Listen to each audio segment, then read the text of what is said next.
It's the eve of the college entrance exams once again. Your mother is terminally ill, and your younger sister has squandered her future for money. Faced with this hellish start, you don't panic. Instead, you take a deep breath with a cold smile.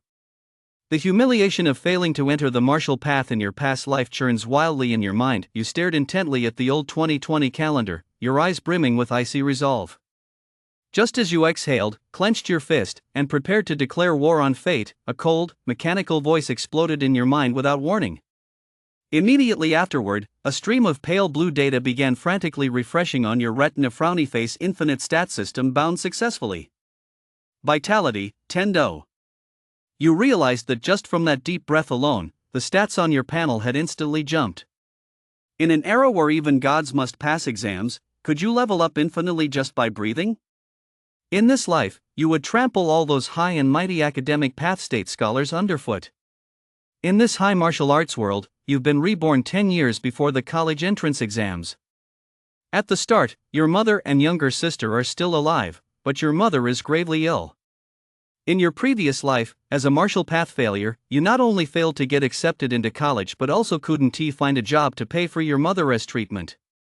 This time around, you're determined to skip the martial path exam and switch to the academic path instead. You vow to get into your dream school, rewrite your past fate, and protect your mother and younger sister. Unexpectedly, the very next second after you step out the door, a golden text bar awakens in your mind: infinite stat system. You gain cultivation points just by breathing, and your martial arts panel allows for unlimited upgrades to cultivation methods and martial techniques. On the day of the college entrance exam, you'll rise to godhood in a single leap. Chapter 1: A New World. Fog City. February 2, 2020, the 9th day of the first lunar month. The Mining Bureau residential complex was an old neighborhood built 20 years ago. The greenery in the central courtyard had grown lush over more than a decade, and from the 6-7-story buildings facing the courtyard came the crackling static of old televisions. Hello, viewers. Welcome to today's morning news. As the new year begins, let us take a look back at the major events of 2019. The veteran academician and master of demonic rice, the patriarch, remains as sharp as ever. He has cultivated the supreme demonic rice, capable of feeding hundreds of millions of living beings, stirring the cosmic energies of heaven and earth. Emerging from his seclusion, he has attained the realm of state scholar. South of Tian'an, the electromagnetic master Doan Nui emerged from 3 years of seclusion, triggering a sky filled with flashing lightning arcs. The heavens and earth changed color, and 100 li in all directions turned into a thunderous prison as he announced his official entry into the ranks of the academician powerhouses. At the age of 32, 9th-rank scholar Chao Yuan solved a world-class problem, broke through to the Grandmaster realm, and became the youngest Grandmaster in Huawei in a century. Academician Tu Xiaoyu, after a decade of seclusion, refined the Heaven Potion, capable of reviving the dead and regenerating bones. Stephen, the strongest state scholar of the empire where the sun never sets, passed away suddenly. The black hole formed from his natal aspect now hovers over the imperial capital, stretching 100 li, devouring all things, and no one can control it. Seated at the dining table in the living room, Yulong's gaze remained unfocused. His thoughts were in disarray, with 1,000 tangled ideas constantly flickering in and out of his mind. It took him a good half-hour to subdue the wild monkey of his heart and the runaway horse of his mind. One thing was certain. He had traveled through time. Or rather, he had been reborn. When he woke up, time had rolled back 10 years to 2020. The teenager looked at the other two people seated at the dining table, his mother and younger sister. Whether in his past life or this one, they were the two people closest to him. This was still that familiar home. But as he listened to the news broadcast on the television, the teenager felt a strong sense of unreality. What the hell? The boy's thoughts were in disarray. 9th-rank scholar. Grandmaster realm. Academician level powerhouse. State scholar realm. Heaven and earth change. Yulong's gaze grew unfocused. A chill shot straight to his forehead, and he couldn't help but shiver. What on earth was all this? As a 21st century youth steeped in the finest online literature, Yulong had already begun to realize that he hadn't simply been reborn back 10 years. But none of that mattered right now. Most of his attention was focused on his mother beside him, whose eyes were bloodshot as if a brick had struck them. He hadn't had a mother for many years. As for his father, ever since Yulong could remember, the word father had been a taboo in his household, something that must never be mentioned. He only remembered being teased by classmates as a child for not having a dad. When he came home and confronted his mother about it, his usually gentle mother flew into a rage. Late at night, she would hide alone in her room, weeping softly, her sobs heart-wrenching. From then on, neither he nor his younger sister ever spoke of it again. Yulong, what's wrong? At the dinner table, Jo-won noticed something was off with her son. Hurry up and finish your meal so you can go register at school early. The winter break for senior year ended unusually early. Huh? No, nothing. Yulong hurriedly lowered his head and took a big bite of rice. Jo-won, who was only in her early 40s, already had more than half her black hair streaked with gray. For over a decade, she had raised Yulong and his sister on her own, enduring so much illness and hardship that it had severely weakened her constitution, leaving her with serious health problems. According to the course of Yulong's previous life, in 5 years' time after he had been working for a year, Jo-won's health would ultimately collapse completely, and she would pass away. At that time, Yulong had been away on a business trip. By the time he rushed back, he hadn't even been able to see his mother one last time. The tree wants to be still, but the wind won't stop. The child wants to care for his parents, but they are no longer there. This was the greatest pain of Yulong's previous life. Since heaven has given me a second chance, I will never let you leave my side like that again. Yulong looked at his mother, his heart screaming silently. My brother must be distracted because of tomorrow's school anthology ceremony, Xiaodia said, looking up from the dinner table where she'd been tucking in with her head down, teasing her older brother with a smile that made her eyes curve like two crescent moons. After all, he's not a prodigy like this fairy here, so he must be feeling insecure. Compared to the utterly ordinary Yulong, his younger sister Xiaoye was exactly the kind of model child other parents talked about.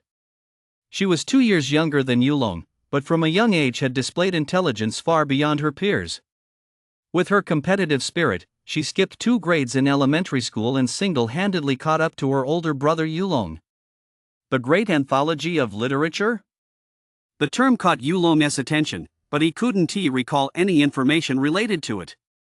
At that moment, Xiaodia looked at Yulong with a smug expression in her big eyes and patted her chest confidently. Bro, don't worry. With your adorable fairy of a little sister here, I'm sure to become a powerhouse on the academic path. By then, countless corporate conglomerates will be clamoring to shower you both with money, and you can just stay at home and enjoy being a mischievous playboy. Don't worry, your little sister's got your back. You little rascal. Yulong chuckled softly. In this life, he didn't know that in his past life, after graduating from high school, Xiaodia had been accepted into Huagui's top university, Debei University, but she kept it a secret from her mother. To secure a 200,000 scholarship, she given up that spot and enrolled at the local Wuching University instead. She even used the 200,000 to buy better imported medicine and secretly swap out her mother's daily medication. Otherwise, Jo-won might not have even made it to the day her children graduated. Xiaodia's contributions to this family far outweighed those of her older brother. He reached out with his large hand and gave Xiaodia's head a firm rub, instantly turning the beautiful girl's neatly styled hair into a tangled mess. Ah! Big brother! Xiaodia immediately went berserk. This was the hairstyle she spent 20 minutes perfecting that morning, destroyed in an instant by Yulong's claws. As was their usual routine, Yulong would normally get up at this point, grab his backpack, and run out the door, the siblings bickering all the way as they headed off to their respective schools. But at that moment, the boy froze. A clear, buzzing sound echoed in his mind. Zing! At the same time, a line of crisp, small text suddenly appeared before his eyes. Vitality, Tendo. Whoa! Yulong sucked in a sharp breath. Same old formula, same old vibe. This was clearly the legendary. A game-changing ability. The text was simple and easy to understand. As a seasoned novel reader, Yulong's first thought was system. It's finally here, my game-changing ability. The teenager was thrilled. An invincible plot device. This was standard equipment for a male protagonist reborn into another world. The experiences of countless predecessors who crossed over showed that this would be the cornerstone of his future success, the foundation of his invincibility. But this interface is a bit too simple, isn't it? Only Yulong could see the interface in front of him, but no matter how many times he scrolled through it, there was only that single line of text, no other content or function buttons. What about leveling up? What about redeeming rewards? What about the lottery? What about the system sprite? Yulong realized his system was a bit of a low-spec knockoff. It lacked just about everything. Could a single display screen like this really help him show off and rub it in people's faces? Yulong was overcome with deep doubt. Bro, what's wrong? Yulong's unusual reaction puzzled Xiaoye as well, and she pouted, "You're not being petty, are you? Are you mad? Don't worry." Zhou knew that today's selection ceremony marked a crucial crossroads in her two children's lives. With nearly 10 million students taking the college entrance exam in Huaguot every year, only a tiny fraction will become cultivators. Even as ordinary people, as long as they get into a good university, they can still make a name for themselves once they enter society. I know. Xiaoye was carefree, showing no signs of nervousness whatsoever. She'd always been extremely confident in herself since childhood. Yulong snapped back to his senses. Just now, Xiaoye had revealed a crucial piece of information. Once someone became a powerful figure on the academic path, countless corporate conglomerates would be clamoring to shower their families with money. He'd been constantly worried about his mother's illness. Having been reborn into a world completely different from his previous life, the information he'd possessed about the next decade was suddenly worthless. Heaven had given him a second chance. He had to earn enough money in the next 6 months to cure his mother's serious illness and ensure his younger sister wouldn't have to give up her future for a scholarship. He absolutely couldn't have any regrets in this second chance at life. Now, he'd found a way. Become an academic path powerhouse. Chapter 2, A Mysterious Dream. As the brightest young prodigy in the Yu family, Xiaoye attended Fog City's top-ranked third high school, while Yulong attended Yang High School, a second-tier institution.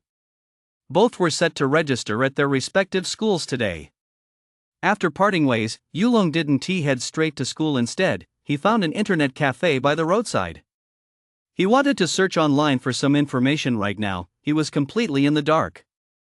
This world was far too unfamiliar to him. After spending the entire morning at the internet cafe, Yulong rubbed his dry eyes, closed them slightly, and leaned back in his chair. The information online was vast and complex. Although there wasn't any truly critical information, it was enough to give the newcomer Yulong a preliminary understanding of this world. China's 5,000-year civilization had a long and rich history. The first half of its civilizational development was exactly as Yulong remembered it, until 2,000 years ago, when Wang Mang usurped the Han dynasty, at which point some strange elements began to creep in, and the narrative took a sudden, drastic turn.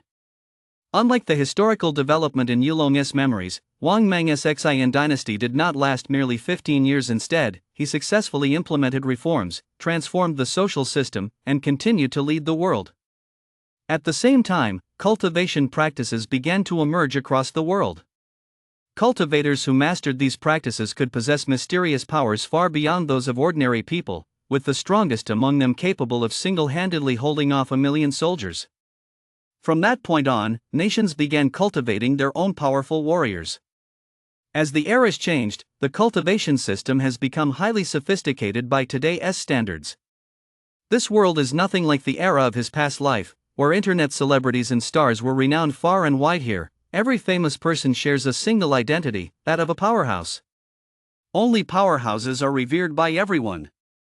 There are two paths of cultivation: the academic path, the martial path. In their senior year of high school, everyone undergoes an aptitude test to identify their innate talents. The academic path is held in the highest esteem. Its practitioners explore the cutting-edge principles of human knowledge, achieve harmony between heaven and humanity, and command the mana of the cosmos much like mythical figures. However, those with the necessary talent are extremely rare, with perhaps 1 in 100 qualifying. The martial path, on the other hand, focuses on cultivating martial arts, nurturing vitality, and strengthening the self. After graduation, practitioners join combat units such as the military or armed police. 1 in 10 possesses the talent for this path. Excluding those with cultivation talent in these two paths, the remaining 90% are ordinary people. Just like Yulong in his previous life, they graduate, get jobs, marry, and have children, becoming one of the countless, unremarkable cogs that make up this society. Even graduates from top-tier universities like Peking University, Tsinghua University, and Fudan University are merely the cream of the crop among ordinary people.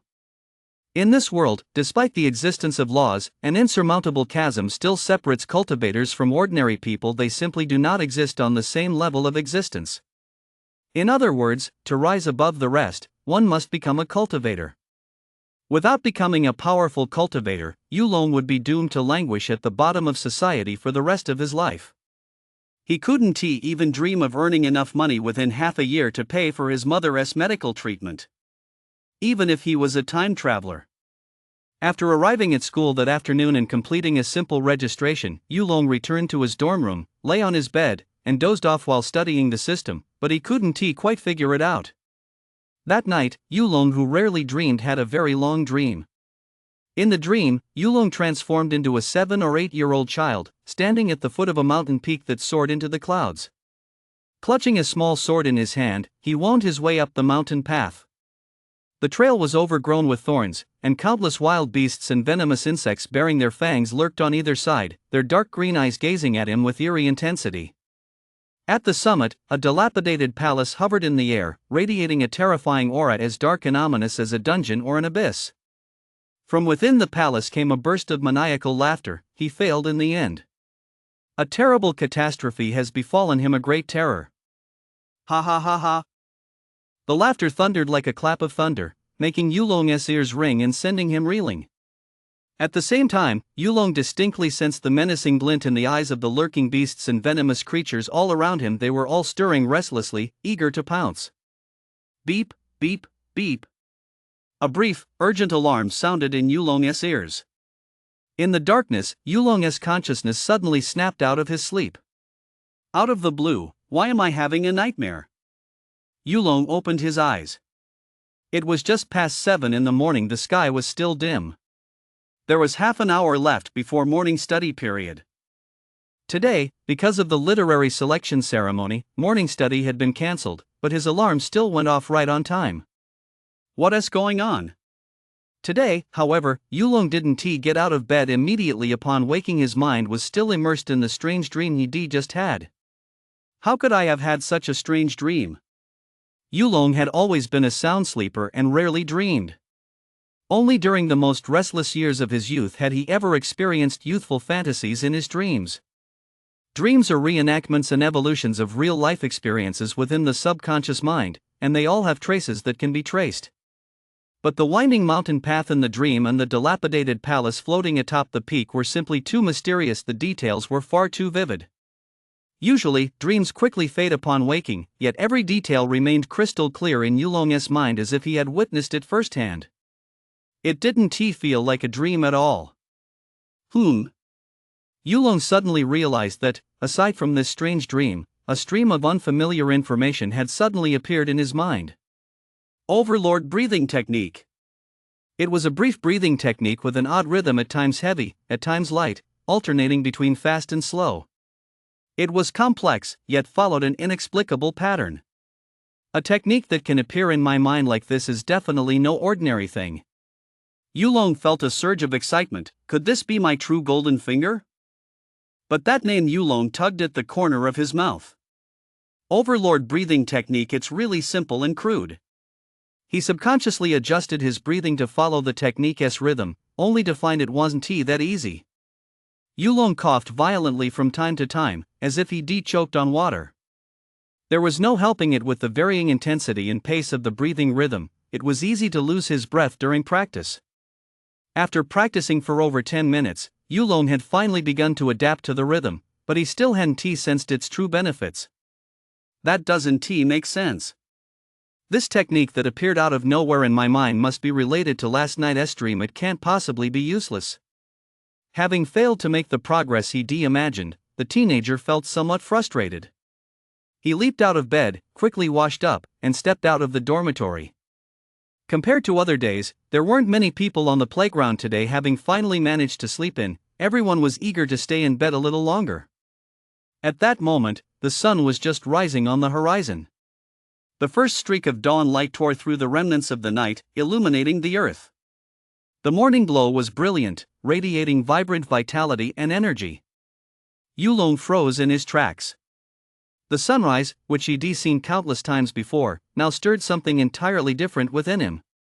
Standing on the playground, the teenager was lost in thought, quietly absorbing the moment. His eyes were fixed entirely on that first glimmer of the rising sun. The dawnlight seemed to contain some mysterious power. Not only had it torn through the remnants of the night, but it had also set off a thunderous roar within his mind. Yulong's ears buzzed, and his entire body trembled slightly, as if in resonance. He felt as though he had been stripped away from the heavens and earth, leaving only the sound of his own breathing. Overlord breathing technique. Unconsciously, the boy had activated this mysterious technique. This time, he gained a completely different insight. With each pulse of his breath, he clearly sensed the rich, vital energy filling the space between heaven and earth.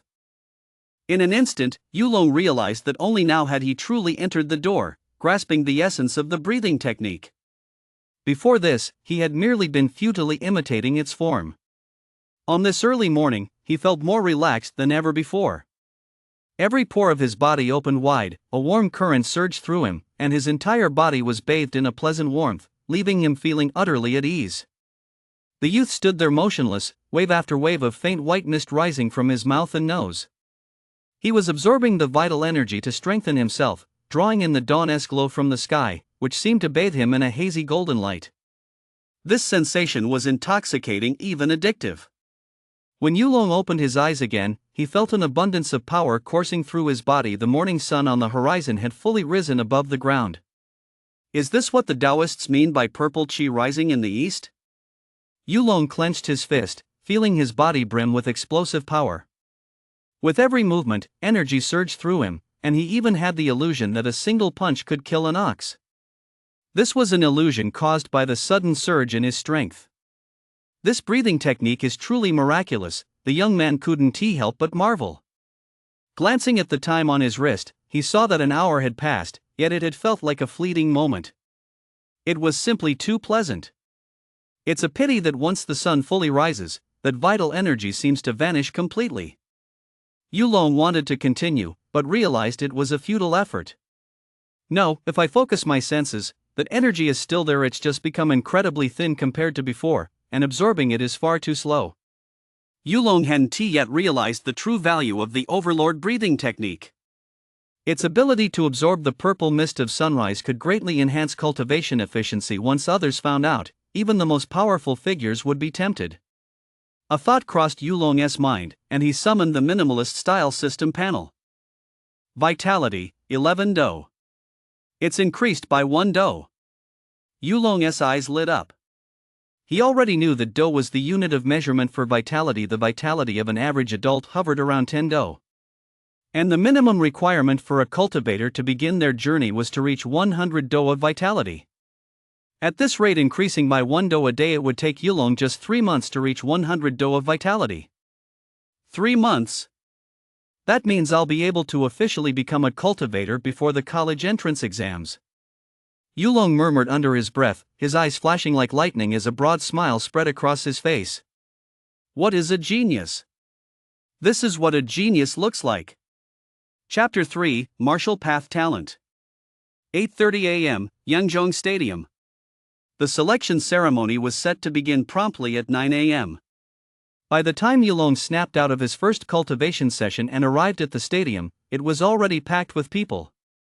Unlike Yulong, who had arrived at the last minute, everyone else had come early to await the verdict on their fate that afternoon. Before long, 4 people walked up onto the podium. Ahem!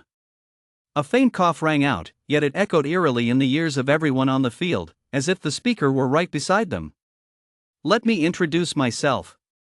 My name is Wang Baichuan. Wang Baichuan, director of the Fog City Bureau of Education, a 7th-rank scholar. This was also a tradition year after year. the literary selection ceremony was presided over by the local director of education. A 7th-rank scholar that's already among the very elite in Mist City. Yulong's eyes shone with intensity. He wondered how long it would take him to reach that level. The school held the literary selection every year, and the process was well established. Starting with Class 1, students quickly began lining up to undergo the assessment. The testing process was uneventful. With 8 or 9 class formations of students standing between him and the testing area, Yulong couldn't make out exactly how the assessment was being conducted. The odds were too slim. It was the same every year. The vast majority of students tested were ordinary people with no talent for cultivation. Those who qualified to embark on the path of cultivation were the chosen ones, the cream of the crop. Yulong, how much longer until it's our turn? Next to Yulong, a teenager at least twice as burly as he was suddenly spoke up, his expression clearly tense. What's up? Nervous? Yulong chuckled softly. This Wu Wei was his best friend from high school. You've got to be kidding. Would fat guy ever get nervous?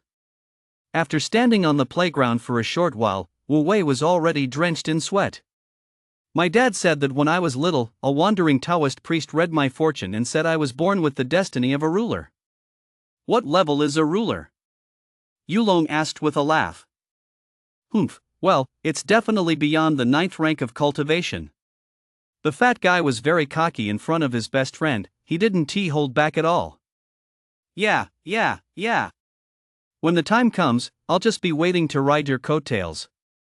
Yulong had also looked up a lot of information at the internet cafe yesterday and had gained a deep understanding of cultivation realms. Over thousands of years, the cultivation realms had become very well defined. Cultivators were divided into 9 ranks, with each rank comprising 1 heaven. 9 was the highest number, and the academic path could even break through the barrier of the 9 ranks to achieve the 3 transcendent realms of Grandmaster, Academician, and State Scholar. This is also why the academic path holds a status far superior to that of the martial path. Wow! Suddenly, a gasp of astonishment rang out from the crowd being tested ahead. A student with cultivation talent had been identified, an opportunity envied and resented by the vast majority, one that would allow them to soar to new heights and far surpass their peers. But none of this moved the few people on the podium. The academic path was their sole focus. We're already on the 5th class. How come we still haven't found a single student with academic path talent? On the podium, Gu Ping's expression darkened. As the principal of Yangzhong High School, the number of students identified with academic path talent directly impacted his performance evaluation. Last year, out of more than 1,000 students at Yangzhong, only 3 were identified as having academic path talent. If it weren't for Zhang Minglei, who had ranked first in the province on the college entrance exam, Gu Ping's tenure as principal would likely have come to an end. However, this wasn't a permanent solution. It had merely extended his tenure as principal by a year. How to keep his job had become a constant source of anxiety. Now it seemed that Yangzhong High School's performance this year was once again heading for disaster. This was definitely not a good sign for him. He stole a glance at his immediate superior, Wang Baichuan, sitting beside him. Wang's face betrayed no emotion, which only made Gu Ping feel even more uncertain. Boom! Just as Gu Ping's thoughts were in disarray, a crisp beep suddenly rang out from the testing equipment below the stage. We got one. Gu Ping was overjoyed. These detectors were highly accurate, uniformly distributed by the Ministry of Education of Huagua specifically for use during the literary selection ceremony, and rumored to have been personally crafted by powerful academicians from the academician court. The student detected as having academic path aptitude was a young boy from Class 6, which seemed to set a good precedent. When Class 9 was being tested, the instrument emitted another ding-dong sound.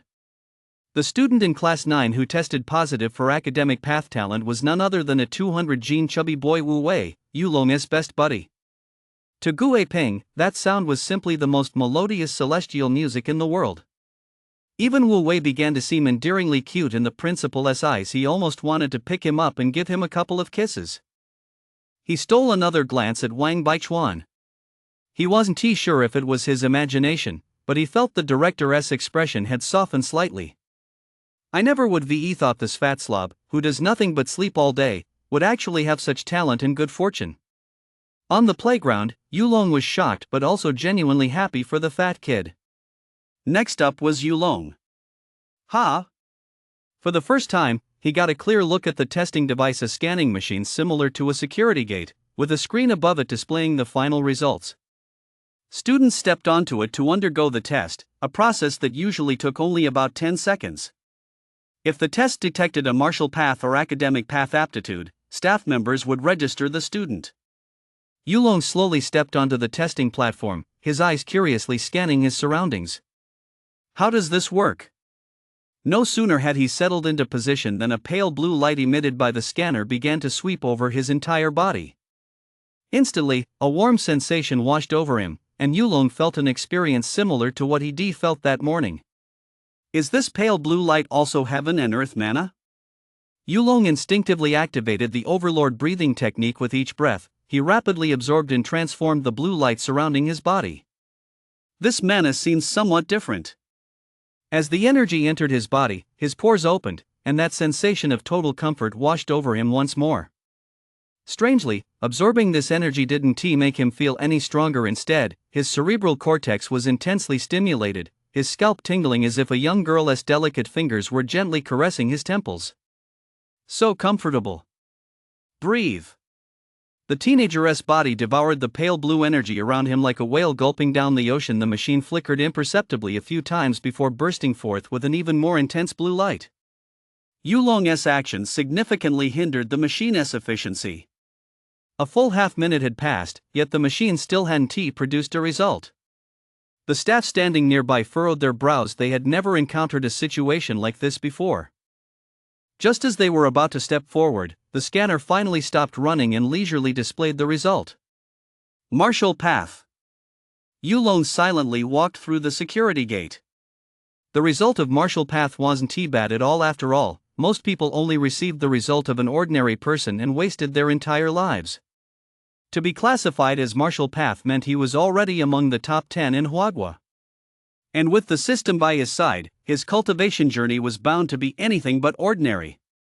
The teenager furrowed his brow slightly. He noticed that the interface in the upper right corner of his field of vision had changed at some point.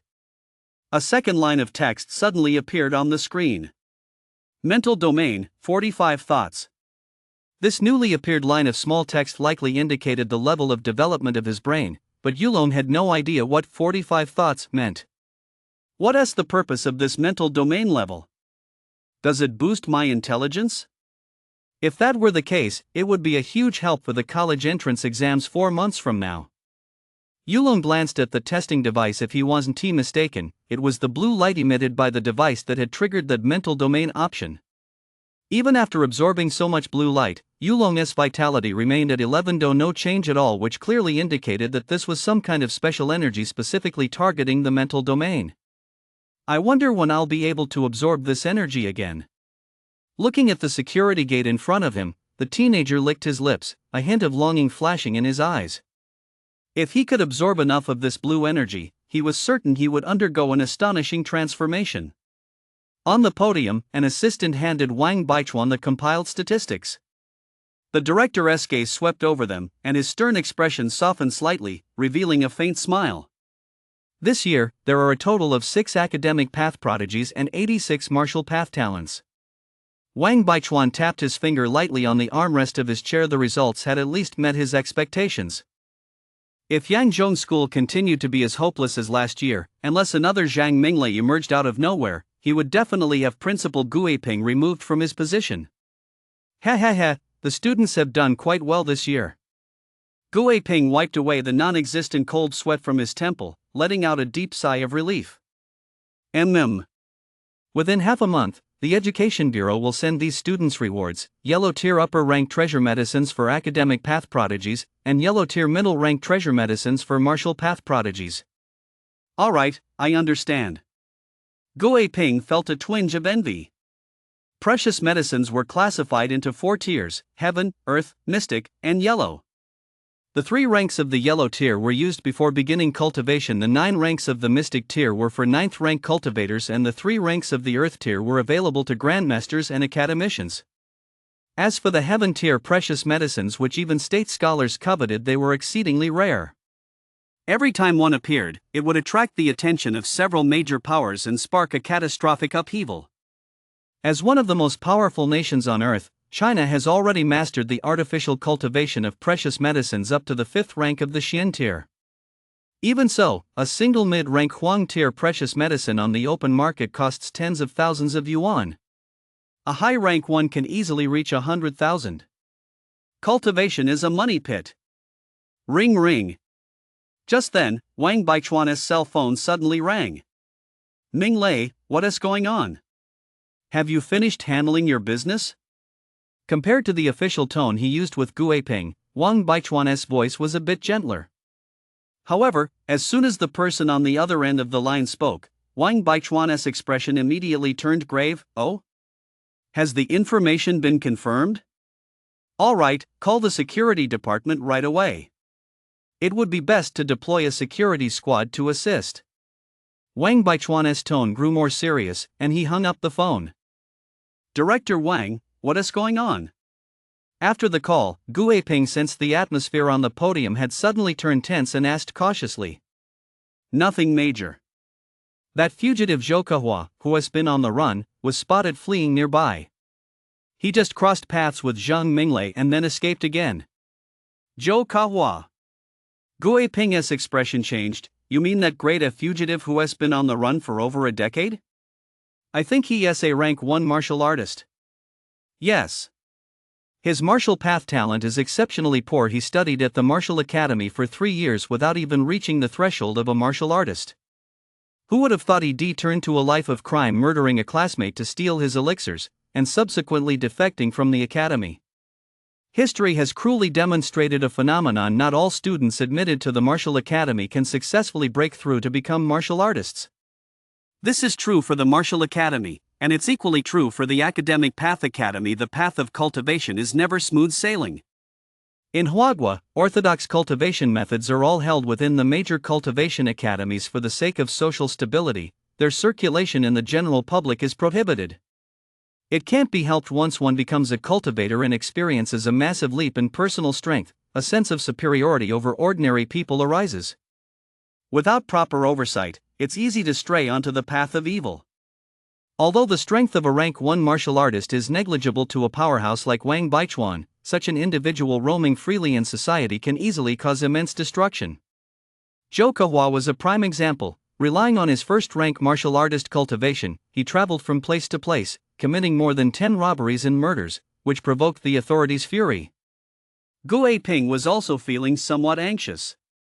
Among the crimes committed by the notorious bandit Zhou Kehua in recent years, 2 involved robbing and killing school principals. He couldn't help but curse under his breath. How did this villain end up in Wucheng? I'll be presiding over the literary selection at Shanzhong this afternoon. Please remind the students here to stay safe during this period and avoid leaving campus as much as possible. He didn't need to personally deal with someone like Zhou Kehua. Wang Baichuan turned and walked down from the podium. His schedule for the next few days was packed, as this year's literary selection for Fog City had to be finalized within that time frame.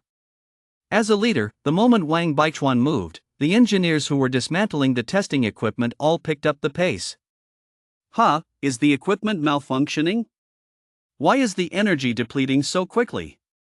During the dismantling process, the engineer noticed that the device's energy had already dropped to 40. The engineer was puzzled. We've only tested 3 high schools. How could it have used up so much? The image of that teenager whose scan had taken a full half-minute instinctively flashed through the engineer's mind. That was the only anomaly. Old Lu, are you done yet? The director is about to leave, a colleague beside him urged.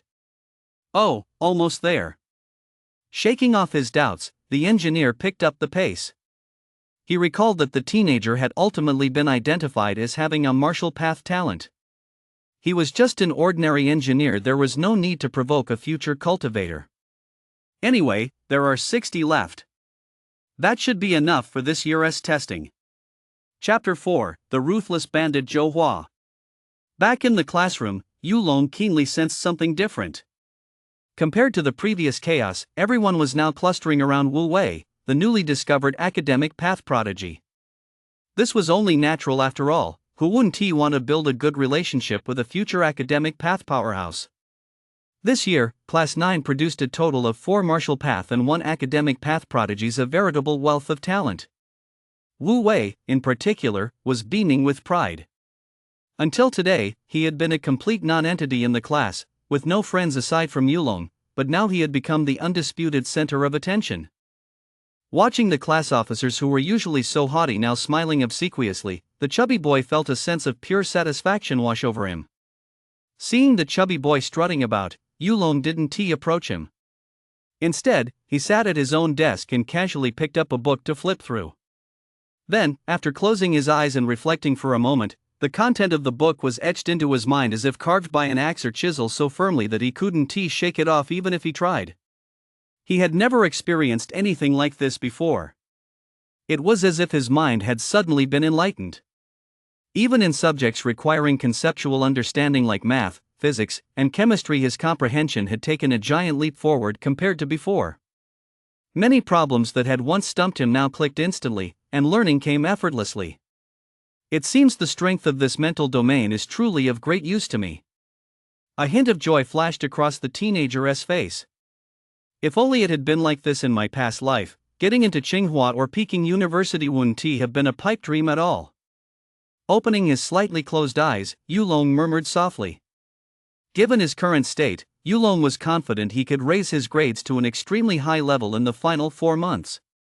After all, regardless of one's natural talents, everyone must pass through the Gaokao as a screening process. However, the college entrance exam scores for the 3 types of talents were ranked separately. The ranking of the advanced level scores determined which college one could ultimately attend. How about we go hiking on Zhengyun Mountain this weekend? Wu Wei, having recovered from the flattery of the crowd, returned to his seat and whispered to Yulong. Fatso, why aren't you going with them? Yulong pursed his lips and teased. Pfft, like I don't know, they're just trying to suck up to me because of my academic path talent. The fat guy was thoroughly dismissive. His friendship wasn't that cheap. Just the 2 of us this weekend, let us go hiking to celebrate. But didn't the school just issue a notice? That notorious criminal Zhou Kehua has been spotted in the area. For safety's sake, it's best not to go out. Yulong frowned. The level of personal combat prowess in this world clearly far exceeded his expectations, and since he currently lacked the ability to defend himself, he wasn't too keen on putting himself in danger. What's there to be afraid of? Wu Wei patted his plump chest. With me around, I doubt any bandit in Huagua would dare lay a finger on an academic path genius. Indeed, the laws of this world were generally similar to those of Yulong's previous life, with the most significant difference being the revered status granted to cultivators. This status was protected by law, especially for academic path geniuses. No matter what wrongdoing they committed, no one except the provincial academic path departments had the authority to punish them. Of course, whenever a cultivator abuses this special status to commit crimes, the guillotine of the academic path department has long been drenched in blood. 10 years ago, a daring and mysterious organization kidnapped an academic path prodigy, intending to torture him into revealing the secrets of academic path cultivation. The incident immediately alarmed the highest echelons of the Huagua government. The minister of the academic path in the imperial capital personally stepped in to coordinate the response, and immediately, the vast security apparatus of the Hua state was fully mobilized. Within 3 days, the entire organization was uncovered. Rumor has it that a prominent family with a lineage stretching back hundreds of years was implicated behind the scenes, yet not a shred of mercy was shown. The family was uprooted along with the organization, crushed without mercy, and reduced to the dust of history. In a rare move, the authorities even subjected one of the organization's key leaders to the ancient punishment of public beheading to strike fear into the hearts of the people. That is why, for all these years, in Huagua, as long as an academic path genius doesn't bring sanctions upon themselves through their own foolishness, their personal safety is virtually guaranteed. Seeing the fat guy's excited expression with nowhere to vent his energy, Yulong couldn't bring himself to refuse. After all, the fat guy was his best friend at school. It was just a shame that the fat guy turned a blind eye to all the flirty glances Wu Wei was getting from the many cute girls in the classroom. I wonder if he'll regret this in a few years, the teenager said with a faint smile. The following days were very fulfilling for Yulong. Every morning, he would rise early to gather the purple qi of the east to strengthen his vitality. In just 5 short days, his vitality had already reached 15 do. As his vitality grew, he clearly felt a transformation in his strength. His seemingly frail body was now brimming with explosive power. This greatly excited him. Unfortunately, this peaceful campus life was interrupted early Saturday morning by Wu Wei. Due to the terrain, the city was often shrouded in fog at dawn, hence its name, Fog City. Fog City is also mountainous, with Zhongyun Mountain stretching across the center of the city, running through the entire urban area and serving as a natural boundary between the eastern and western districts. On Zhongyun Mountain, aside from the heavily developed tourist areas on the outskirts, there is a vast uninhabited zone deep within. With its towering peaks and dense forests, venturing into the depths of the mountains was a frequent pastime for Fatso and Yulong. That's why Yulong had always been curious, why couldn't the fat guy lose weight despite all that intense physical activity? At that moment, deep within this uninhabited area, outside a pitch-black cave, a middle-aged man stared into the cave with a grim expression, his eyes brimming with blatant greed. If I'm not mistaken, there should be a blood ginseng inside that cave, a Xian tier, rank 2 treasure herb. The man muttered under his breath, and a knife wound running from his forehead to his chin twitched in sync with his words, giving him a hideous, ferocious appearance.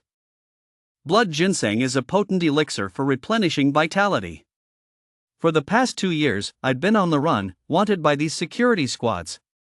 After several skirmishes, my vitality has been severely depleted. This blood ginseng will not only heal my wounds but also help me advance my cultivation. I never expected to find a treasure like blood ginseng on the edge of the no man's land. It must be my destiny, Jokawa. The way of heaven has treated me, Jokawa, unjustly. My martial path talent is abysmal. I'm ignored by the academy and lack cultivation resources.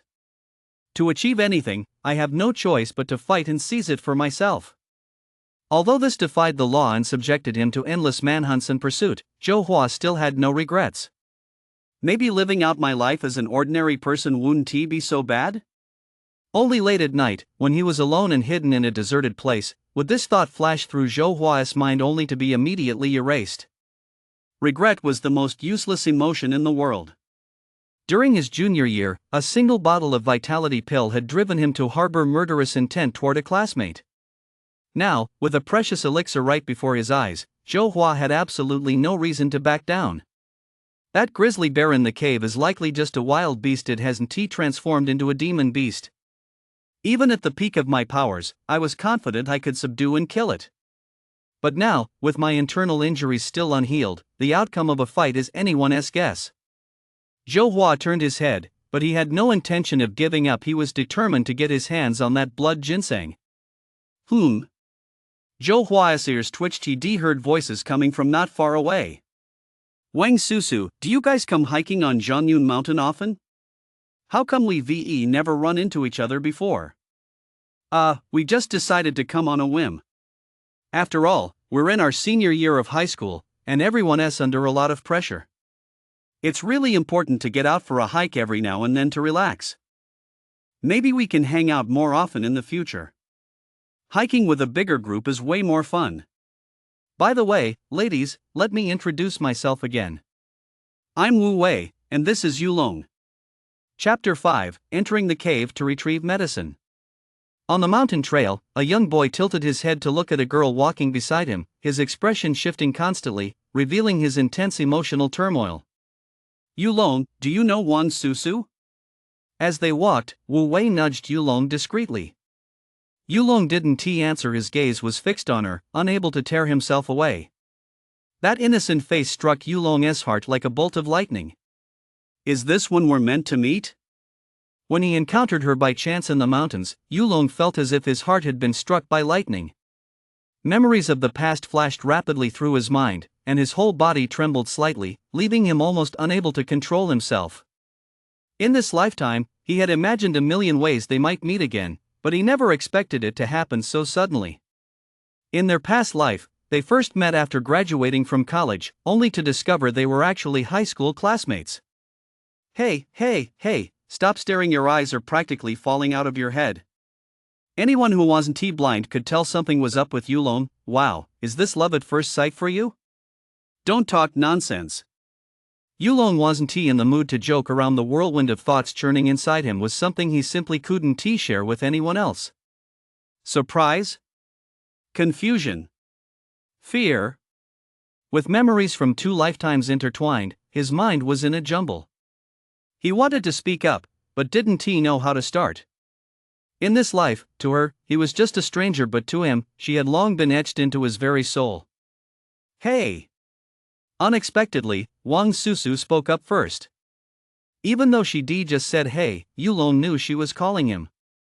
Your name is Yulong? A stiff opening line. Wang Susu was actually quite puzzled as well.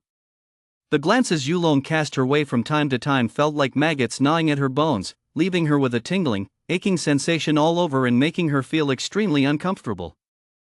Whenever she turned to look at him, she found the young man staring straight ahead, as if it were all just an illusion.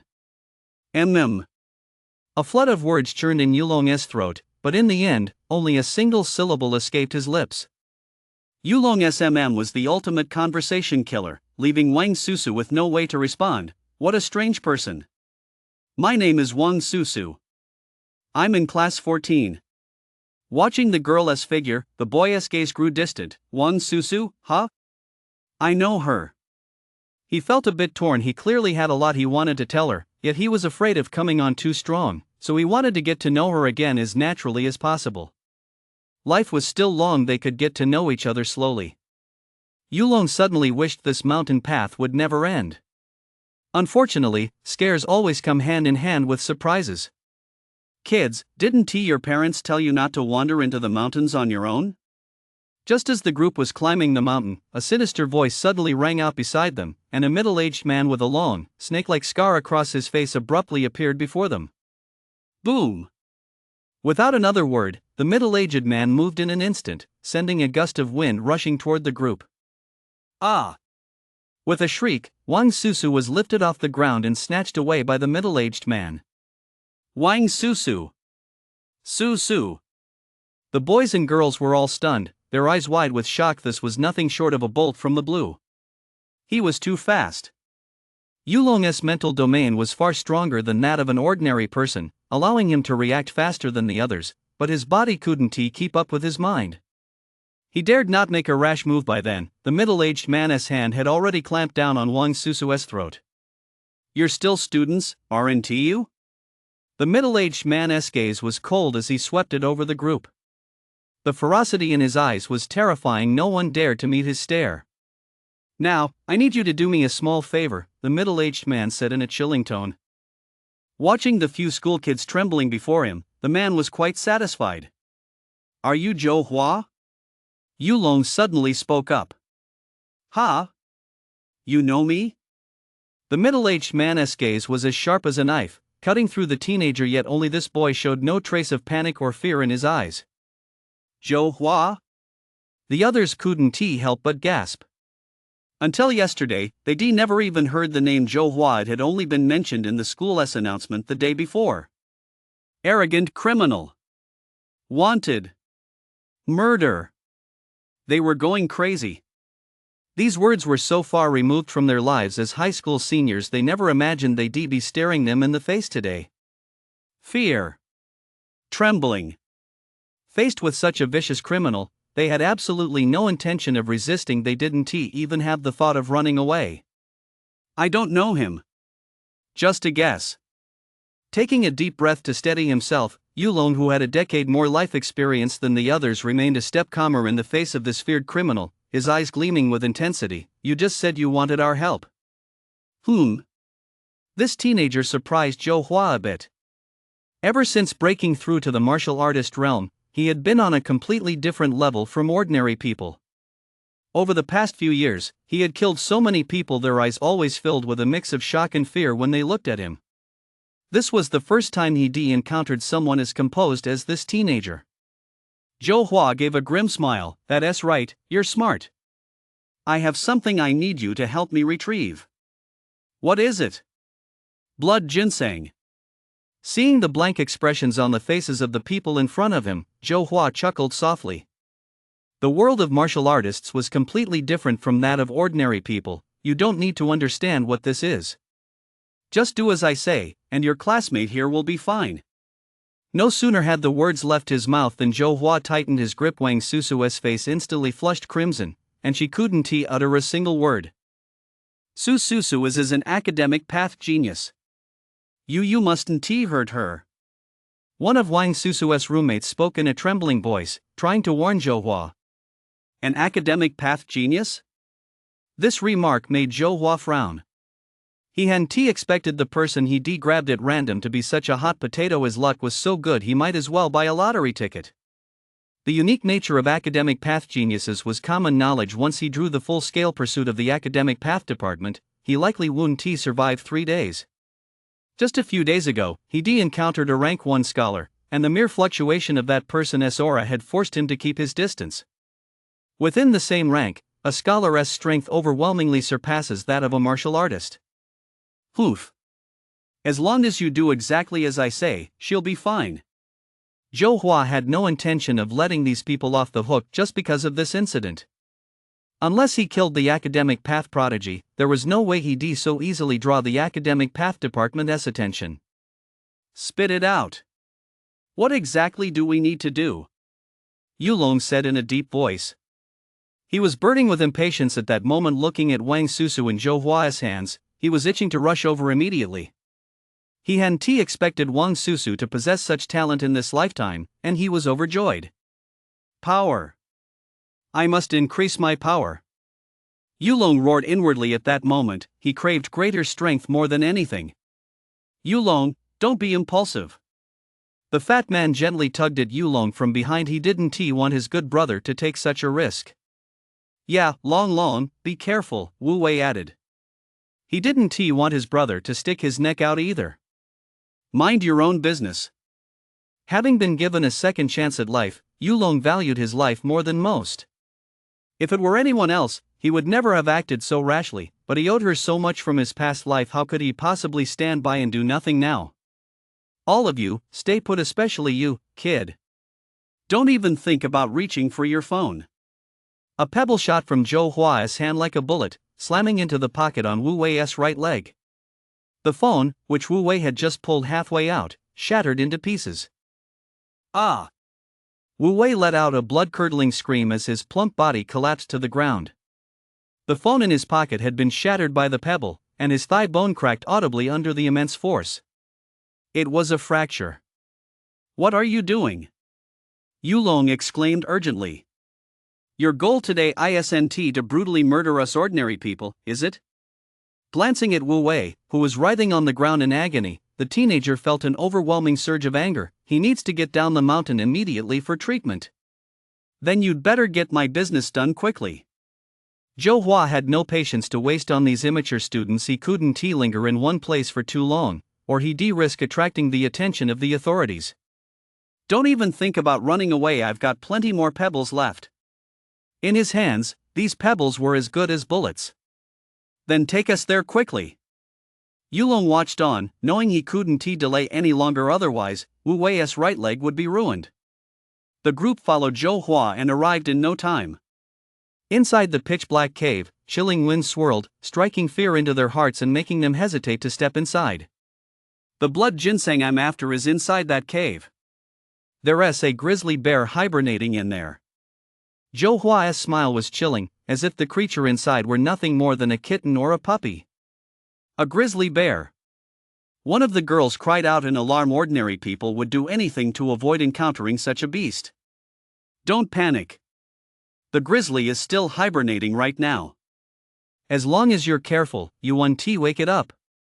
Once you're inside, just pick the blood-red flower at the very back of the cave. Zhou Hua's tone was chilling. Compared to ordinary people, his vitality was far too intense. If he got close to the grizzly, he would surely wake the beast. Only these ordinary people stood a chance of getting close enough. You go. A hint of mockery flashed in Zhou Hua's eyes. He wanted to see if this seemingly calm teenager really dared to enter the cave for the sake of his classmates and friends. If he failed, he would inevitably be devoured by the awakened grizzly. After all, having slept through the entire winter, the grizzly bear was already ravenous. "I'll go." Yulong glanced back. There were only 2 boys to begin with, him and Wu Wei, and now that Wu Wei was injured and being supported by Wang Susu's roommate, there was simply no one else more suitable than him. He had to go in. Huff. Yulong took a deep breath. He wasn't a member of the Do tribe from the Black Bear Kingdom in the north. Going head-to-head with a grizzly bear terrified him just as much. God, surely you're not going to let me die in this cave right after I've just crossed over. Silently steeled his nerves, Yulong cautiously stepped into the cave.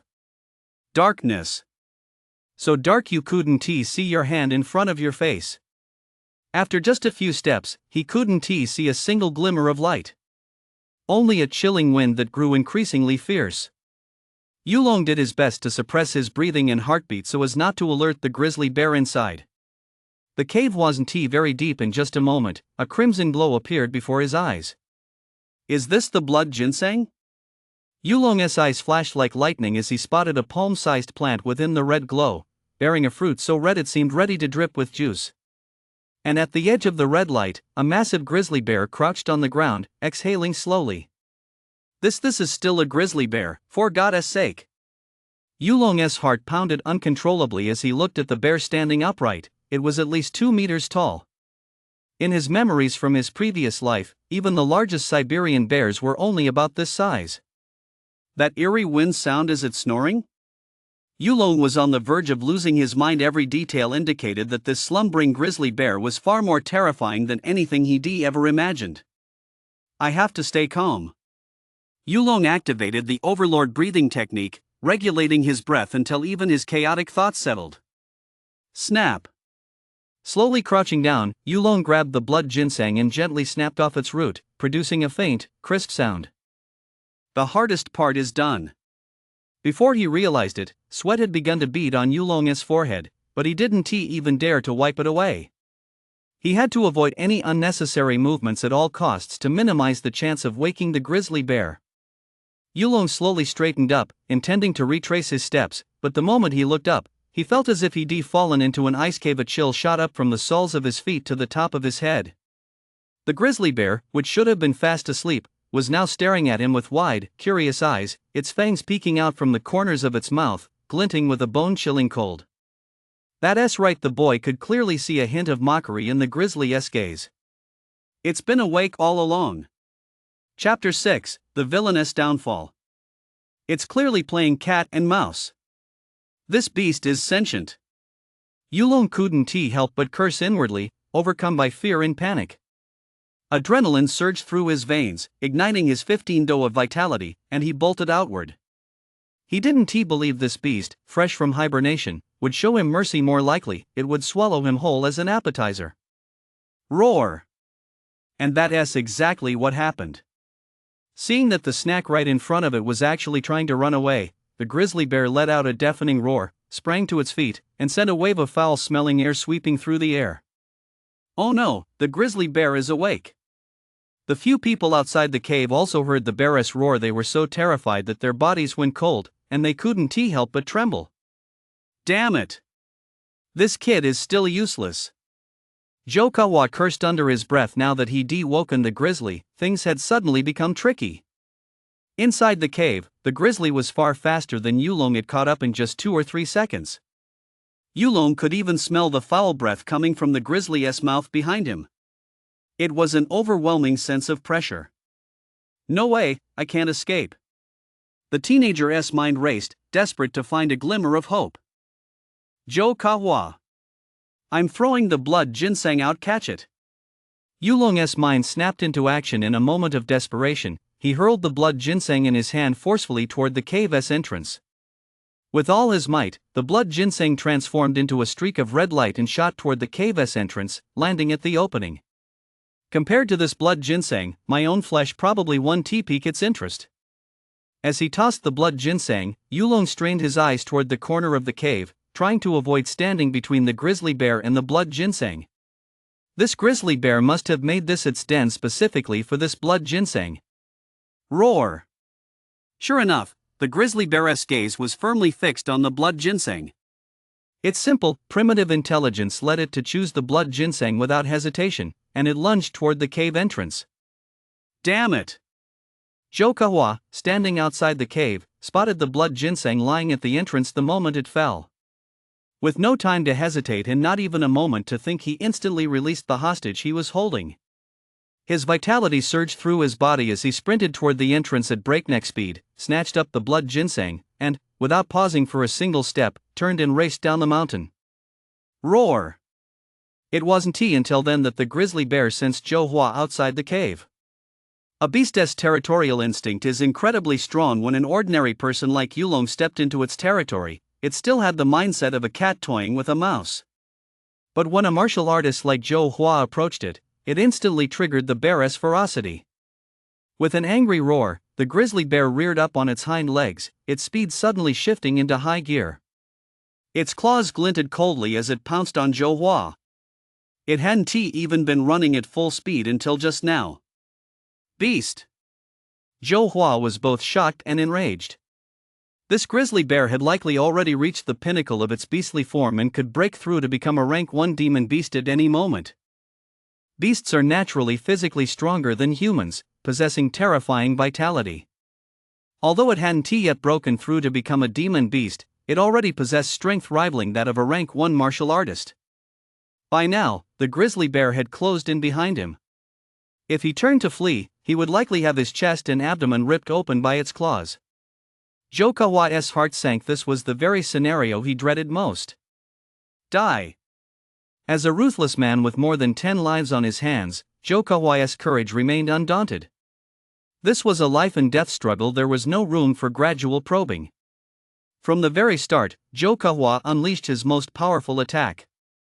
He infused the handful of pebbles he clutched with immense force and flung them out with a thunderous roar. The pebbles, as thick as a thumb, transformed in his hand into razor-sharp projectiles, hurtling straight toward the grizzly bear's vulnerable areas, its eyes and nose. Beasts are extremely sensitive to the flow of energy. The grizzly bear extended its massive paw to shield its face, but was still struck, letting out a howl of pain as several bloody holes were torn into its upper body, from which blood gushed forth. Roar! This only further fueled the grizzly's ferocity. Its roar shook the mountains and forests. As it stretched its body and stood upright, the grizzly stood over 2 meters tall, its massive frame creating a powerful visual impact. The grizzly bear charged wildly, its massive forelimbs lashing out like steel whips and emitting a piercing screech. Zhou Hua couldn't dodge in time and was sent flying several zhang away by a single swipe of the bear's paw. Cough, cough, cough. Zhou Hua felt as if his body had been crushed by a millstone. Every bone in his body creaked from the impact. Had this been one of the martial artists at the martial arts academy who hadn't yet broken through to the warrior realm, they would likely have been killed on the spot. Boom! Boom! Zhou Hua's physique was no match for this grizzly bear's, and with his existing injuries, he could only rely on the forest terrain to dodge back and forth. Even so, he was forced to endure a powerful bear charge every now and then. Human blood and bear blood were spilled throughout the forest. Deep in the woods, Wu Wei and the others had long since taken cover to one side. Several girls covered their mouths to stifle their sobs. Everything they experienced today felt like a nightmare to them. Dad, you have to come quickly. Wang Susu, who had been thrown aside by Zhou Hua, also dialed her smartwatch to contact her family for help. Wang Susu, why didn't you call the police? Wu Wei's face was slightly pale. His right leg needed medical attention as soon as possible. Don't worry. My dad will bring people over as soon as he can, Wang Susu said, her voice still relatively calm, as if her father's presence gave her a tremendous sense of security. She turned to glance at the dark cave. I wonder if he's still alive in there. Yulong must still be alive. Wu Wei spoke with absolute certainty, his expression resolute. If he is dead, I'll definitely come back to avenge him and kill every gray bear under the heavens. At that moment, all traces of his smugness had vanished. So what if he was a genius on the academic path? If talent hadn't translated into strength, it was all just empty talk. He couldn't allow himself to remain hidden in the grass like this. I wonder if the others managed to get out of the way. Hiding inside the cave, Yulong didn't dare go out. Even the aftershocks of the battle at the cave entrance could take his life. For the time being, the cave was actually the safest place, and Yulong's heart settled slightly. Zhou Hua, however, was far from pleased. He had already taken more than 10 head-on charges from the grizzly bear head-on, and the injuries inside his body had worsened further, making even escape difficult. Monstrous beast! Monstrous beast! Zhou Hua's eyes were bloodshot, his gaze cold and merciless. During this prolonged standoff, he had also left dozens of bloody holes in the grizzly bear's body. Although none were fatal wounds, blood continued to flow from these holes, causing the grizzly's ferocity to wane. Its movements had become slightly sluggish. Now! A cold gleam flashed in Zhou Hua's eyes. The moment he had been struggling to hold out for had finally arrived. His vitality surged through his body, and all his energy and spirit coalesced at his fingertips, where a faint glint of cold light shone. Die! Suddenly, a gleaming dart shot from his hand, its icy glow piercing the air as it hurtled straight for the grizzly bear's face. Slightly slowed by the blood loss, the bear was unable to block it by the narrowest of margins. The dart pierced its left eye and emerged from the back of its skull. It had pierced right through the grizzly bear's entire skull.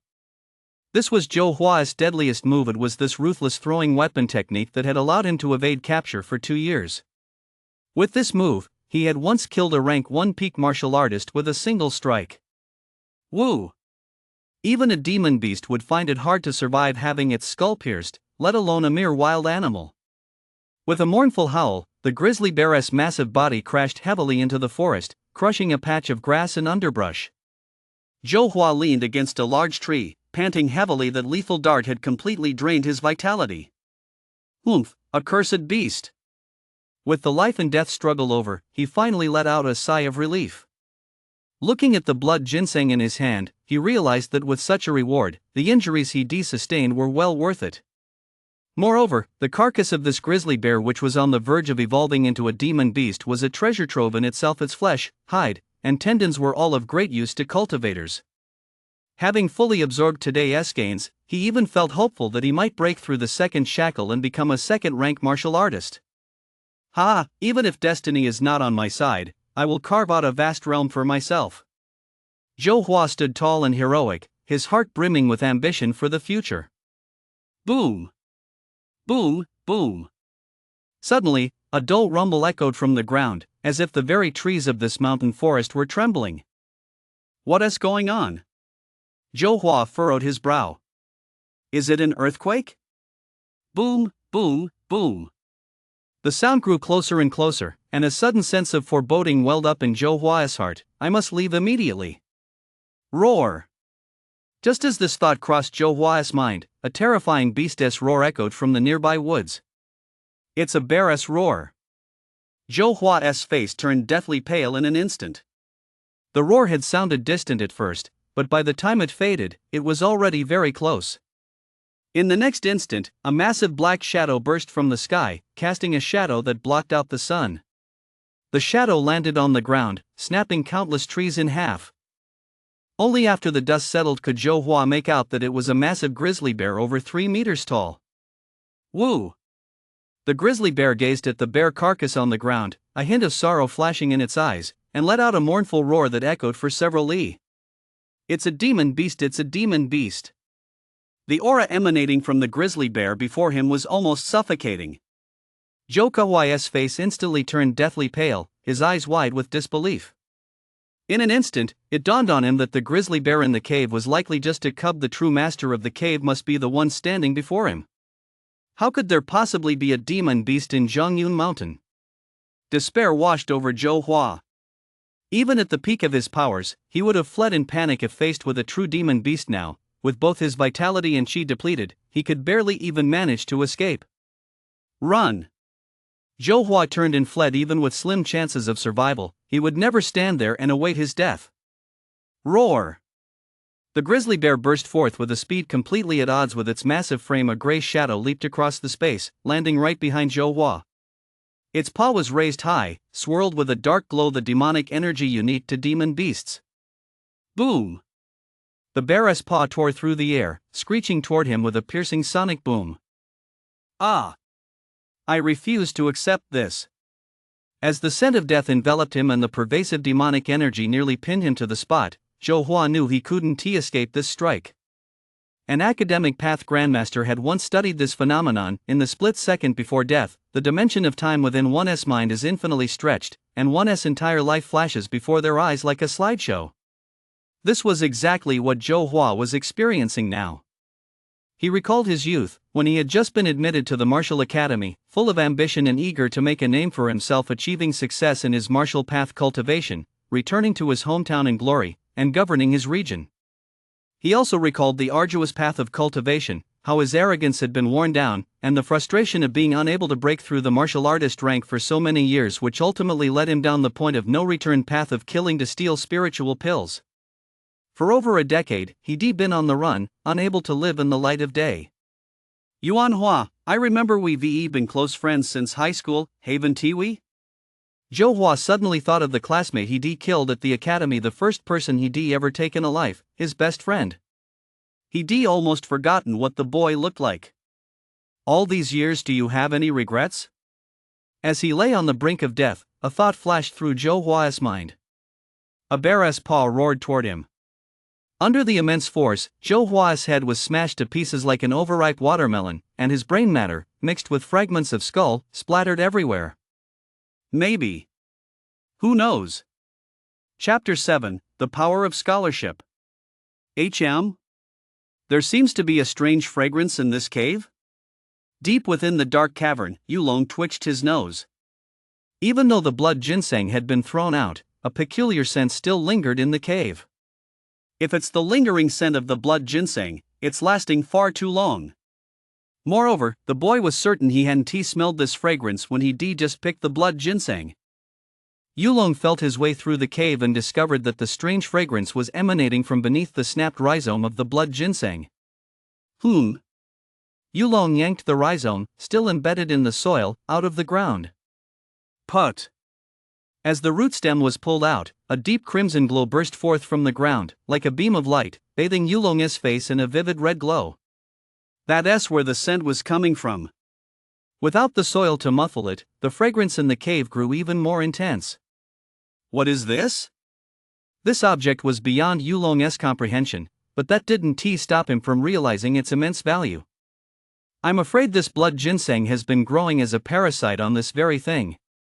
Yulong's heart began to pound uncontrollably. If even the blood ginseng makes Shokahua salivate, then whatever sustains it must be an even more precious medicinal treasure.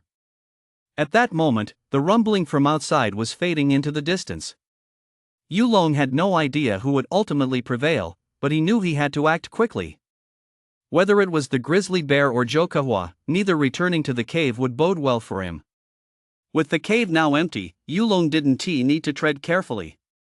He dug furiously through the surrounding soil and pulled the fruit completely free. The fruit was as crimson as blood, and the red glow it emitted illuminated the entire cave. This fragrance seems to have a refreshing, mind-clarifying effect. As he cradled the fruit in his arms, the scent washed over him. But neither the exotic fragrance nor the red glow can be concealed. How am I supposed to get this out of here? Yulong furrowed his brow. If only Wu Wei were outside, he would have dared to take it out directly. But with so many people around, it would be impossible to keep it a secret. If he alerted those cultivators, Yulong wouldn't have the strength to protect the fruit. He'd only invite trouble upon himself. An ordinary man is innocent, but possessing a precious gem makes him guilty. Suddenly, the system interface, which had been silent all along, popped up. Shen Tier, rank 4 spiritual herb detected. Do you wish to absorb it?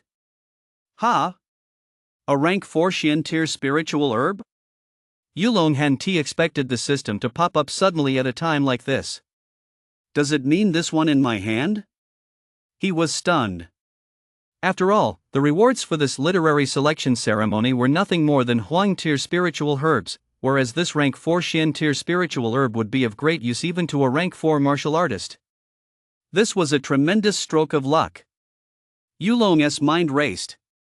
There was no way he could simply take this fruit out with him. Since a new system function had just appeared, he might as well test it out to see how it worked. Absorb. The moment Yulong made up his mind, the crimson fruit in his hand began to fade. In just a few seconds, it vanished completely. Holy crap, this system isn't just taking in without giving anything back, is it? After the fruit in his hand was absorbed, not a single trace remained, but Yulong didn't feel any other changes. He hurriedly brought up the interface to check. Vitality, 15 do. Mental domain, 45 thoughts. Mana, 1000. What's this extra mana? Yulong immediately noticed the change in the system. Is 1000 mana the energy I gained from absorbing that fruit? But how am I supposed to use it? I don't feel any mana at all. Yulong was at his wits' end. Facing such a silent system left him in tears. Just look at other people's systems. They come with detailed manuals and even have a little sprite to explain everything. Now look at yours. What era are we living in? Do you even understand the concept of customer service? The teenager ranted furiously in his mind. Perhaps sensing Yulong's frustration, a row of notes suddenly appeared beneath the word mana on the interface. Mana can enhance vitality and mental domain. A few breaths later, it vanished in the blink of an eye. What does that mean? Yulong's heart was pounding. He'd always been decent at language arts. Does this mean I can convert all 1000 mana into vitality? If so, wouldn't I instantly become a martial artist? The moment that thought crossed his mind, Yulong could no longer keep his composure. The key point was that this wasn't a one-time deal. The system had provided Yulong with a path. As long as he had a sufficient supply of rare natural treasures, he could absolutely race ahead on his cultivation journey and crush all the geniuses in his path. Academic path geniuses? So what? The pent-up frustration he felt over the past 2 days after being rejected by the academic path instantly vanished. Yulong pricked up his ears to listen. The rumbling outside was growing fainter, likely signaling the end of the commotion. This cave wasn't a place to linger. He had to get out immediately. As soon as he crawled out of the cave, Yulong spotted Fatty's massive frame crouched in the grass. It was impossible to miss. What's going on? Yulong crept up quietly and tapped Wu Wei on the shoulder. Holy crap! You gave me a heart attack, Yulong. I knew you wouldn't die that easily. Wu Wei rubbed his heart. It had nearly leaped out of his chest just now. Wow, you're actually okay. How did you manage to dodge that grizzly bear? Wu Wei looked at Yulong with a mix of amazement and disbelief. How else could I have dodged it? I just tossed the blood ginseng I was holding and quickly hid off to the side, playing dead. Yulong brushed it off nonchalantly. That was exactly what he'd done. Impressive. If I'd been chased by that grizzly, I'd probably have been too scared to even move. It's Senior Zhang Minglei. He's got that huge grizzly bear out there pinned down. At the mention of Zhang Minglei, Wu Wei immediately perked up. Zhang Minglei? After all this time, Yulong had long heard rumors about this legendary senior from Yanzhong High, the Zhang Minglei who ranked first in the province last year, the one rumored to have already broken through to the scholar realm. Roar! A thunderous roar suddenly echoed from the distance. The once lush forest nearby looked as if it had been run over by a bulldozer. In the distance, a grizzly bear over 3 meters tall was roaring at a young man. How can this grizzly bear be so huge? Yulong was astonished. This one stood over 1 zhang tall. The one you encountered has already been killed by Zhou Kehua. Wu Wei pointed to a pile of rubble, where the mangled remains of a grizzly bear were faintly visible. But killing the smaller one attracted the bigger one, which killed Zhou Kehua with a single swipe. Wu Wei's voice was a bit excited today. They'd been on the brink of life and death several times, and this had revealed to him the cruel side of the path of cultivation. Later, just as the big bear was about to come toward us, Senior Zhang Minglei arrived just in time and saved our lives. Senior Zhang is so strong. Wu Wei's eyes sparkled with admiration. Do you know what? That was a demon beast, and Senior Zhang dominated the fight from start to finish. Indeed, on this battlefield, Zhang Minglei, standing only 1.7 meters tall, exuded an overwhelming aura, firmly suppressing the 10 zhang tall grizzly bear, his every move accompanied by the roar of wind and thunder. The grizzly bear could only roar incessantly, unable to break free. Ha ha, this trip was well worth it, absolutely worth it. Zhang Minglei roared with laughter, exuding unbridled confidence. Moving with such elusive footwork, the grizzly bear could not possibly track his movements. A rank 1 peak demon beast is a treasure from head to toe. Since we've encountered one, there is no reason to let it go. Its thick, tough hide is perfect for testing my techniques. Academic technique: deafening shock. This was an academic technique created 600 years ago by state scholar Yuan Tiangang. When his disciples weren't paying attention in class, he let them experience firsthand what deafening shock truly meant. Zhang Minglei clasped his hands together, forming a mysterious hand seal. Mana from the heavens and earth condensed in his palms, coalescing into a fist-sized orb. Beast demons possess extremely keen instincts. Sensing immense danger from this massive mana, the grizzly bear turned and fled. Trying to escape?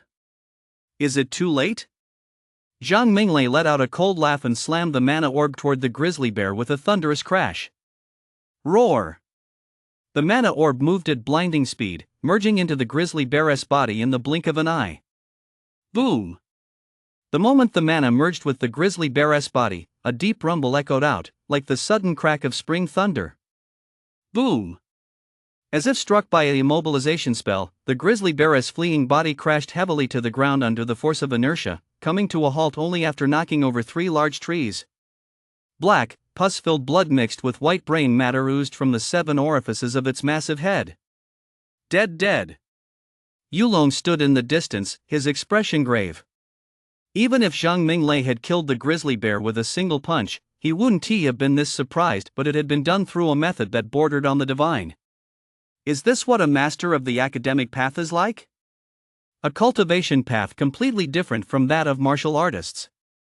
The grizzly bear possessed formidable vitality and a resilient physique, likely far surpassing a human rank 1 martial artist capable of withstanding sword slashes and axe blows, yet utterly powerless against this tiny cluster of mana. Academic?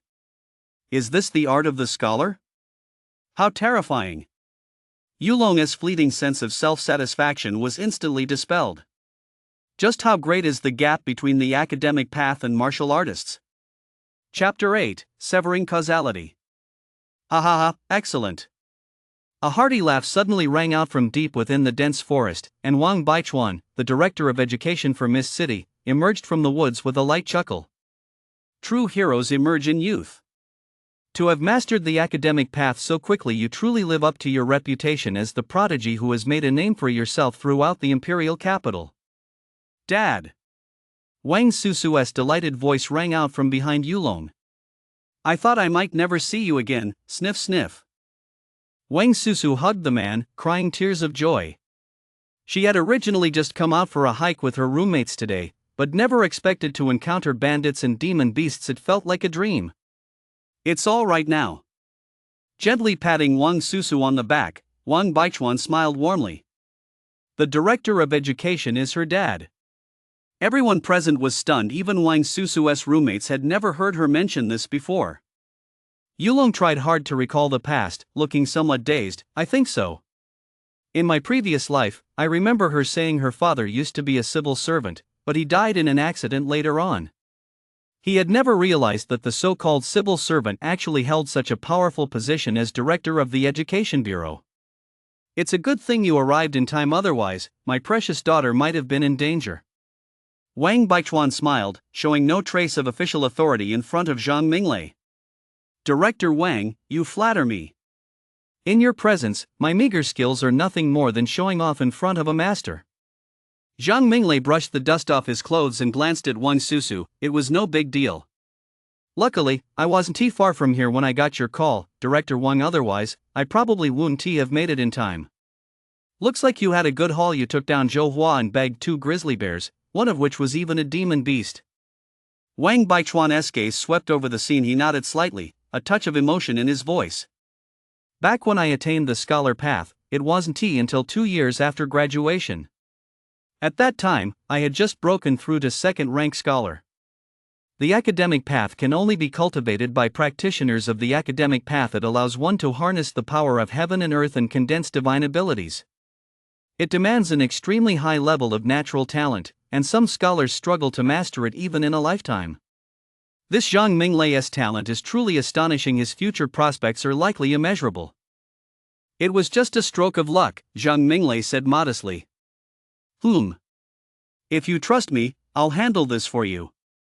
Give me an account number, and I'll transfer the proceeds to you in a few days. That would be perfect, Zhang Minglei smiled. A first-ranked demon beast is worth over $1 million. Although he had channels to sell it, those were in the imperial capital. Now that he was in Fog City, having a local power broker to help him sell it on the spot was naturally the best possible outcome. Wang Baichuan nodded, then turned to give his beloved daughter a stern look. Susu, do you have any idea how dangerous this Zhou Hua is? Didn't I ask your principal to issue a special notice at school? Why are you still sneaking out? We never expected that just going for a hike would put us in such danger, Wang Susu mumbled, burying her head in Wang Baichuan's embrace. You. Wang Baichuan gave Wang Susu's little head a firm rub. It's all your mama's fault for spoiling you rotten. Are you and your classmates all right? I'm fine, Dad, Wang Susu said in a sweet, innocent voice. Oh, right. One of our classmates injured her leg and needs to be taken to the hospital immediately, Wang Susu suddenly remembered. She hurriedly told her father about Wu Wei, whose thigh had been broken by Zhou Hua. Really? With only one person injured, things were turning out much better than he'd expected. Don't worry. The rescue team will be here soon. Once they arrive, they'll take your classmate down the mountain for treatment. He had rushed over alone out of concern for his daughter's safety. With the speed of a 7th-rank scholar, he could move through the mountains and forests far faster than any vehicle. And besides Senior Zhang, we also have another classmate to thank for our rescue. Zhou Kehua suddenly showed up today. Wang Susu hurriedly recounted everything that had happened today to her father in full detail. In her words, Yulong had become a heroic figure, fearless and willing to risk his life. Listening to the young girl's account, Yulong snapped back to reality and felt a bit embarrassed. He couldn't help but wonder to himself, am I really that impressive? Zhang Minglei, standing nearby, looked on with equal surprise. He hadn't expected this ordinary teenager to possess such courage. Had he been in Yulong's shoes, he might not have been able to make the same choice. Wang Baichuan solemnly shook hands with Yulong. Having heard Wang Susu's account, he too understood the gravity of the situation.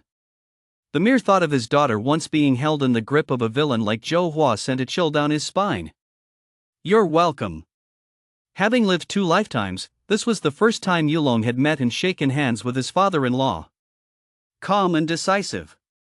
That was the impression Wang Baichuan formed of Yulong upon their first meeting. It's a pity his cultivation talent is limited to the martial path. Wang Baichuan shook his head silently. To ordinary people, the path of the martial artist was nothing short of miraculous, but in the eyes of those who cultivated the academic path, they could hardly be considered equals. The wheels of history rolled forward relentlessly, leaving behind countless lessons and truths. One of them was this: among cultivators of the same rank, a scholar could subdue a demon beast, while a demon beast could crush a martial artist. That was how cruel and merciless it was. Martial artists can only cultivate their own bodies, while scholars harness the power of heaven and earth, using a feather's touch to move 1,000 caddies. Human strength has its limits, but the power of heaven and earth is boundless. The gap between them is no smaller than that between ordinary people and martial artists. As this thought crossed his mind, a touch of formality crept into Wang Baichuan's tone. Add to that the look Yulong cast at Wang Susu, though much more subtle, it was still caught by Wang Baichuan. That look in this young man's eyes must be cut off immediately. Wang Baichuan's gaze flashed like lightning, and coupled with the expression on Wang Susu's face when she spoke of Yulong, my daughter is destined to become a master of the academic path. I absolutely cannot allow such a situation to take root, even in the slightest. No need, Uncle Wang. Susu and I are already friends. Saving her was my duty, no thanks necessary. Yulong smiled, wanting to make a good first impression on his future father-in-law. In his previous life, after graduation, Susu had simply walked into his life, helping him emerge from the grief of losing his mother. Those had been his happiest days. In his heart, Wang Susu held a place of immense importance. Hearing the affectionate nickname Susu, Wang Baichuan's eyebrows shot up. Thank heavens, it was merely a subconscious slip on Yulong's part after all. He'd been calling her Susu for 5 years now. Young man. Wang Baichuan abruptly cut Yulong off. You should know that my daughter is destined to be a prodigy. With my support behind her, she will go even further than I ever did. But what about you? The academic path and the martial path are worlds apart. On top of that, your family is of modest means, and your clan has never produced any martial masters. Even on the martial path, how far do you think you can go? Young man, do you understand? You and my daughter are destined to live in two completely different worlds. Wang Baichuan felt that, for his daughter's sake, he had to cut the knot cleanly and put an end to their romantic thoughts. These words were not only directed at Yulong but also at Wang Susu. Dad, what are you talking about? Wang Susu's face flushed instantly. She hadn't expected her father to suddenly say something so hurtful. Susu, don't say a word. Wang Baichuan's expression darkened. Though he didn't unleash the oppressive aura of a 7th-rank scholar, the atmosphere still felt suffocating to the students present. Young man, speak up. What reward do you require to sever today's karmic ties? You. Wu Wei, standing nearby, couldn't stand it anymore.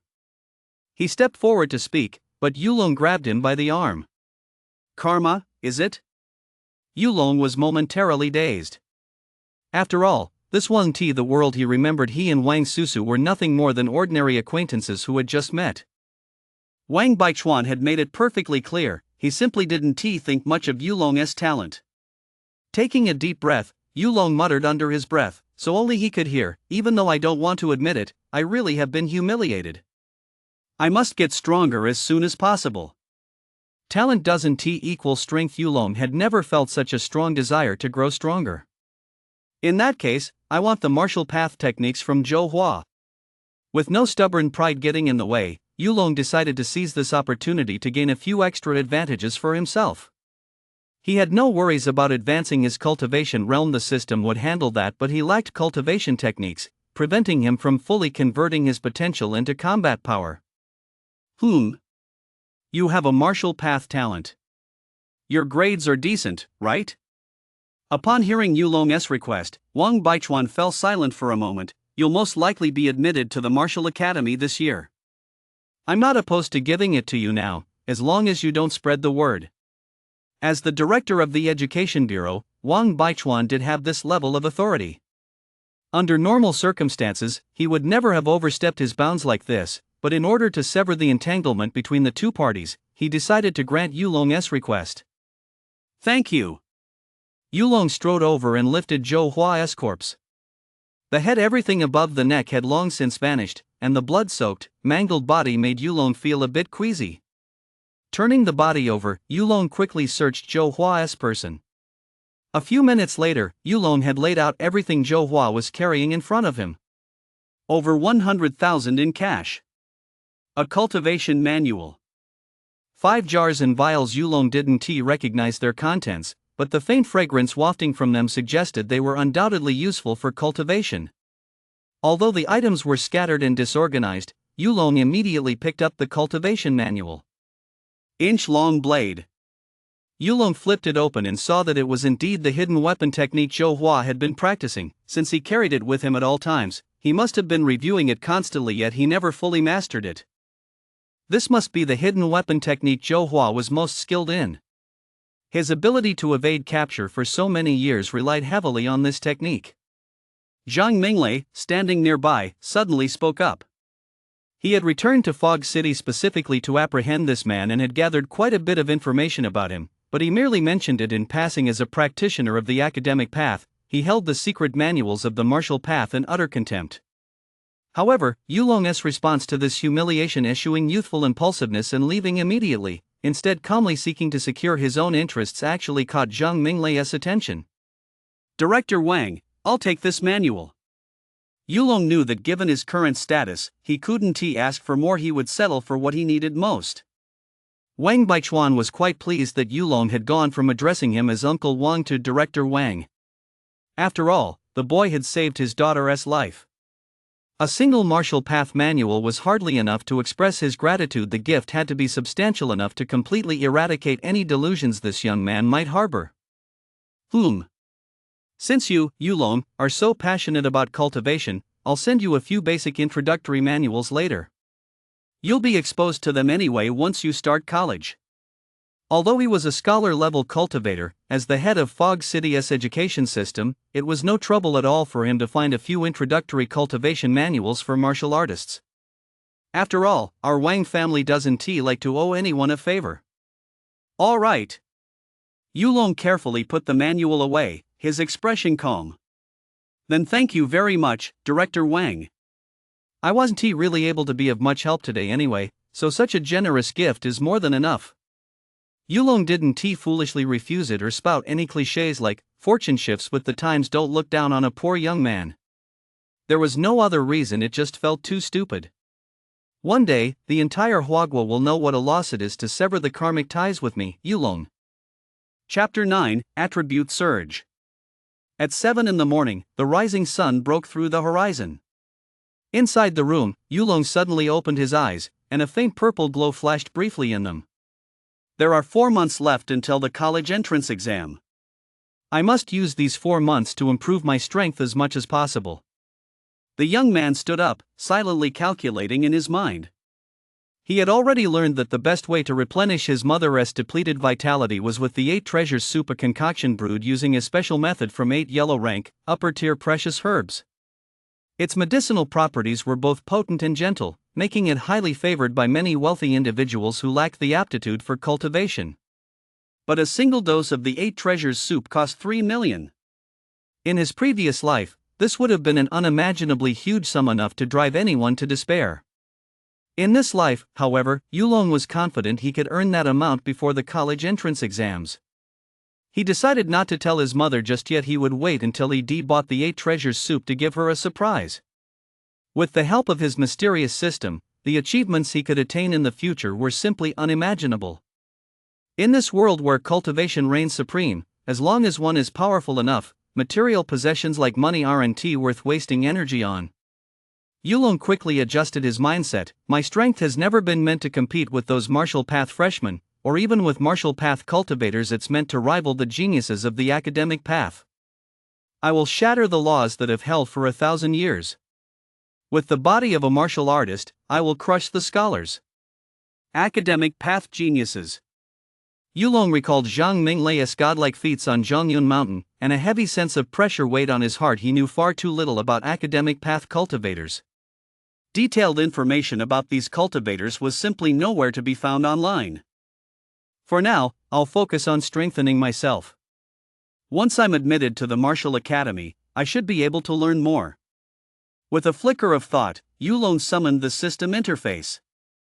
The 300 points of mana displayed there lay before him like a naked beauty, teasing the young man's heartstrings. Mana. Yulong focused all his attention on the interface, drawing a bit of mana and channeling it into the vitality bar. Instantly, the numbers before his eyes changed. Vitality, 17 Do. Mental domain, 45 thoughts. Mana, 999. The moment his vitality increased, Yulong felt a sudden wave of heat wash over him, as if he'd just stepped out of a top-tier sauna. His whole body felt so blissfully relaxed he almost moaned. Yulong could clearly feel that with his vitality boosted, his entire being had become much lighter. Then let us see just how much vitality I can increase in one go. A fierce glint flashed in the teenager's eyes as he added 10 points of mana at once. Boom! A deep rumble echoed within Yulong's body. It felt as if a volcano had erupted inside him. Scorching magma coursed through his meridians, constantly expanding them and strengthening his bones, while his body emitted a continuous series of crisp cracking sounds. Yulong now felt as if he were Sun Wukong thrown into an alchemical furnace, his entire body being relentlessly forged. I can do this again. He could sense he hadn't reached his limit yet. Add another 10 points. Yulong was determined. Provoked today by his father-in-law from his past life, he was resolved to boost his strength as much as possible, testing the limits of his physical body step by step. In the end, he transferred a total of 36 points of mana into vitality. Vitality, 52 do. Mental domain, 45 thoughts. Mana, 964. The young man stretched his body into the shape of the Chinese character 2 as he lay on the bed, gasping for breath until the burning sensation inside him completely subsided. When Yulong came to his senses, he discovered that a large amount of black substance had been expelled from his body, even causing his pajamas to stick firmly to his skin. What does this mean? Is this the legendary cleansing of the tendons and marrow? Yulong felt a mix of surprise and delight. Although the searing heat had subsided, he knew his own body best. He could clearly sense the changes within it. Strong. Far stronger than before. He grabbed a pen from the desk by the bed and, with a slight effort, instantly bent it at a 90-degree angle. It's a shame my body has reached its current limit. I could only increase my vitality by 36 do. I'll have to wait until my body has fully assimilated it, Yulong said with a hint of regret. Until mana was converted into combat power, it was all just empty talk. If other martial artists knew that Yulong had increased his vitality by 36 do in a single night yet still looked so disappointed, they'd probably rush over to beat him up to vent their frustration. It's a shame that only so-called spiritual herbs can be used to refine mana, Yulong muttered under his breath. The sensation of such a sudden surge in power was intoxicating, but he had absolutely no idea where to find these spiritual herbs. After all, he was still a high school senior, not yet 18 years old, and hadn't even entered the circle of cultivators yet. He dashed into the bathroom and quickly took a shower. Is this an illusion? Why does my skin feel so much smoother? The teenager felt that his skin now could rival that of those Lu and Koan heartthrobs from his past life. The vitality test for the college entrance exam won't be a problem, but the basic exam is also a major factor in scoring points. Yulong's top priority right now was the college entrance exam. Different martial arts academies represented different levels of instructors and cultivation resources. Gaining admission to the very best martial arts academy would be most advantageous for him. After all, China was a vast country, and martial arts academies varied in quality. Mana grants the mental domain 10 points. Yulong had a hunch that the strength of his mental domain wouldn't just grant him the benefit of being a memory master. It was just that he hadn't yet tapped into that realm. Mental domain boost. Suddenly, a wave of coolness washed over Yulong's brain, like swallowing an entire popsicle on the hottest day of summer. A chill that penetrated right to his core. A pair of invisible little hands gently massaged the acupoints on the top of the teenager's head, making him want nothing more than to close his eyes and enjoy the moment. Boost the mental domain to its maximum. With a fleeting thought, Yulong issued this command, wanting to see if the system actually possessed any intelligence. Whoosh! It turned out the system had understood Yulong's request. The mana bar decreased by another 13 points, all of which were transferred to boost the mental domain's strength. Vitality, 52 do. Mental domain, 68 thoughts. Mana, 941. Because he had absorbed mysterious blue energy from the scanner while selecting texts earlier, Yulong's mental domain had reached its current limit faster than his vitality. Snap! As the mental domain finished upgrading, a faint cracking sound echoed in his mind, as if something had been shattered. At the same time, Yulong underwent a kind of transformation as he focused his mind. He could actually see the state of his internal body.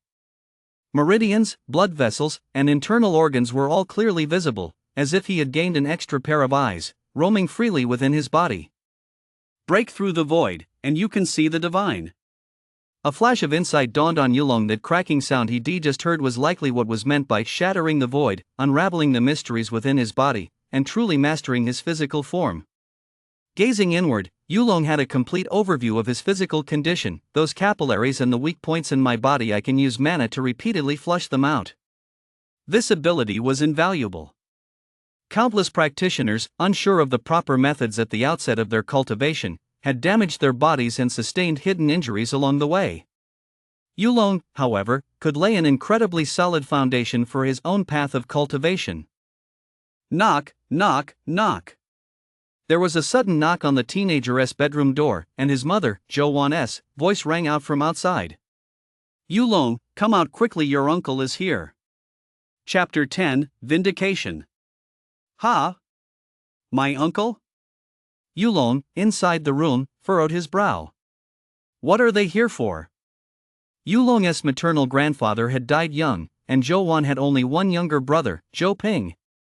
In his youth, he had been a reckless troublemaker who constantly got into all sorts of trouble, forcing Jo-won to beg for favors and pay off debts to settle matters. Later, after befriending someone influential, he opened a hotel in Fog City and made his fortune, becoming a small-time tycoon with assets worth tens of millions. After Yulong's father went missing, the Yu family's fortunes declined. Jo-ping's family, who now considered themselves high society, looked down on his older sister's household. Aside from a token visit during the Lunar New Year, they never came by on ordinary days. Sure enough, as soon as Yulong stepped out of his room, he saw three strangers sitting on the living room sofa. Cousin, we've been here for quite a while. It's rude not to come out and greet us. On the sofa, Zhou Xing with his rainbow-colored hairstyle sat with one leg crossed over the other, lightly covering his nose with his hand.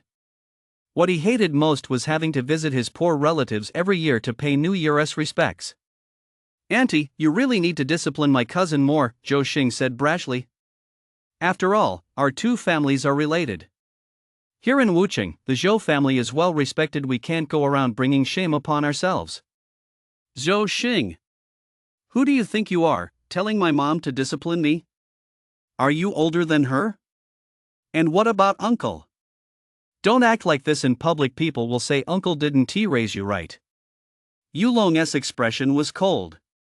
It had been the same in his previous life. Ever since he was a child, this flashy little cousin had flaunted his superiority in front of him every year, hurling all sorts of sarcasm and insults. Unfortunately, in his previous life, Yulong hadn't dared to confront them head-on. He simply endured it in silence. This time around, however, he was different. You. Zhou Xing's face instantly flushed red with anger. Yulong's words had delivered a subtle yet scathing rebuke. He wasn't about to let that slide. Xiaolong, senior year has already started. How did you do on last week's literature exam? Zhou Ping suddenly spoke up, interrupting Zhou Xing, his gaze tinged with surprise. He knew his young nephew's temperament well from childhood. Why had he suddenly changed so much today? Is that any of your business? Before Yulong could respond, Xiaoye returned from outside. Spotting the group on the sofa, her face immediately darkened. Xiaoye, we're your elders. How dare you speak to us like that? Her aunt, sitting nearby, immediately jumped to her feet.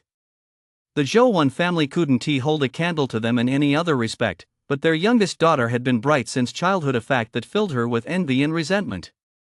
That's just how I am. Do you think our family is easy to push around?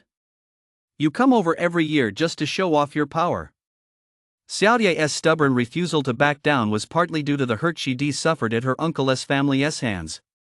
You.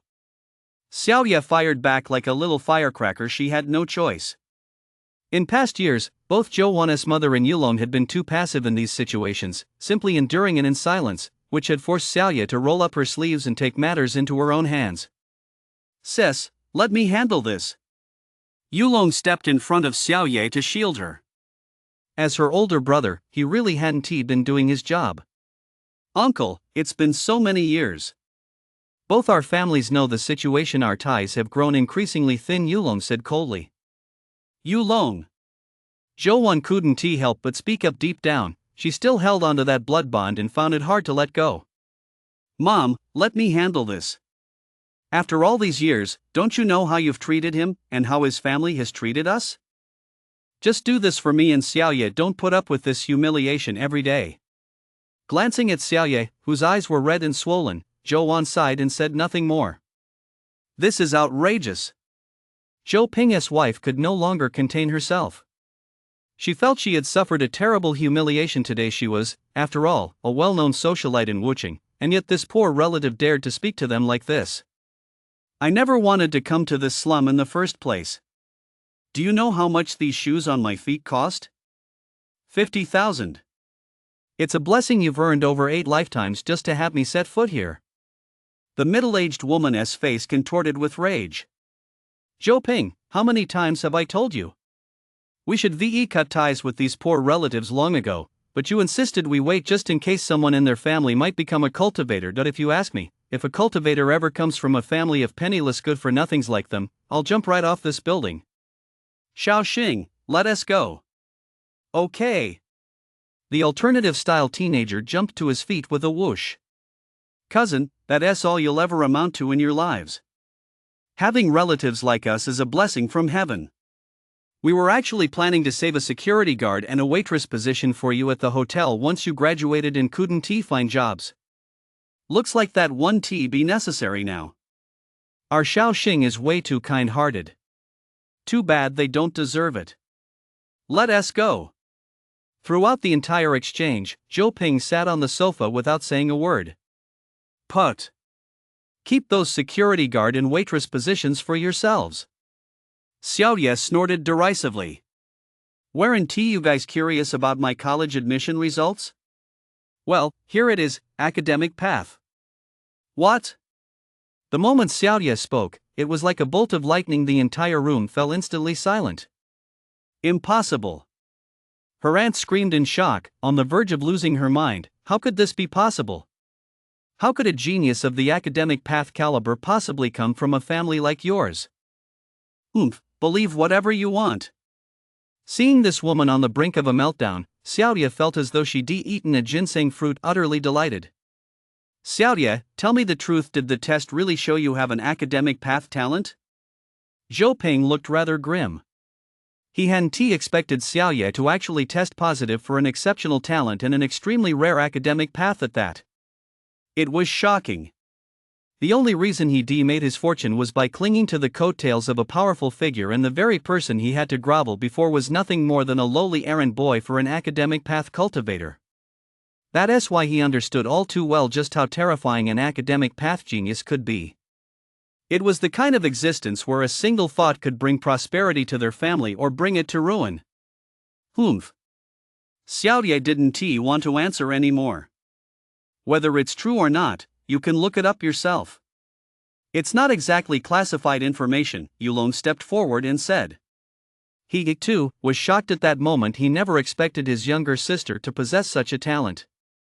Xiao Ye, your aunt-in-law just has a bit of a temper, but we're still family, after all. Zhou Ping's expression changed completely, and he forced a long absent smile. You and Xiao Xing are family, aren't you? We don't have family like you. Xiao Ye laughed. Didn't that woman just say that if I were a cultivator, she'd jump right off this building? The middle-aged woman stood frozen in place, unsure whether to step forward or back, her face flushing red. Now that she knew Xiao Ye was a cultivator, she didn't dare to speak harshly anymore. What's so great about being a cultivator? Once I take the college entrance exam in my senior year, I'll definitely be an academic path genius too. Zhou Xing said timidly, his face full of defiance. You little brat. Zhou Ping's expression turned furious instantly, and he slapped Zhou Xing across the face. How did I raise you? You have no manners whatsoever toward your elders or older siblings. The slap was so hard it sent Zhou Xing stumbling backward, leaving him dazed. Zhou Ping! You good for nothing. How dare you hit my son? I'll fight you. Seeing her precious son struck, the middle-aged woman lost all restraint and lunged forward, trying to grab Zhou Ping by the face. Knock, knock. Just then, someone knocked on the door, and a delivery guy poked his head in. Excuse me, is Yulong here? I have a package for you, could you sign for it, please? Oh, that's me. Yulong's heart skipped a beat, and he hurriedly stood up. He hadn't ordered anything online. The only thing he received was the basic cultivation method Wang Baichuan had promised him. Yulong hadn't told his family about his experience on Zhongyun Mountain yesterday. There was no need, it would only cause unnecessary worry. Besides, he was planning to surprise his mother with the 8 treasures soup once he bought it. But with the Zhou Ping family coming over today to show off, he didn't mind delivering one more blow to make his mother feel completely vindicated. Mom! This is a package sent to me by Wang Baichuan. the Director of Education. My selection result is the martial path. Yulong's words struck like another bolt of lightning, plunging the already disheartened Zhou Ping family back into the depths of despair.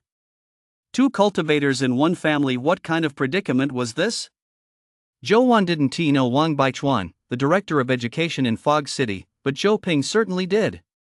He was one of the most powerful figures in Fog City, a man whose mere stump could send shockwaves through the entire city. Now, with Yulong and his sister following the academic path and the martial path respectively, they were practically the height of prestige. When one person attains enlightenment, even the chickens and dogs are lifted to heaven. Originally, his family could have basked in the glow of such good fortune. But it was all too late. Zhou Ping had spent his entire life scheming and maneuvering, yet he never imagined he'd miss out on the biggest investment of all. I hate this. Overcome by rage and regret, Zhou Ping's vision finally went black, and he fainted. Just before collapsing, one final thought flashed through his mind. My sister's family is about to rise to greatness, while my own family is doomed. Chapter 11: The True Interpretation of the Martial Path. In the living room, Zhou Ping's family left, looking utterly dejected. Oh, we were all family once. How did things come to this? Zhou Wan was still in a daze. After all, he was her only biological brother. Mom, haven't you had enough of the heartache caused by that family's behavior over the years? Xiaodia pouted, her eyes still a little red. I know, but never mind, let us not talk about it. Zhou Wan understood deep down she just couldn't bring herself to let it go just yet. You two have made me so proud, it brings me more joy than anything else.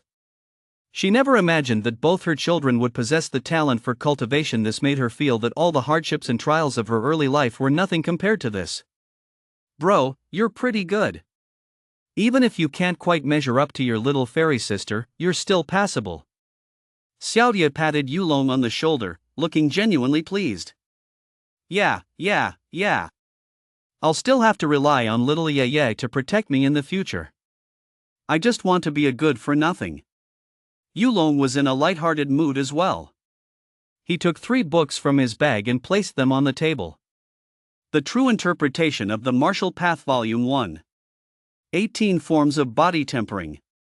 Introduction to Weapons. These were the required textbooks for freshmen at the Hua National Martial Arts Academy.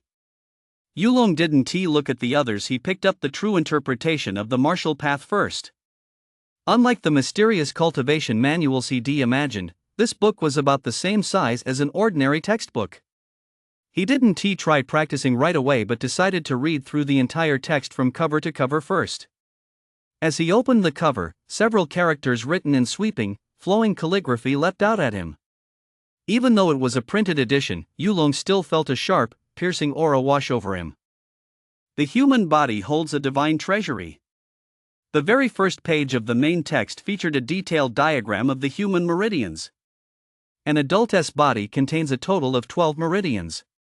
These 12 meridians run throughout the body, connecting every part, and circulate naturally through the body in a complete cycle according to the 12 hours of the day.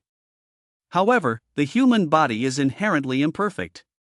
From the moment one is born, the impure energy inhaled gradually clogs the meridians, preventing mana from flowing freely within the body. To begin cultivation, one must first unblock the meridians. This process of unblocking the meridians is the martial path. It is precisely for this reason that training in the martial path cannot begin too early. One must wait until the body has fully developed before beginning practice, to avoid disrupting the normal growth process. When the meridians throughout the body are unblocked and reach a critical point, one will perceive 9 shackles enveloping the entire body. These shackles are formless and intangible. Even the most advanced technology cannot detect them. They seal the body's innate divine reservoir. Only by unblocking the meridians, channeling the body's vitality, and shattering the first shackle can one achieve the physical transformation required to become a martial artist. The first volume of the True Interpretation of the Martial Path in Yulong's hands details the methods for unblocking meridians and shattering the first 3 shackles. Shattering the shackles can be put aside for now. Yulong read the entire book. The strength of his mental domain's 68 thoughts allowed him to simulate the entire process in detail within his mind.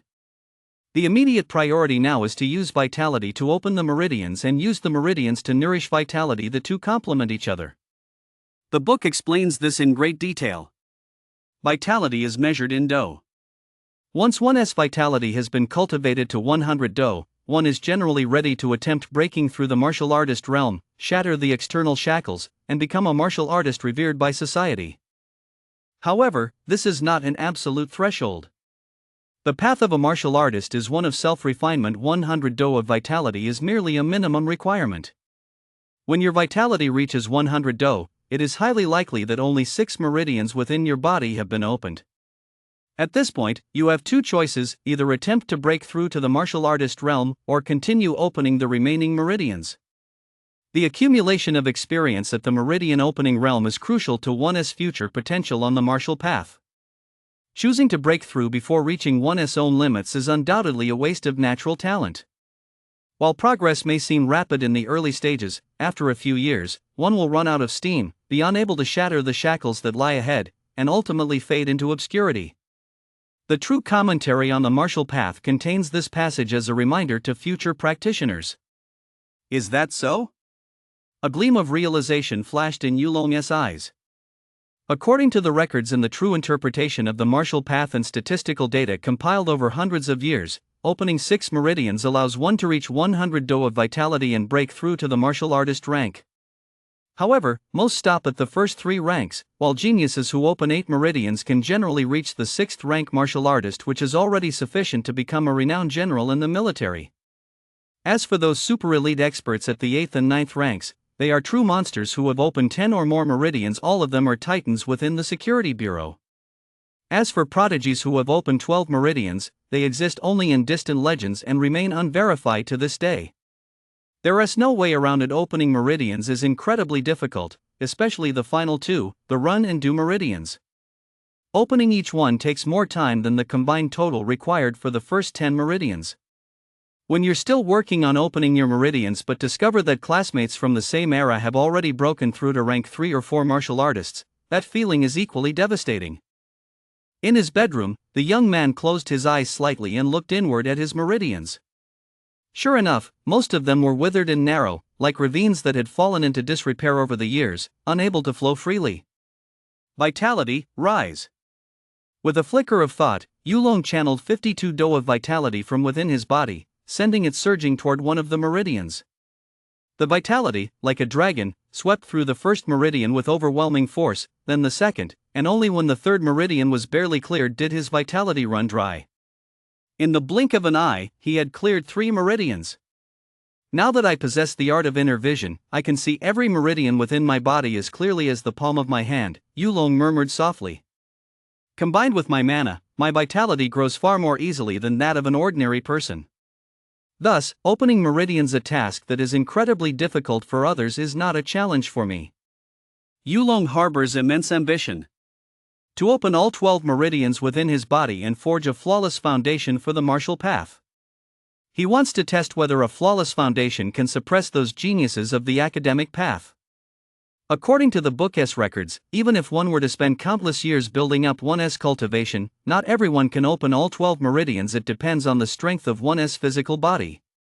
It's like the difference between a wooden bucket and an iron bucket. Once the intensity of one's vitality exceeds the limits of what the body can withstand, exploding from the pressure and dying is not an uncommon occurrence. Practicing the 18 body tempering forms, however, can enhance the physical body's strength and raise its endurance limit at the same time. The strengthened physique generates more vitality, creating a mutually reinforcing cycle. The true interpretation of the martial path and the 18 body tempering forms are the most fundamental textbooks for the 4 years at the Martial Academy.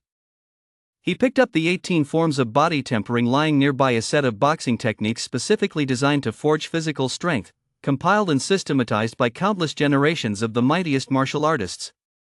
Yulong skimmed through the text, committing the 18 forms firmly to memory. He closed his eyes to regulate his breath for a moment, then took a few steps back and assumed a stance, the very first form of body tempering. Boom! The youth performed the moves exactly as described in the manual. Instantly, his vitality was channeled, coursing through his entire body as the forms changed, nourishing his bones and internal organs. The purpose of the 18 forms of physical tempering is to temper the physical body. It does not excel in fierce offensive power. When performed, the practitioner's movements are confined to a small space, resembling a mysterious, enigmatic circle. The dining table had already been moved to a corner. In the center of the living room, Yulong's arms alternated between crouching and crossing, then sweeping wide and sweeping motions. The wind generated by his fists rippled throughout the entire room. At that moment, the boy's entire focus was concentrated on this set of body-tempering fist techniques, as the vitality within him boiled ceaselessly, surging through his entire body. Huff huff. As Yulong continuously performed the 18 forms, the whistling wind in the living room grew ever more intense. Upon finishing a set, the youth did not stop but began again from the start. This time, his movements were even more fluid. The interplay between each move and his vitality began to reach a subtle realm of harmony, mutually reinforcing one another. As his power built up, he felt an overwhelming urge to let out a mighty howl. Yulong had entered a state of complete absorption. As he repeatedly performed the 18 forms of body tempering, faint sounds of wind and thunder could be heard between the moves. If any martial arts academy instructor had witnessed this scene, their eyes would likely have popped out of their sockets. Performing the form with the force of thunder, such a display is usually only achieved by masters who have immersed themselves in this style for decades. This was astonishing. Finally, after completing the 18 forms for who knows the umpteenth time, Yulong, still not quite satisfied, suddenly unleashed a powerful punch. Boom! The fierce, menacing force of his punch sent fine, spiderweb-like cracks radiating across the reinforced concrete wall. The dull thud jolted the teenager awake. Yulong snapped out of that mystical state as if waking from a dream, staring at the cracks in the wall before him, unable to believe they were his handiwork. "My fist didn't even touch the wall just now, did it?" Yulong murmured softly. He was standing 2 meters away from the wall. His fist couldn't possibly have touched it. Is the force of a single punch really this powerful? The teenager was secretly startled. This was the power he possessed after mastering the 18 forms of body tempering. It was indeed somewhat terrifying. As this thought crossed his mind, Yulong froze. Mastery of the 18 body tempering forms? This was a technique he had only just begun to learn. Could he have truly mastered the 18 body tempering forms in such a short time? Picking up the manual for the 18 body tempering forms again, Yulong worried he might have practiced it incorrectly. According to the book, the 18 forms of body tempering had no rank restrictions. Even a legendary 9th rank martial artist could still practice them. Typically, it took a year just to master the basics, and to reach perfection, it could take anywhere from 3 to 5 years, or even 8 to 10 years. Some might even touch upon that invisible, intangible barrier and spend their entire lives unable to grasp its true meaning. It was certainly not something that could be achieved overnight. But when I practiced it myself, it really came naturally, without the slightest effort.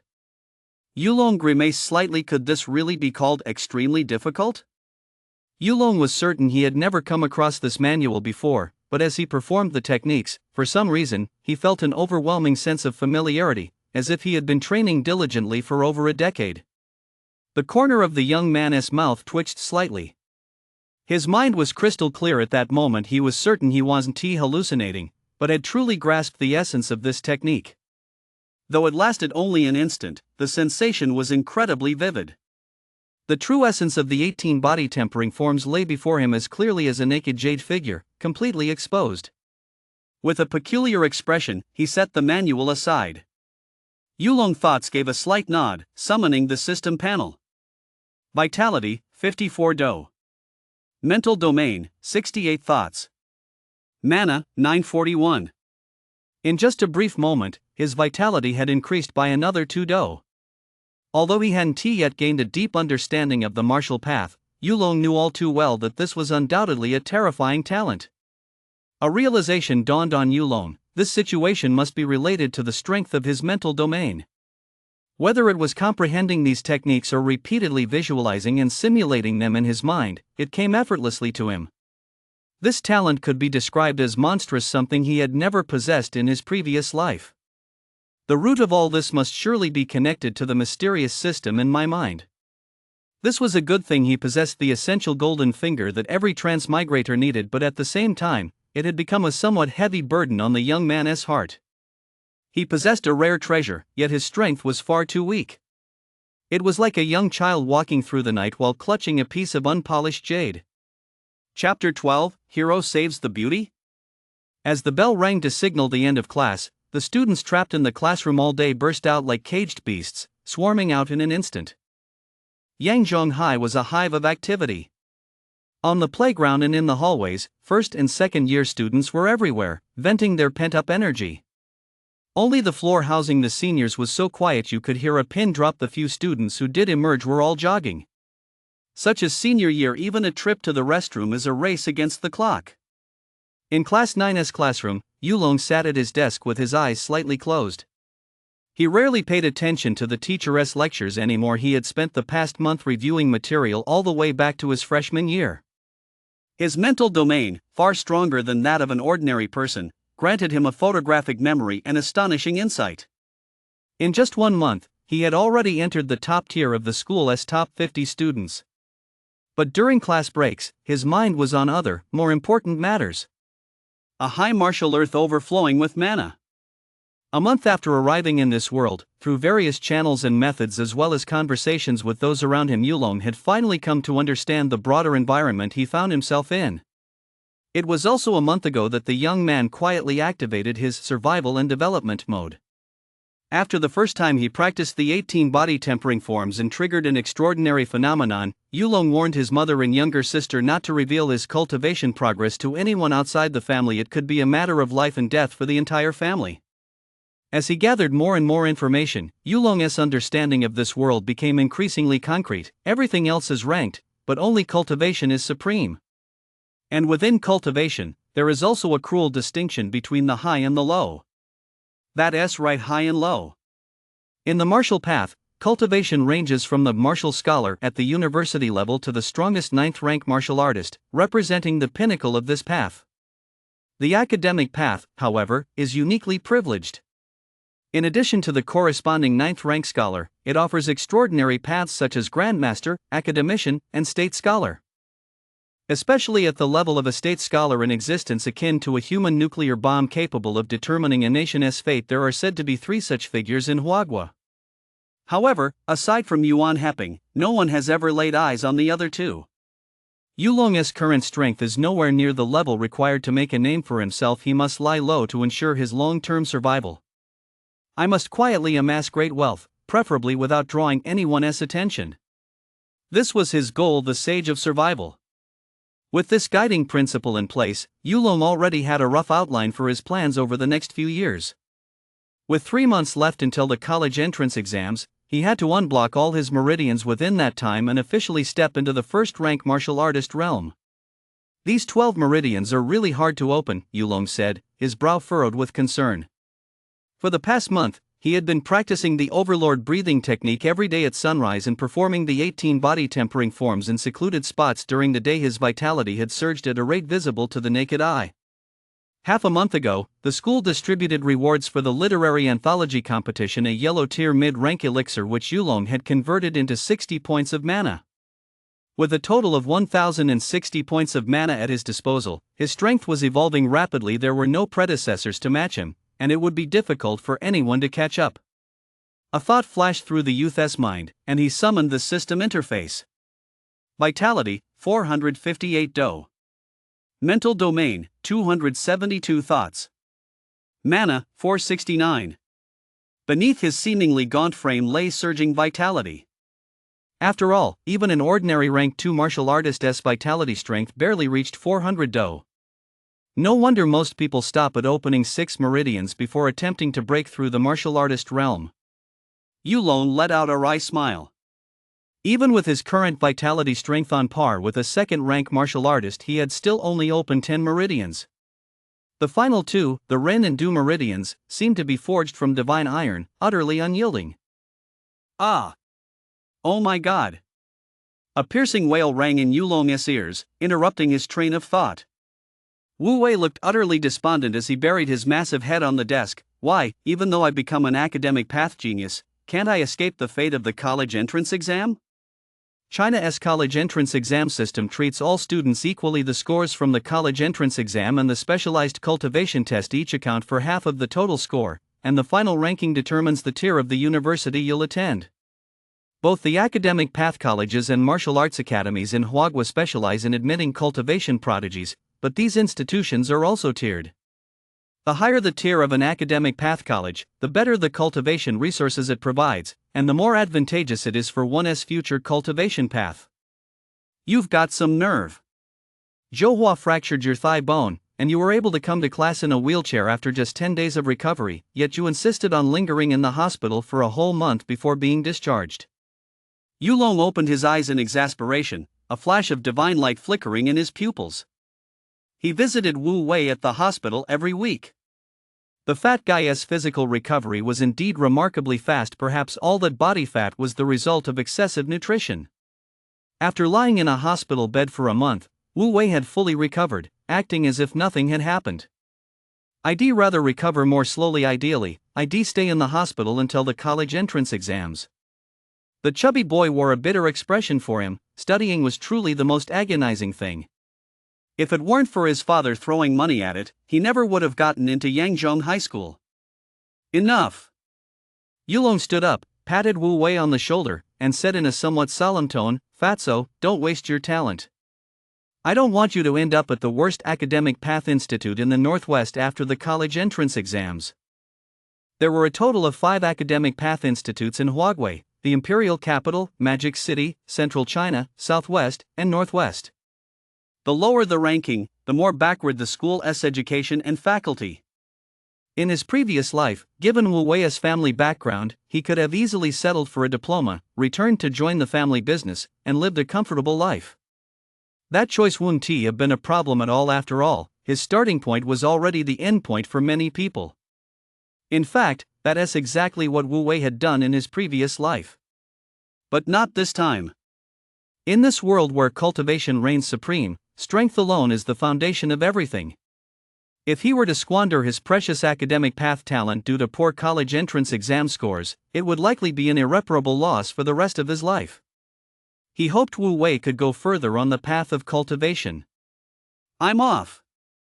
Leaving Wu Wei still a bit dazed, Yulong walked straight toward the school gate.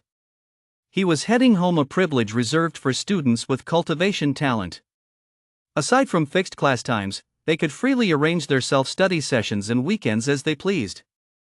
After all, in addition to academic exams, they also had to hone their cultivation talent to prepare for their specialized exam 3 months from now. Now, every day after returning home, Yulong would close the door in practice. Even his mother and younger sister weren't fully aware of his current progress on the martial path. "Ha? Isn't that Yi Midwa?" On the way, Yulong spotted a classmate. What puzzled him was that 2 shifty-looking young men were sneaking along behind Yi Midwa. This was a new ability Yulong had discovered. Once the strength of his mental domain broke through 100 thoughts, he immediately found that his perception of his surroundings had become much sharper. He could vaguely sense the emotions of people nearby, especially malice, which stood out particularly clearly. It was a wondrous experience. As the saying goes, you can't judge a book by its cover, yet he could see straight into people's hearts. At that moment, the 2 young men looked at Yi Midwa ahead of them, a hint of cruelty flashing in their eyes. "This little girl is something else. She looks so delicate and timid. If we grab her, we'll have our ticket into the room." Yulong's heightened senses far surpassed those of ordinary people standing several meters away. He could clearly hear their whispered conversation. Japanese? Yulong was surprised the 2 weren't speaking the language of Huagua, but that of Japan, 3,000 li away across the East China Sea.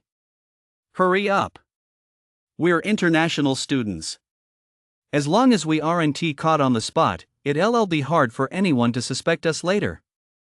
Relying on his extraordinary aptitude for learning, Yulong had spent his free time over the past month teaching himself several major foreign languages to a level where he could take proficiency exams. Understanding these people's casual conversation posed no difficulty at all. After all, we're classmates. Since we've run into each other, it wouldn't be right to pretend we didn't see anything. The teenager muttered under his breath. Although he didn't know which room the 2 were talking about, it certainly couldn't be anything good. Yulong's eyes flashed, and he quietly followed behind them. They hadn't walked far when, on a street with relatively few people, the two Japanese men sprang into action. Wah! Faced with the adult man's premeditated and sudden attack, a high school girl was completely powerless to resist. Yinidwa was immediately gagged and dragged deep into an alley. Holy shit! This girl's got some strength, come help. The two young men pounced together, pinning Yinidwa down. Who'd have thought she'd be such a feisty little thing? Once we film this, it'll definitely go to the highest ranked Rune 1. They were thrilled this was a top-tier prey. Cough, cough, cough. At the entrance to the alley, Yulong cleared his throat lightly, a faint smile playing at the corner of his mouth. Need some help? Chapter 13, Another Big Shot's Only Daughter? Need some help? The voice that suddenly came from the alley entrance sent a chill down their spines. Looking up, they saw a young man who looked like a student. Bastard! It's none of your business. Get lost. One of the Japanese youths lunged toward Yulong. In the dim light, his expression looked particularly ferocious. Yulong's gaze was like lightning, gleaming in the darkness. With a single movement, he shot forward like a bullet, charging straight at the Japanese man coming toward him. Boom! A dull thud echoed through the air. The Japanese youth's eyes bulged.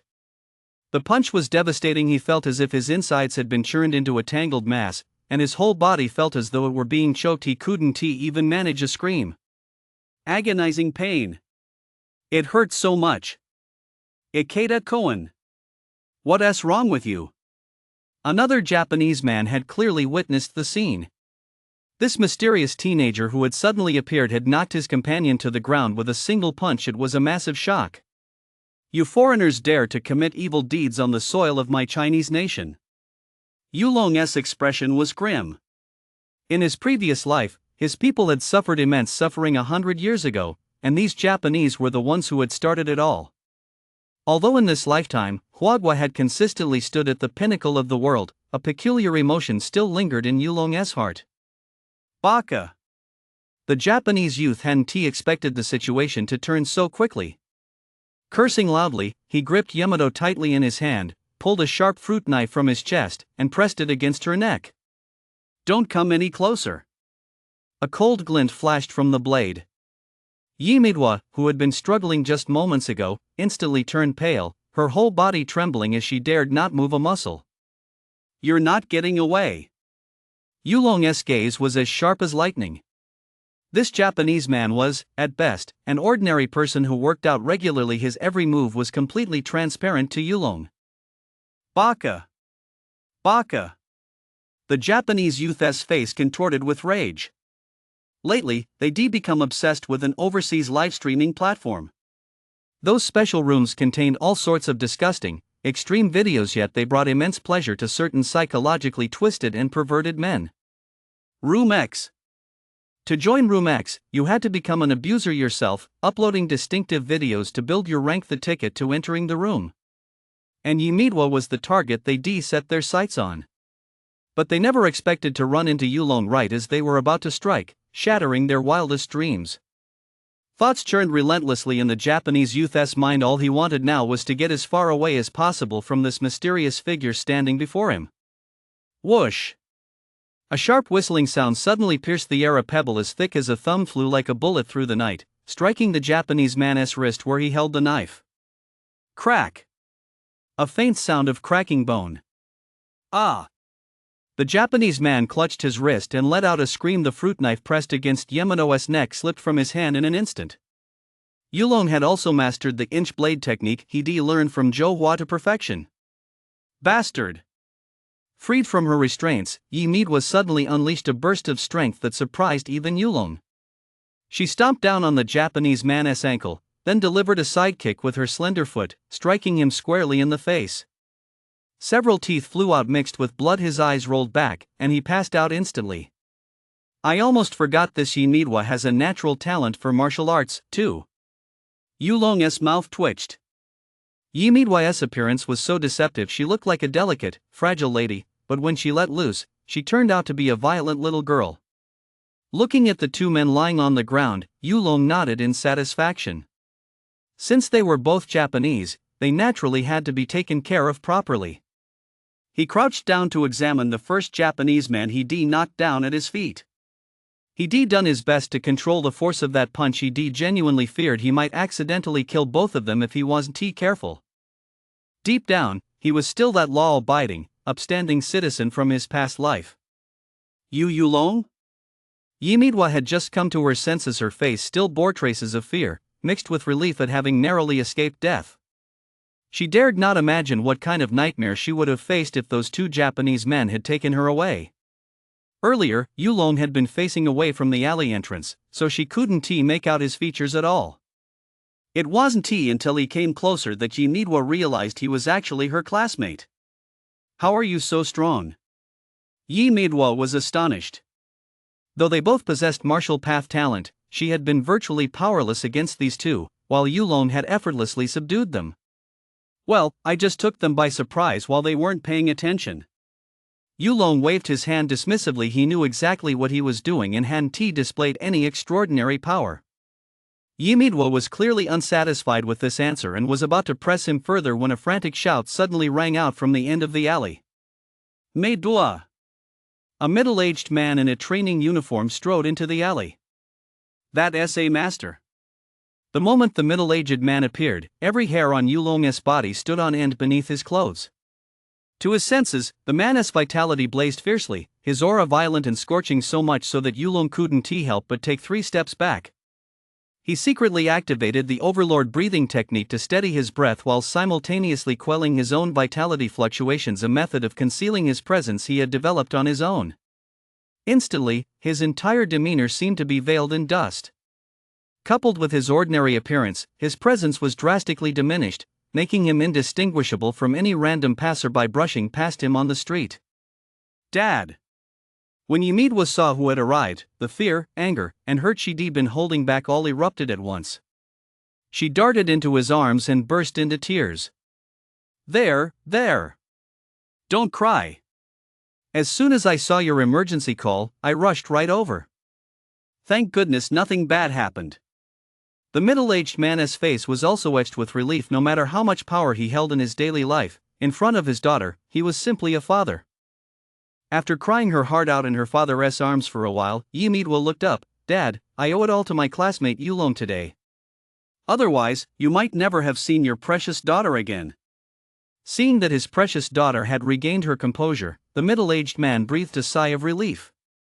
The moment he arrived at the scene, he had already figured everything out. These two were just ordinary people.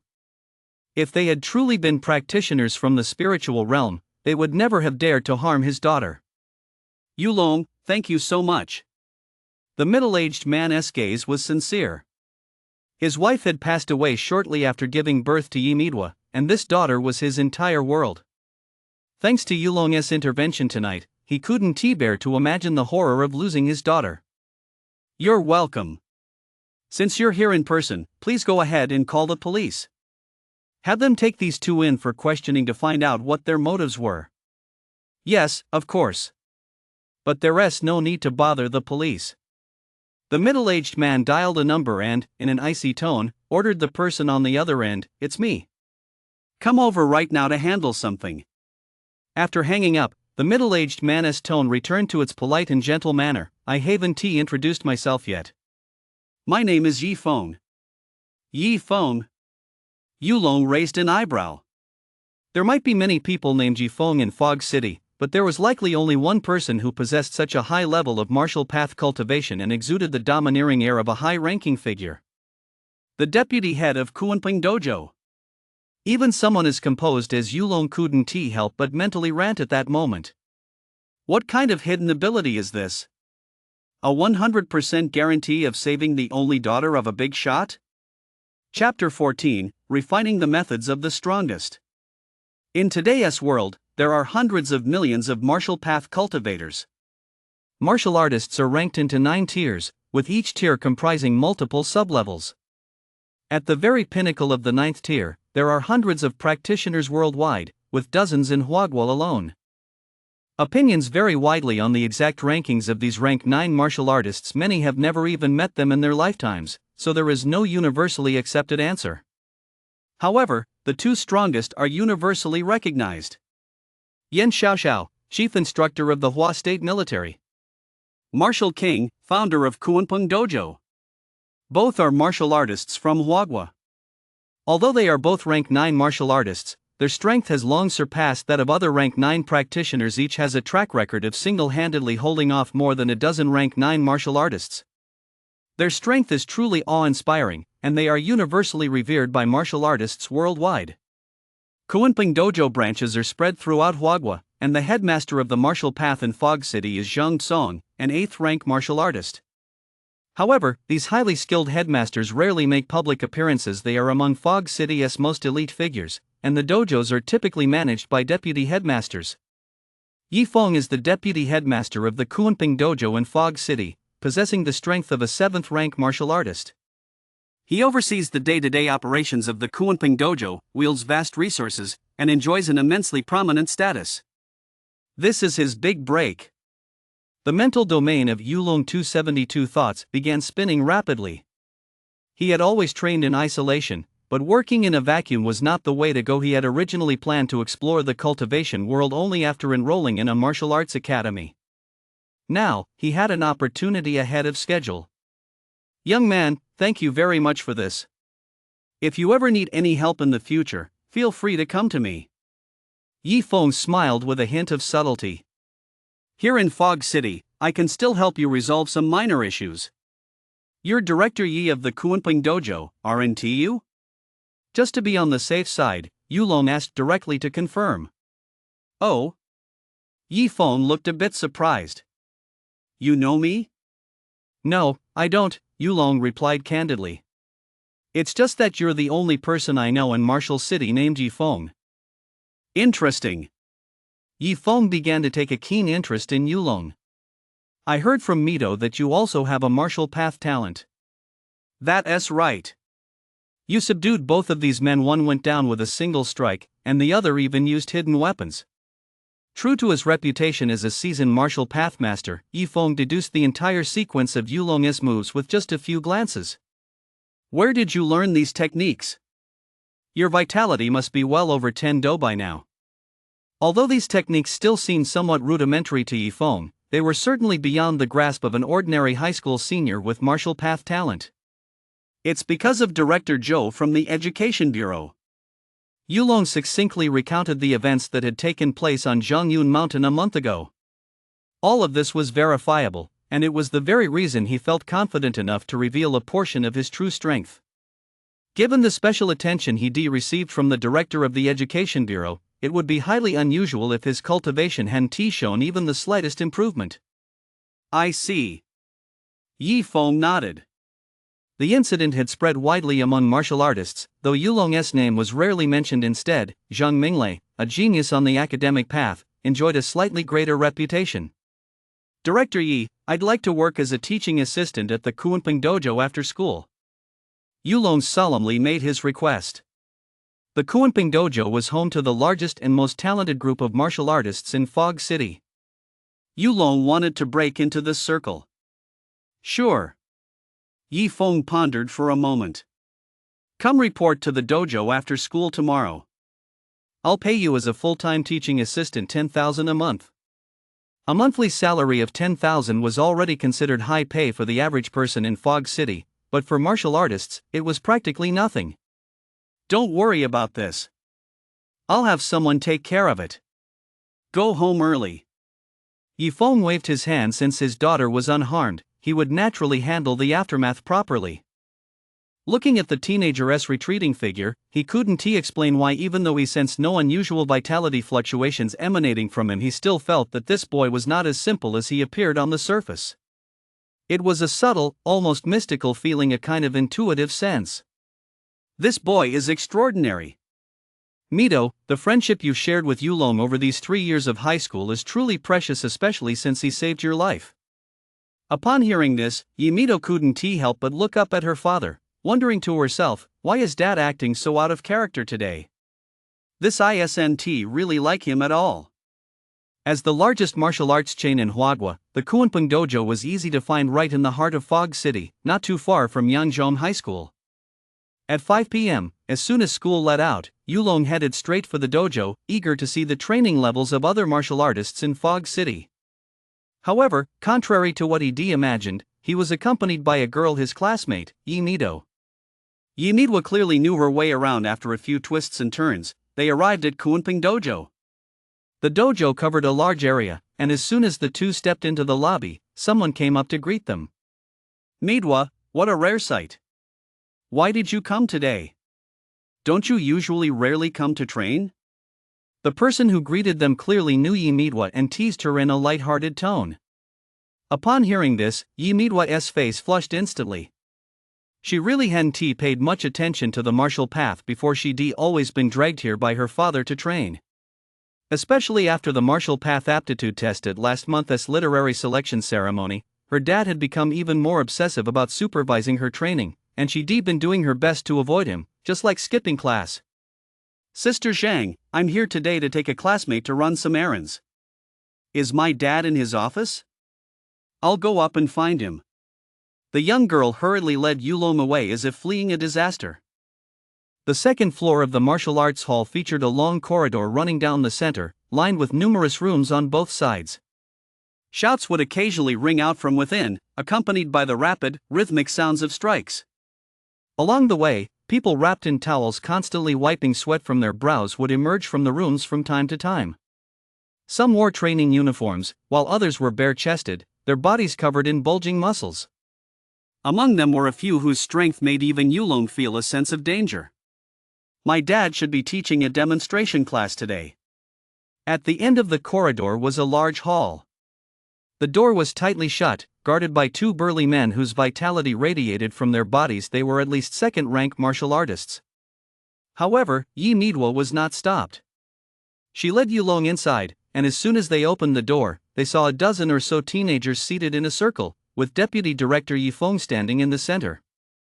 "The human body is a great elixir."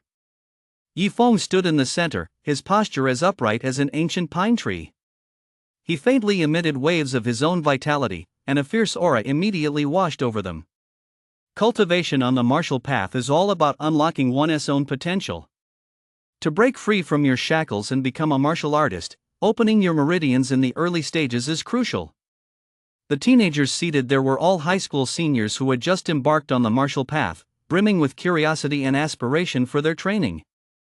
Kunpeng Dojo's courses were expensive, and tickets for Deputy Director Yifeng's annual demonstration class were extremely hard to come by.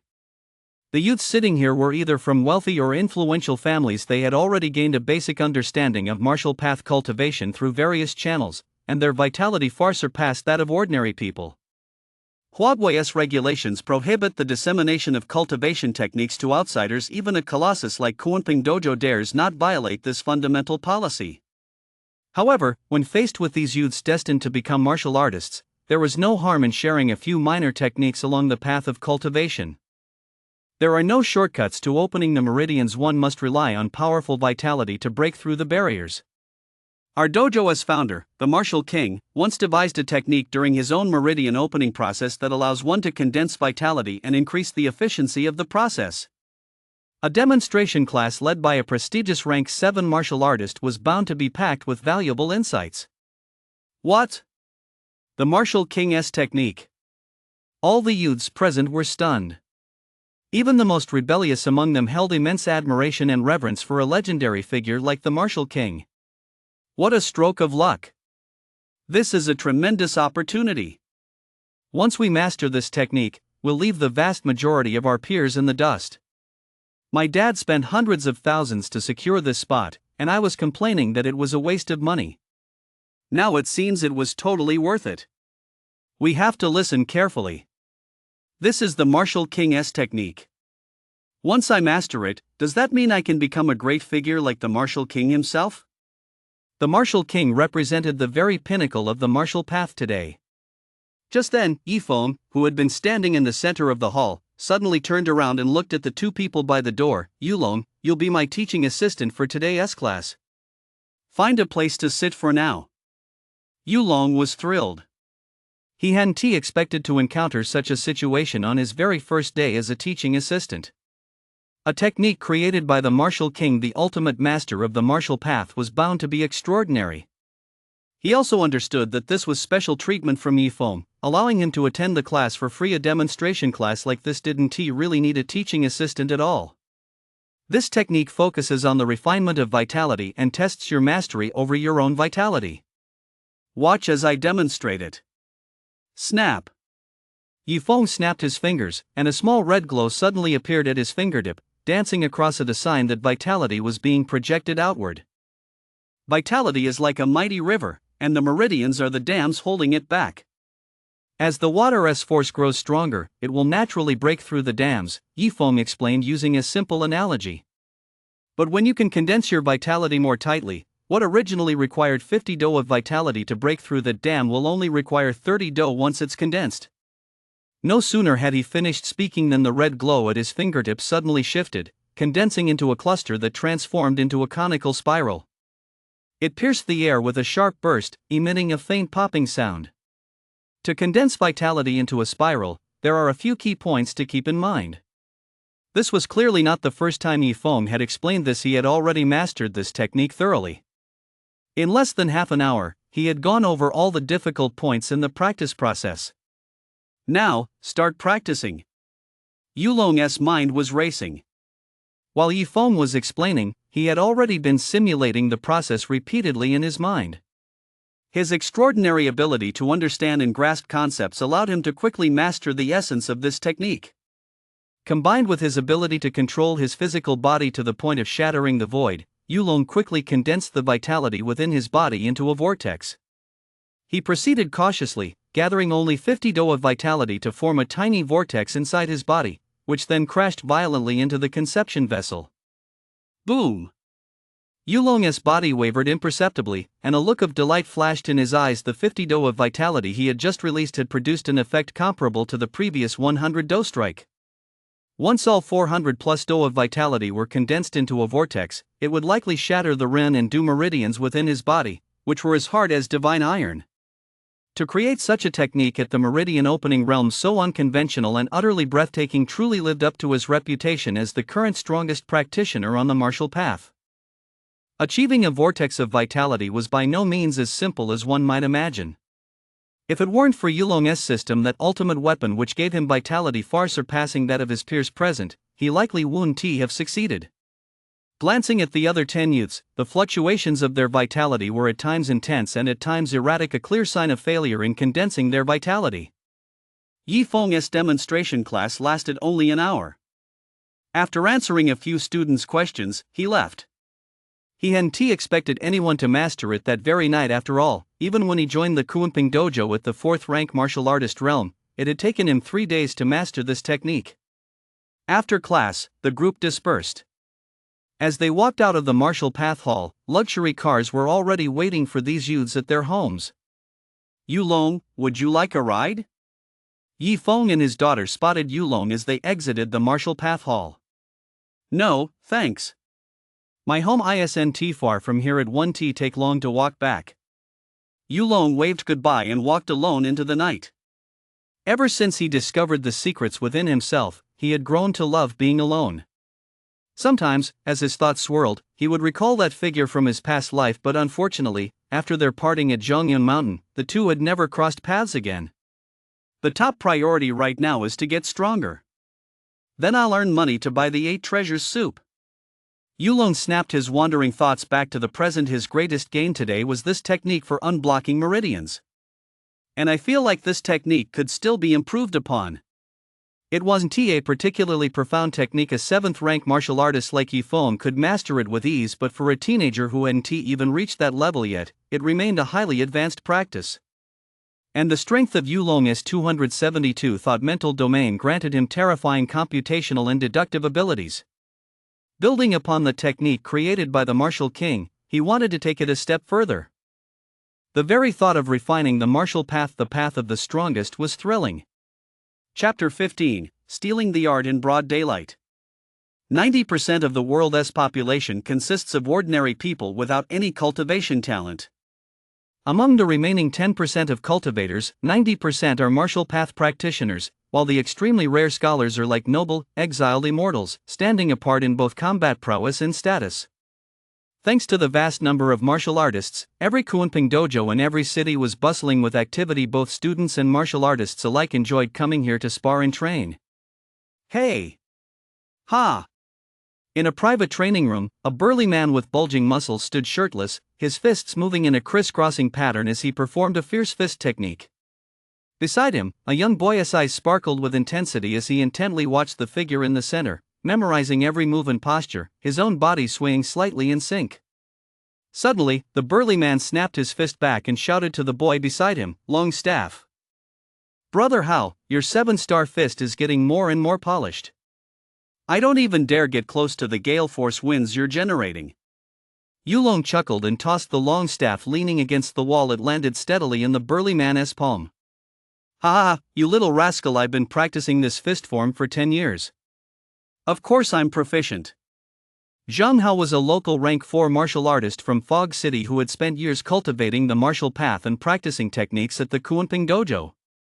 A month ago, the Kunping dojo gained an assistant instructor who was perceptive enough to anticipate his needs and hand him what he wanted the moment he needed it, making his training run smoothly. Yulong was the only one allowed to enter the practice room while Zhang Hao was training. In fact, as an assistant instructor, Yulong had access to most of the rooms.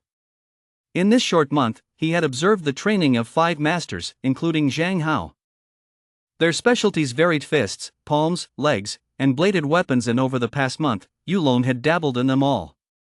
He had constructed one mental image after another in his mind, with each set of techniques corresponding to a virtual image. By now, he had more than 10 such images in his mind. This represented more than 10 different martial arts. The 18 forms of body tempering. Inch-long blade. Meridian opening technique. 7-star fist. Shingi staff play. Basic sword techniques.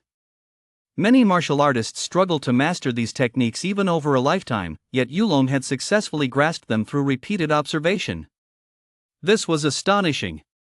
Does this count as stealing techniques? Late at night, when all was quiet, the young man would often ponder this question, only to immediately convince himself with righteous conviction, "I watched it openly and honestly, how could that be considered stealing?" "Ah, Zhang Hao. I've finally caught you again, you rascal." Suddenly, a man's loud laughter rang out from outside the training room, and the door was smashed open with a crash. "Li Nan, you're going to have to pay for this door." Zhang Hao, holding a long staff, glared with wide eyes, radiating fierce energy. "You jerk, you're always coming here looking for a beating." "Ha! Not necessarily this time. I just made a major breakthrough. I'm here specifically to take you down." Li Nan chuckled, his eyes brimming with confidence. "Yulong, long staff." Watching the 2 burly men, who looked as tough as nails, Yulong felt a surge of excitement and tossed another long staff to Li Nan. These two had known each other for decades. It seemed their martial arts styles shared common ground, and they often sparred here. A clash between 2 4th-rank martial artists would provide Yulong with valuable insights at this stage of his training. He was like a parched sponge, eagerly soaking up everything that could benefit his cultivation on the martial path. Boom! Boom! Boom! Both men wielded their staffs in the same style. The 2 long staffs danced through the air, transforming into a swarm of staff shadows that engulfed the combatants, making them appear and disappear intermittently. Yulong hurriedly stepped aside. Both were elite 4th-rank martial artists, far beyond what Yulong could currently match. He simply stood quietly in the corner, his gaze as sharp as lightning, fixated intently on the 2. Although his strength fell short of theirs, his current cultivation level allowed him to clearly discern the staff shadows they created. His hand, hidden inside his sleeve, transformed his fingers into a staff as he practiced stealthily. The mental image of this staff technique in his mind rapidly solidified his understanding of it, even surpassed that of the 2 combatants. It seems Li Nan has indeed made a major breakthrough with this staff technique. Yulong's eyes flashed. Compared to their sparring session 10 days ago, Li Nan's staff technique was now noticeably more fierce, with transitions between moves flowing smoothly and naturally, without a trace of forced movement. At this rate, Zhang Hao will likely be defeated in less than 10 moves. Zhang Hao noticed this as well. As his staff's afterimage was being suppressed, he let out a sudden, piercing roar, unleashing the full force of his rank 4 martial artist's vitality. The entire training room was instantly thrown into chaos, as surging, invisible shockwaves sent the weapon rack in the corner crashing to the floor. This is bad. In the blink of an eye, Yulong's gaze sharpened. Due to Zhang Hao's burst of power, Li Nan's staff hesitated for an instant of opening. And sure enough, Zhang Hao seized that opening instantly. His staff struck like a venomous snake, knocking Li Nan's staff right out of his hands. Ha, looks like you've lost after all. Zhang Hao withdrew his staff and stood there, laughing arrogantly. Remember, the damage here today is on you, and you're still treating me to hot pot later. That's not fair. Li Nan hadn't quite processed what had happened yet. The tide of the battle had turned too quickly. After all, just moments ago, he'd been firmly in control. Yulong was also taken aback for a moment. He, too, had briefly thought that Li Nan, who had just made significant breakthroughs in his staff technique, would win. Aside from the level of proficiency in martial arts, the ability to perform consistently and apply skills skillfully in real combat is even more crucial, Yulong murmured softly. Combat prowess isn't something one can achieve simply by training in isolation. Looks like I need to put real combat training on the agenda too.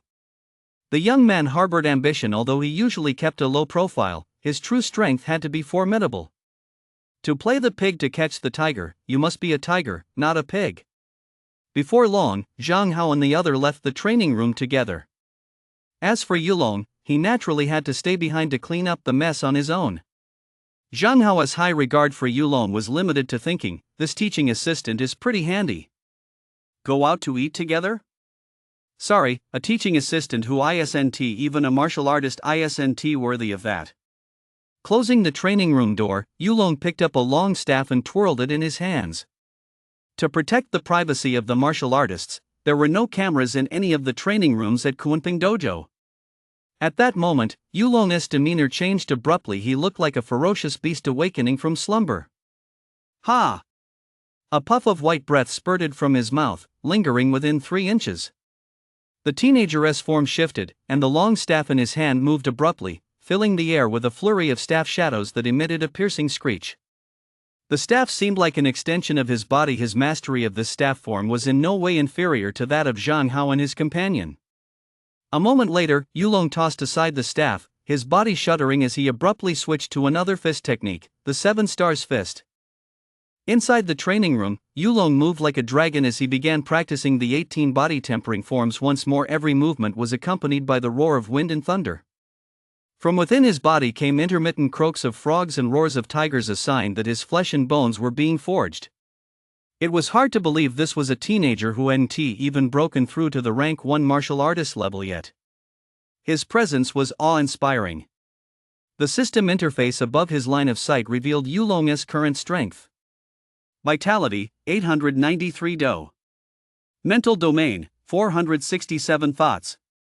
Mana, 0. To have 900 Do of vitality and not yet be a martial artist, it was simply mind-boggling. In the small training room, Yulong unleashed his full power. As he reached the height of his training, he couldn't help but want to let out a long, triumphant howl to the heavens. Just then, Yulong's body suddenly stiffened, and he immediately stopped his training. This feeling, am I about to break through? A surge of excitement suddenly welled up in Yulong's heart. No! It's not time yet. Ever since he'd learned the Martial King's Meridian opening technique a month ago, combined with his steadily growing vitality, he'd made significant progress in opening the final 2 meridians. It was from this point onward that the first shackle within Yulong's body became increasingly distinct. By now, it had reached a state where a single thought from Yulong could shatter it at any moment. There was no need to channel his vitality to force a breakthrough. Although the conception vessel is already open, the governor vessel is only 1/3 open. Now is not the time to advance to the martial artist rank. Relying on the formidable strength of his mental domain, Yulong suppressed this urge to break through. This was already the second time he had sensed the opportunity for a breakthrough. But his ambitions were grand. Before advancing to the martial artist rank, he had to open all his meridians and forge a flawless foundation. Chapter 16, A Real Man.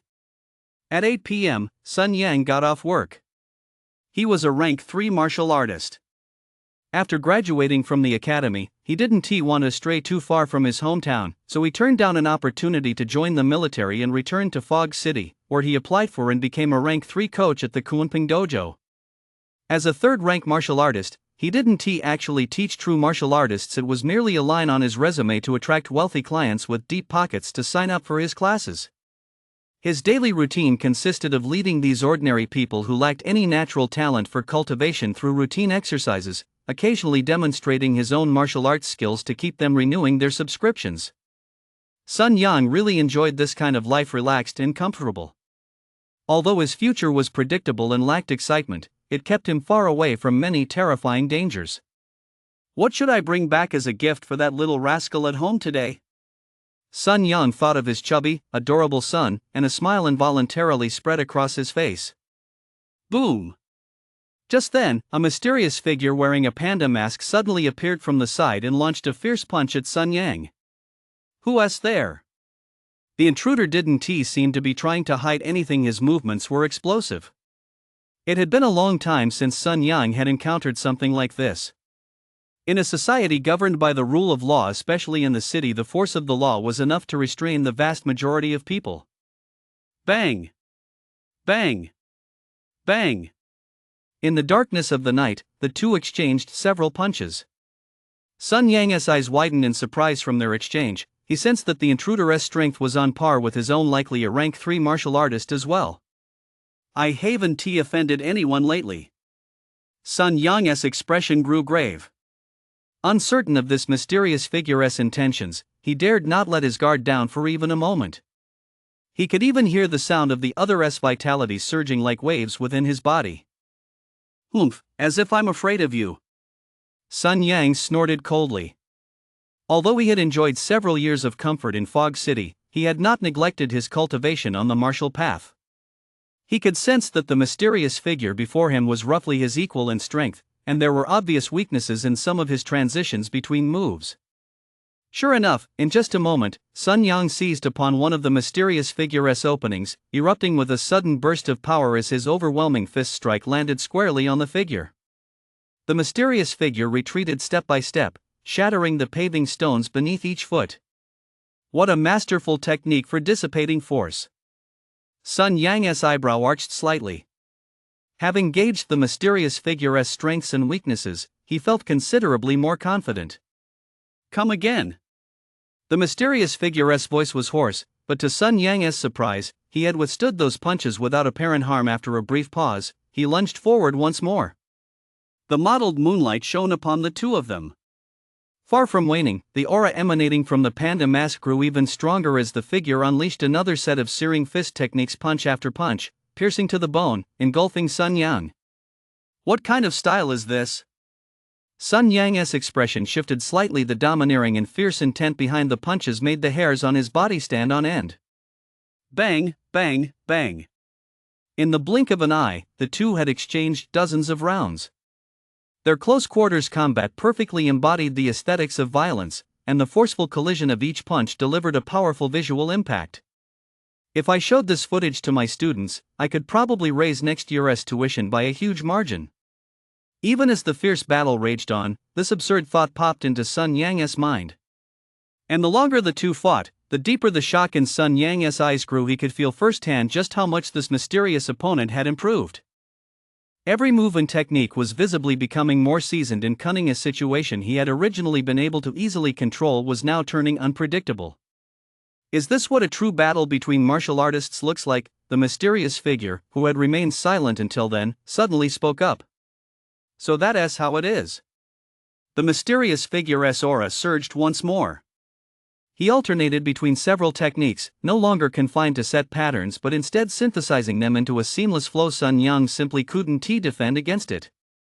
Boom! The mysterious figure's punch struck Sun Yang squarely in the chest. Sun Yang's expression changed drastically. Each of the mysterious figure's punches was powerful and heavy, comparable to Sun Yang's own full power strike.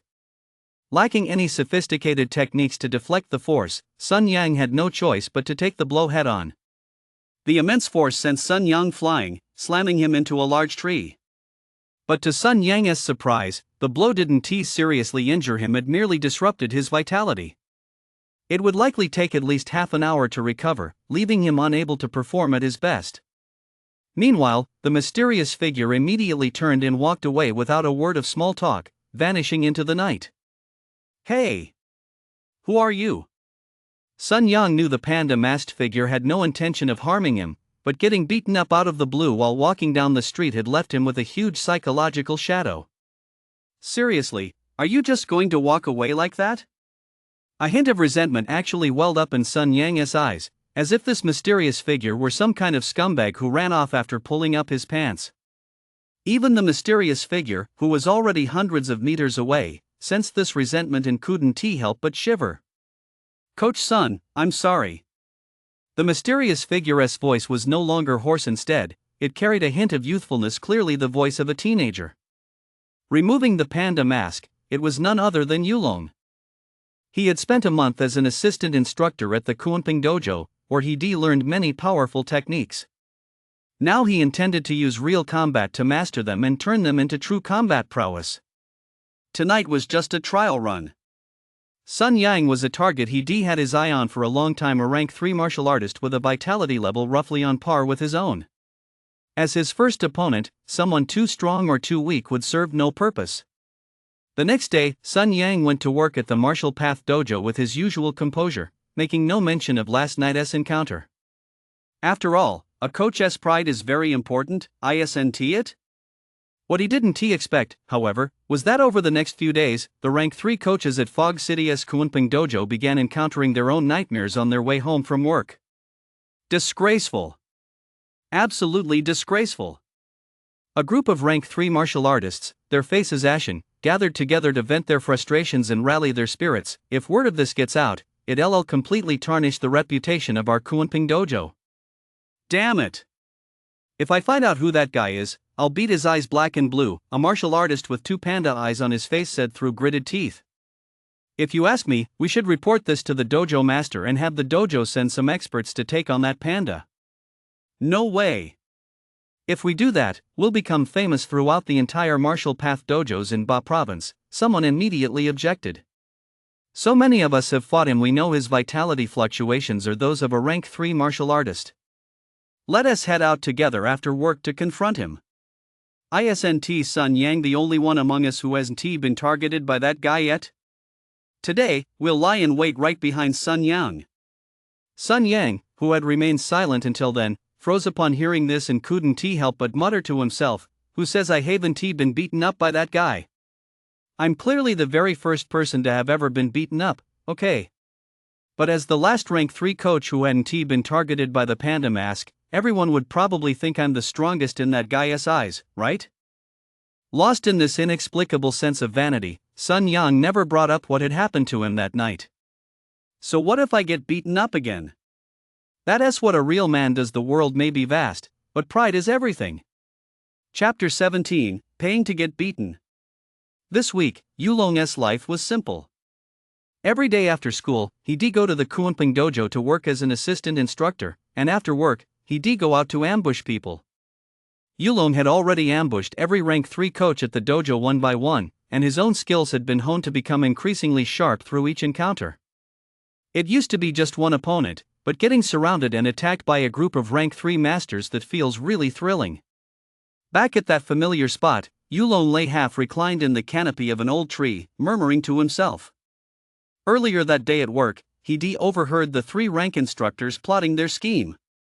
Now that he could handle a single 3-rank martial artist with ease, he wanted to know if he could win against a group of them. Driven by thoughts of revenge, they didn't keep Yulong waiting long. Moments later, he spotted Sun Yang, along with the faint silhouette behind him. Yulong's figure drifted straight down the moonlight, stretched his shadow, casting it directly over Sun Yang. I didn't expect you'd still have the guts. Humph. Cut the crap. Sun Yang rudely cut off Yulong's opening remarks. He couldn't let Yulong reveal that he was the first to take a beating. All this time, you've been targeting the coaches at our Kunping Dojo. Well, let me, Sun Yang, the strongest among the rank 3 coaches, avenge them. What the hell? Yulong was at a loss for words. Had Sun Yang lost his mind, or had his strength surged this past week, allowing him to break free from his shackles once more and break through to become a rank 4 martial artist? Clearly not. The strength of Yulong's mental domain allowed him to easily sense Sun Yang's cultivation level. He was still a rank 3 martial artist. His vitality wasn't even considered strong among rank 3 martial artists, and the fourth shackle was as solid as a prison cell. Tell them all to come out. Yulong's voice was hoarse as he extended his chi, firmly locking onto the figures in the distance. Sun Yang was startled by this. He hadn't expected this mysterious figure to have seen right through everything. The chi Yulong extended instantly infuriated the group lying in ambush behind him. To be locked onto simultaneously was an act of contempt. It was practically a second slap in the face. You can't act like a panda. Painful memories of being brutally beaten by a pandaran flashed through their minds, and the murderous intent in their eyes grew intense. This was their true purpose today, to ambush this pandaran who had made them grind their teeth in fury, and to beat him senseless to vent their rage. On the open market, a single vitality pill can fetch 200,000, and it's often in such high demand that it's hard to find one for sale. The group fell silent. There were 5 of them in total, Sun Yang and his companions, which meant each would have to contribute 400,000. That was nearly half a year's salary for each of them. It wasn't a small sum, but it wouldn't break the bank either. I'm in. One of the 5, a burly man, grunted angrily. He glanced around at the others. You don't really think he can take all 5 of us down, do you? As martial artists, have you lost all your guts? Brother Wang, but we don't have that much money on us, someone said, clearly torn. Their salaries were high, but so were their expenses. I have 1 million in savings. Each of you transfer me 250,000, and you can pay me back the rest after you get your next paycheck. Ahem, I'll just take the vitality pill. Yulong, standing in the distance, suddenly spoke up. He didn't dare ask them to transfer money to him. That would be tantamount to revealing that he was the same teaching assistant who worked on the same floor as them every day. After today, you'll see just how ridiculous this blind confidence is. The burly man was the strongest among them. Even Yulong had to work hard to defeat him. I've already placed an order on Tiansha number 1. With express delivery, it'll be here in an hour. Tiansha number 1 was an online shopping platform for martial artists, connected globally, a presence comparable to Jack Ma from his previous life. Now, in this 1 hour, I'm going to beat you so badly even your own father won't recognize you. Bring it on! Over the past week, since he had completely depleted his mana, the rate at which his vitality regenerated had suddenly slowed from that of a Formula 1 race car to that of a rickety ox cart, a change Yulong found very difficult to adjust to. However, by honing his martial arts and mastering more than 10 techniques, Yulong's combat prowess had also undergone a dramatic transformation. Boom!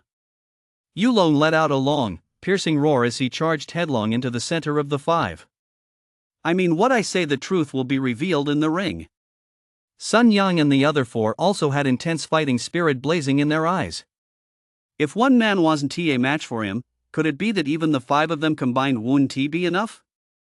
5 rank 3 martial artists could even hold their own against a rank 4. Bang! Bang! Bang! The combined assault of 5 rank 3 martial artists put immense pressure on Yulong. He had to focus all his attention. Yulong moved like a dragon, weaving in and out among the 5. His powerful mental domain constantly tracked each of their movements, allowing him to dodge their attacks at the very last moment. This was the ingenious application of his mental domain that Yulong had discovered through continuous real combat experience. With a 1 zhang radius around him, he could perceive even the slightest detail. There's an opening. The 5 were not martial artists who had trained together for years. Their strengths varied, and their first attempt at coordination was far from seamless. Yulong's gaze was as sharp as lightning, and he spotted the flaw. Raising his left hand high, he transformed it into a colossal palm that obscured the sky. With immense force, he slammed it towards Sun Yang, who had exposed a weakness. Sun Yang's expression changed drastically compared to 5 days earlier. This mysterious figure's aura was even more formidable, and he dared not block this palm head-on. But he couldn't retreat. The five fighters' auras had now merged, reaching their peak. As long as they held their ground, they could completely overwhelm this mysterious figure. Flames raged in Sun Yang's eyes. He would not retreat a single step. Boom! Unfortunately, in the face of such a massive disparity in strength, the outcome was beyond human control. The moment fist and palm collided, a domineering force slammed into Sun Yang's body, causing his vitality to go haywire, and he was sent flying by the sheer force of the impact. This was an insight Yulong had gained from the martial king's meridian opening technique, condensing force into a vortex, much like vitality. With 100 Do of vitality, he could unleash the explosive power of 200 Do. This was an astonishing boost. It meant that Yulong's vitality of over 800 Do could unleash 1,700 Do of combat power, allowing him to leapfrog the insurmountable chasm between 3rd rank and 4th rank martial artists in a single stroke. However, this technique places extreme demands on one's control of force. Only a prodigy like Yulong, whose mental domain strength runs into the hundreds, can gradually master it in actual combat. It is a lethal move that allows one to fight opponents of higher ranks. Once made public, it is a technique that would shock the world. Having been in this world for over 2 months, Yulong had searched online to find out exactly what mental domain strength meant, but he hadn't found a single word about it. It seemed to be an unknown realm on the path of cultivation. It had never been recorded in history. With this single retreat, a gap appeared in the 5-man encirclement, and their unified momentum was instantly shattered. Yulong surged forward like a dragon rising from the depths, his momentum soaring as he let out a series of piercing roars.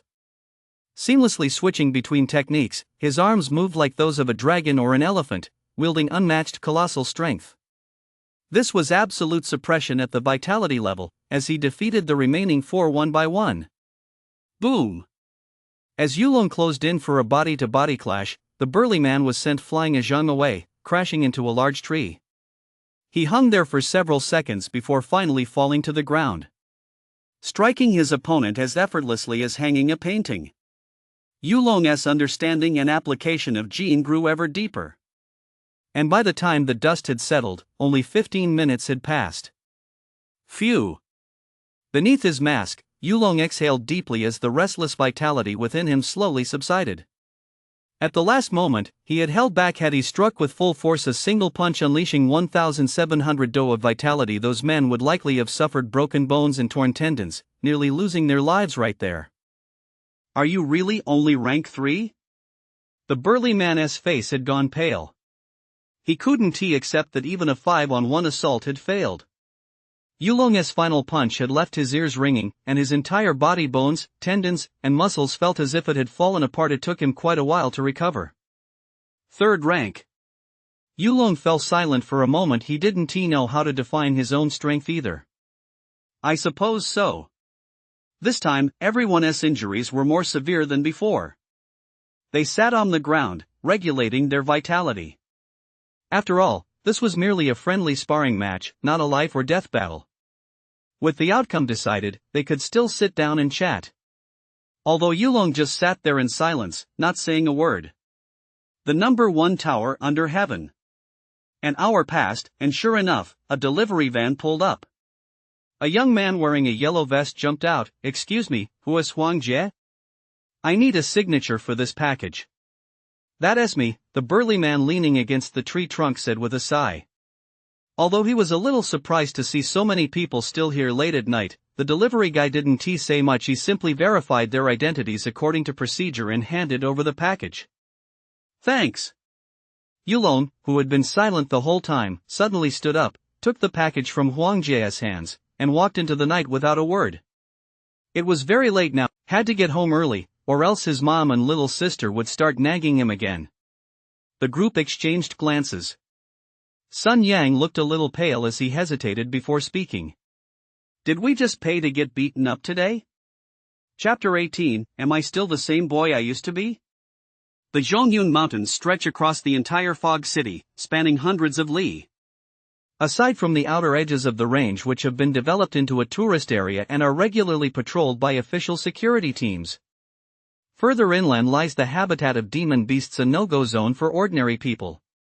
In this world, while the human race has awakened to a civilization of cultivation, other sentient beings have likewise been blessed by the heavens and can practice spirit channeling arts. 1500 years ago, a terrifying war erupted over control of this planet, a battle that determined the very survival of humanity on Earth. All nations set aside their prejudices and long-standing grudges, pooling the strength of the human race to contend with the demon beasts, creatures that far surpassed humans in both numbers and physical prowess. This protracted war escalated into a cataclysm, during which countless human prodigies rose to prominence only to meet their demise. It was not until 1,000 years ago that 3 human sages emerged, sweeping through the world with their peerless cultivation. Joining forces, they marched to the throne of the Beast Emperor, vanquished him, and drove the beasts into the depths of the endless ocean. The beasts remaining on land were subdued by the human race and used as training grounds to hone future generations. Zhongyun Mountain is the largest mountain range in Ba Province, with countless demon beasts lurking deep within. This is also the next destination Yulong has chosen to hone his skills, entering Zhongyun Mountain to refine his cultivation while hunting demon beasts to sell for a good price. As for those 10 vitality pills, Yulong had already converted them all into mana. Here, the system's extraordinary capabilities were once again on full display. It was impossible for a martial artist to absorb 100% of a vitality pill's essence. Even with remarkable talent, absorbing and refining 20 do out of 30 do was considered exceptional, yet the system could refine them 100%. He brought up the system interface. Vitality, 910 do. Mental domain, 467 thoughts. Mana, 300. This was the full extent of Yulong's current strength. Today was Saturday. Yulong planned to head into the mountains over the next 2 days to attempt to completely unblock the final segment of the governor vessel. He intended to find a secluded spot in the mountains to quietly break through, advancing to the next rank as a martial artist without any reservations. Historical records indicate that when some practitioners of extraordinary talent broke through, the heavens and earth would respond, producing astonishing phenomena that showcased their extraordinary nature. Although all those recorded in history were geniuses of the academic path who ultimately became the strongest of their eras, dominating their times and making countless contemporaries pale in comparison. Yulong also possessed strong confidence in himself. He was certain he could shatter the insurmountable barrier of martial artists, challenge the prodigies of the academic path, and become invincible in the future. Therefore, for now, he did not want to attract anyone's attention. He was seeking a secluded spot to quietly achieve his breakthrough. 2 months later, Yulong set foot once more in Zhongyun Mountain and entered this primeval forest. It was as if he had instantly stepped from a bustling metropolis into another world, a place where the strong prey on the weak, where the strong survive and the weak perish, governed by the brutal law of the jungle. Wearing his signature panda mask, Yulong moved swiftly through the woods, his gaze as sharp as lightning, ever vigilant against anything that might suddenly dart out from the side. After venturing 10 li deep into the uninhabited zone, Yulong's eyes flashed as he sensed a blazing ball of vitality flame ahead. Beneath a tree up ahead, a grizzly bear was taking a nap, its demonic energy surging. It was a rank 2 demon beast. What grudge do I have against bears? Yulong couldn't help but chuckle. I might as well use you to warm up. Against practitioners of the same rank, a demon beast's uniquely endowed physique grants it an overwhelming advantage over martial artists.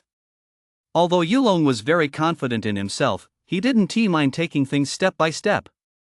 After all, this was no joke. Even if one's natural talent surpassed all others throughout the ages, once one died and lost one's cultivation, everything would be in vain. A dead genius is worthless. Yulong stepped out of the shadows and stood before the grizzly bear, sizing it up from head to toe. I wonder if you're related to those 2 grizzly bears from 2 months ago. As Yulong drew near, the grizzly bear, which had been lying on the ground, enjoying a leisurely nap, jolted awake as if electrocuted. Roar! The sudden appearance of this bipedal creature instilled in the grizzly bear a sense of danger, as if it had encountered a natural predator. Yulong's vitality fluctuations were too intense. The grizzly bear let out an anxious roar, attempting to warn the creature to leave immediately. Yulong, however, had no intention of leaving. A fighting spirit flared in his eyes as he braced for battle. Unlike his skirmishes with Sun Yang and the others in Mist City, a fight with these demon beasts would be a matter of life and death. Once it began, there would be no holding back. Boom! Yulong struck first, launching a full power attack from the very start. In the blink of an eye, he channeled all his vitality, causing it to swirl and double his force as unmatched power slammed toward the grizzly bear. This single punch was on par with that of a rank 4 martial artist. Roar! Beasts sense danger more keenly than humans. The grizzly bear suddenly leaped to its feet. Its 10 tall frame radiated demonic energy as it lunged toward Yulong, carrying a thick, blood-curdling stench. It had just finished feeding and was resting. Among rank 2 demon beasts, this grizzly bear stood at the very top of the food chain. As the demonic energy surged toward him, Yulong felt the air around his body grow heavy. This was a unique ability of demon beasts, using demonic energy to form a personal field that suppressed creatures with lower cultivation levels. Unfortunately for the bear, it had encountered Yulong. His fist struck like a dragon, directly shattering the demonic energy enveloping his entire body. Compared to the grizzly bear's paws, each as large as a human head, Yulong's arms appeared tiny and delicate, yet they carried immense force as they struck the bear. Boom! Yulong furrowed his brow the moment they made contact. He sensed that more than half of his force had been directly absorbed by the grizzly bear's thick hide. Yet his single punch possessed 1,000 Jun of force. Even half of that was more than a rank 2 demon beast could easily withstand. The grizzly bear's massive body was sent flying backward, crashing into a tree so thick it could be embraced with both arms and snapping it in half. Wow, a demon beast's physical prowess is truly enviable, Yulong said, shaking out his wrist. Even a third-rank martial artist like Sun Yang would probably have his internal organs shattered if he took a punch like that from me. Despite taking the full brunt of the blow, the grizzly bear didn't collapse immediately. Only a trickle of blood flowed from the corner of its mouth. Roar! The teenager's powerful punch seemed to make the grizzly bear foresee its own fate. It couldn't help but let out a ferocious roar. The stench of blood filled the air, and the killing intent it carried even moved Yulong. After all, he was still just a teenager, and 2 months ago, he had been a well-meaning young man from another world who had never even killed a chicken. Unfortunately, in a world like this, having embarked on the path of cultivation, he was destined not to remain a peaceful, unassuming good guy. Yulong had long been aware of this. He never believed that those mighty beings high above were of a gentle disposition, sitting idly by each day to discuss philosophy. The great Tao must be contested. To embark on the path of cultivation is to contend with heaven, with earth, and with mankind. Yulong murmured under his breath, so softly that only he could hear it. If you do not contend, others will come to contend with you. Not to compete means death. Perhaps only when his power becomes so formidable that he stands unmatched in the world will he truly be able to live a life of peace and harmony. To live in peace and harmony, I must ensure there is no one in the world who can compete with me. The young man spoke these words one by one, his thoughts resonating with the faint roar of the great Tao. He would become the unrivaled master of this age. Kill! A divine light flashed in Yulong's eyes. He chose not to retreat but to confront the attack head-on. The gray bear's paw sliced through the air with a piercing whistle. The sheer force of the strike posed a grave threat to him as well. In this kind of battle, every second demanded that he remain on high alert and focus all his mental energy. He sensed that his mind and spirit were undergoing some kind of transformation. Between life and death lies great terror. But there also lies a great opportunity. As Yulong stood beside the grizzly bear's carcass, gazing down at its shattered skull, a flood of emotions welled up within him. Just 2 months ago, on Zhongyun Mountain, he had been forced to flee in disarray when faced with a grizzly bear, a creature not even considered a demon beast. Now, a rank 2 demon beast lay dead at his feet. His strength had undergone a complete and dramatic transformation. At that moment, Yulong radiated a fierce killing intent. Before, he had been like someone living in an ivory tower protected by layer upon layer of defenses, safe, yet not free. Now, however, he had stepped out of that cage.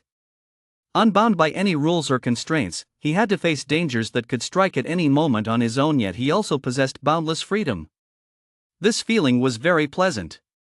He found himself growing rather fond of this life. Far from making him nervous, this battle actually made his blood boil. Standing in the woods, the young man suddenly fell into self-doubt. Could it be that, deep down, I'm not a model youth who embodies the 5 principles and 4 virtues after all? Chapter 19, The Strongest Rank 1 in History. Before heading into the mountains, Yulong had already collected his monthly salary from the Kunping dojo. He spent all 10,000 yuan at the number 1 tower, where he bought a fine steel dagger and over 100 steel pellets. The number 1 tower was an organization with tentacles reaching across the globe, engaged in every business activity a cultivator could imagine. It treated everyone fairly, young and old alike. It was essentially the fantasy version of Uncle Ma. The physical strength of demon beasts is truly enviable. Even though the grizzly bear was already dead, Yulong still struggled to pierce its defenses with his dagger. Yulong's eyes lit up. A demon beast that has absorbed heaven and earth mana for many years is practically a treasure from head to toe. It can fetch a very high price. But since Yulong was alone, he had no choice but to take only the most valuable parts from the grizzly bear's body. Most of the carcass was left to rot in the wilderness, destined to become a meal for other passing demon beasts. Yulong's hands moved a bit faster as he cut out the most precious items: the bear's gallbladder, hide, and 2 paws, and carefully wrapped them up. What a pity I don't have the same connections as Zhang Minglei, so I'll have to sell them to the number 1 tower. Yulong felt a twinge of regret. Selling directly to the number 1 tower meant taking a 30% discount on the value. These items, which were originally worth over 2 million, would now fetch only 1.5 million. He actually had another option. A graceful figure flashed through the teenager's mind, the one who had inflicted his first humiliation in these mountains 2 months ago. Although he didn't say it out loud, Yulong still refused to contact Wang Baichuan. At the end of the day, it's just my pitiful pride getting in the way. Shaking off those thoughts, the young man turned and built a campfire. He only had breakfast today, and after being in the mountains for so long and fighting a fierce battle, he was now ravenous. He cut a large chunk of meat from the bear's carcass and placed it over the fire to roast. In less than a quarter of an hour, a delicate aroma wafted into Yulong's nostrils. As a rank 2 demon beast, the grizzly bear's body had long been purified by the essence of the sun and moon, leaving it completely free of impurities. The roasted meat carried not a hint of bloodiness. Its fragrance filled the air, making it more delicious than any feast Yulong had ever tasted. The youth reached out, grabbed the piece of bear meat, and began eating it right away. The meat melted in his mouth, transforming into a rich essence of vitality that was instantly absorbed by Yulong's body. Excellent. Yulong was currently in the critical phase of his breakthrough and desperately needed to replenish his energy. The bear meat he swallowed was quickly digested and broken down, transforming into vitality to replenish his depleted reserves. Feeling the surge of heat rising within him, Yulong laughed heartily. These essences of flesh and blood nourished every bone and meridian in his body, becoming the foundation of his martial path. This piece of meat weighed at least 20 plus gene, yet Yulong devoured it clean in just a moment, leaving only the large central bone behind. Without pausing, Yulong devoured the meat like a ravenous beast, carving another chunk from the bear's carcass and feasting on it. Before long, 5 bear bones lay before Yulong, and a little less than half of the grizzly bear's meat had already found its way into his stomach. This was the essence of half a rank 2 demon beast, an amount that most rank 2 martial artists couldn't withstand in such a short time. Awesome! Yulong could feel an intense heat surging through his body. The rich vitality was racing chaotically through his system, and he was drenched in sweat. This was the vitality energy leaking out. Just as when he converted mana into vitality, never exceeding 40 do at a time. Even then, it took several days to fully master the surging vitality. Now, having absorbed too much vitality essence in such a short time, far exceeding the limits of Yulong's current physical form, the excess essence he couldn't contain kept leaking out. However, Yulong didn't mind. Since he couldn't take it with him anyway, not consuming it would be a waste. He'd retain as much as he possibly could. The leaking essence served perfectly to purge his body, thoroughly refining his foundations to perfection. Deep in the forest, Yulong began practicing the 18 forms of body tempering, unleashing his body's potential to absorb as much as possible. The vitality within him was surging, yet Yulong remained fully focused on his training, tempering his body as his thoughts returned to the fierce battle he'd just fought against the grizzly bear. As Yulong became more and more immersed in his practice, the fist winds in his hands grew increasingly awe-inspiring. Wind and thunder raged unlike before. He had infused all the brutality and savagery he had felt during that battle into the intent of his fists. The aura of the 18 forms of body tempering was instantly transformed. After this true life and death struggle, Yulong's demeanor had undergone a complete and radical transformation. Yulong was completely absorbed in his training, eating grizzly bear meat and practicing his forms to aid digestion. It wasn't until noon, when the sun was at its peak and its rays streamed through the forest, that the warm sunlight fell on his face, slowly bringing him back to his senses from his meditative state. Ha ha ha, roar! As he sensed his own body, Yulong couldn't help but let out a long, piercing howl to the heavens. It had taken him 3 hours to devour most of the grizzly bear meat. Although much of the vitality essence it contained had been lost, it had propelled his physical strength forward by leaps and bounds. The final segment of the governor vessel within Yulong's body had also been cleared by the surging vitality generated during his martial arts practice. Now, all 12 meridians within Yulong's body were fully unblocked. Is this the legendary great perfection of meridian unblocking? Calming the surging vitality within him, Yulong closed his eyes slightly. At that moment, the first shackle was already covered in fine cracks. He even had the illusion that if he took even a slightly heavier breath, the shackle would shatter instantly. No! I must find a secluded place. Yulong furrowed his brow, straining to suppress the urge to break through, but now that his foundation was complete, the breakthrough was inevitable. He sensed it deep within himself. Having forged an invincible foundation, his breakthrough would certainly be anything but ordinary. Yulong moved like lightning, sprinting through the Zhongyan Mountains, and before long, he found a cave. With a casual flick of his wrist, he sent a handful of steel pellets flying, turning a rank 1 demon beast inside the cave into a sieve before it could even let out a scream. The inch ray technique. With Yulong's current strength, the projectiles he hurled using the inch ray technique could instantly kill a rank 1 demon beast. He dragged several boulders from beside the cave entrance to block it. Just as he finished, a faint cracking sound emanated from within Yulong's body. The shackles broken. The human race, the leader of all spirits in the world, embodies the spiritual beauty of heaven and earth, contains the essence of all things, and is uniquely blessed by heaven. Because of this, they are envied by heaven and earth. They are born with 9 shackles that bind them. Faced with these 9 shackles, the path of a martial artist is to strengthen themselves and tear apart these restraints. These restraining shackles are invisible to the naked eye and undetectable even by the most advanced scientific instruments. Only the cultivator himself can perceive them clearly. With each shackle torn asunder, the cultivator undergoes a transformation. The 9 ranks of martial artists correspond to 9 levels of cultivation. As the shackles began to shatter, earth-shattering changes took place within Yulong's body. At that moment, a fluorescent glow radiated from Yulong's entire body. The mysterious shackles, bathed in dazzling light, continued to crack and slowly disintegrate, no longer able to restrain the body's innate power. Boom! Finally, like a torrential flood or a raging sea surging backward, the first set of shackles shattered completely in an instant, transforming into a beam of searing energy that spread throughout his entire body. Yulong, seated cross-legged on the ground, was suddenly bathed in a blinding golden light that illuminated the entire cave. A strange vision unfolded in the void. Within it lay a boundless, desolate land, a barren expanse stretching for thousands of li, with 10 suns suspended in the sky. Terrifying black lightning streaked across the sky, tearing through the void. Mysterious creatures emerged from the farthest reaches of space and time, letting out piercing howls. Swarms of meteors rained down from beyond the heavens, unleashing endless calamity. As far as the eye could see, the scene was one of apocalyptic desolation. Those dazzlingly colorful shackles were formed from primordial mystical energy. Though called shackles, they were also the very source of breakthrough.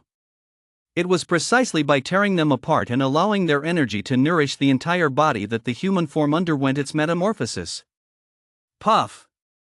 No wonder the true commentary on the martial path mentions that the deeper one's cultivation at the meridian opening realm, the greater the benefits gained when breaking through the first shackle. A divine light flashed in Yulong's eyes. The energy erupted from the first shackle was incredibly powerful, transforming within his body into vast streams of energy. The youth's physical form was bathed in this burst of pure energy, undergoing constant metamorphosis. A mysterious energy fluctuation began to radiate from his entire being, spreading out into the mountains and forests. This process lasted only an instant with Yulong at its center. A 10-li radius was enveloped by this fluctuation. The spiritual souls of all living beings trembled slightly, even a 5th-rank demon beast passing by in the distance. This was a mysterious energy. Though it appeared for only an instant, its essence was extraordinarily capable of affecting all living beings, causing their souls to tremble and compelling them to kneel in submission. The process was lengthy. By the time Yulong's breakthrough was complete, it was already evening, and the extraordinary phenomenon manifesting in the void slowly dissipated. Yulong opened his eyes and instinctively brought up the system interface. Vitality, 2500 Do. Mental domain, 1000 thoughts. Mana, 300. A massive surge. An absolute surge. This breakthrough brought Yulong a qualitative transformation. His vitality had skyrocketed directly to 2500 Do, a level many 4th-rank martial artists remained at for years without surpassing. His vitality now rivaled that of a 1st-rank martial artist. Once this news spread, it would send shockwaves through the martial path's elite. Not even the martial king in his youth had ever achieved such a terrifying feat. More importantly, the strength of his mental domain, which had previously only been able to increase through mana, has doubled. With his mental domain now at 1000 thoughts, it seems to have reached some mysterious threshold, opening up a whole new world. Yulong fixed his gaze intently on a tiny pebble before him. As he concentrated his spirit, the pebble began to tremble slowly. Moments later, it actually floated into the air. Although it was merely a tiny pebble, it still represented a terrifying ability. Manipulation of matter. Using mental power to influence the material world. Once this ability is infinitely enhanced in the future, might it mean he could ride a sword through the air like the legendary sword immortals? A physical body soaring through the air that signifies a terrifying existence at the Grandmaster realm. A trump card. This is definitely the ultimate trump card. Yulong was so excited at that moment that his body trembled slightly. Not even a martial king could walk on air. This ability was taboo. Before one's strength was sufficient to defend oneself, it could only be used in a life or death situation, leaving no survivors. But as Yulong's emotions surged and his mind lost focus, the floating pebble instantly fell to the ground. Everything seemed as if it had never happened. Chapter 20: Strange Occurrences in the Mountains. Ah! Run! Senior, save me! You beasts, I'll fight you to the death! Inside the cave, Yulong's mind had barely calmed down from his wild elation when he heard faint, distant screams coming from outside the cave, some human, some beastly. What's going on? Yulong furrowed his brow. He had just broken through to a new level. His current combat prowess was on par with a rank 4 martial artist, a force to be reckoned with in Mist City, which gave him a great boost of confidence. Boom! He pressed his palm against the massive boulder in front of him. A faint surge of vitality caused the several boulders blocking the cave entrance to be blasted away. The deafening roar startled the group outside, and their gazes instinctively turned toward the sound. They must have awakened the demon beast slumbering inside the cave. The group exchanged glances, a sense of despair washing over them. Yulong, wearing a panda mask, stepped out of the cave. His gaze was like lightning, radiating immense pressure. The pack of wolf-like beasts outside bristled, their fur standing on end as they let out low growls. Despite their presence, the beasts sensed an intense sense of danger emanating from Yulong. They knew that if they showed the slightest hostility toward him, they would surely die. Even the Wolf King in the distance arched his back like a bow, his icy gaze fixed intently on Yulong. The pack of wolves that had been furiously attacking them suddenly stopped. The group breathed a huge sigh of relief. The feeling of having narrowly escaped death filled them with wild joy. Yulong's gaze swept over the 3 people standing before him. They were covered in wounds, their vitality depleted. They were on their last legs.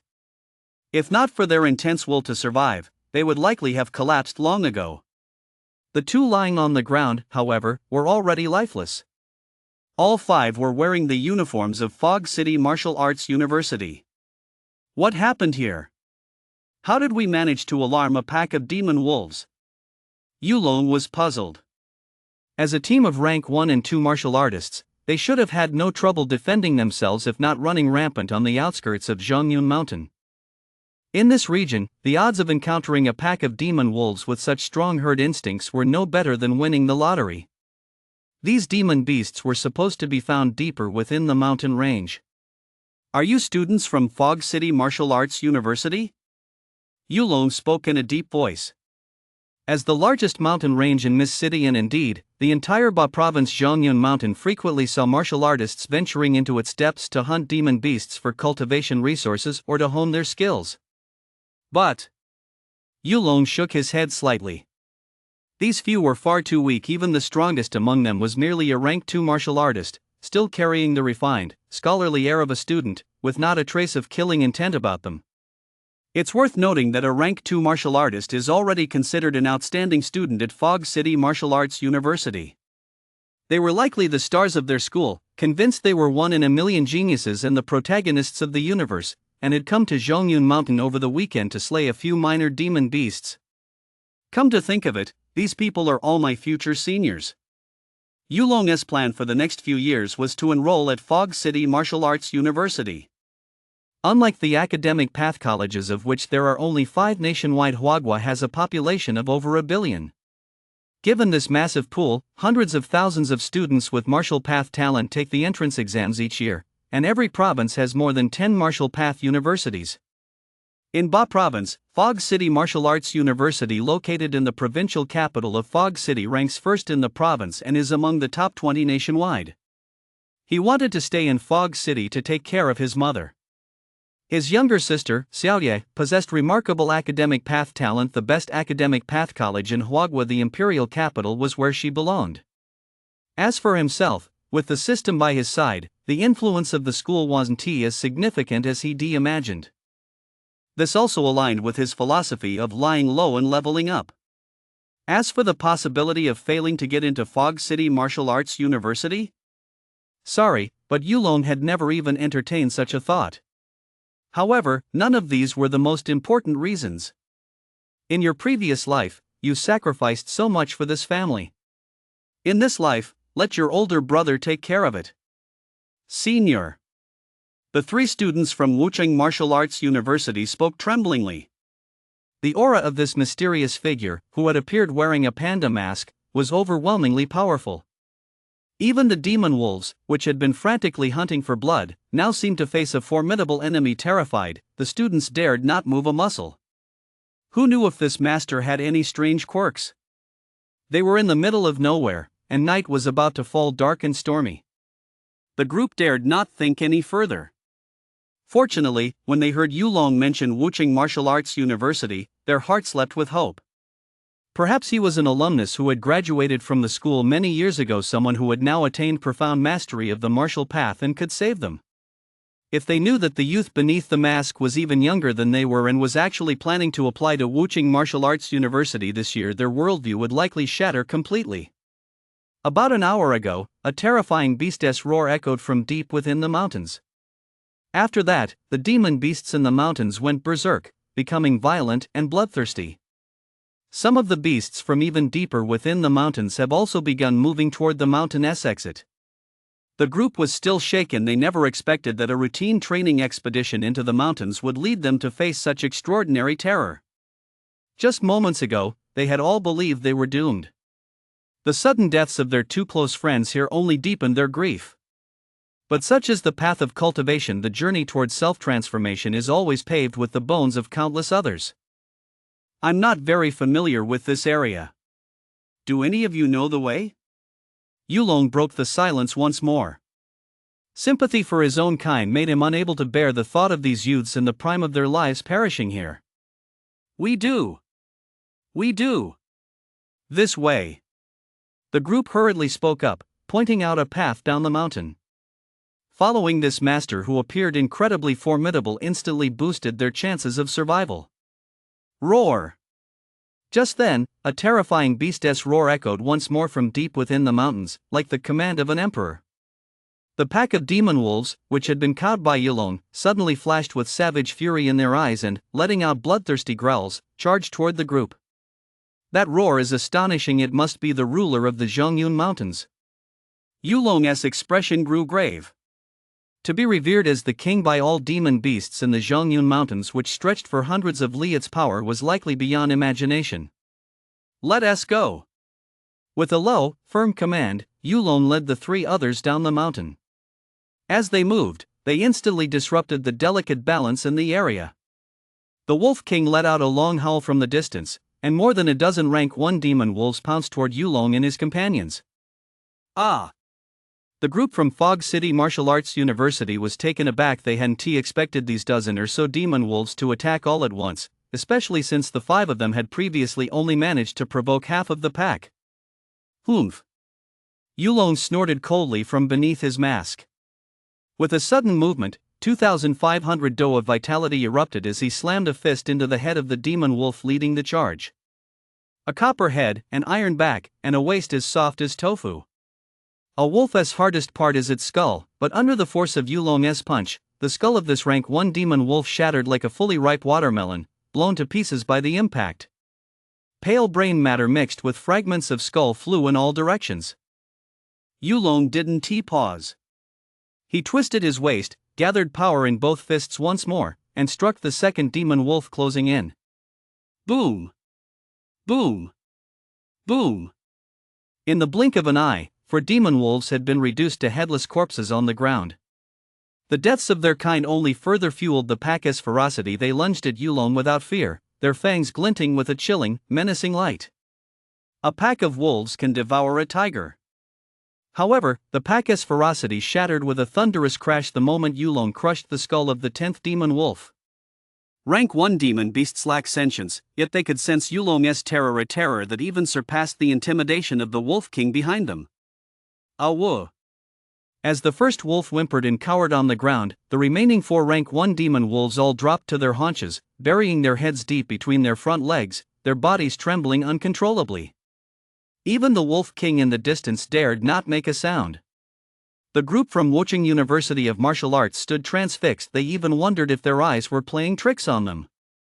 These demon wolves, which had nearly cost them their lives, seemed as malleable as clay in the hands of the man in the panda mask, crushed with a single blow.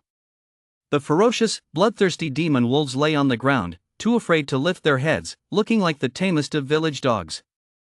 The visual impact was overwhelming. Let us get out of here. Although he had subdued the wolf pack, Yulong's sense of danger grew ever stronger. It seemed as though a great terror was about to descend upon this forest. Yulong and his party moved quickly, while the strange noises from the surrounding jungle grew increasingly frequent. Upon closer inspection, they saw a vast number of beasts rushing toward the mountain's exit. Among them were a significant number of demon beasts. Boom! Yulong occasionally struck out, killing any demon beasts that came too close, his expression growing increasingly grave as he surveyed the scene around him. Normally, these demon beasts were highly territorial, and any encounter between them would trigger a bloody battle.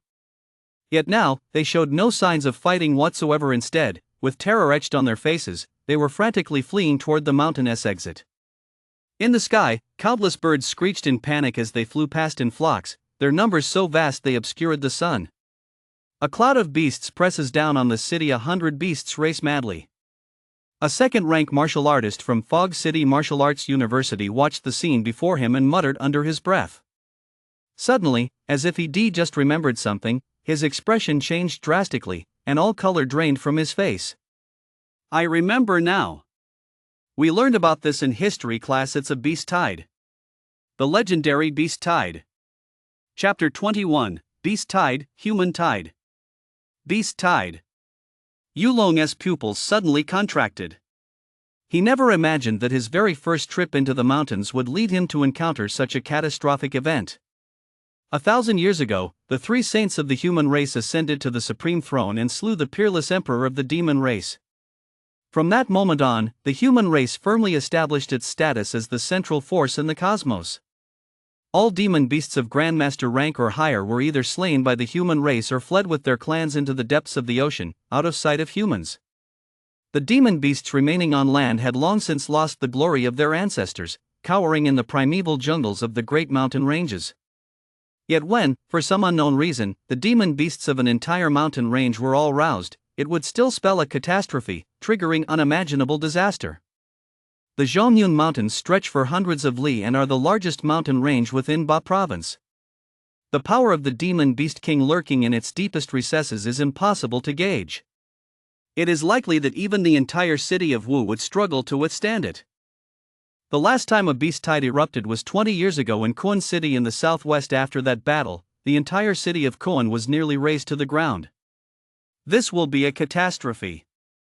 At this thought, Yulong picked up speed, racing out of the mountain range.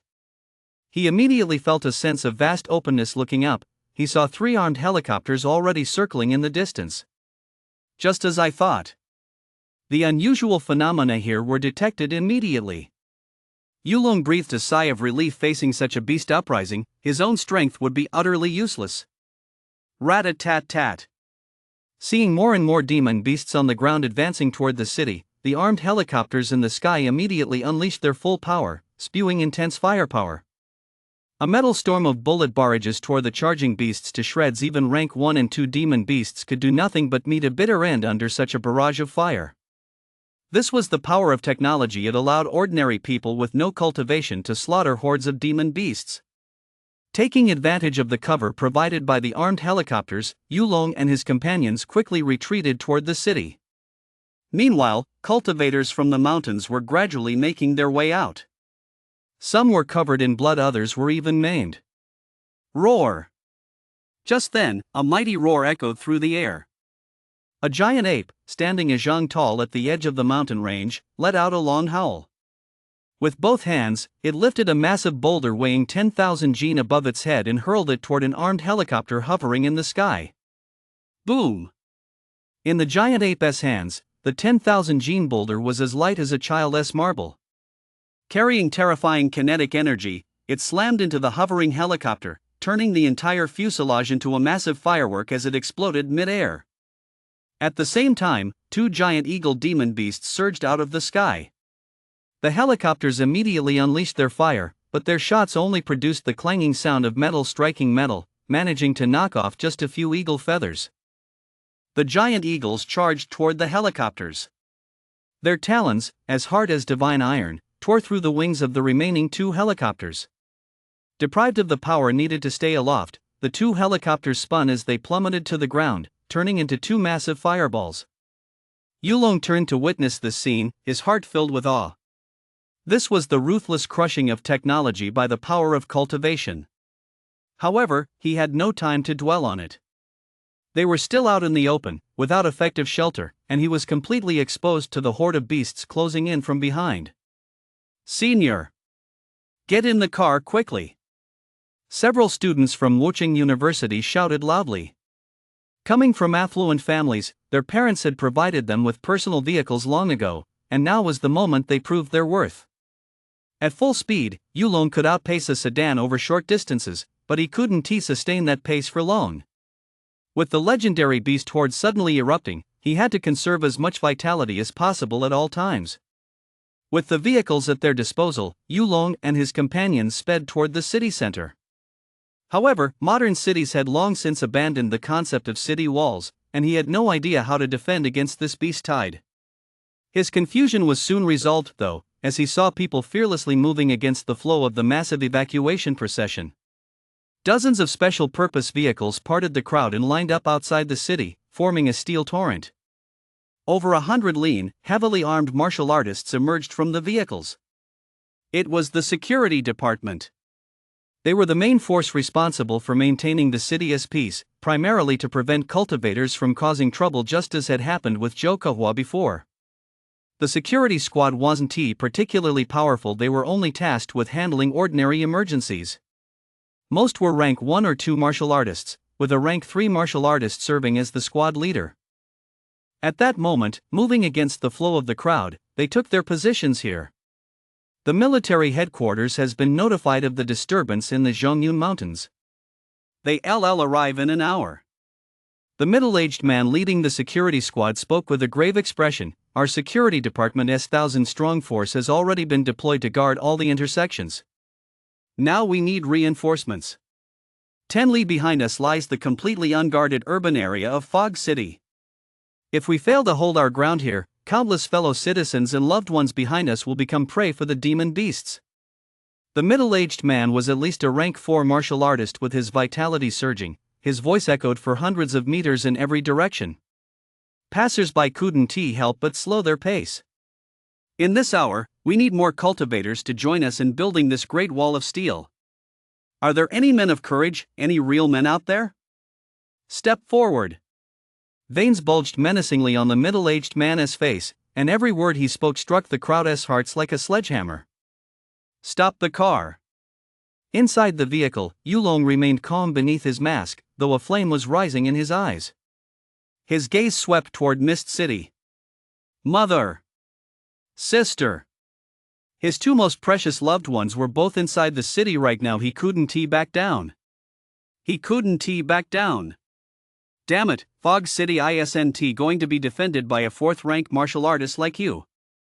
A burly man's voice boomed like a great bell. With a massive axe strapped to his back and a scar running from his forehead to his jaw, he stood motionless, yet a fierce, menacing aura radiated from him. He was a 5th-rank martial artist. 1,000 years ago, our human ancestors drove the ancestors of these beasts into the sea. Today, we can just as easily slaughter them right here. The scarred giant's words ignited the crowd of martial artists. As the capital of Ba Province, Fog City was home to nearly half of the province's strongest fighters. That's right. Screw being afraid. The great sword in my hand is already itching for blood. I've been training for decades not to hide under the covers, trembling like a sissy. Some female martial artists also stepped forward, blaring fiercely at the men. Humph. What gives you the right to look down on women? My strength is more than enough to beat the crap out of you bunch of little puppies. Martial talent knows no gender boundaries. Female martial artists are equally capable of holding up half the sky. Before long, with the 100-strong security squad at the center, over 1,000 cultivators had gathered here, including several martial arts masters. Though their strength wasn't extraordinary, they could still play a significant role. Just then, a deep rumble echoed from ahead, causing the ground to tremble slightly, and a thick, black line slowly materialized in the distance. It was a fully formed tide of beasts. Every demon beast in the entire Zhongyan mountain range had poured out en masse. Viewed from the sky, it was a vast, dark mass. Even before it reached them, a wave of malevolent energy and the stench of blood almost tangible swept toward them. An immense pressure weighed down on everyone's hearts, making it hard to breathe. Compared to the boundless tide of beasts ahead, the crowd of over 1,000 cultivators resembled a single small boat adrift in a raging sea, liable to be swallowed by the waves at any moment. The middle-aged man leading the security squad drew a weapon from his back. His eyes turned bloodshot, veins bulged, and he let out a roar. Now! Fog City is right behind us. We have no way to retreat. Chapter 22, Brutal. This was a battle of unequal strength. Dozens of special-purpose vehicles formed a makeshift defensive position. At that moment, over 1,000 demon beasts, driving more than 10,000 wild beasts, charged the defensive line where Yulong was stationed. Rat-a-tat-tat. The security squad's portable firepower was instantly unleashed. Hundreds of flames shot out hundreds of meters, and the beasts at the very front were literally riddled with holes in this hail of bullets. However, the security squad's ammunition was limited, and within 5 minutes, they had exhausted their entire supply. The result was that the area within 200 meters of the defensive position was now littered with the mangled, bloodied remains of various beasts. But now, they were out of ammunition and supplies. Not a single demon beast had retreated from the rear. They had merely used 2,000 or 3,000 ordinary beasts to deplete the security squad's ammunition. Everyone! Fight! The middle-aged man roared at the top of his lungs. By then, the first beast had already charged to the front lines, leaping over the vehicle roof in a single bound. The man tossed aside his gun, drew the large cleaver from his back, and decapitated it on the spot. Taking advantage of the special vehicle's slight barrier effect, every beast that leaped over was slain instantly.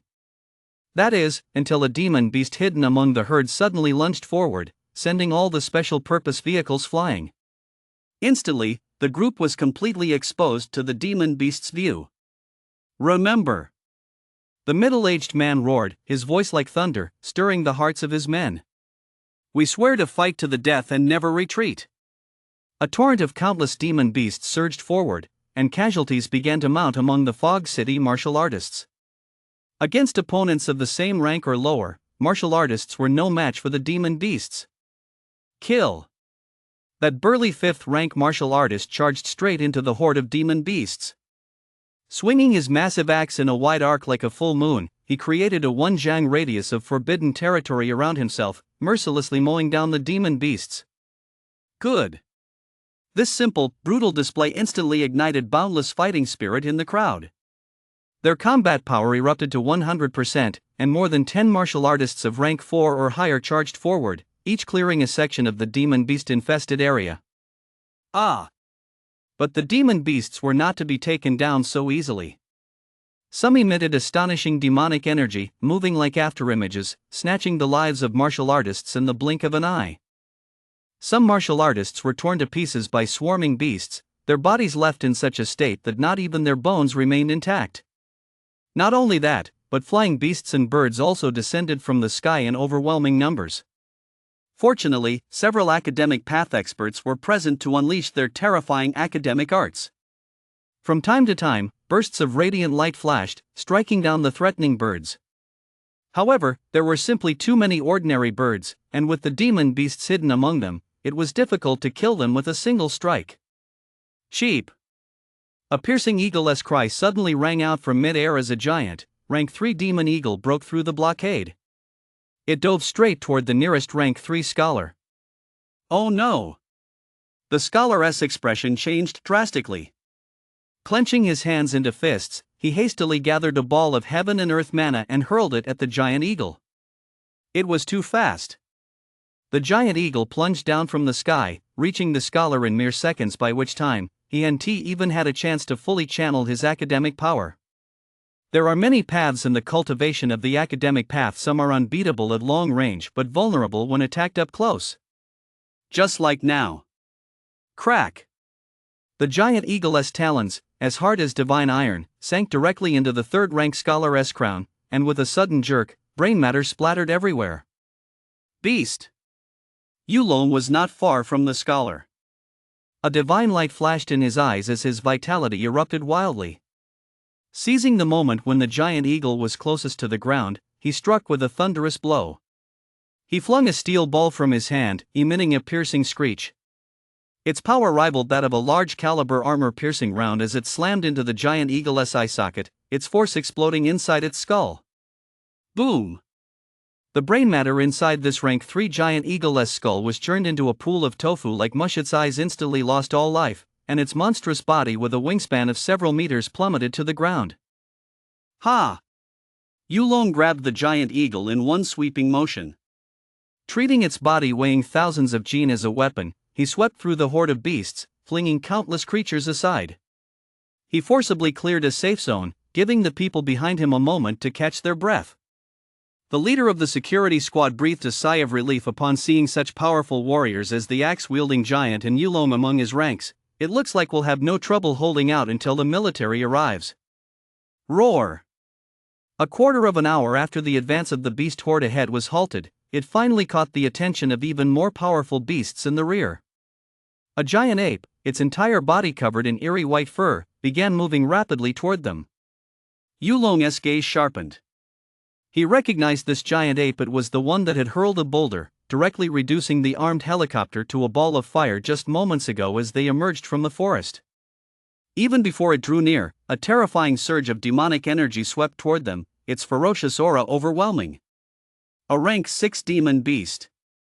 Everyone's expressions changed drastically. The strongest person present was the burly man wielding an axe, a rank 5 martial artist, but he was no match for a rank 6 demon beast. Even someone as fierce as the axe-wielding man wore a grave expression at that moment. 15 minutes left. We must stop this beast. The squad leader's eyes instantly turned bloodshot. If this ferocious beast were to break through their defensive perimeter, it would inevitably cause massive destruction to Mist City behind them. We must keep these beasts out in the open. Once they enter the city, our heavy weapons will be useless. But facing a rank 6 demon beast, their strength was like trying to crack a rock with an egg. They had virtually no chance of victory. It was nothing short of suicide. Some martial artists had already been cowed by the giant ape's ferocity. Their faces betrayed fear as they sought to flee the scene.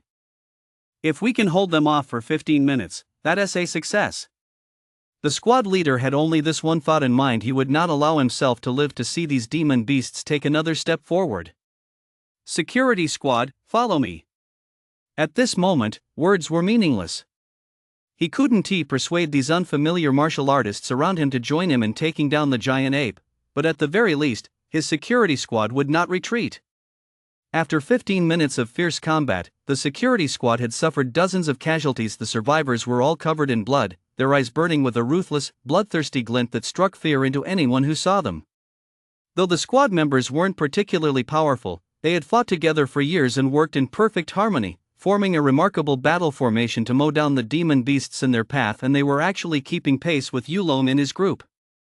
Within this group, each of them was unleashing combat power far beyond their individual peaks.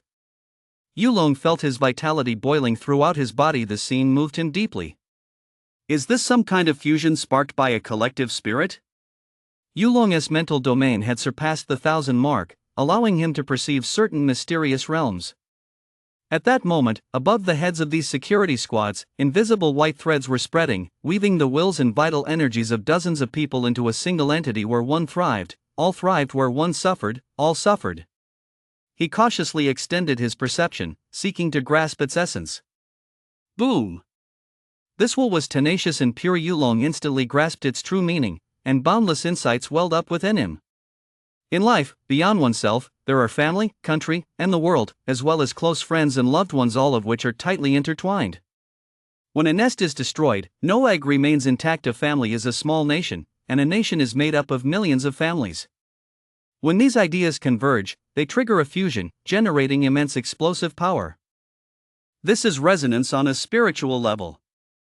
Yulong tossed aside the remains of the giant eagle in his hand and unconsciously began practicing the various techniques he had mastered.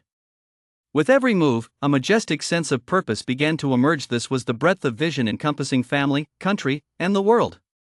His fist intent had undergone a metamorphosis.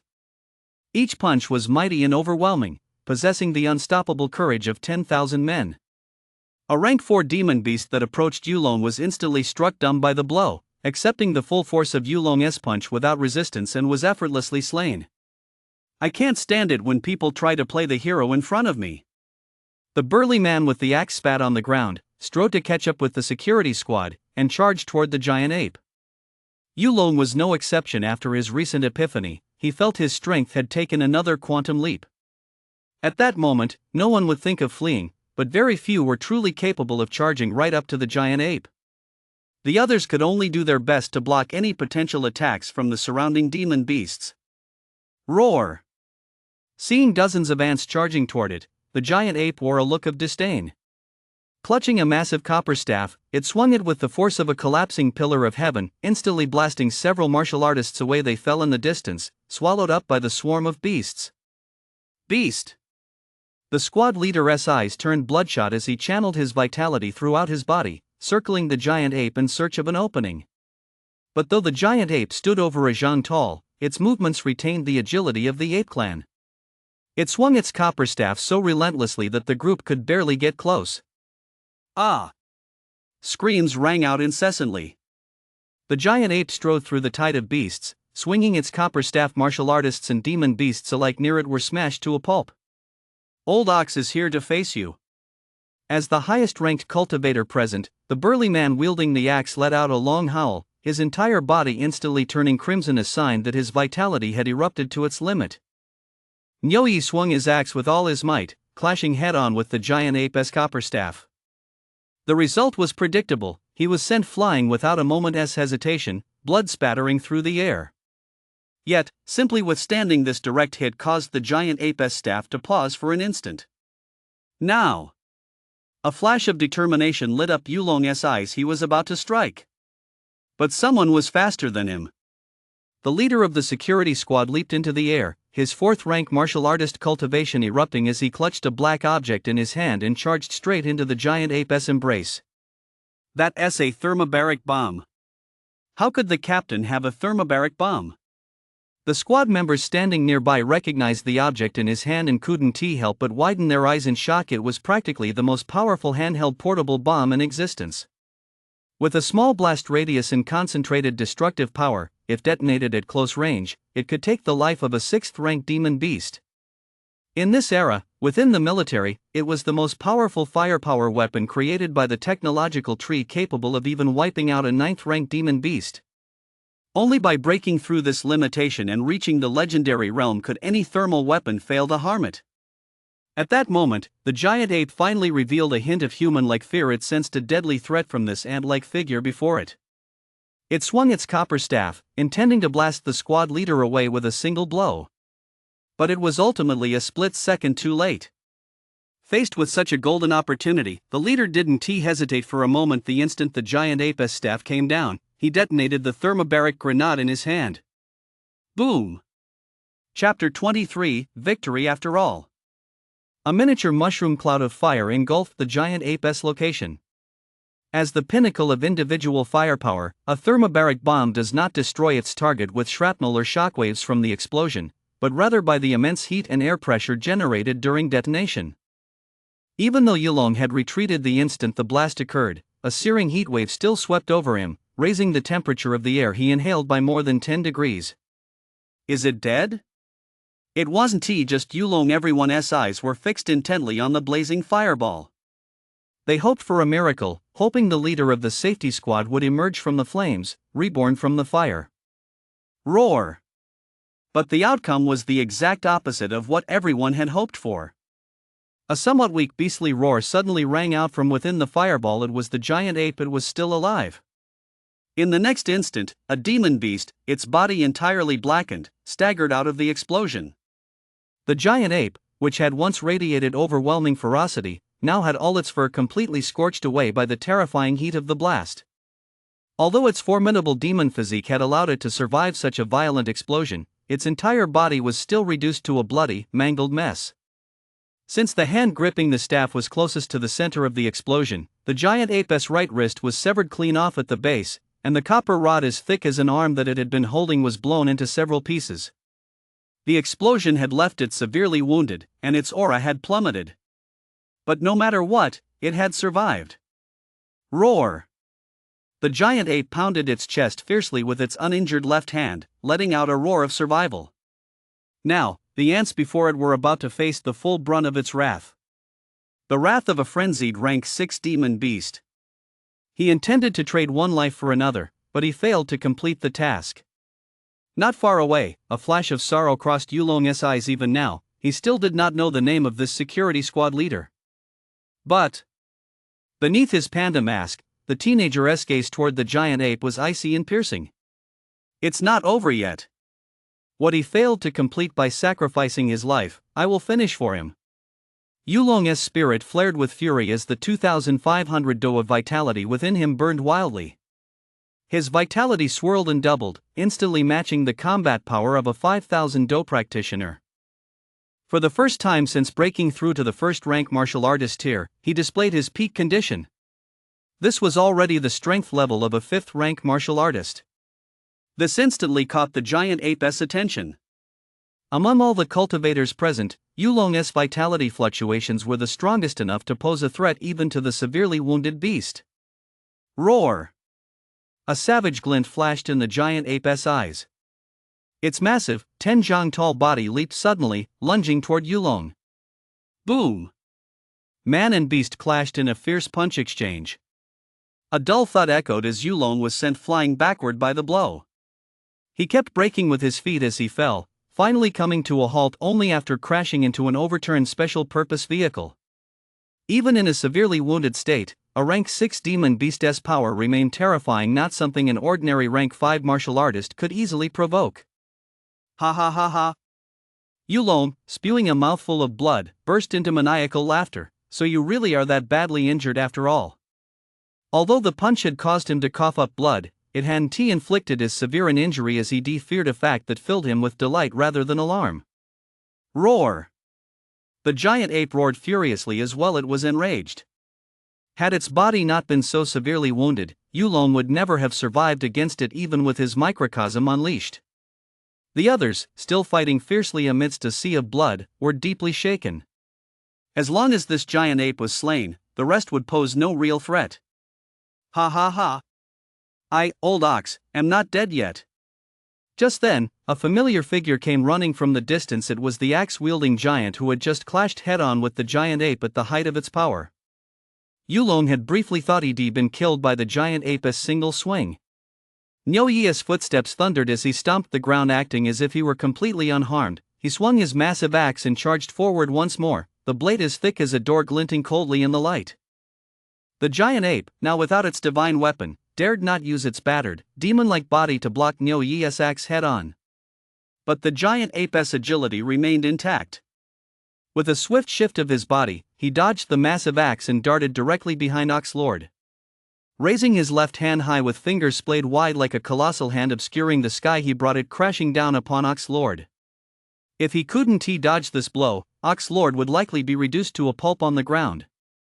Suddenly, a cold gleam flashed suddenly through the void, like a silent specter intent on reaping flesh and soul. The demon beast's spiritual senses were keen. The giant ape instantly perceived this life-threatening flash of cold light and hurriedly turned to shield its head with its uninjured left hand.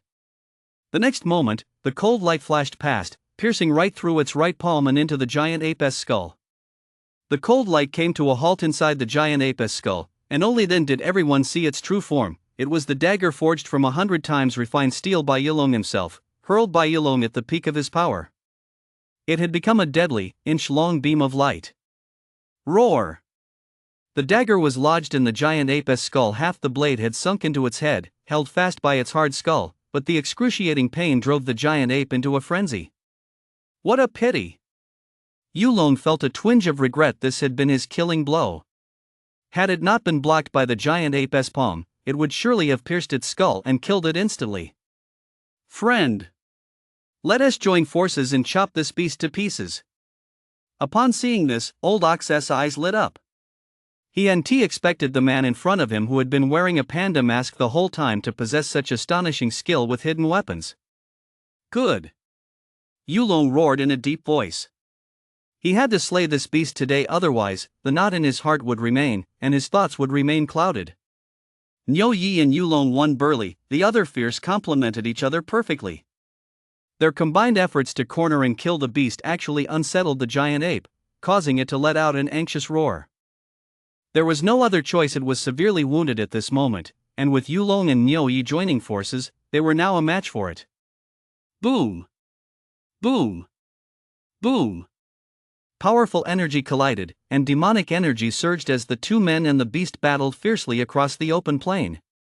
It was a fight to the death. All of them were already covered in blood, and the slightest lapse in concentration by any party would mean instant death. Yulong's mental domain was fully activated, enveloping the entire space around the giant ape. He would detect any opening the moment it appeared. Yulong hurled dozens of sharp blades and swords as projectiles, along with the fangs of demon beasts, all of them incredibly sharp. While such items might have been hard to come by in the past, they were now scattered everywhere on this battlefield. Roar!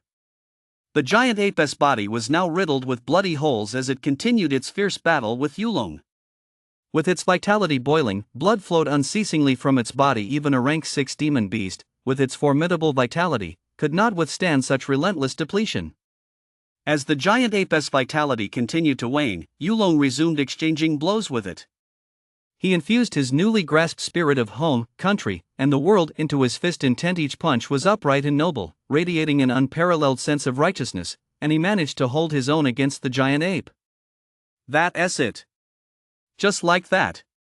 The gleam in Yulong's eyes grew ever brighter. Engaged in a life and death struggle with a rank 6 demon beast, his fist intent was advancing by leaps and bounds, and new insights kept surfacing in his mind. Kill! On the other side, Niu Yi's voice boomed like thunder. Spotting an opening, he charged forward suddenly, taking the giant ape's claw head-on. A large chunk of flesh was torn from his waist and abdomen, leaving the area a bloody mess. At the same moment, he finally found an opening to hurl the massive axe in his hand. The blade, as wide as a door, embedded itself directly into the giant ape's abdomen. The giant ape let out an agonized howl. This was a fatal wound, one it could scarcely endure. "End this." Yulong unleashed another punch, unleashing 5,000 Do vitality that surged forth, shaking the giant ape so violently that it staggered back 2 steps. "Die!" His form soared like a great phoenix, spreading its wings. Yulong leaped across the space and landed directly above the giant ape's head. Man and beast locked eyes, both brimming with a madness-tinged killing intent that threatened to spill over. Boom! Clenching his massive hand, the youth unleashed all his strength and, before the giant ape could react, pressed down directly on the dagger embedded in its skull. A colossal force erupted with a thunderous roar. The dagger, half of which had been protruding from the air, was instantly driven in up to the hilt. The blade sank completely into the giant ape's skull. Roar! The giant ape let out a desperate roar. Its brain matter had been pierced, and no matter how powerful its vitality, it could not heal such a wound. Knowing its time had come and that no one could save it, it mustered its last ounce of strength, determined to drag the 2 people in front of it down with it. Ha! Old Ox's face flushed crimson. His vitality had been pushed to its absolute limit. He grabbed the handle of the massive axe embedded in the giant ape's abdomen and yanked it out with all his might. Rip! The giant ape's torso was sliced clean through by the axe blade, as wide as a door panel, leaving only a sliver of flesh connecting the 2 halves. Without the support of its spine, the giant ape's 10-jang tall body crashed to the ground with a thunderous thud. It could only writhe and struggle on the ground as copious amounts of blood gushed from the severed wound in its torso. Soon, the giant ape's blood-red, frenzied eyes suddenly turned glassy and gray, devoid of any sign of life. Confirming that the giant ape was completely dead, Yulong and Old Ox exchanged a glance. The tension that had been building in their hearts instantly dissipated, and they fell backward onto the ground. They were utterly exhausted. Ha ha ha ha! The 2 lay on the ground, gasping for breath and laughing wildly. In the end, they had won. Chapter 24, A Huge Sum of Money. The 2 lay sprawled on the ground, not wanting to move even a single toe. With the giant ape's corpse still there and its rank 6 demon beast aura lingering, other demon beasts wouldn't dare approach for the time being. Rumble, rumble. Suddenly, a low, muffled rumbling came from the ground. It's the military headquarters armored vehicles. A surviving member of the security squad recognized the sound and beamed with joy. It had already been an hour. The military headquarters armored vehicles, moving in perfect formation, appeared on the scene. Their various weapons opened fire, instantly weaving a torrent of fire that wiped out all the remaining demon beasts. In the blink of an eye, the dust settled. A square-jawed non-commissioned officer leaped down from one of the armored vehicles. His gaze was as sharp as an eagle's, and he barked in a deep voice. "Where is Huang Guorong?" A surviving member of the security squad, with tears welling in his eyes, replied, "The captain fell in battle while trying to slay the giant ape." So the captain of the security squad, the one who had wielded a thermobaric grenade in a desperate attempt to take the monsters down with him, was named Huang Guorong. The non-commissioned officer and Huang Guorong were old acquaintances after graduation. One had joined the general staff while the other went to the security bureau, yet the 2 had remained in touch. Little did they expect that this beast tide would prevent them from ever seeing each other again. The non-commissioned officer's eyes reddened slightly as he glanced at the crowd. "Your casualties are heavy." Indeed, out of a total of over 1,000 cultivators, fewer than 300 remained. 7 out of every 10 had lost their lives here. Among the dead were many of their close friends, as well as many strangers, but how many of these 700 souls were fathers, husbands, or sons to others? The non-commissioned officer's expression was somber. He had braced himself for the worst on the way here, yet he hadn't expected the situation to be far better than he'd anticipated. Even if they hadn't come, this demon beast would not have been able to break through here. "Is this the giant ape?" The non-commissioned officer observed that even in death, the giant ape, a rank 6 demon beast, still radiated a heavy aura of power. Someone had already compiled a report on the battle that had unfolded over the past hour and was quietly briefing him. He learned of his friend's heroic sacrifice, as well as how the 2 men now lying beside the giant ape had single-handedly slain the beast. A rank 6 demon beast. A touch of admiration flashed in the non-commissioned officer's eyes. The military department was teeming with elite fighters, and he had earned his current rank through sheer, unyielding strength. Even with his own abilities, he would still need the military department's modern weaponry to slay a rank 6 demon beast. My friends, the non-commissioned officer suddenly spoke up. Would you be interested in joining the military department? He hoped to recruit these two formidable experts into the military. With their abilities, they could quickly rise to a position like his own. Sorry, but no. Old Bull slowly stood up. The horrific gash across his waist and abdomen had already begun to scab over. He walked over to the giant ape and snatched up the blood-soaked battle axe lying nearby. I'm used to living on the wild side. I don't like having my hands tied. The non-commissioned officer's gaze shifted to the other man wearing a tattered mask. The previous battle had been so fierce that Yulong's panda mask had been torn to shreds by the surging demonic energy, with only a small portion still clinging to his face. However, he wasn't worried about being recognized by his appearance. He was now covered in blood, his face smeared with it, making it impossible to make out his features. I don't plan on joining the military just yet. I'll wait a few years and see. Yulong had just taken his college entrance exams today. He wouldn't be able to decide on his career path until he graduated from the martial arts academy 4 years from now. That's a shame. The non-commissioned officer shook his head. With your abilities, joining the military would open up more opportunities. It would be a good thing for both you and the People's Republic of China. Yulong silently nodded to himself. Joining the military after graduation was one of his options. According to his plan, by then he should be strong enough to fend for himself, and whichever path he chose, he would achieve extraordinary success. Rumble. Just as the non-commissioned officer was about to say something else, a low, piercing screech suddenly echoed from the distant Zhongyun Mountains. Deep within the mountain range, a mana vortex visible to the naked eye formed, accompanied by the furious roars of beasts. At that moment, an order came through the non-commissioned officer's headset. His expression immediately changed, and he roared loudly. Get in the vehicles. Emergency mission. Watching the armored convoy speed away, Yulong looked puzzled. Emergency mission?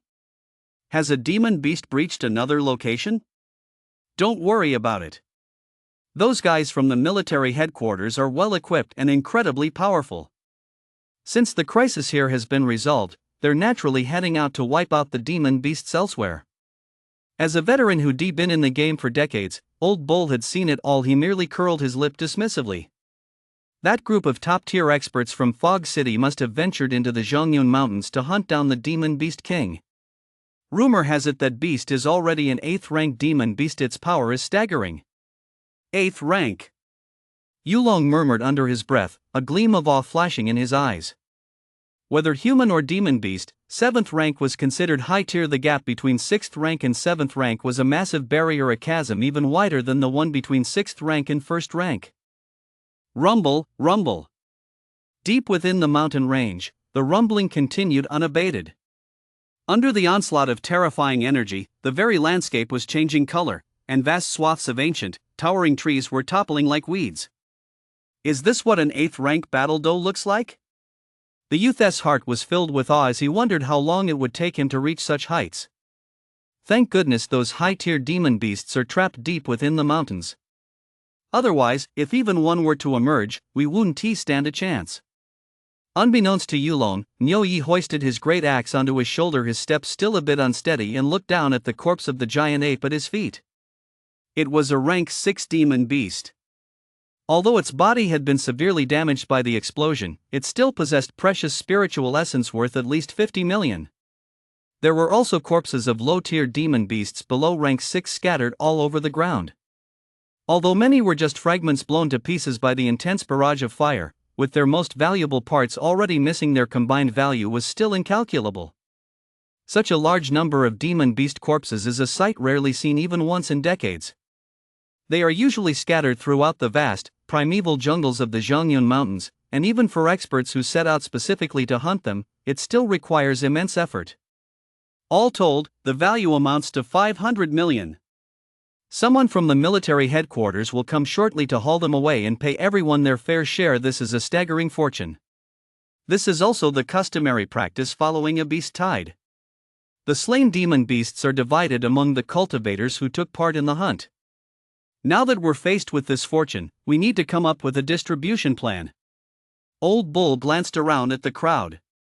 In terms of strength, he and Yulong could dominate the entire group, but if the distribution plan wasn't fair, it would still be difficult to win everyone's acceptance. Old Bull, you speak. We'll follow your lead. A martial artist called out loudly. Master Neo had spent his entire life in Fog City. He was a formidable figure who had been renowned for many years, and his fame spread throughout the entire Ba province. At a time like this, only he could take the lead. Even though Yulong's strength was on par with his, he simply couldn't compare in this situation. All right. Master Neo roared with laughter. Since you all hold me in such high regard, I'll share what's on my mind. There's about 500 worth of loot here. This friend of mine and I. Old Master Neo turned to glance at Yulong. He still didn't know Yulong's name. Long Yu. I brother Long and the fallen Captain Huang Guorong worked together to slay the giant ape. We played the biggest role in turning the tide of battle. Does anyone have any objections? No one spoke.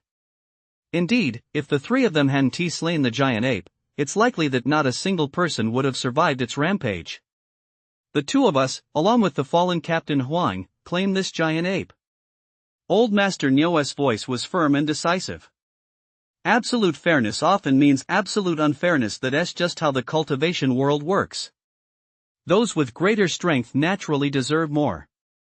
This giant ape accounted for 1/10 of the total value in the arena. Master Neo commanded great respect and possessed vast experience. He quickly divided up the spoils. As the military supply trucks arrived, they hauled everything away, exchanging it for stacks upon stacks of cash. From this battle, Yulong walked away with a full 15 million. Over 300 jin of cash, piled high. It was a colossal sum, creating a massive visual impact. This feeling was completely different from facing a raging giant ape. Yulong swallowed hard, his heart unable to resist racing for a few beats. Bullmaster took his share the spoils of their life and death struggle that day. His gaze was sharp. He noticed a look of resentment on some faces. But he didn't care. No distribution plan could possibly satisfy everyone. Even if his cultivation were unmatched, human hearts remained unpredictable. Everyone, please remember this. Compared to those who fell in battle, we've already gained more than enough. Chapter 25, Where's Dad? Standing on the familiar streets, Yulong felt as if he'd stepped into another world. Even though it was already 10 p.m., the area was still ablaze with neon lights and bustling with people, shoppers strolling the streets, all wearing bright smiles, as if they were in a completely different world from the blood and fire raging outside the city walls. The beast horde had first erupted on Saturday evening, and by the time everything had settled, it was already pitch black. The turmoil outside the city walls hadn't been widely publicized within the city, and many ordinary citizens were unaware of the massive upheaval taking place beyond the gates. By this time, Yulong had changed back into his ordinary student attire and returned to the city center. When he placed a stack of cash weighing over 300 jin on the bank counter, the tellers were practically dumbfounded. He opened an anonymous bank card, a privilege reserved for cultivators. The path of cultivation is fraught with both great terrors and great opportunities, and many cultivators have secrets they prefer to keep hidden. Transaction and spending records for such anonymous cards are not logged in the bank's system, offering a high degree of confidentiality and security. Yulong hailed a taxi. He was homesick. The Mining Bureau's family housing complex. Building 6, 7th floor. The family of three stared at each other in silence. On his way back, Yulong had called his mother and younger sister, telling them to wait for him at home, and he also ordered a pot of 8 treasures soup from Tianxia Dailu. Express delivery. When Yulong got home, he happened to run into the delivery man coming up the stairs. It was actually the same person who had delivered those 10 vitality pills a few days earlier. Yulong took the 8 treasures soup directly from his hands. 3 million per serving. For a teenager now worth 15 million, this was absolutely no problem. It's only been 2 months. Yulong felt deeply moved. Since obtaining the mysterious system and embarking on the path of cultivation, everything had undergone a complete transformation. Bro, why did you call us back in such a rush? Xiaoye grumbled discontentedly. She'd been having a blast shopping with her girlfriends. But her good-for-nothing older brother had been dead serious and insisted she come back. This afternoon, a terrifying beast horde broke out outside the city. Yulong didn't hide anything from them when it came to his family. He would tell them everything he could. What? A beast horde? Sure enough, as soon as Yulong spoke, Zhou Wan and her mother's expressions changed drastically. They hadn't known about this at all. Is it the beast horde from the Zhongyun Mountains? As a genius on the academic path, Xiaoye had gained some understanding of the basics of the cultivation world over the past period. Precisely because of this, she knew all too well just how terrifying a beast horde could be. Brother, you weren't hurt, were you? Xiaoye's face went pale. Those were savage beasts with overwhelming demonic energy, the kind that devour people and leave no bones behind. I'm fine, Yulong reassured her. His mother, unaware of the horror of a beast tide, hadn't been as deeply shaken. When I emerged from the mountains, I hid off to the side. After the beast tide subsided, I found 2 severely wounded, dead rank 1 demon beasts in a cave. They must have been fighting each other to the death. Yulong finally got to the point. I sold those 2 demon beasts for over 3 million in total. 3 million? The figure struck Zhou Wan and her daughter like a thunderclap, leaving their ears ringing with disbelief. Yulong paused for a moment. His mother and sister needed time to process such news. Brother, are you awake yet? A moment later, Xiaoye was the first to snap out of it. She spoke timidly, deeply suspecting that her older brother had lost his mind. Or rather, we can't do anything illegal or immoral. Xiaoye's face wore an expression of deep distress. The little girl's words made Yulong roll his eyes several times. What on earth was she talking about? He smacked Xiaoye right on the head, completely ruining the hairstyle she'd painstakingly done for a night out. Ah! You! Long! Xiaoye's frantic scream echoed through the night sky. Mom, I used this money to buy a batch of 8 treasure soup. Yulong cut off his sister's screams. He said all this just to explain where the 8 treasures decoction came from. 8 treasures decoction. Xiaoye was taken aback again.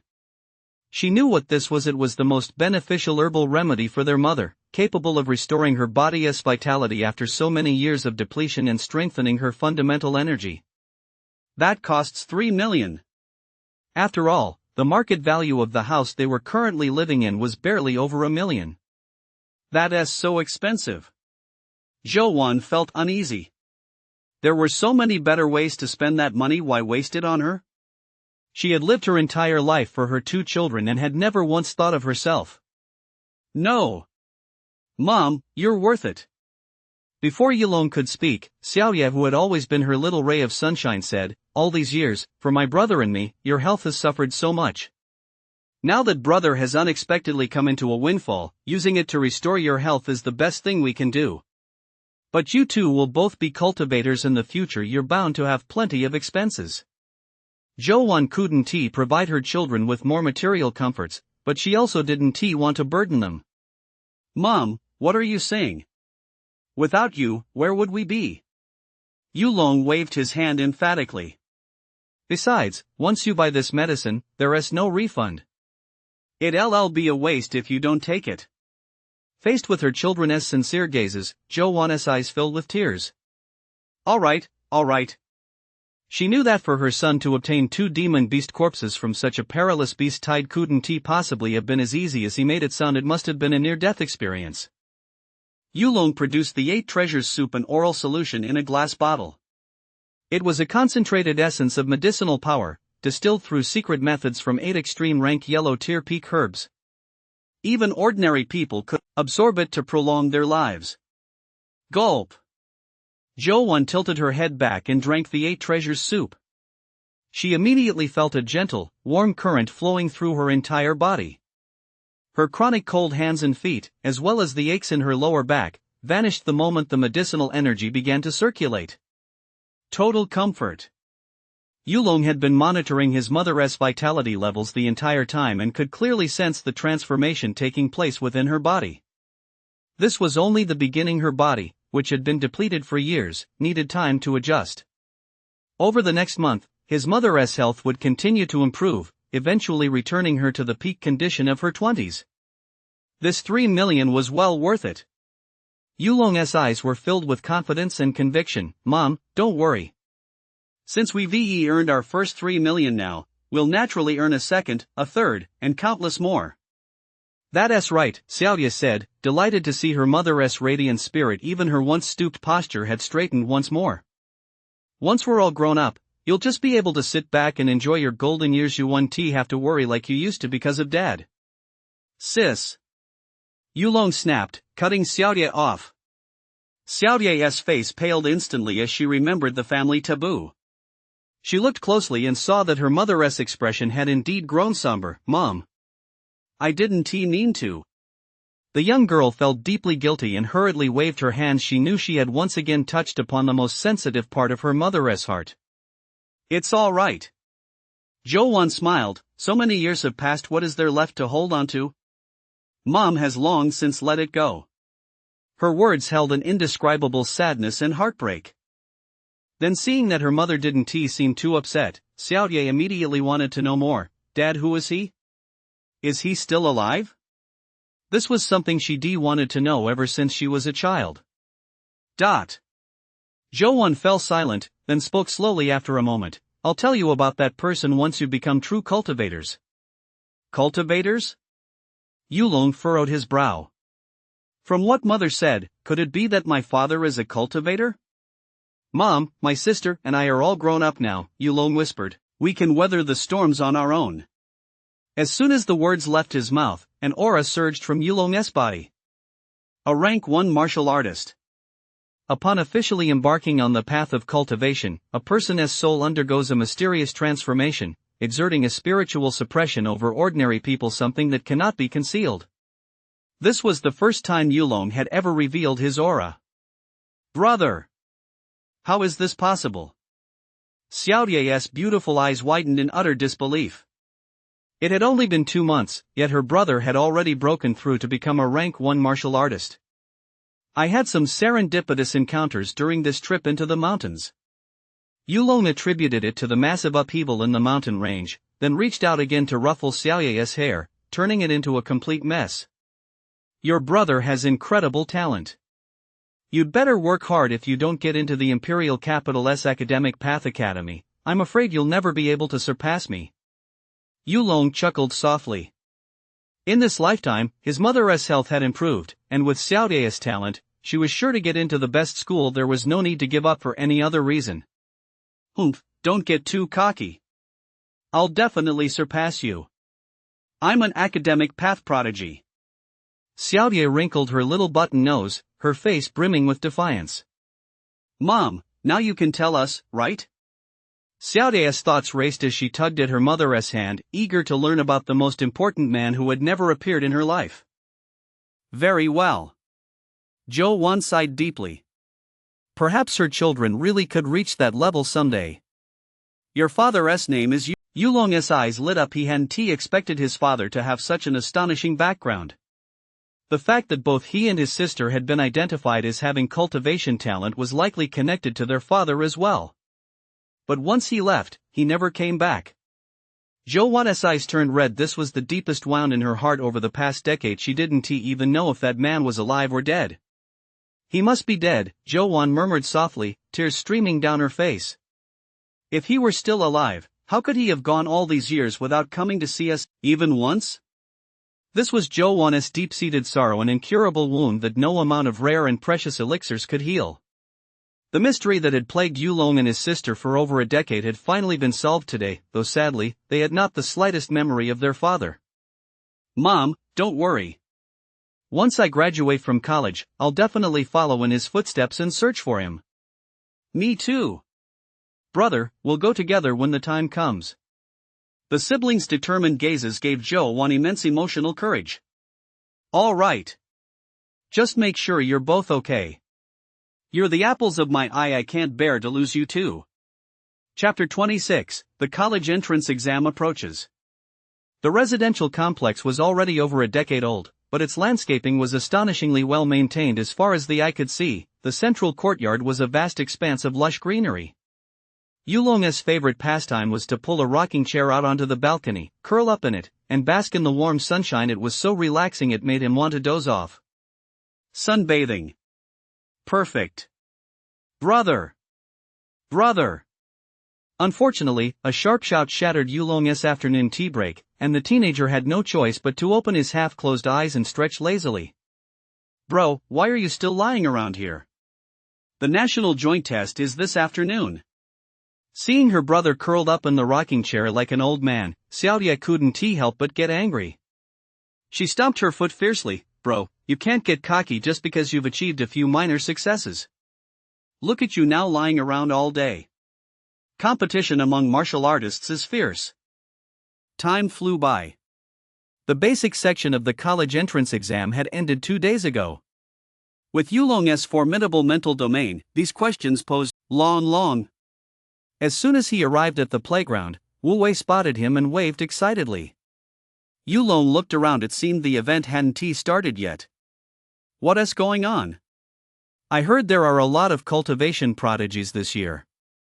Wu Wei seemed to know some information not available to the general public. Yesterday, 8th Middle School produced a natural first-rank academic path prodigy. At Yucai High, a martial path candidate punched out 200 Do of vitality in a single blow. Over at Bajong High, someone even displayed a supernatural phenomenon during the test. They seemed invincible. Wu Wei rattled off the details as if reciting a list, clearly well versed in all of this. Oh! But Yulong didn't react the way Wu Wei had expected. He merely gave a lukewarm response. Hey! Wu Wei patted Yulong on the shoulder. I went to great lengths to dig this up, buddy. Shouldn't you be really nervous hearing this? Shouldn't you be kicking yourself for living in the same era as these prodigies? No. Years from now, you'll see they'll be the ones regretting that they were born in the same era as me. Yulong said coolly, looking down on his peers. Damn! You deserve full marks for that act. Wu Wei stared at Yulong for a moment. You really are my good brother, Wu Wei.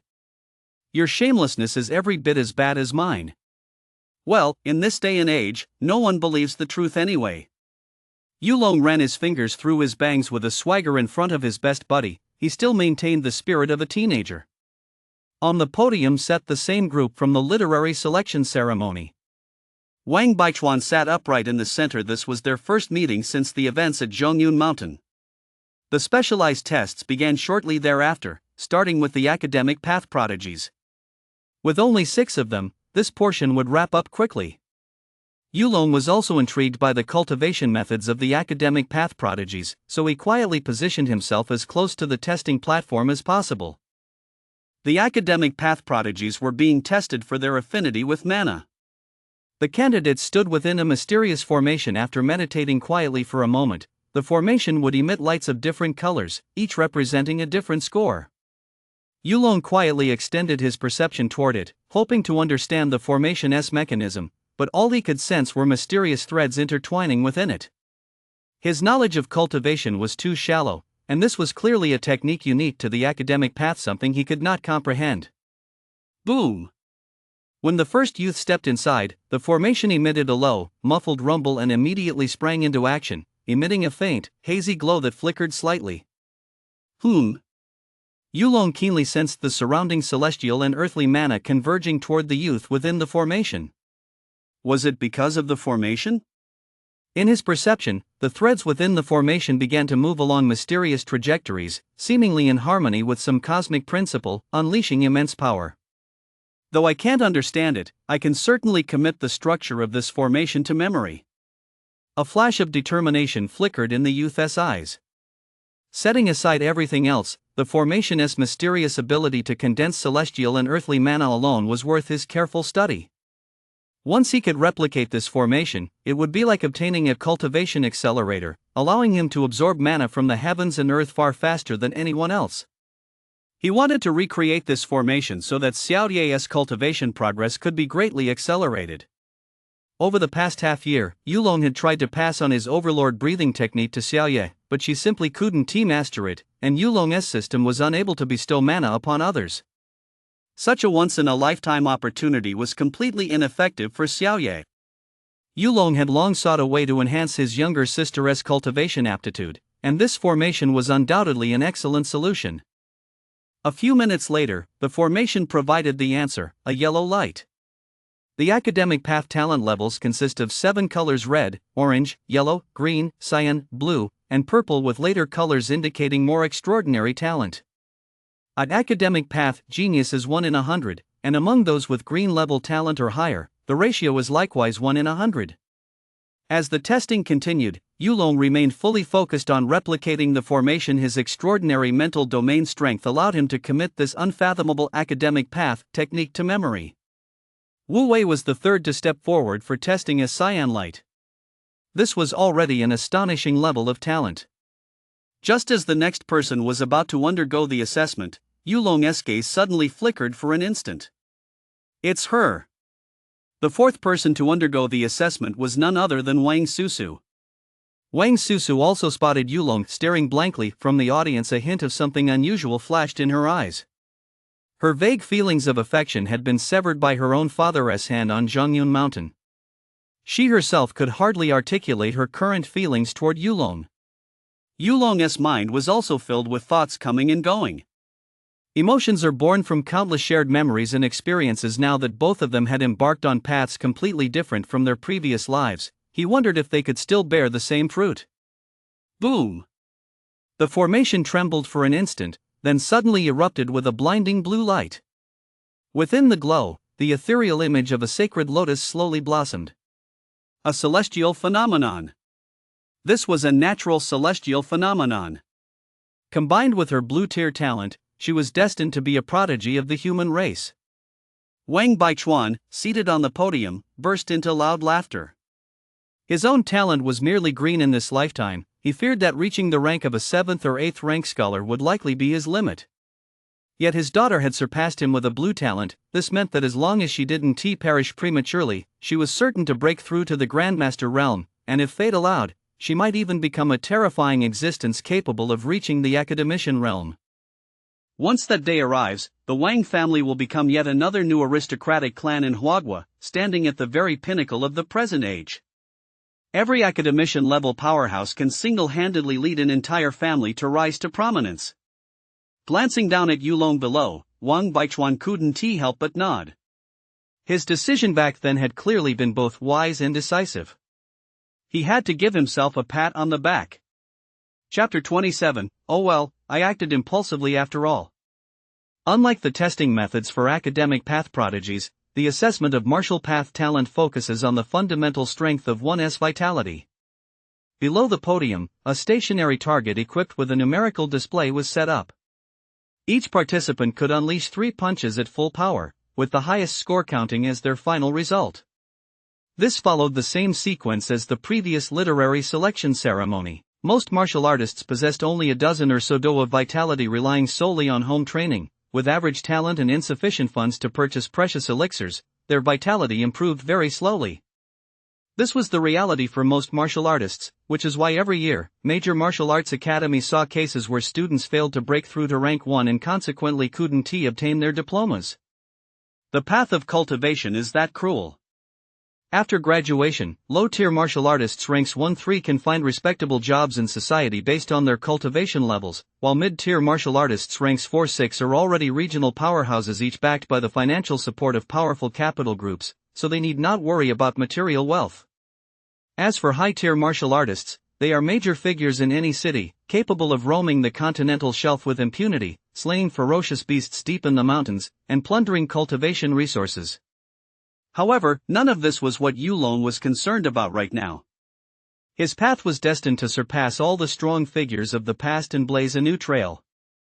His current strength already allowed him to look down on some of the instructors at the martial arts university.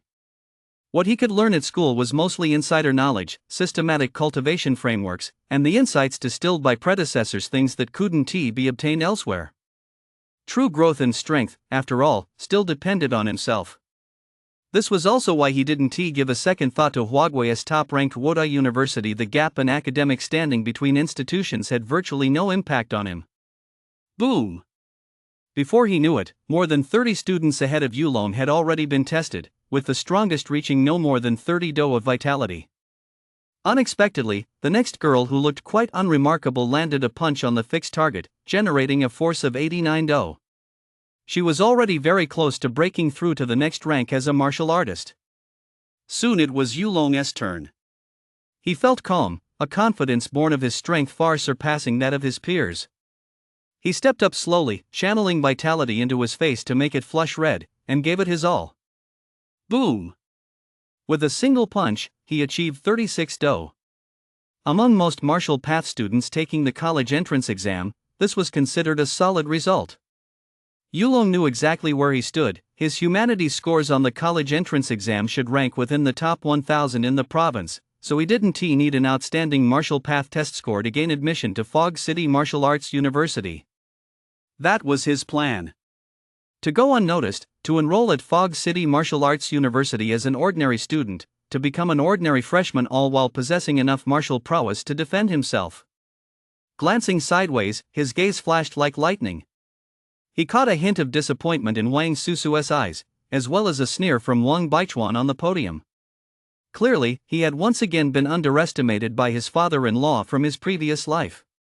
Indeed, how could a martial path candidate with 36 do of vitality possibly be worthy of an academic path genius with a blue-tier astonishing talent? Yulong murmured softly, a flicker of emotion passing through his eyes as he suddenly unleashed a second punch. 80 do. He struck again. 123 do. These two punches were so fast they were practically delivered in rapid succession, instantly setting the highest score ever recorded in the martial path assessment. Even Wang Baichuan, sitting on the podium, couldn't help but look surprised. This teenager's performance in today's test had taken him by surprise. He had merely handed Yulong a few basic cultivation manuals offhand, yet they had enabled him to achieve such results. It seems his talent is also extraordinary. Wang Baichuan nodded. Breaking through the 100 do mark before the college entrance exams was an achievement that put him head and shoulders above the vast majority of martial path candidates. It's a pity you're only on the martial path. Wang Baichuan's inner thoughts remained unchanged. The ceiling of the martial path was all too obvious, rank 9. Rank 9 was the absolute pinnacle for martial artists. Even powerful figures like the chief instructor of the military department or the martial king could not breach this insurmountable barrier. The path of the martial artist was cut off, it could go no further. In contrast, those on the academic path could ascend to the higher realm of grandmaster, and even beyond to academician and state scholar, a difference as vast as heaven and earth. And my daughter is destined to stand at the very pinnacle of cultivation. Someone like you will ultimately be unable to keep up with her. Wang Baichuan knew this was Yulong's challenge to him, but he wasn't afraid to meet the young man's gaze. As a father, he had done nothing wrong. I acted too impulsively after all. Yulong shook his head. As expected, his character was still not sufficiently tempered. There were some things he simply couldn't let go of, causing him to give in to youthful impulsiveness and disrupt his plan to bide his time and bide his strength. Holy shit! That's insane. Wu Wei threw his arms around Yulong as he returned, overjoyed to see his best friend display such power. Looks like there's actually a little truth to your bragging after all. Yulong said nothing. He was still a bit annoyed. His plan to lie low and develop his strength seemed to have gotten a little ahead of schedule. Although the impact wasn't significant, he didn't like these sudden, uncontrollable bursts of emotion that were beyond his control. The assessment wrapped up quickly. Wang Susu took first place in the academic path at Yangzhong, while Yulong claimed first in the martial path. It's worth noting that Yi Midwa, the daughter of Kunpeng Deputy Director Yifeng, also had a strength rating of 82 do. It really pays to have a family with deep pockets. Yulong smacked his lips, unable to resist muttering under his breath. Still, if I'd known this would happen, I would have scored lower on my college entrance exam a couple of days ago. The teenager was quite troubled now that his total score had gone up. How was he supposed to keep flying under the radar? Hey, how come your score is better than mine? Yi Midwa skipped over, her eyes brimming with curiosity. After all, she was the privileged second-generation heiress of the Kunpeng dojo. Her old man treated vitality pills like candy, handing them out as snacks. The girl was equally proud and haughty, and she'd been bottling up her frustration.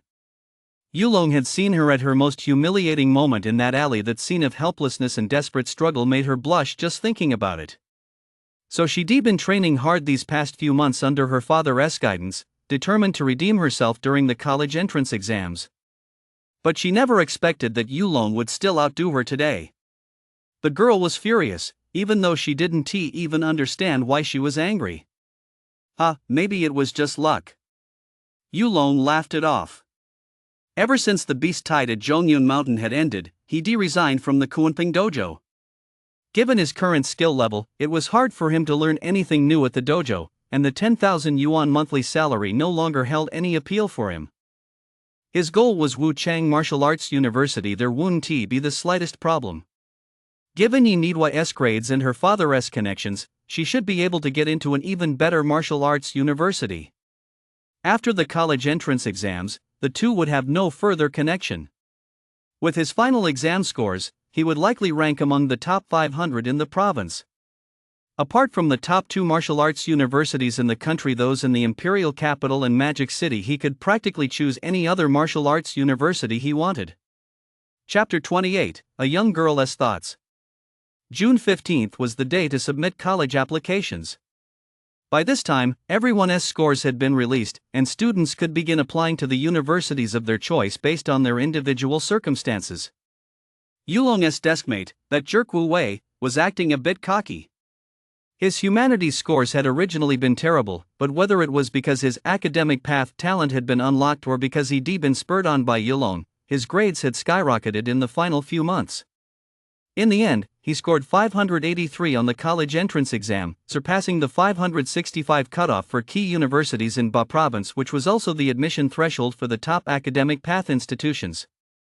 It's no easy feat to be an academic path genius. As long as you have talent, you'll be admitted and nurtured. This is precisely why the Northwest Academic Path Institute has long been looked down upon by the other 4 major academic path institutes. All the rejected students cast aside by the Big Four are ultimately accepted by the Northwest Academic Path Institute without exception. Meanwhile, the top academic path academies in the imperial capital and the Magic City both require academic scores that meet the local cutoff for key universities. This year, however, the imperial capital academic path academy's admission standard was green talent. Fatso far exceeded the requirements. In fact, he himself couldn't figure out why he'd suddenly exploded with energy like he'd been injected with adrenaline over the last few months. He'd even lost more than 10 kg in weight. Yulong was also happy for his best friend. Yulong, the scores are out. How did you do on the academic exams? He hoped Yulong could also get into the top imperial capital martial university, so that one day they could both reach the pinnacle of the academic path and martial path and become legends in the martial arts world. 671 on the academic exams. Yulong replied calmly, a hint of indescribable melancholy lingering on his brow. 671? Unlike Yulong's composure, Wu Wei's voice rose several pitches. After all, this year's college entrance exam in Fog City had been exceptionally difficult. Even the provincial top scorer had only managed 692 points. Your vitality is 123 do.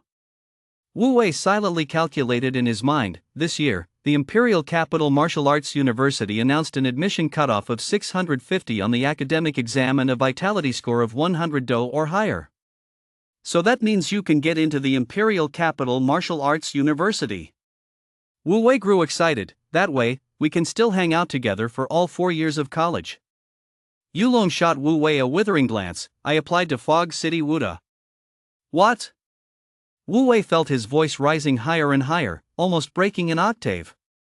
He glanced at Yulong and couldn't resist reaching out to touch his forehead. You don't have a fever, do you? Choosing between Imperial Capital Wuda and Fog City Wuda, is there even any comparison? Wu Wei was furious. He felt his best friend was wasting his natural talent. 30% of all high-level martial artists in Huagua are graduates of Imperial Capital Martial Arts University, and another 20% come from Magic City Martial Arts University. These two top martial arts institutions account for nearly half of Huagua's high-level martial artists. The growth potential for your martial path at Fog City Martial Arts University versus Imperial Capital Martial Arts University is worlds apart. I know exactly what I'm doing. Yulong couldn't bring himself to say much more to his best friend. I feel more at peace practicing in Fog City, and my progress will be much faster there. What kind of nonsense is this? Just as Wu Wei was about to say something else, a clear voice suddenly called out from outside the door. Yulong. It was Wang Susu. Why is she here? Yulong's heart skipped a beat, and he immediately stood up and walked toward the door. Great, here comes the one trying to talk him out of it. Wu Wei's eyes were small, but he was exceptionally perceptive. Even though Wang Baichuan had humiliated Yulong in front of everyone at Zhongyun Mountain last time, thwarting their romance, he still sensed something off between the two of them, along with enormous potential for their relationship to develop. In the hallway outside the classroom, Yulong and Wang Susu locked eyes and stood in silence for a moment. Where did you apply? No sooner had the words left their mouths than they both froze. They asked the exact same question in unison. This little moment of synchronicity made Wang Susu burst out laughing. I applied to the Academic Path College in the Imperial Capital. Given her talent, this was only to be expected. I know your grades. Between the two Wuhan universities, the one in the Imperial Capital and the one in Magic City, which one did you choose? I applied to the Wuhan University in Fog City. Yulong's answer clearly took the young woman by surprise. No way. I've already submitted my application, I can't change it now. Yulong's tone was firm. This was a plan he'd long since decided on, and it was non-negotiable. Wang Susu bit her pearly teeth lightly. She didn't know why she was so eager to find out Yulong's college choice. Even after being repeatedly scolded by her father, she still couldn't suppress the urge. Do you feel that way too? The girl suddenly asked, her gaze fixed on Yulong. The first time I saw you, I felt an inexplicable flutter in my heart, as if we'd known each other in a past life. The way you look at me, I don't feel the slightest bit of aversion. Instead, it's as if a little deer is racing around in my heart. This was the first time Wang Susu had ever opened up about her feelings. She never experienced anything like this before. Every time, she simply stand in the hallway outside classroom 14, silently watching Yulong walk by. She didn't know what was happening to her. She asked a few of her closest girlfriends, and they all said she was going through puberty and had a crush on Yulong. She didn't believe it. But the thought that she might never see him again after submitting her college applications today filled Wang Susu with an inexplicable sense of panic, which is why she finally mustered the courage to speak her mind. I've been keeping an eye on your grades, and you haven't let me down. Your academic scores and vitality scores are both high enough to get you into Goddess Capital Wuhan University, the best school on the martial path. Or, even if you want to go to Magic City Martial Arts University, I can give up my application here and switch to the Magic City Academic Path College. But it absolutely cannot be Fog City Martial Arts University. I can sense that you're extraordinary. The sparkle that occasionally flashes in your eyes makes my heart race. Over the past few months, this young woman, who had been secretly harboring her feelings, had been quietly watching Yulong, and she had actually sensed a hint of something. My mind is in turmoil right now. I just want to tell you that I hope you'll go to the Imperial Capital and become someone like the next martial king. I believe that by then, my father won't stand in our way. Even if he does stand in our way, I'll proclaim to the whole world that you've reached the very pinnacle of the martial path, that you're more than capable of protecting me and spending the rest of our lives together.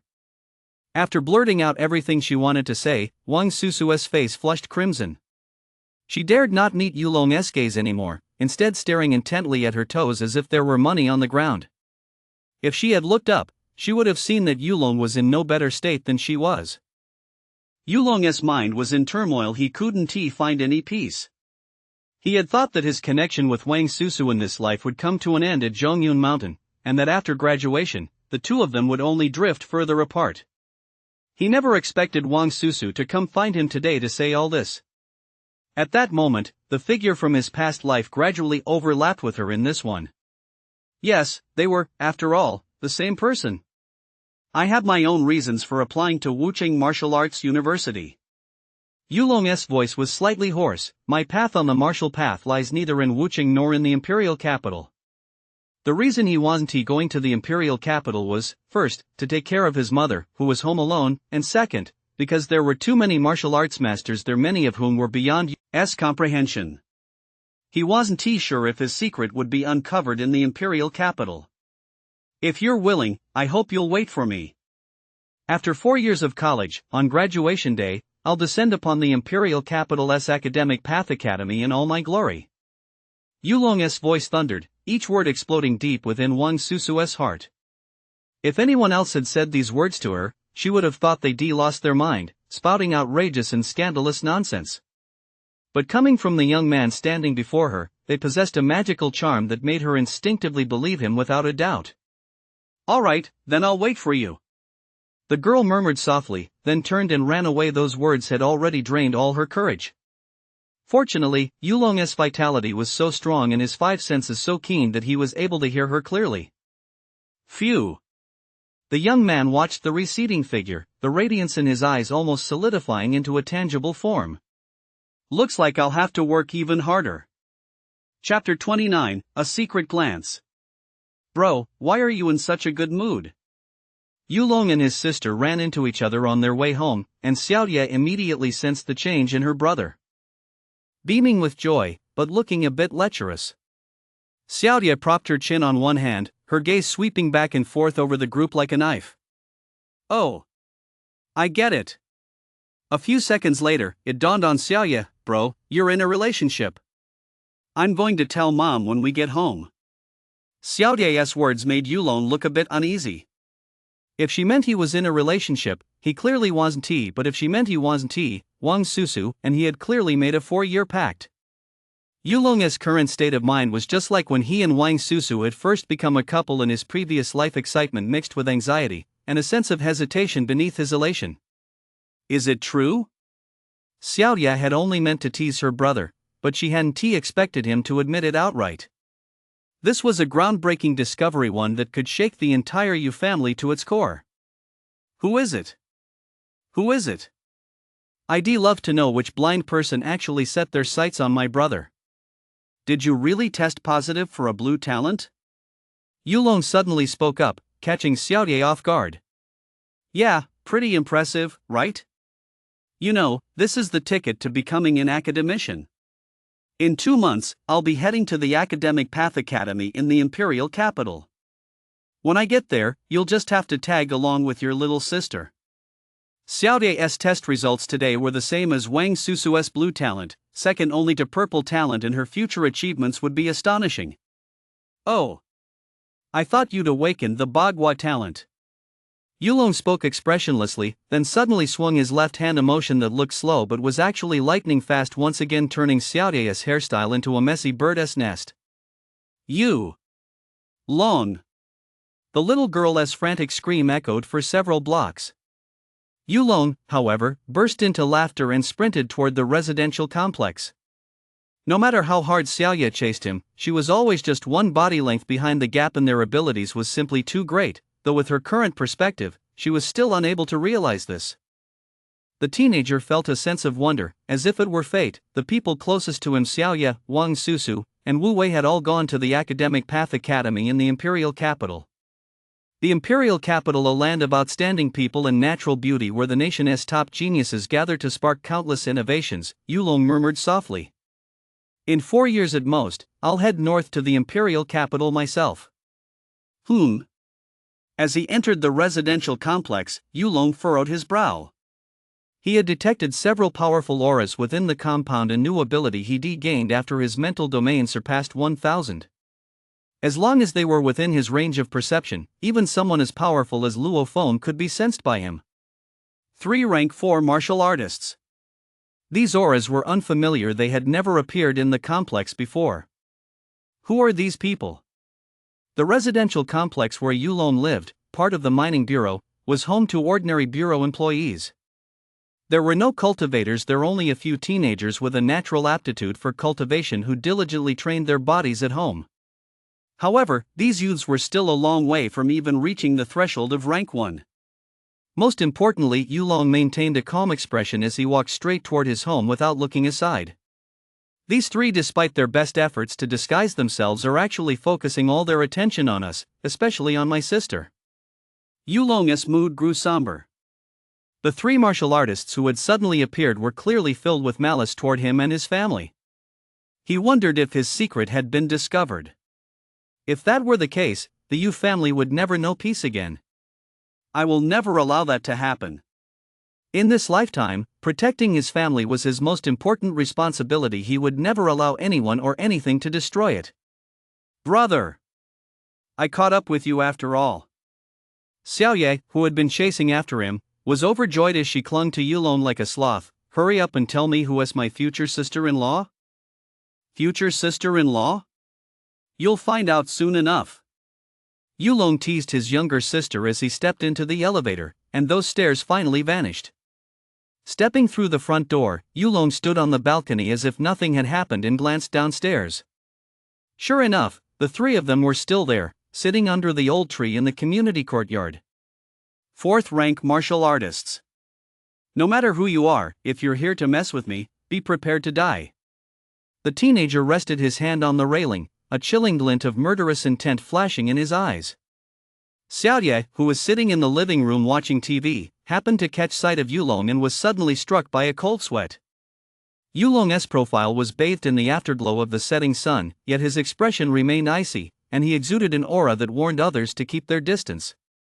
When Xiaoye blinked and looked again, her brother had returned to his usual, ordinary self.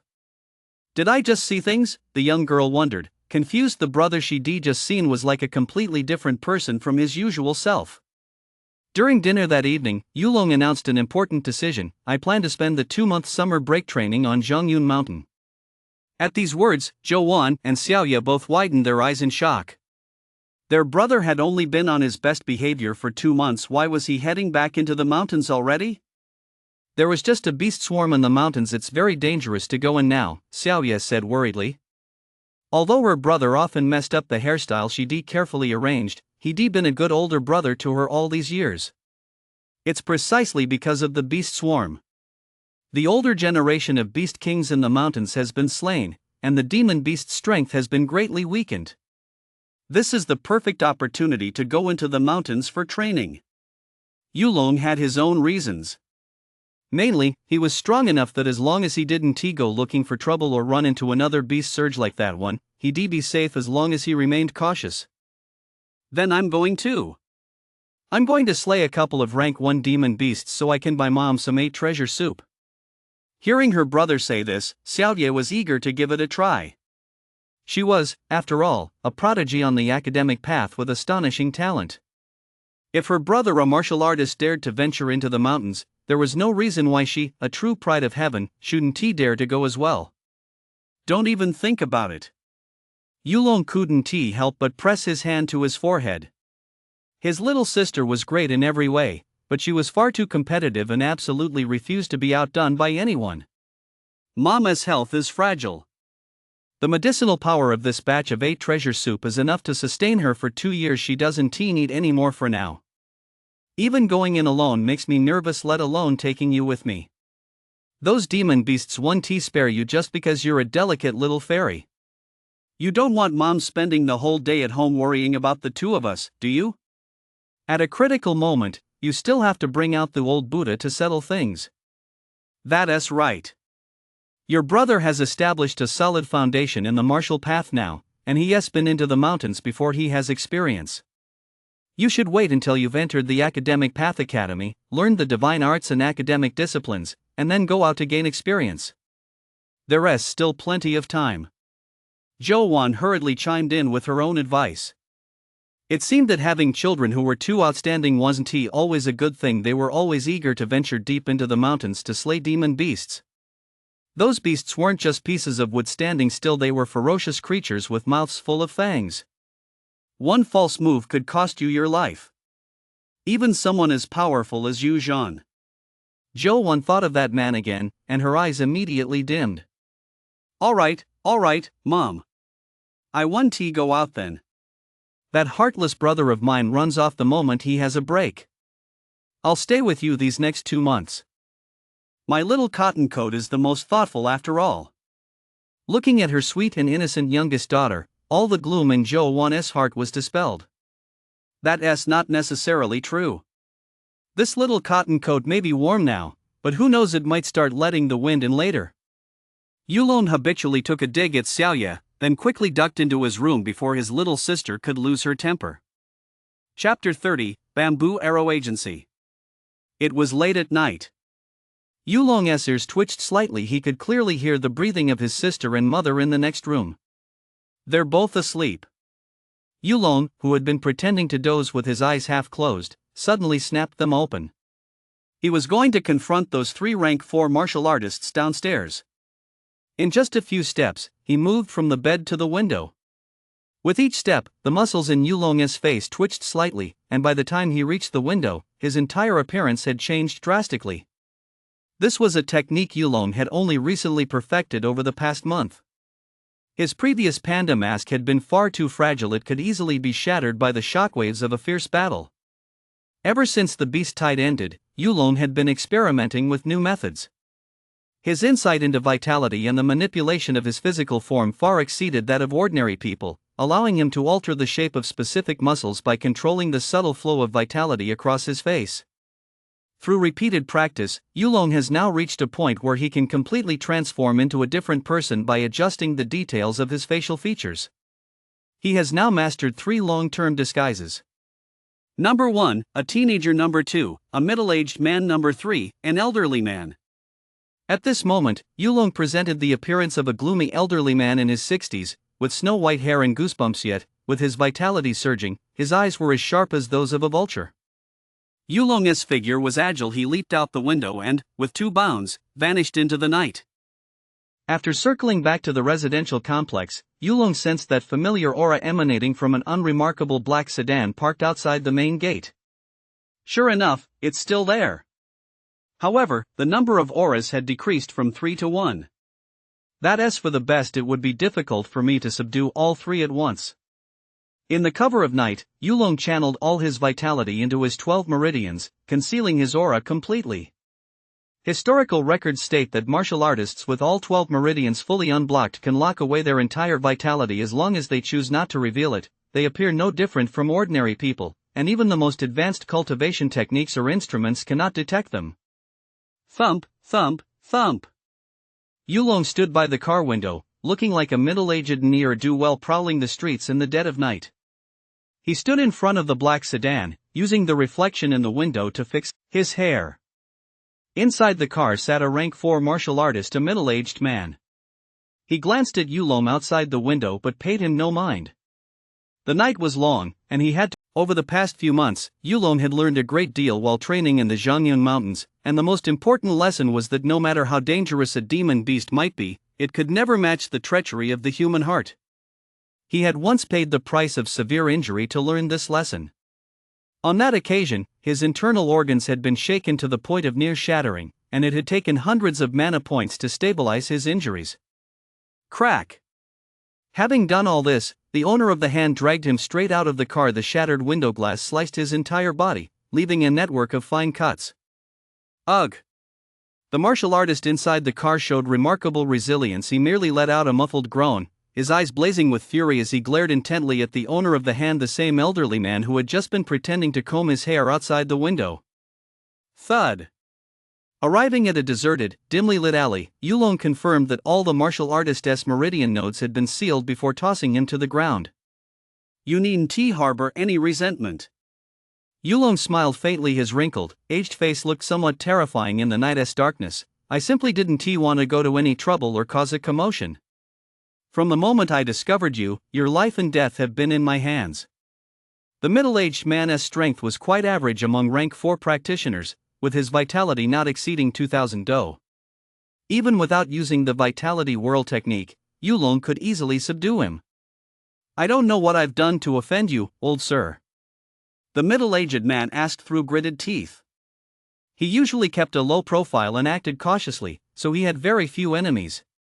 Besides, he'd only been here for a day. How could someone have tracked him down so quickly? That's not important. Yulong had dragged him out not to answer his question, but to resolve his own issue. What are you doing here? Huh?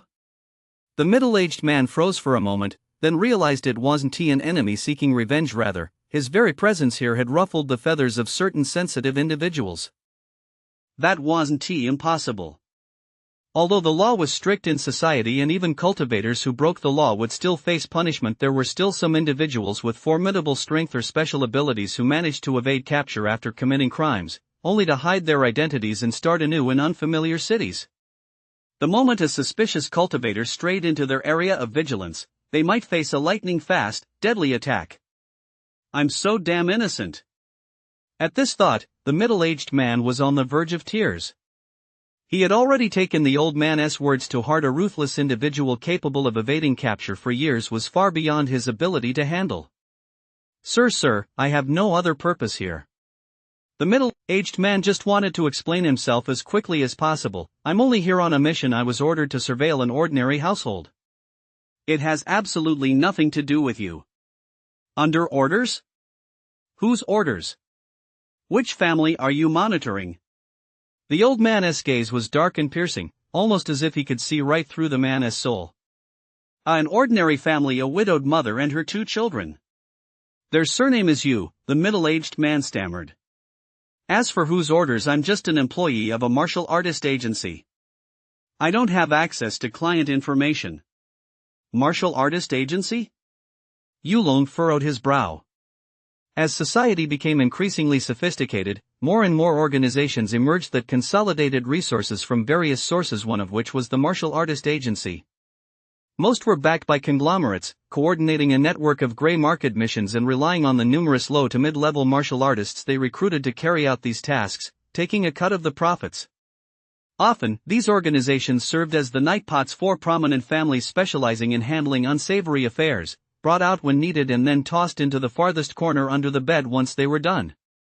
Which agency are you with? Bamboo Arrow. Bamboo Arrow was a small local agency in Mist City. Its founder went by the alias Bamboo Arrow, and the organization was still in its infancy, not yet particularly powerful. For a simple surveillance mission on an ordinary person, why did you send 4 rank martial artists? Are you trying to pull a fast one on me? Yulong's gaze grew menacing as he slowly tightened his grip. No. Not at all, old man. Sensing the scent of death on his neck, the middle-aged man was terrified out of his wits and cried out in panic, everything I said is true. The client who posted this mission required at least a mid-tier martial artist, and the commission was extremely generous. Since we at Bamboo Arrow wanted to turn a profit right away, we took on this mission. Humph. The teenager's senses had been locked onto the middle-aged man the entire time. He wasn't lying. It seemed his family had been under surveillance by someone with ulterior motives all along, though he had no idea why. Because Yulong harbored a great secret of his own, he was now exceptionally sensitive. He wouldn't be able to eat or sleep until he got to the bottom of this. He couldn't risk the peace and safety of his family. He raised his left hand high, curled his fingers, and transformed it into a colossal palm that loomed over the sky, slamming it hard against the middle-aged man's face. The immense force knocked the man unconscious on the spot. Lifting him with one hand, Yulong set him back into the seat of the black sedan, then leaped into the night and vanished. Only 2 faint, whispered words echoed through the night sky. Bamboo Arrow, is that right? I'll come find you. Chapter 31. What's going on again? The first rays of dawn tore through the sky, and a vibrant purple aura rippled out. In the bedroom, Yulong, sitting cross-legged on the bed, suddenly opened his eyes. Phew, it seems that as my cultivation deepens, the overlord breathing technique is refining the purple aura even faster.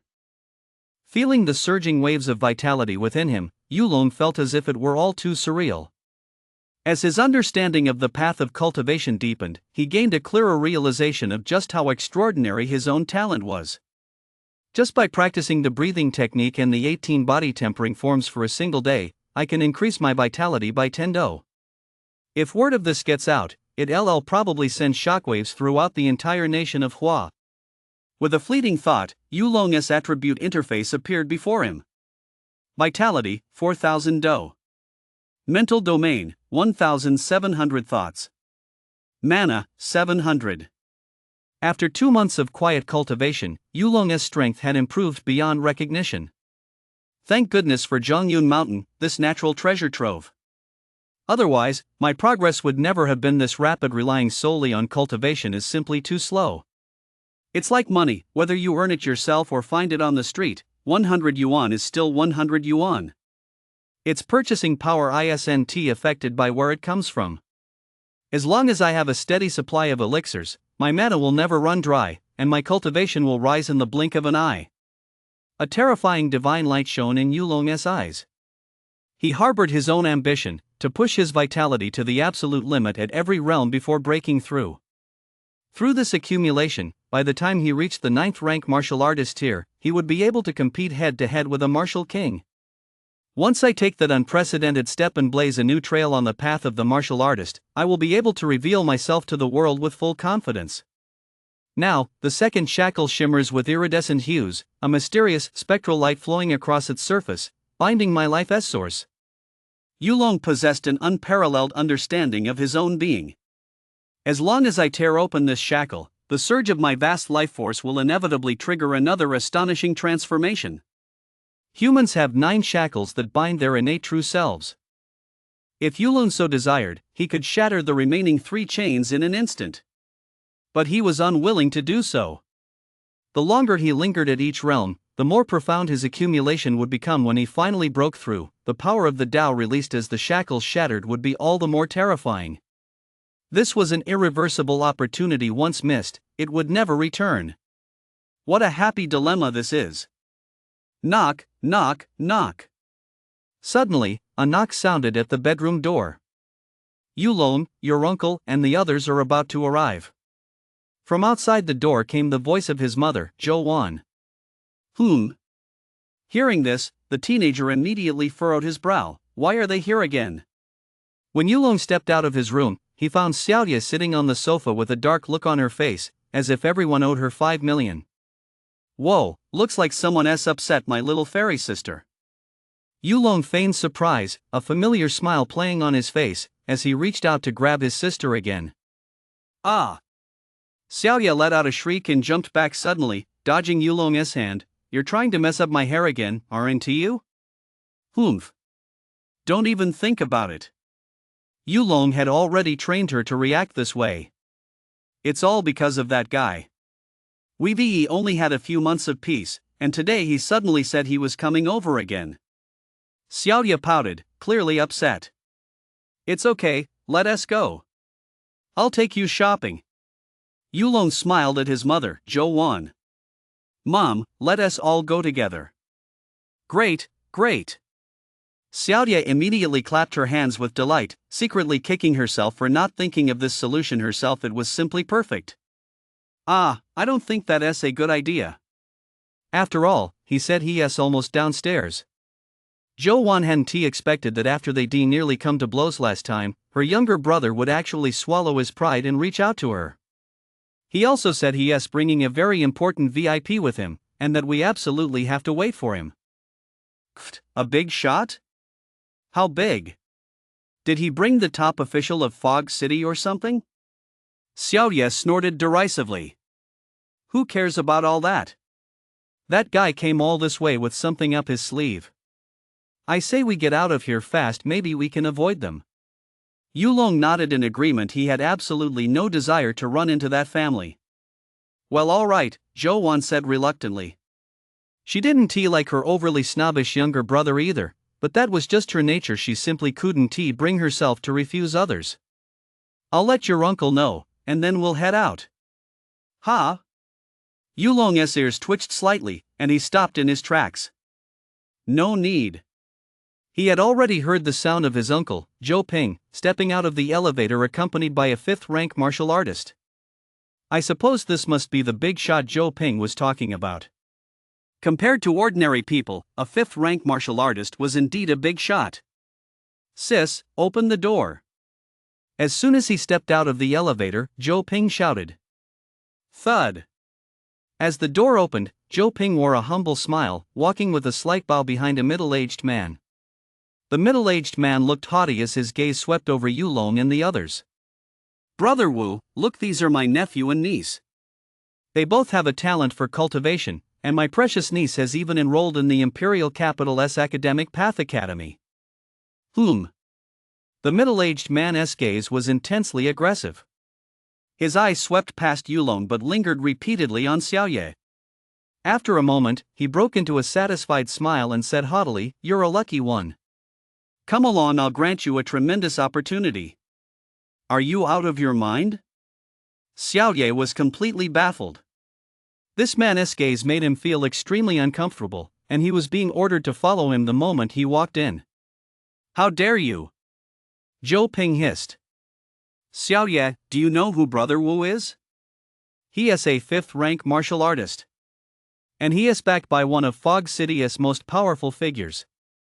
His face betrayed his frustration. "I worked so hard to secure this opportunity for you too. As long as you can become disciples of that influential figure, you're sure to reap immense benefits. Your brother isn't a genius on the academic path, he has no hope, but you have great potential. Don't throw it away." "You." Sure enough, the name Brother Wu scared Xiaoye. The young girl dared not continue her tirade, afraid of bringing trouble upon her family. Yulong watched the two in silence. He knew that this so-called Brother Wu was likely the very source of Zhou Ping's wealth over the years. With such a figure backing him, Zhou Ping's small business worth tens of millions naturally ran smoothly. However, this middle-aged man's cultivation was somewhat peculiar. Under Yulong's perceptual scan, the man's true state was laid bare. Although he was a 5th-rank martial artist, his internal foundation was extremely unstable, as if he'd been forced to grow too quickly, artificially boosted by external forces. His vitality barely reached 3,000, though he was arguably the weakest 5th-rank martial artist Yulong had ever encountered. Even some elite 4th-rank martial artists possessed greater vitality than he did. For Yulong in his current state, subduing him would be a breeze. "I wonder who the powerful figure behind this Mr. Wu is," the youth asked in a deep voice. The middle-aged man's flimsy and feeble 5th-rank cultivation was insufficient to support the arrogance on his face. Zhou Ping glanced at Brother Wu, as if seeking his approval. Upon seeing the man nod slightly, Zhou Ping's face lit up with a look of pride, as if merely being able to mention his name were a tremendous honor. The influential figure behind Sister Yang is none other than Wu Pejun, the Grand Elder and honorary advisor of the Dragon Tiger Group. Chapter 32, It's Not Over Yet. Wu Pejun, a 9th-rank scholar. He had taught for many years at the Central China Academic Path Institute. After retiring, he returned to his hometown of Wu City and founded the Dragon Tiger Group. In less than a decade, the Dragon Tiger Group had grown into the largest local real estate development company in Wu City. In recent years, it had expanded its business nationwide with great success, generating hundreds of billions in revenue annually. Behind this success, the influence of 9th-rank scholar Wu Pejun has been immense. In turn, the growing and increasingly powerful Dragon Tiger Group has been supporting Wu Pejun, spending astronomical sums each year to acquire vast quantities of rare natural treasures, in the hope that he might take that crucial next step and become a Grandmaster-level powerhouse. This is why Wu Pejun has rarely been seen in public in recent years. Rumors suggest he is in seclusion, and it is said that when he emerges, he may have broken through to the Grandmaster realm. Such a background is truly formidable. As a 9th-rank scholar, he already towers over Miss City, with no one able to match him. The countless connections he has accumulated over many years of teaching at the Central China Academy of the Academic Path are equally staggering. At the same time, aside from Wu Pejun, his descendants have flourished, producing many talented cultivators. Coupled with the prestige of the Dragon Tiger Group, no one outside dares to provoke them. Now that Xiaoyu has caught Brother Wu Si, a life of wealth and honor will be within her grasp. It's even possible that the Grand Priest himself might take her as a disciple. Zhou Ping's face lit up with excitement. This Brother Wu was a member of a collateral branch of the Wu family who wasn't highly regarded, and it was precisely because of this that he had the opportunity to curry favor. Even the smallest crumb falling from the table was enough to make him rich and well-fed. Indeed, Xiao Yi's talent was astonishing. Once a colossus like the Dragon Tiger Group poured resources into her cultivation, her path would become much smoother. Could Zhou Ping really be this kind-hearted? Faced with Zhou Ping's sudden change of heart, Yulong still harbored doubts. More importantly, his senses detected an extremely subtle malice emanating from the two of them. Something's definitely up. Especially this Mr. Wu. The look of greed in his eyes as he gazed at his sister was a look every man would recognize. I wonder what kind of conditions, or rather, what kind of price it would take to win Mr. Wu's favor. Yulong spoke in a deep voice, his gaze fixed on the middle-aged man. Heh, you're a sharp little rascal. Yulong's question clearly caught him off guard. A hint of excitement curled the corners of the middle-aged man's mouth. To win my favor, you'll naturally have to satisfy me. Don't let my age fool you, I'm still young at heart. What I love most is hanging out with young girls like Xiaoye. At those words, Xiaoye's expression changed drastically. Her face twisted with disgust. She spat out a loud "pa" and cursed, You filthy pervert." The shadow of the Longhu group meant that even though Xiaoye was filled with shame and indignation, she dared not utter anything too harsh. Overwhelmed by a mix of humiliation and resentment, she could only hide behind Yulong, her lips bitten until they turned white. Get out of here. Yulong's expression turned icy. Fighting the urge to slap both of them to death, he issued a direct order to leave. In truth, Yulong harbored even greater hatred toward his uncle, Zhou Ping. Sure enough, Zhou Ping had no intention of looking out for them. The Yu family doesn't welcome you. Zhou Ping. I don't want to see you again. How dare you speak to me like that? I'm your uncle. Yulong's use of his first name made Zhou Ping feel deeply humiliated, especially in front of his own big shot. But he couldn't just give up like this. Since his relationship with Yulong's family was already doomed to fall apart anyway, he might as well offer Xiaoye to his powerful patron. That way, he could land a few more big contracts from Longhu this year. It wasn't the first time he'd done something like this. His expression softened slightly, and Zhou Ping said earnestly, Uncle is only looking out for your best interests. Once you get into Longhu Group, it'll be a once-in-a-lifetime opportunity. Zhou Ping. That's enough. Zhou Wan was shaking with rage. She shielded the two children behind her, pointing a trembling finger at Zhou Ping, her face etched with disbelief. Are you even human? Are you even human? Sis, trust me, I'm really doing this for your own good. Although Brother Wu is a bit older, he is a handsome man with profound martial path cultivation and boundless vitality that rivals that of younger men. You absolutely don't need to worry about him being unable to perform or anything like that. You bastard! A thunderous voice suddenly exploded in Zhou Ping's ear, shaking his mind into a daze and forcing him to swallow the rest of his words. Yulong's face was contorted with rage. Every word Zhou Ping had spoken felt like a steel needle piercing his heart, and he could clearly hear his younger sister's sobs behind him. None of them had expected this. Even if relations between the two families had broken down, if they were to go their separate ways until death, he had never once entertained any thoughts of retaliation. Yet Zhou Ping had gone and done something worse than a beast, causing the rage in Yulong's heart to burn so fiercely it threatened to set the 9 heavens ablaze. Was he treating his older brother as if he didn't exist? Boom! With a sudden lunge, Yulong thrust his left fist forward like a dragon, slamming it directly into Zhou Ping's lower abdomen. Yulong's rage had reached its peak. He held back his inner energy, channeling it through his body to tear apart the meridians and tissues within Zhou Ping's abdomen. Ah! Zhou Ping felt a knife-like, excruciating pain in his lower abdomen and couldn't help but stumble backward, collapsing onto the ground. But the pain was fleeting. It was immediately followed by an overwhelming urge to urinate, and he actually wet himself. Get the hell out of here! Yulong struggled to suppress the urge to unleash a second punch, his vitality churning like a raging sea within him, desperate to be released. You! Zhou Ping was also terrified by Yulong's ferocious gaze, a gaze so intense that his eyes were blood red, as if a surging sea of blood were churning within them. Over the past few months, Yulong had slain no fewer than 100 demon beasts in the mountains, forging a dense aura of killing intent from the mountains of corpses and seas of blood. Even the slightest hint of this aura could shatter the mental defenses of an ordinary person like Zhou Ping. Useless piece of trash! The stench of urine wafting from Zhou Ping's body made the middle-aged man take a few steps back, his face twisted with disgust. Get out of here first! Yes. Zhou Ping's expression was utterly grim as he slunk down the stairs, his dignity completely shattered for the day, all because of that little brat. But when he caught sight of Yulong's gaze, brimming with overwhelming killing intent, Zhou Ping shuddered. If he said another word, this nephew might actually kill him. Suddenly, Zhou Ping began to regret coming here today.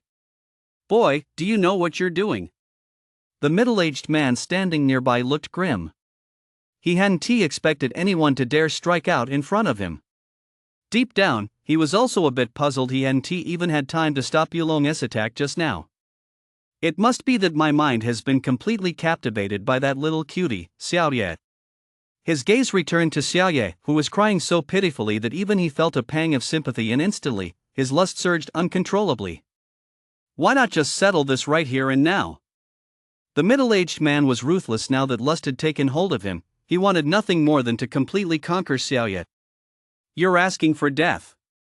Yulong noticed the middle-aged man's strange behavior and roared inwardly. If he dared take another step forward, Yulong would slay him on the spot, even if it meant revealing his cultivation level. "What do you think you're doing?" Xiaoye cried out in alarm. "I'm a genius of the academic path. I've even applied to the Imperial Capital's Academic Path Academy. Don't you dare do anything reckless." An academic path prodigy. That was a powerful shield. The middle-aged man hesitated, but in the end, he didn't make a move. He had entered the residential complex openly today. Too many people had seen him. If he forced himself on Xiaoye, even with a 9th-rank scholar like Wu Pejun backing him, he wouldn't be able to save his own life. With that thought, the middle-aged man turned and walked toward the door. As he reached the entrance, he paused and glanced back at the group. "But..." The middle-aged man gave a sinister smile. "Sweetheart, there are plenty of ways to get what I want. In just a few days, you'll be on your knees begging me." The Dragon Tiger Group was practically the uncrowned king of Fog City. Whatever he wanted, he would get. "Your name is Yulong, right? I'll remember you." With that, the middle-aged man walked downstairs without looking back. But everyone knew this matter wasn't over yet. Chapter 33, Apology. The middle-aged man was gone, but the words Dragon Tiger Group loomed over everyone like a massive mountain. Thud. Today's events were too much for Zhou Wan to handle. Her face went pale, and she fainted on the spot. "Mom! Mom!" Xiaoye was horrified at the sight. She hurriedly wiped the tears from her face and helped her mother up from the floor. Yulong rushed over to check on her and found that she was not seriously injured. She had simply fainted from the sudden shock. "Thank goodness, she's okay." After a moment's thought, Yulong suddenly spoke up. "Sis, call 120. Take mom to the hospital and let her stay there for a few days." "Huh?" Xiaoye was puzzled, "But she is fine, isn't she? Why go to the hospital?" "Just listen to me," Yulong said in a low, firm voice that brooked no refusal, handing Xiaoye a prepaid card. "Don't worry about the money. I've been hanging around Zhongyun Mountain so many times that I've still got several 100,000 on me. The hospital bills won't be a problem. Just take this card with you. Don't worry, she'll only stay for 2 months at most." Yulong was worried about possible retaliation from the Wu family. Staying in the hospital was the safest option. Aside from medical disputes, no one dared to openly commit violence in a hospital. "Brother, what about you?" Xiaoye asked, a hint of concern in her voice. "I'm heading to the Zhongyun Mountains, of course. I don't believe anyone from the Wu family would dare to come all the way into the mountains to find me." Yulong rubbed his sister's hair as he always did. "Don't worry, your brother is a genius, you just don't know it yet." "Of course I know." With tears still glistening in her eyes, Xiaoye looked at Yulong with a bright, determined gaze. "I've always known that you're the best, big brother." Yulong was a little surprised. Could today's little setback have changed this little girl's attitude? But Xiaoye's next sentence shattered Yulong's illusions. "But I'm still way better than you." "Heh, now that's the familiar Xiaoye I know." 10 minutes later, the ambulance from the first municipal hospital arrived downstairs. Yulong helped Xiaoye lift their mother into the ambulance, then stood quietly watching as it drove away. Just as the ambulance turned the corner and disappeared from view, Yulong's aura suddenly shifted. An intensely potent killing intent. Counting his past life, in both lifetimes, no one had ever stirred such a strong urge to kill within Yulong.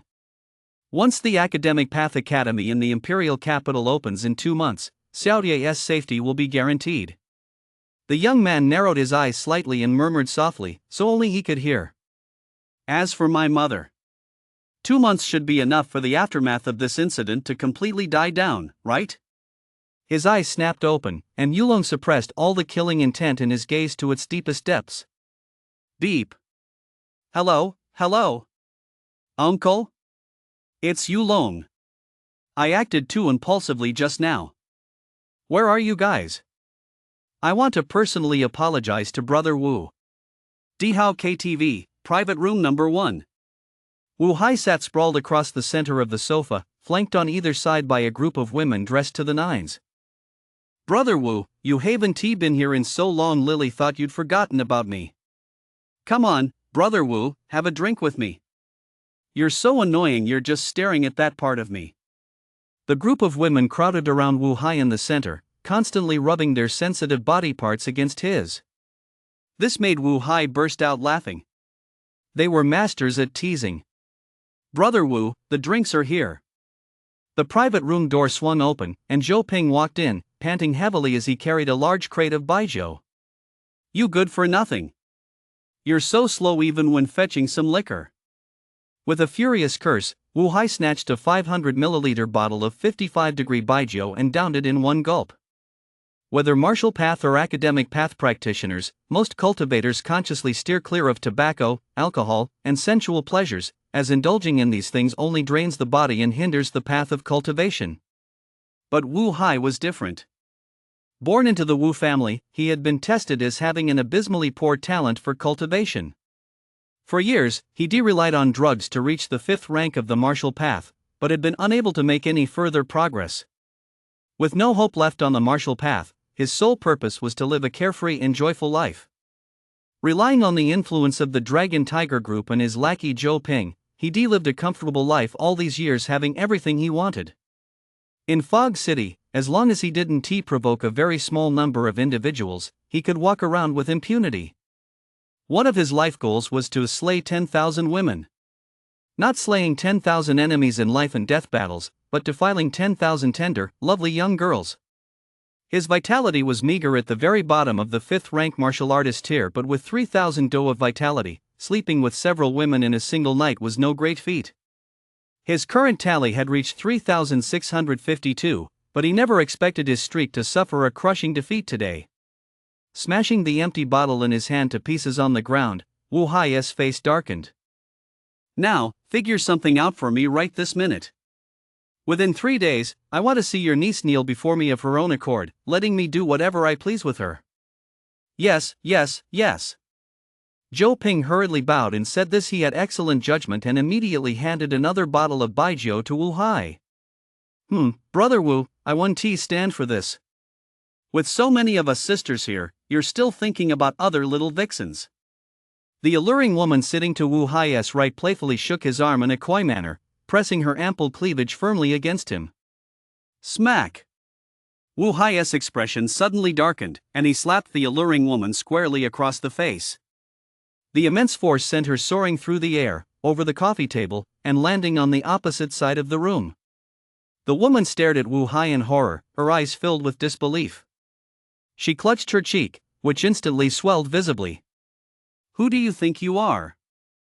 How dare you compare yourself to her? Wu Hai snarled, hurling the wine bottle in his hand at the alluring woman. Shards of broken glass slashed her skin. Get out! The alluring woman didn't dare say a word as she limped out of the private room. All of you, get out! Wu Hai's mood instantly turned irritable, and he chased all the women out of the private room. You filthy creatures, you're an eyesore to this master. Now, whenever the image of Xiaoye's pitiful, kitten-like appearance flashed through Wu Hai's mind, his whole body trembled with excitement. This was the same thrill and anticipation he felt every time he hunted new prey, but the feeling Xiaoye evoked in him was far more intense than any of his previous conquests. Don't worry, Brother Wu. I know them all too well. I've already got hundreds of ways to make them beg for mercy right in front of you. Leaning close to his ear, Zhou Ping described a few of these methods to Wu Hai, instantly making him burst into laughter. Great! Great! Great! Plus, I've already sent my nephew over right now to apologize to you, Brother Wu, so you can vent your anger first. Zhou Ping said shamelessly. You really are my good little dog. Keep up the good work, there are plenty of bones waiting for you. I remember the group has a plot of land in South City up for development next month. You can take that on. Zhou Ping was overjoyed. Hadn't he abandoned all moral scruples and done all this precisely for this very reason? Knock, knock, knock. Suddenly, a knock sounded from outside the private room. Who is it? Didn't I tell you to get lost? Wu Hai hurled a wine bottle at the door, thinking it was that seductive woman from earlier coming back to curry favor with him. Brother Wu, it's me, Yulong. I'm here to apologize. Chapter 34, Directly Crippled. Brother Wu, it's me, Yulong. I'm here to apologize. Yulong's voice came from outside the private room. You really came? A sneer curled at the corner of Wu Hai's mouth. That was only to be expected, wasn't it? After all, he was a member of the Wu family. The private room door opened, and a figure stepped inside. Ha! Zhou Ping, standing by the door, gasped in surprise. You're not Yulong. Who are you? The figure looked up, revealing the face of a middle-aged man. Uncle, take a closer look, am I not Yulong? The middle-aged man suddenly reached out, clamped his hand around Zhou Ping's throat, and lifted him up with arms as strong as steel. At the same time, the man's features began to contort eerily, transforming before Zhou Ping's incredulous eyes into the likeness of his own nephew, Yulong. I was just outside the door. I heard you have countless vicious ways to subdue our family?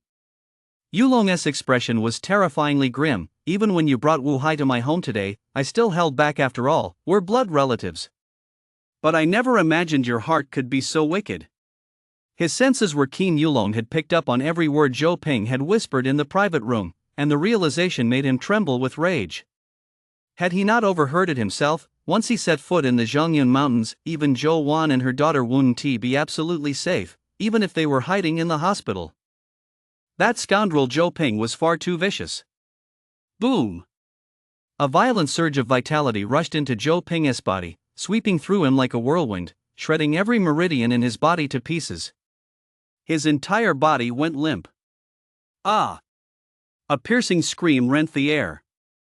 Yulong's attack was no different from breaking Zhou Ping's limbs alive. The pain was excruciating.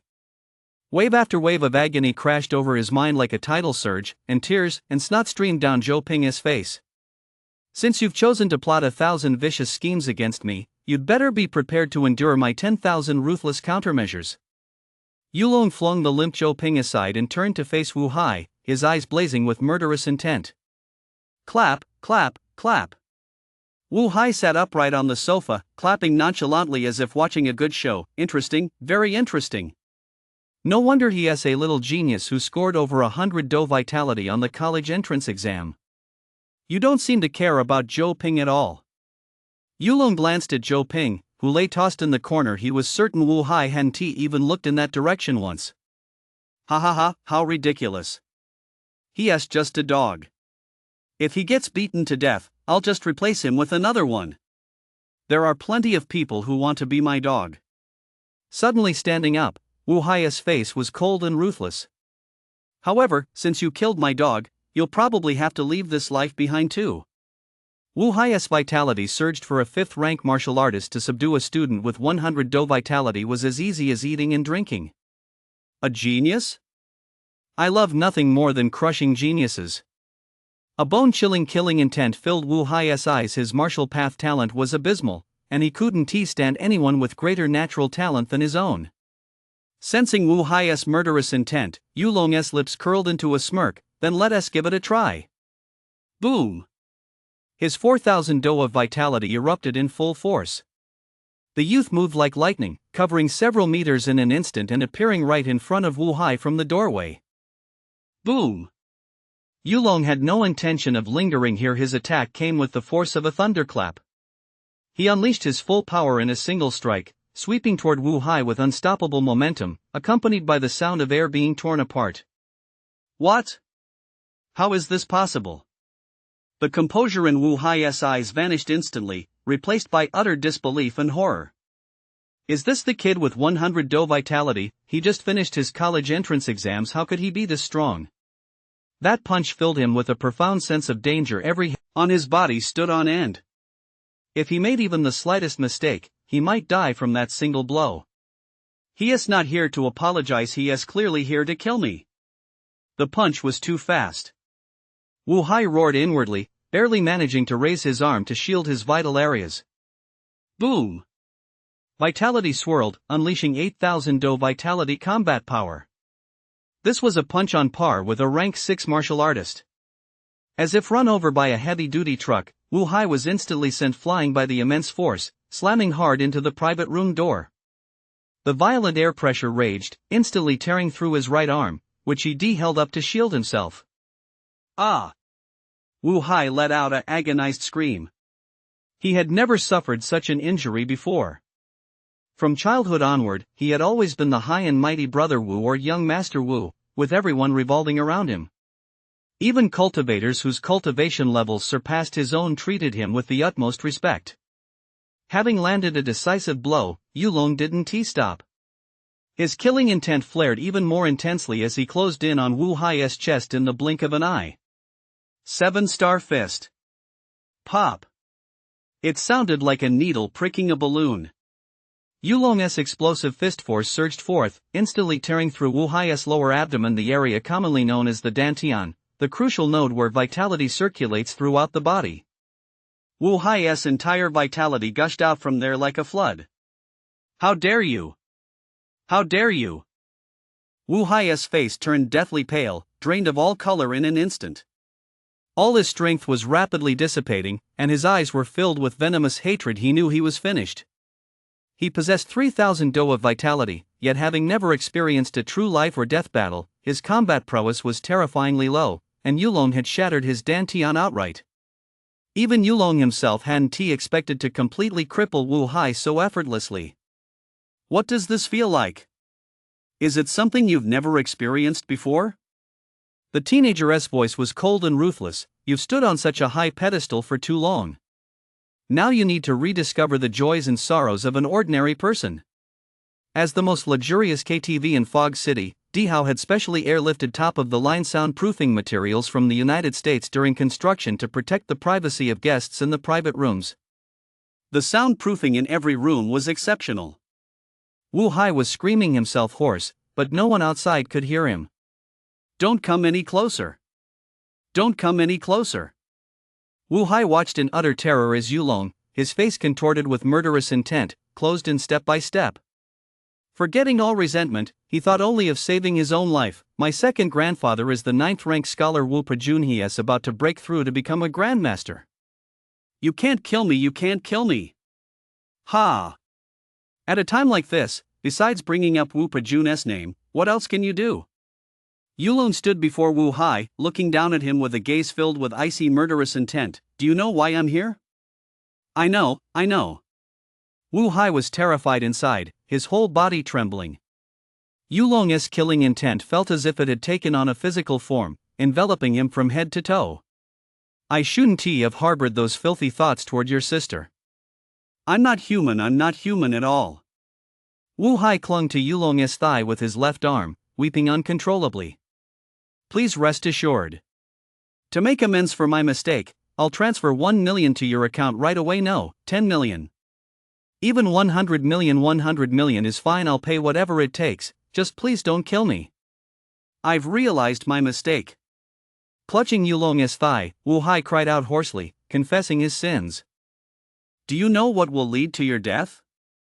Yulong stood as still as a steel rod, not moving a muscle, merely watching Wu Hai's performance with a cold gaze. Laying a hand on my only sister, that is the first reason you deserve to die. Still harboring thoughts of killing me even now, that is the second reason you deserve to die. A Yulong's final words sent a chill through his entire body. He felt as if he'd been plunged into an ice cave and hurriedly protested, "No, I didn't tea. I didn't tea." Before he could finish speaking, Wu Hai, his face smeared with tears and snot, suddenly contorted into a ferocious expression as his uninjured left hand abruptly pulled a black handgun from his pocket. Die! The entirely black pistol gleamed with a cold metallic sheen, and its pitch-black muzzle exuded an aura of death. China's gun control laws were extremely strict. Firearms were strictly prohibited in society. Wu Hai had paid a hefty sum several years ago to purchase this one on the black market abroad, keeping it hidden on his person, a secret known to no one. At such close range, even a rank 6 martial artist couldn't dodge a bullet fired from a modern firearm. No matter how powerful a martial artist might be, they were still flesh and blood. The human body couldn't withstand a bullet head on. That was a feat only a grandmaster could accomplish. Ha ha ha ha. Die. Die. Wu Hai laughed maniacally, the venom in his eyes almost tangible. Even though his cultivation had been stripped away, with this pistol in hand, he could still kill Yulong. "Don't worry, after you're dead, I'll take good care of your sister." Click. Wu Hai pulled the trigger without hesitation. He could already picture Yulong's head being blown to a bloody pulp. His eyes gleamed with maniacal glee. Chapter 35, New System Features Launched. At Dihao KTV, the expected gunshot never rang out, and an awkward silence hung in the air for several seconds. Impossible. Wu Hai's expression changed drastically, his eyes turning ashen. He had expected to use this opportunity to kill Yulong in return, but he never imagined that his life-saving pistol had malfunctioned at some point. Heaven is out to destroy me. Wu Hai's heart was filled with grief and rage. From start to finish, Yulong's gaze had held nothing but an ever-intensifying killing intent. Everything was under his control. His mastery of vitality was absolute. With precision down to the millisecond, every punch he unleashed would first shatter everything his opponent was carrying. Whether it was a cell phone, a camera, or, in this case, a handgun, Yulong would shatter them the moment they were struck, rendering them useless. "There's a third way for you to meet your end." Yulong spoke abruptly, his vitality boiling up once more. "Your cultivation level doesn't match your arrogance. You're doomed to die young." "No, no, no. Don't kill me.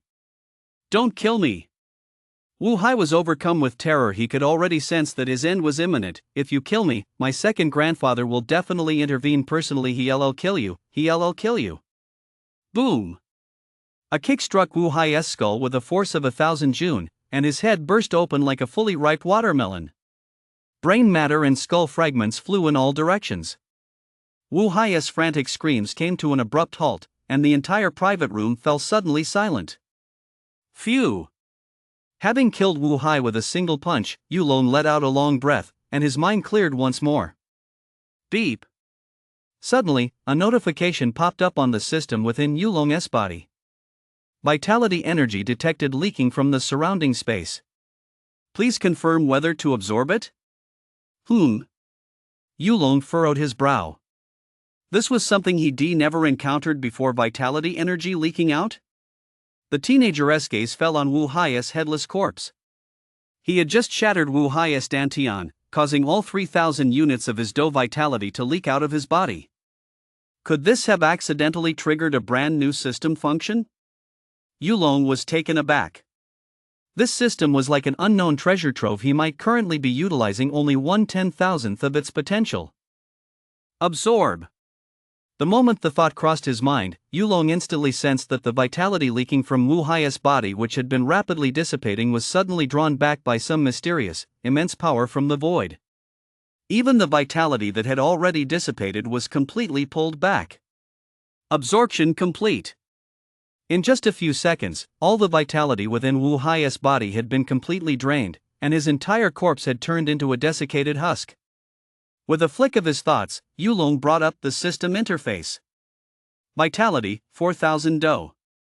Mental domain, 1,700 thoughts.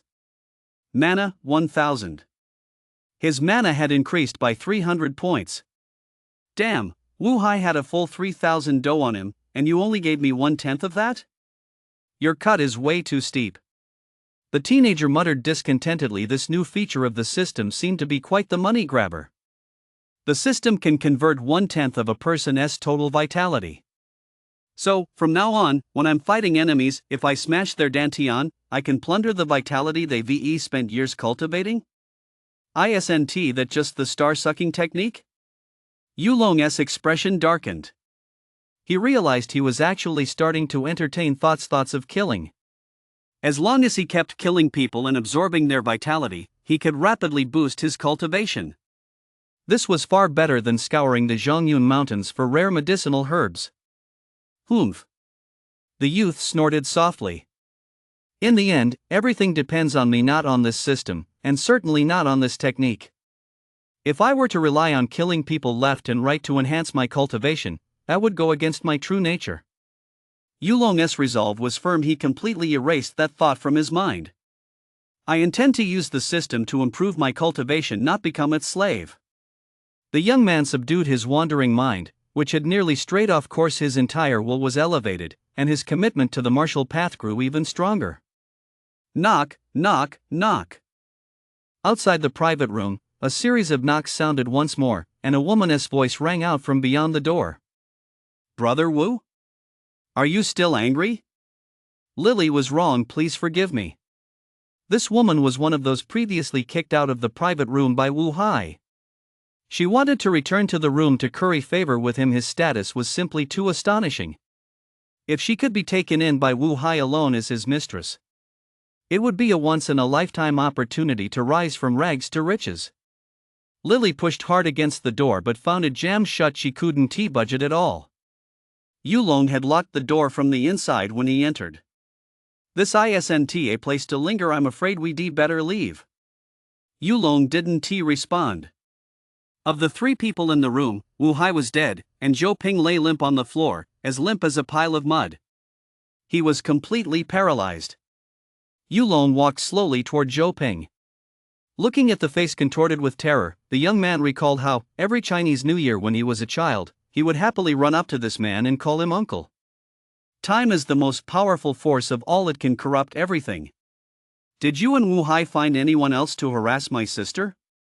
Yulong's voice was icy and menacing, as if it came from the depths of hell. If it weren't for his cultivation, which far surpassed that of his peers, his entire family would have been utterly destroyed by Zhou Ping. Whoa! Every bone in Zhou Ping's body had been broken, including his upper and lower jaws. He was completely unable to speak and could only signal with his eyes. He really hadn't had time yet to find someone to take care of Yulong's family. He originally planned to relax with Wu Hai at the Dihao KTV this afternoon, and then start making the necessary arrangements to deliver Xiaoye to Wu Hai for his amusement. But what he never could have imagined was that Xiaoye's older brother, Yulong, wasn't just an ordinary high school senior. He was a ferocious, man-eating beast. In the blink of an eye, he made Zhou Ping pay a terrible price, dooming him to eternal ruin. Wah! Zhou Ping couldn't move a muscle. All he could do was plead for mercy with his eyes. After everything you've done, you still want to live? Do you really think that's possible? A murderous glint flared in Yulong's eyes again. In a sense, Zhou Ping was even more despicable than Wu Hai. But this was also his mother's only younger brother. If he really killed him right here, would Zhou Wan truly be able to accept that reality? Her own son killing her own younger brother. Yulong didn't want his mother to endure such agony someday in the future. Even if there was only a 1 in 10,000 chance. But the thought of letting you off the hook really gnaws at me. Yulong muttered under his breath, his expression shifting erratically. He hadn't yet made his final decision. Brother Wu? Are you okay? Lily, standing outside the door, heard no response for a long time and caught a faint whiff of blood. A sense of foreboding began to settle in her heart. Hey, security. Come to private room number 1. The door won't open.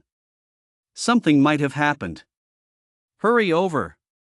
Lily hurriedly contacted the security team at Dihao, hoping to force her way in. There's no time left. Yulong shook his head slightly. Even if Zhou Ping were alive, he would never be able to leave that bed again, for the rest of your life. Just think carefully about what you've done all these years.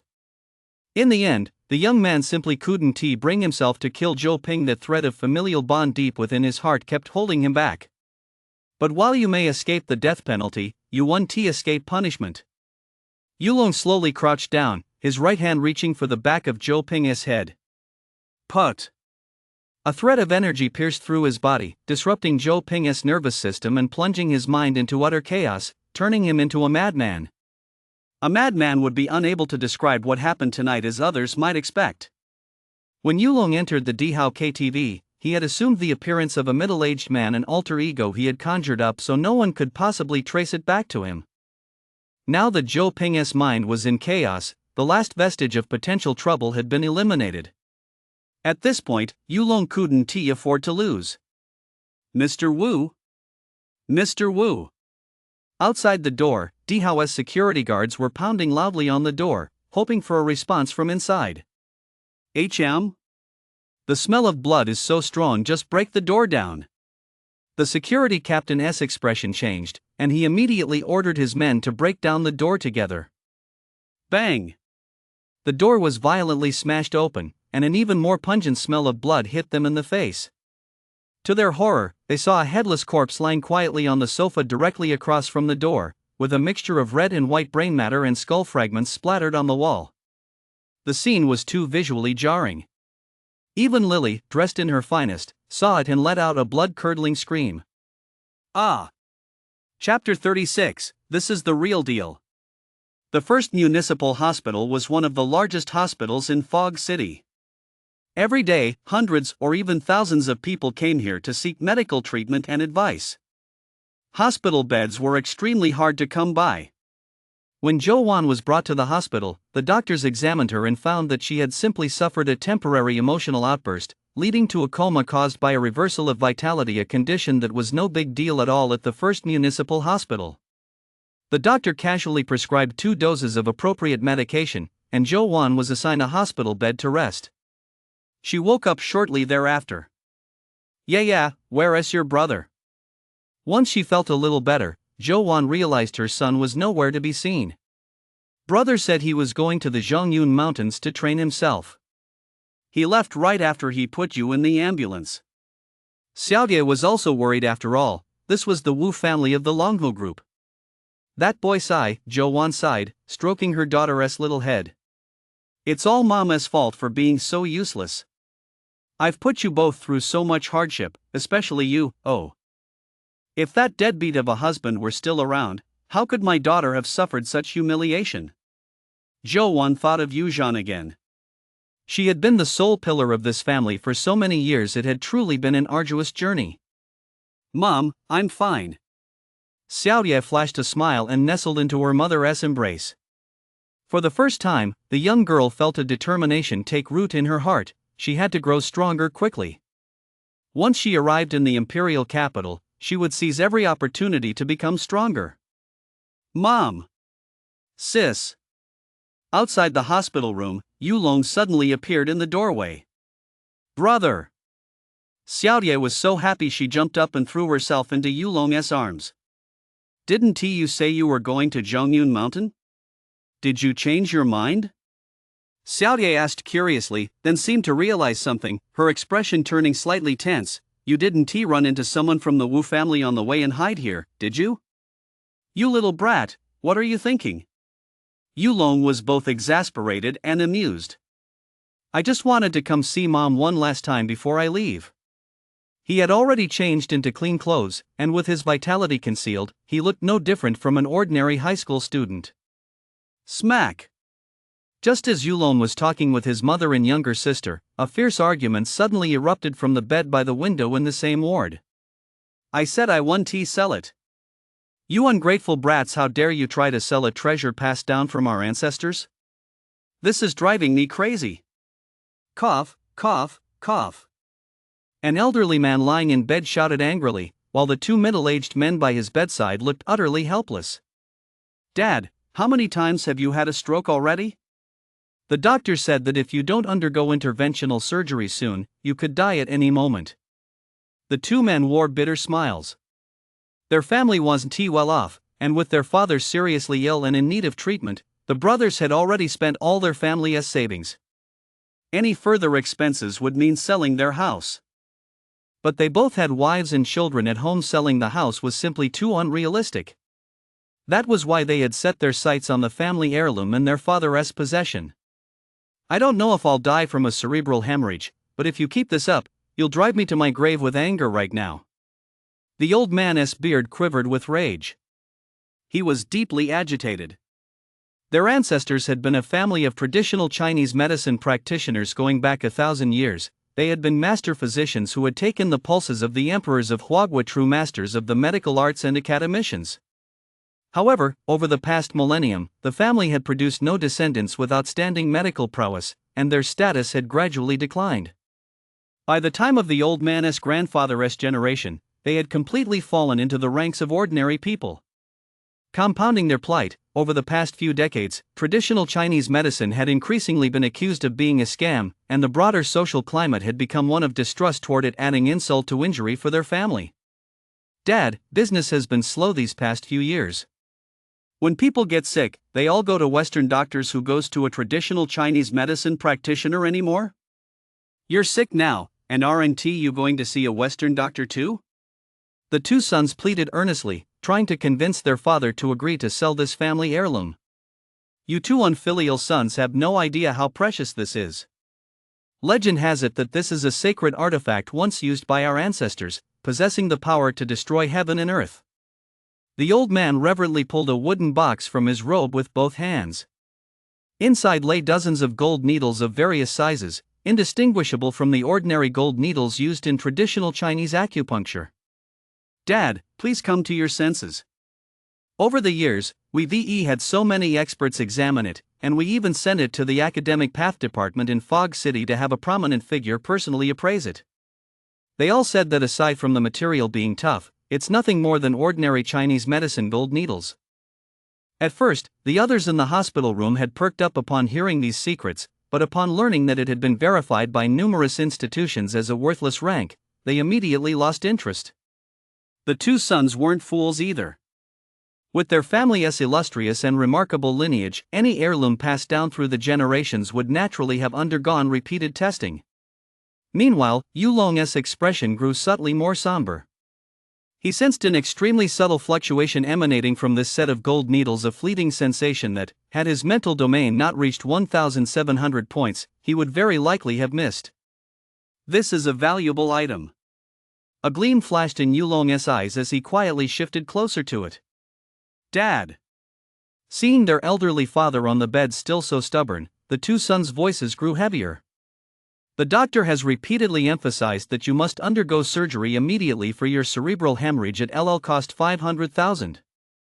We've sold everything we own and borrowed from every relative and friend we know, but we've only managed to scrape together 200,000. Where are we supposed to find the other 300,000?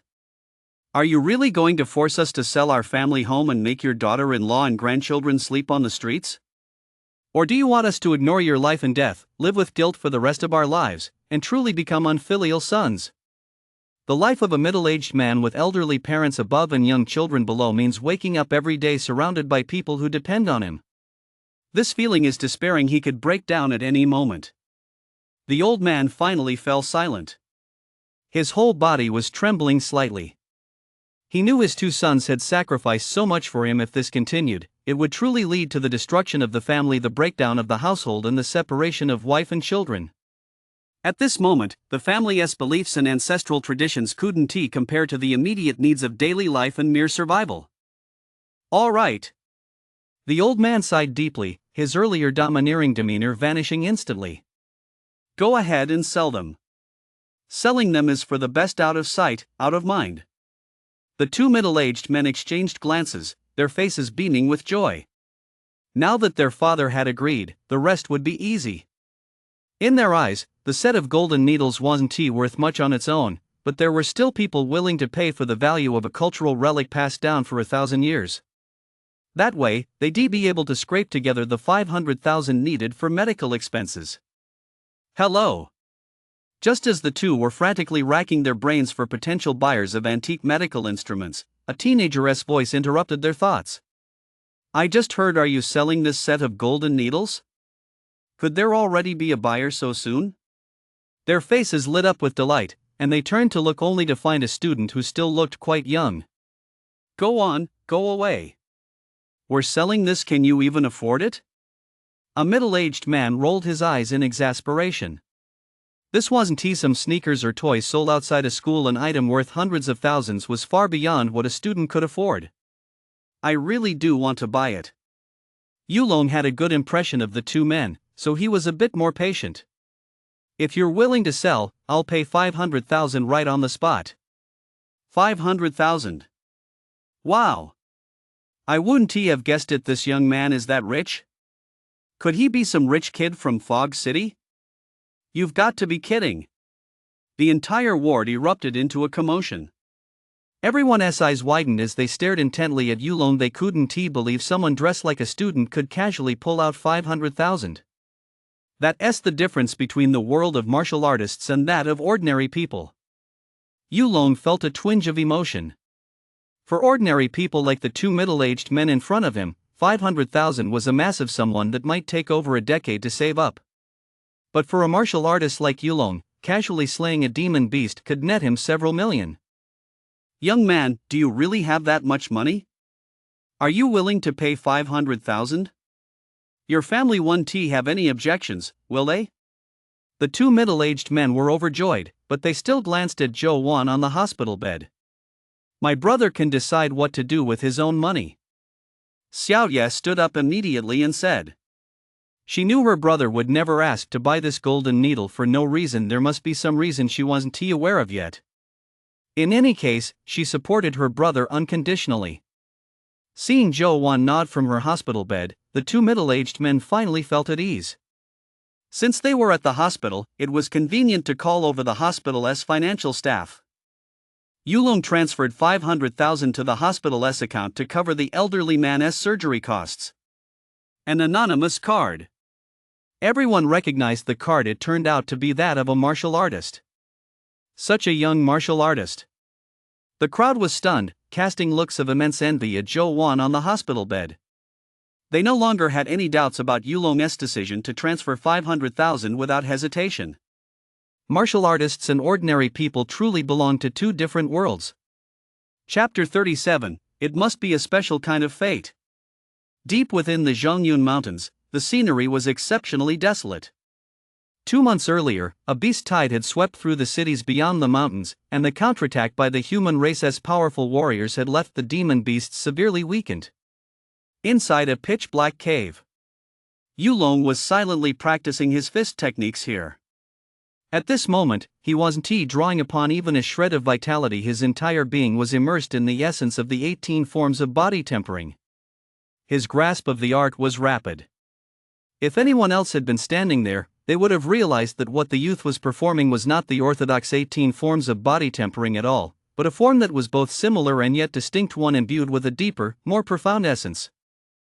Over the past few months, he had practiced every technique he knew one by one, seeking to forge an invincible martial path technique. Fuse all techniques, fists, palms, kicks, staffs, swords, spears, and blades into a single crucible with supreme intent, so that every move and every form contains endless variations. Yulong's mind was now consumed by this single thought. He wanted to create a technique that was uniquely his own. A technique that would dominate all ages and stand the test of time. Reaching this stage was incredibly difficult, far beyond what Yulong was currently capable of. But relying on the terrifying strength of his mental domain, Yulong had already endlessly simulated these techniques in his mind, uncovering their connections and underlying principles. To his surprise, the seemingly most ordinary and basic 18 body tempering forms were actually capable of encompassing all other techniques. Precisely because it was so fundamental, the very first lesson for every martial arts student at the start of the semester, every move and every posture represented the most fundamental techniques distilled over countless years.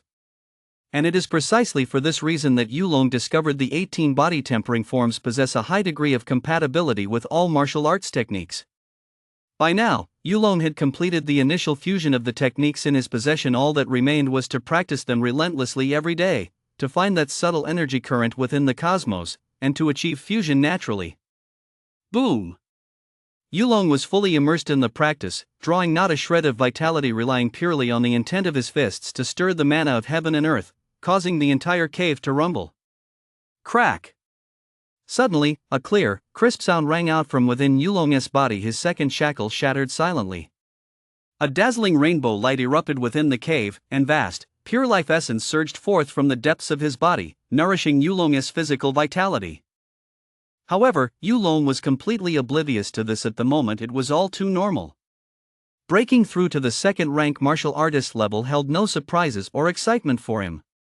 Nevertheless, the vast fluctuations of vitality directly shattered the large boulder blocking the cave entrance, and the energy ripples and dazzling rainbow light burst forth, illuminating the area around the cave. At that moment, not far from the cave, a group of people happened to be passing by and sensed this fluctuation. Could it be that some rare treasure has emerged? Hard to say. It could also be a phenomenon caused by some powerful medicinal fruit ripening. The group consisted of more than 10 people, each with a strong aura, all protecting a young man in the center of the group. Whatever it is, let us go check it out. The youth, clad in sturdy armor, wore a stern, unsmiling expression, yet his words carried the weight of a final decision, immediately setting the tone for their actions. Young Master Wu has spoken, let us go check it out. At the front of the group, a burly man with a full beard exuded a commanding presence. His eyes, sharp as lightning, scanned the surroundings. Be careful. There might be unforeseen dangers. Just as the group reached the cave entrance, they ran into Yulong, who was emerging from the cave after finishing his fist form practice. A teenager about my age? Among the group, the aloof teenager raised an eyebrow. To have penetrated this far into the Zhongyun Mountains, one would either need extraordinary luck or have slain one demon beast after another. He couldn't believe that the teenager standing before him, who appeared to be about his age, could possess such strength. My name is Wu Nan, the aloof youth suddenly spoke up. Did you come in here alone? Yulong wasn't one to be difficult to deal with to begin with, and having just broken through to a new realm with his fist technique reaching new heights of refinement, he was in high spirits. He didn't take offense at the youth's questioning, instead stretching lazily. If I didn't walk in, did I fly in? You just came out of that cave, did you see any treasures? You'd better hand them over, or you'll be in for a world of trouble. A man from the group surrounding the aloof teenager suddenly spoke up, his eyes fixed intently on the bulging backpack on Yulong's back. If I told you I didn't find anything valuable in the cave, would you believe me? Hearing the man's accusation, Yulong narrowed his eyes. Though he had a good temperament, that didn't mean he had no temper at all. Believe you? Fine. Put down that backpack on your back. I suspect it contains a batch of supplies that our Dragon Tiger group lost earlier. The burly man with a full beard suddenly spoke up. Outnumbering and outmatching Yulong, who was alone but clearly carrying a rich haul, they were naturally tempted. The dazzling rainbow light they just witnessed had also stirred their greed. This must surely be the emergence of an extraordinary treasure. Who let you, you little brat, beat us to it? Aside from the teenager, who remained cold and impassive, a savage grin flashed in the eyes of the others as they slowly closed in on Yulong. What, you want to steal it by force? Have you thought this through? Yulong narrowed his eyes, concealing the bone-chilling killing intent within his gaze. The strongest among them was the man with the full beard, of 5th-rank powerhouse, while the rest were 3rd or 4th-rank powerhouses. None of them stood a chance against him. He hadn't expected that, having only been in the mountains for a few days, he would run into members of the Dragon Tiger group again. What a strange twist of fate. So what if we're taking it by force? You little punk, you're not going to try to cause any trouble, are you? A hint of mockery flashed in the bushy bearded man's eyes. This wasn't the first time they'd done something like this, and they worked together with flawless coordination. Wait. Wu Nan, who had remained silent until then, suddenly spoke up. He knew full well the true nature of the people around him. They were greedy. In his eyes, this wasn't a problem at all. Having such a simple, unassuming weakness made it easier for him to control them. He wouldn't dare keep true martial fanatics, those who were single-mindedly devoted to the martial path, by his side. Occasionally watching these men toy with isolated cultivators like cats playing with mice served as a form of entertainment and diversion for Wu Nan during his breaks from cultivation. But this time, he had a new idea. The youth appeared to be about his own age, and he wanted to test what gave the boy the confidence to show up here alone. Even with his own talent, he only dared to venture this deep into the mountains under the escort of more than a dozen mid-tier martial artists. Fight me. If you win, I'll let you go. He wanted to test the youth's true capabilities. Yulong had noticed this youth from the very beginning. Though roughly the same age as him, the youth's cultivation level was a staggering 500 Do vitality. A rank 1 martial artist. This was the first time Yulong had ever encountered a rank 1 martial artist with 500 Do vitality. It was a terrifying level of talent. If Yulong didn't have the mysterious system in his mind to assist him, he'd likely still be stuck at around 20 or 30 Do vitality. What's your name? For the first time, Yulong took the initiative to ask a stranger's name. Wu Nan. Chapter 38, Robbery. Stripped down. Wu Nan. Yulong murmured the name softly, as countless thoughts and illusions flickered through his mind. The Dragon Tiger Group? What's your relationship with Wu Hai? The teenager suddenly spoke up, recalling Wu Hai, whom he had killed a few days earlier. Wu Hai. Wu Nan didn't expect Yulong to suddenly ask such a strange question. That name sounds familiar. It seems he is a half-brother from a collateral branch of my family. Someone like Wu Hai was held in a completely different light within the family than Wu Nan, and they rarely crossed paths in their daily lives. What? You know this cousin of mine named Wu Hai? I don't know him personally. I've just heard of his reputation. Yulong's expression remained impassive. It seemed he truly did have a special connection with the Wu family after all. You want to fight me? Yulong stood at the cave entrance, his gaze condescending as he looked down at Wu Nan, whose eyes were blazing with fury, a look of disdain on his face. Too bad you're not worthy of fighting me. Yulong's tone was flat yet forceful, as if he were stating a self-evident truth. How dare you? Arrogant. Out of control. Are you asking for trouble? Wu Nan's face instantly turned ashen with rage. He was the one who always looked down on others. He never expected to be on the receiving end of such contempt himself. The feeling was unbearable.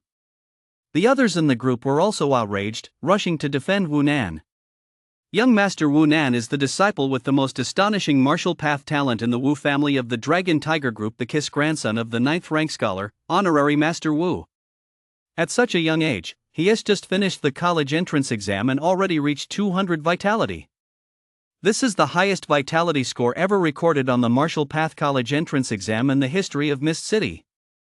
Even the president of Mist City Martial Arts University was so impressed that he came in person to meet Wu Nan. Are you the student from Yutsai High School who scored 200 Do vitality on the exam? Yulong's voice betrayed a hint of surprise. So he wasn't the only one who knew how to hide his true abilities. This Wu Nan clearly possessed 500 Do vitality, yet had only displayed 200 Do combat power to the outside world. Kneel now. Apologize. Beg young Master Wu for forgiveness. A burly man strode out of the ranks, a savage grin on his face, and slapped at Yulong. Smack! The sound of a slap echoed through the air. Surprisingly, it wasn't Yulong who was sent flying by the blow. It was the burly man, whose savage grin hadn't even fully faded yet. Yulong's slap sent him flying several meters away, slamming him into an ancient tree. He hung there for a full 3 or 4 seconds before crashing to the ground with a thud. He struck him as easily as hanging a painting. What? The rest of the group couldn't help but gasp in shock. What's going on here? They guessed the beginning, but not the end. Although this burly man was only a rank 3 martial artist, he shouldn't have been as helpless as a kitten. You're asking for death. Another man burst out of the group, his feet moving in an odd rhythm as his figure flickered and lunged toward Yulong. Good. Tu Lao-san, kill him. This Tu Lao-san had mastered a footwork technique that made him incredibly agile at close range. An ordinary person would be completely unable to track his movements. Too slow. Yulong shook his head. Under the perception of his mental domain, any footwork could be easily seen through. Tu Laosan moved like lightning, appearing behind Yulong and attempting to rip his backpack off. Unfortunately, the teenager had already seen through his plan. His body shifted abruptly, spinning 180 degrees. His right foot shot up like a dragon emerging from the depths, accompanied by a piercing whistle as it slammed into Tu Laosan from behind. What? He actually saw through it. Tu Laosan's face was etched with horror. He never expected his signature move to be thwarted so easily by Yulong. That kick was as swift as lightning, striking him like a pillar of heaven. Put! Tu Laosan was sent flying backward even faster than he had come, spurting blood in the air. You lot, you're no match for me. Yulong sprang into action, charging headlong into the crowd. He wasn't magnanimous enough to let go of a grudge. These people had intended to rob him of his possessions, and might even have killed him to silence him, just to be on the safe side. Confucius once said, if one repays hatred with virtue, how can one repay virtue? Yulong's mindset was no longer that of the high school senior who had just arrived over the past period. He had undergone a complete transformation. Boom! Yulong charged through the group like a primordial beast. No one stood a chance against him. Even the bearded giant, after exchanging 2 hard punches, was sent flying, and the entire group scattered in all directions. Wu Nan, standing nearby, had long since retreated to the side of the group. Yulong didn't lay a finger on him. His cultivation was too low. Yulong had absolutely no desire to even bother with him. Wu Nan's face was ashen. He never imagined that this teenager, roughly his own age, could possess such terrifying strength. No wonder he said just now that I wasn't worthy of fighting him. He really wasn't worthy of fighting him. In less than 10 minutes, Yulong had completely subdued more than a dozen mid-tier martial artists. With strength like this, you actually dare to rob people in the Zhongyun Mountains? Yulong looked down on them with disdain. He had just broken through to become a rank 2 martial artist, and his strength had once again skyrocketed dramatically. Subduing these men was nothing more than child's play. Now, in accordance with the ancient and simple laws of the jungle, I am going to rob you. Hand over everything you have on you. He never acted without a purpose. Either he took a life or he took their possessions. There was no such thing as coming away empty-handed. You! Cough, cough. The bearded man leading the group struggled to prop up his upper body upon hearing Yulong's words. He nearly fainted again. They were the ones who always robbed others. How could anyone dare to rob them? Even if they occasionally encountered someone with higher cultivation than them, as long as they invoked the name of the Dragon Tiger Group, those people would have no choice but to slink away. We're from the Dragon Tiger Group. How dare you? This time, he also invoked the 4 characters Dragon Tiger Group. Although the bearded man was experiencing waves of excruciating pain in his chest and abdomen, his eyes still held a haughty, superior air. Because they were members of the Dragon Tiger Group. Yulong laughed in exasperation. What is going on here? Everyone keeps bringing up this Dragon Tiger Group. Looks like I'll really have to pay them a visit someday. Let us see just how powerful that Wu Pejun really is, that he can keep this bunch of good-for-nothing scum from causing trouble everywhere. He kicked the bearded man, sending him flying several meters away. Seeing Wu Nan still standing there in a daze, Yulong's mood instantly soured. Doesn't the Dragon Tiger Group have a single decent heir? He pointed at Wu Nan. You get down on the ground too. Are you done with your nonsense? Now. Robbery. Everyone, put your hands up. Take off your clothes. Chapter 39, The Ultimate Move. It was late at night on Zhongyun Mountain, and the mountain wind was bitterly cold. At that moment, under an old tree, more than 10 bare-chested men sat in a circle, their faces ashen. Uncle Tai. Why aren't you stepping in? Beneath the old tree, Wu Nan crouched in a corner, keeping his distance from the others. He had suffered such immense humiliation today that he was on the verge of losing his mind. You must remember, although I am your guardian, you shouldn't always rely on me. I've said before that I'll only intervene when your life is in danger to save your life, and I won't interfere in anything else. A powerful voice suddenly rang out from the canopy of the old tree. At some point, a middle-aged man dressed in a cotton tunic had taken a seat in the treetop, a lazy smile playing on his face. It's Mr. Tai. Upon seeing the middle-aged man in the treetop, the group of burly men beneath the tree all looked startled. They hurriedly stood up and bowed respectfully. Mr. Tai, however, paid them no mind. He simply lay back in the treetop with his eyes half closed, basking in the afternoon sunlight of Zhongyun Mountain. My master once commanded that you two brothers each possess extraordinary talent. You are the peerless duo of the Wu family. As long as you cultivate steadily, you can become the rulers of the younger generation. Mr. Tai's master was the 9th-rank scholar Wu Pejun, who was also Wu Nan's grandfather. With his grandfather a true legend brought into the conversation, Wu Nan stopped complaining. In his heart, grandfather Wu Pejun was his greatest idol. Though he wasn't a genius on the academic path, he was determined to become a man like the martial king. Uncle Tai. Just how strong was that teenager from earlier? He couldn't fathom why that young man had such terrifying power. He crushed a dozen or so mid-tier martial artists of the 4th and 5th ranks as if they were dry twigs. He clearly looked about the same age as him. Mr. Tai, who had been sitting atop the treetop with his eyes slightly closed, suddenly opened them wide. Assigned by his master to serve as Wu Nan's guardian, he had been quietly observing him throughout the entire journey on Zhongyun Mountain, and he had also noticed the rainbow-colored light that burst forth when Yulong broke through. What was even stranger was that he could not quite discern the true strength of this youth.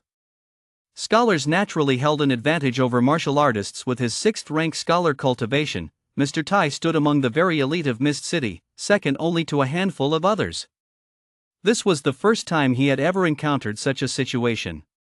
Could such a youth truly exist? Mr. Tai closed his eyes slightly. As a guardian of the Tao, professional duty required him to be familiar with the outstanding figures among the younger generation in Mist City and even throughout the entire Ba province. Yet he had never heard of a youth of this age capable of subduing a 5th-rank scholar. Could this be a rising star from another province?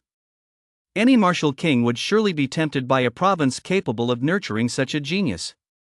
In fact, Mr. Tai suspected that this youth was indeed a disciple of the martial king. The vitality vortex technique Yulong had just used to subdue the crowd was created by the martial king in his youth. Although it is now widely practiced, to master it with such finesse would likely require personal guidance from the martial king himself. This was also why Mr. Tai had refrained from attacking Yulong. A figure of the martial king's stature, even his own master, Wu Pejun, would not dare to underestimate him. A genius like this, training in the outside world, must surely have a guardian cultivator arranged by those behind him. Yet I failed to detect one, which means the person pulling the strings in the shadows is far more powerful than I am. Mr. Tai was a deep thinker with a far-reaching mind. He had already automatically conjured a million-word plot in his head, shrouding Yulong in layer upon layer of mystery. Meanwhile, Yulong, whom Mr. Tai had imagined to be a super second-generation figure in the cultivation world, was venturing deeper into the Zhongyun Mountains when he came face to face with a rank 5 demon beast. It was a giant forest python, its body as thick as a tree trunk. It killed its prey by coiling around and constricting it. Even someone as formidable as Yulong would find it difficult to break free once entangled, putting his life in danger. Hiss! The forest python coiled its massive body, flickering its tongue slightly. It still retained the physiological characteristics of a snake. Its vision was extremely poor, and it relied on its sensitivity to temperature and sound to detect prey. At that moment, Yulong appeared to it as a blazing torch. His vitality was robust, exuding an alluring fragrance and danger. Boom! The python's tail slammed heavily against the ground, and its entire massive body charged toward Yulong at breakneck speed, its jaws wide open, intent on swallowing him whole in a single gulp. Hee. The youth stood rooted to the spot, his gaze icy. This is the perfect opportunity to test my newly acquired technique. With a flicker of thought, several slender golden needles shot out from Yulong's sleeves, transforming into a barely visible streak of faint light that streaked directly toward the giant python before him. The slender shape of the golden needles offered minimal resistance as they traveled at high speed. They made no piercing sound and were virtually invisible to the untrained eye. Combined with Yulong's formidable mental power to manipulate objects, this combination unleashed terrifying destructive force enough to decide the outcome in a single strike. This was the ultimate weapon Yulong had prepared to save his own life. Whoosh! The golden needles split into several streaks of golden light, piercing the forest python's eyeballs and, without pausing, continuing straight toward the brain matter within its skull. Roar! Suddenly struck by excruciating pain, the demon python let out an agonized roar as demonic energy erupted from its entire body, attempting to obliterate the foreign object within it. But the golden needles were no ordinary weapons, they were treasures once wielded by a powerful academician 1,000 years ago. A mere burst of demonic energy couldn't harm them in the slightest. Under Yulong's mental command, the needles spiraled together and burrowed directly into the forest python's brain.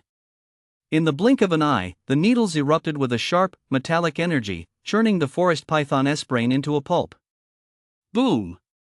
For any living creature, the head is the absolute vital point. With its brain matter destroyed, the forest python collapsed to the ground, its life force extinguished in an instant. Whoosh! Before he could even think, several golden needles stained with a mixture of red and white bodily fluid shot out from the forest python's eye sockets. The needles vibrated slightly, and through high-frequency tremors, they flung off all the residue clinging to them. Having just broken through to the second rank as a martial artist, Yulong's mental domain had once again experienced a terrifying surge in power. At its peak, it could propel objects weighing several kilograms, though it couldn't move them with precision. Yulong referred to this ability as thought's power. It was too fast. Ever since discovering he could manipulate objects with his mind, Yulong had envisioned such a lethal move. However, ordinary rank objects simply couldn't withstand the onslaught of demonic energy, they would shatter into fragments, failing to deliver the destructive power Yulong had imagined. That was until he saw this extraordinary set of golden needles at the hospital. Standing calmly to the side, he could dispatch an opponent with a flick of his wrist, a move far more stylish than the scholarly techniques of academic pathmasters, making it an essential show-off move. It's a shame I can't use this in public. After putting away the clean golden needles, Yulong glanced at the forest python with a hint of regret. This technique not only saves your life in a crisis but also preserves the demon's corpse in the best possible condition, allowing it to fetch a higher price. Unlike the scattered corpses and broken bones that littered the ground after the previous beast tied on Zhongyun Mountain, this forest python's body was virtually unscathed. Its skin and tendons could be harvested intact, commanding a hefty price. Chapter 40: The Change of the Throne. After the beast tied on Zhongyun Mountain had passed, the formidable ruler had been slain, and more than half of the high-tier demon beasts had perished.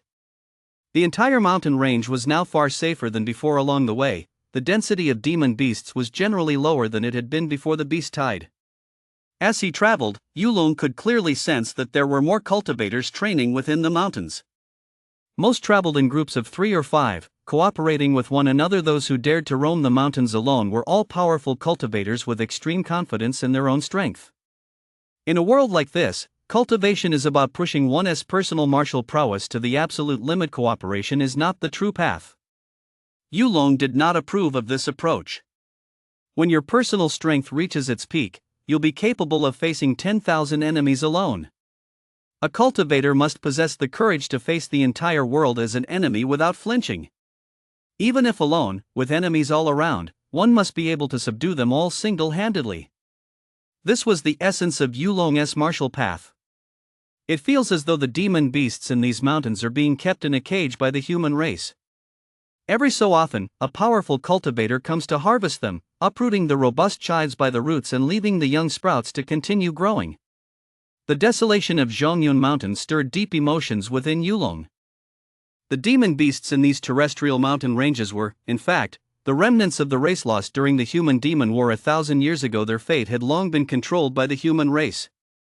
The true demon race had been recuperating in the endless sea for 1,000 years, and only the most formidable human cultivators dared to venture into that perilous realm. Those who, like his father Yuzhan, whom he had never met, possessed the confidence to enter the endless sea were considered the elite among human cultivators. Thus, over the centuries, those who perished along the way were invariably the elite and geniuses among human cultivators. The mediocre, on the other hand, could live out their lives in peace. Ordinary cultivators spent their lives merely pursuing wealth and luxury, basking in opulence. Only those with truly extraordinary talent, those who sought to reach the very pinnacle of the cultivation path, would confront all manner of terrors and opportunities head-on. In this process, the slightest misstep could lead to immediate death. And Yulong's ambition was unparalleled throughout history. He intended to take a step never before taken by anyone on the martial path to become a being capable of competing with a state scholar. The next 2 months would be particularly crucial for him. Unlike before, when he'd only come here during spare moments on weekends, he would now spend 2 full months training in the mountains. During this time, he would nourish his body with the finest medicinal herbs from the entire Zhongyun mountain range. He had never forgotten that strange mission issued by the Bamboo Arrow Agency somewhere unknown. Someone was secretly watching his entire family. It was a sense of hidden danger. Yulong had to boost his strength as much as possible and be ready to respond at any moment. Boom! Suddenly, the sound of exploding rocks rang out. Yulong's mental domain was powerful. Even with so many thoughts flashing through his mind, it didn't affect his vigilance toward the outside world. The sound was like thunder from the heavens, causing Yulong to startle. He instinctively sought cover behind a boulder to protect himself before daring to look toward the source of the explosion. Roar! Several earth-shattering beastly roars rang out before him, shaking the mountains and ancient trees to their core. Rocks tumbled down, and all sound fell silent. Whether wild beasts or demon beasts, they all lay prostrate on the ground, trembling uncontrollably. Even mighty tigers dared not let out a long roar, and birds dared not flap their wings. This was a terrifying aura of power. Yulong focused his gaze. He was now deep within the mountain range. No more than 2 li away, 3 demon beasts radiating a terrifying aura were locked in a fierce battle. All of them were rank 7 demon beasts. I see them: a purple exotic snake, a black ape king, and a giant beaked eagle. All are powerful exotic species. Yulong's gaze was as sharp as lightning. Compared to 2 months ago, his strength had undergone a dramatic transformation. Although he was still no match for 7th-ranked demon beasts, he now had the confidence to approach and observe them. When Yulong got within 500 meters, he dared not advance any further. From this distance, he could take in the entire battlefield without fear of the demon beasts suddenly attacking him. As the old king falls, a new king is bound to rise. These were the 3 most powerful demon beasts currently in the Zhongyun Mountains. Only they could vie for the vacant throne. A clash of colossal beasts, their formidable bodies colliding, demonic energy permeating the area for several kilometers. It was a fierce battle. Each sought to become the undisputed ruler of these mountains. Whoosh! A fierce wind howled, lashing Yulong's face like a knife. The giant eagle in midair suddenly launched an attack, plummeting downward at breakneck speed. Its talons seemed forged from divine iron, gleaming with a chilling, mesmerizing light. Mysterious runes swirled between them, and a divine radiance blazed as it lunged toward the purple exotic snake on the ground. Eagles and snakes were natural enemies, a rivalry ingrained in their very bloodlines. The purple serpent moved swiftly, its body shrouded in a dazzling purple demonic aura. The aura transformed into countless miniature phantom snakes, which charged toward the giant eagle in midair, only to be shattered one after another by its talons. Thud! Shi Cun did his utmost to dodge the giant eagle's claw, but though he avoided the vital spot, the purple serpent's tail was still pierced by the eagle's talon, leaving it drenched in blood. Hiss, hiss! The strange serpent let out a roar. The excruciating pain in its tail drove it mad. It thrashed its body frantically, darted out from among the jungle's boulders, reared up on its hind legs, and opened its massive jaws, aiming to bite the giant eagle. The purple snake's venom was incredibly potent. Even a rank 7 giant eagle dared not face it head-on. Beating its wings against the sky, its massive body shot upward in an instant, soaring into the clouds. Meanwhile, the purple snake remained clamped in its talons, as the eagle intended to carry it up to the heights of 10,000 zhang. This was a common tactic of the eagle clan, carrying their prey high into the night sky before flinging it down, or it would be smashed into a pulp. Hiss, hiss! The purple strange snake sensed this immense danger, but suspended mid-air, its body had no leverage to resist. Once hurled from the 10 zhang heights by the giant beaked eagle, it would have no chance of survival. Boom! The purple demonic energy surging through its body suddenly erupted, and the snake's entire form was split in 2 right where the eagle's talons had pierced it. Sacrifice the tail to survive. Faced with a life-or-death crisis, the purple exotic snake acted decisively. The purple snake plummeted toward the ground, and a torrent of blood gushed from its severed tail, forming a vast river of blood in midair, filled with surging demonic energy. The purple snake's vital energy was instantly severely depleted. Caw! Mid-air, the giant beaked eagle let out an agonized screech, and its talons began to turn black before the naked eye. The purple snake was a rare and exotic species. The venom in its mouth could incapacitate demon beasts of the same rank, and even its blood possessed astonishing toxicity. At that moment, toxic reactions had already begun within the giant beaked eagle's body, and its flapping wings grew heavy. Boom! A piercing whistling sound cut through the air as a massive ancient tree so thick it took 2 arms to encircle transformed into a gigantic spear, thrusting directly toward the giant beaked eagle in midair. It was the Black Ape King, who had been coldly watching from the sidelines, who had uprooted an ancient tree right beside him. Terrifying physical strength surged forth from his monstrous body, transforming into dazzling bloodline divine power that enveloped the tree trunk. The ordinary ancient tree was instantly transformed into a primordial spear, imbued with unparalleled might, intent on piercing the giant beaked eagle right through. As a fellow rank 7 demon beast, the giant beaked eagle possessed incredibly keen senses. A hint of human-like shock and fury flashed in its eyes. The power of this spear strike made it sense imminent danger. At the level of high-tier demon beasts, their sentience had already begun to awaken. Thud! Too fast. And too sudden. With its body still reeling from the purple snake's venom, the giant beaked eagle's mind was clouded. Despite dodging with all its might, the spear still pierced its midsection. The blow was devastating. The giant beaked eagle lost large chunks of flesh, and blood gushed out ceaselessly. The giant beaked eagle let out an angry screech. There was nothing it could do. Among the 3 beasts, the giant beaked eagle, being the only one capable of flight, posed the greatest threat to the other 2, prompting them to join forces immediately. In a short time, the giant beaked eagle suffered severe injuries and plummeted from the sky. The Black Ape King roared, stomping his feet violently on the ground and creating a massive crater. The Black Ape King transformed into a streak of light, shooting 100 meters into the sky, and seized the giant beaked eagle's wings. Roar! The ape's roar was utterly frenzied. The Black Ape King tore with all his might, ripping the giant beaked eagle's right wing clean off. A column of blood surged dozens of feet high. The giant beaked eagle's wail shook the heavens. Having had a wing torn off while still alive, the excruciating pain drove it mad, and its frenzied demonic energy swept through the mountains and forests like a storm. The giant eagle's massive beak suddenly lunged toward the Black Ape King's chest. The hardest part of the giant beaked eagle's body was not its claws, which were as hard as divine iron, but its massive beak. It was the concentrated essence of all its demonic energy. Boom! The strike was terrifying, the ultimate blossoming of the giant beaked eagle's life force. As it pierced the Black Ape King, the latter fought back with all his might.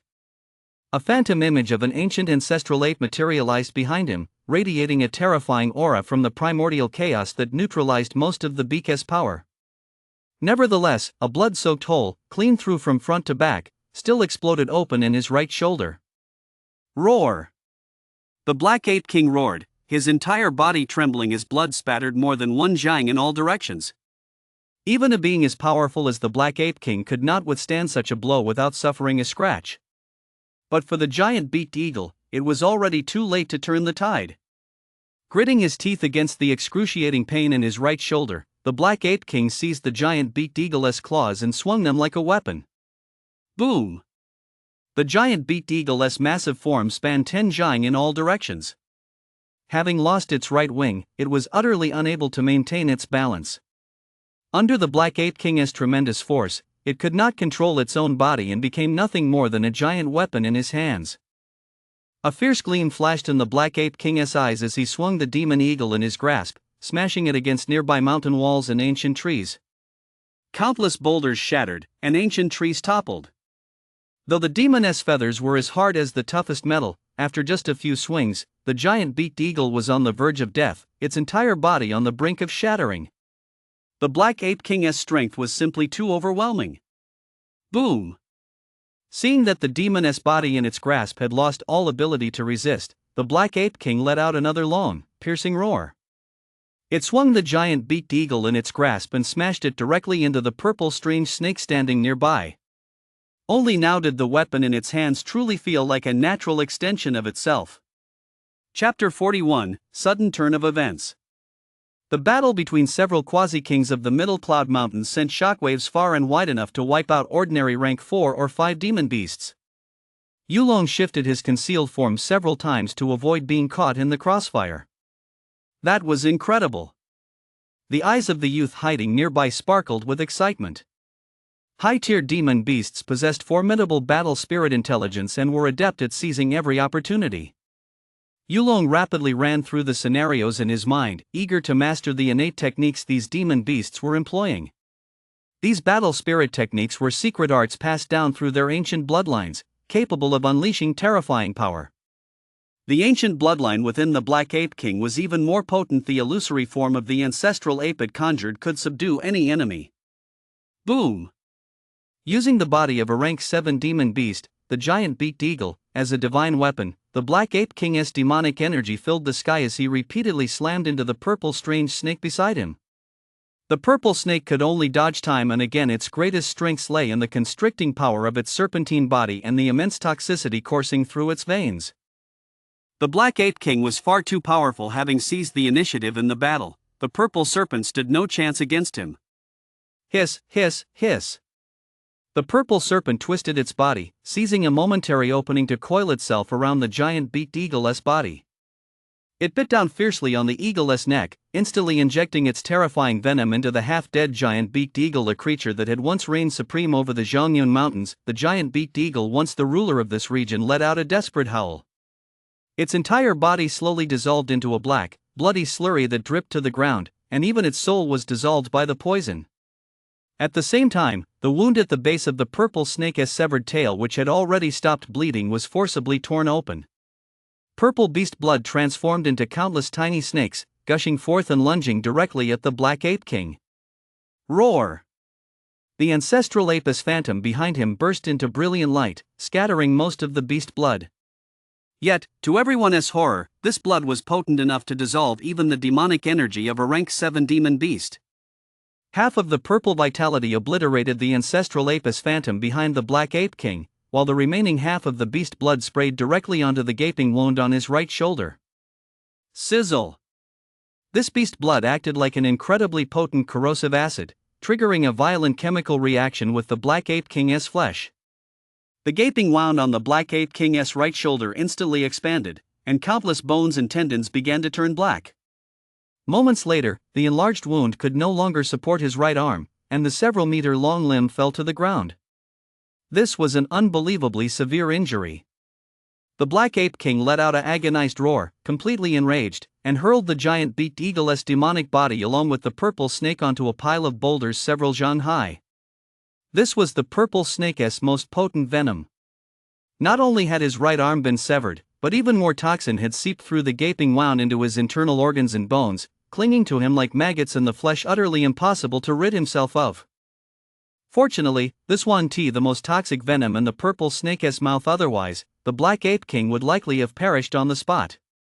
At this moment, both the purple strange snake and the Black Ape King were gravely wounded, lying on the ground gasping for breath. Each sought to recover first so they could deliver a fatal blow to their opponent, devour the other's entire essence of vitality, and achieve metamorphosis, becoming the new king of the Zhongyun Mountains. The entire battlefield was now shrouded in an eerie silence.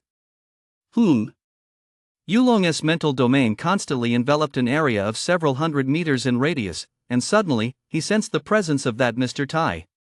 Earlier, when he had encountered Wu Nan and the others outside the cave, Yulong had already sensed this person's presence behind the group, which was why he hadn't killed the members of the Wu family.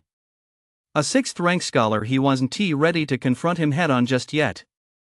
The commotion here has finally caught his attention. Yulong narrowed his eyes slightly.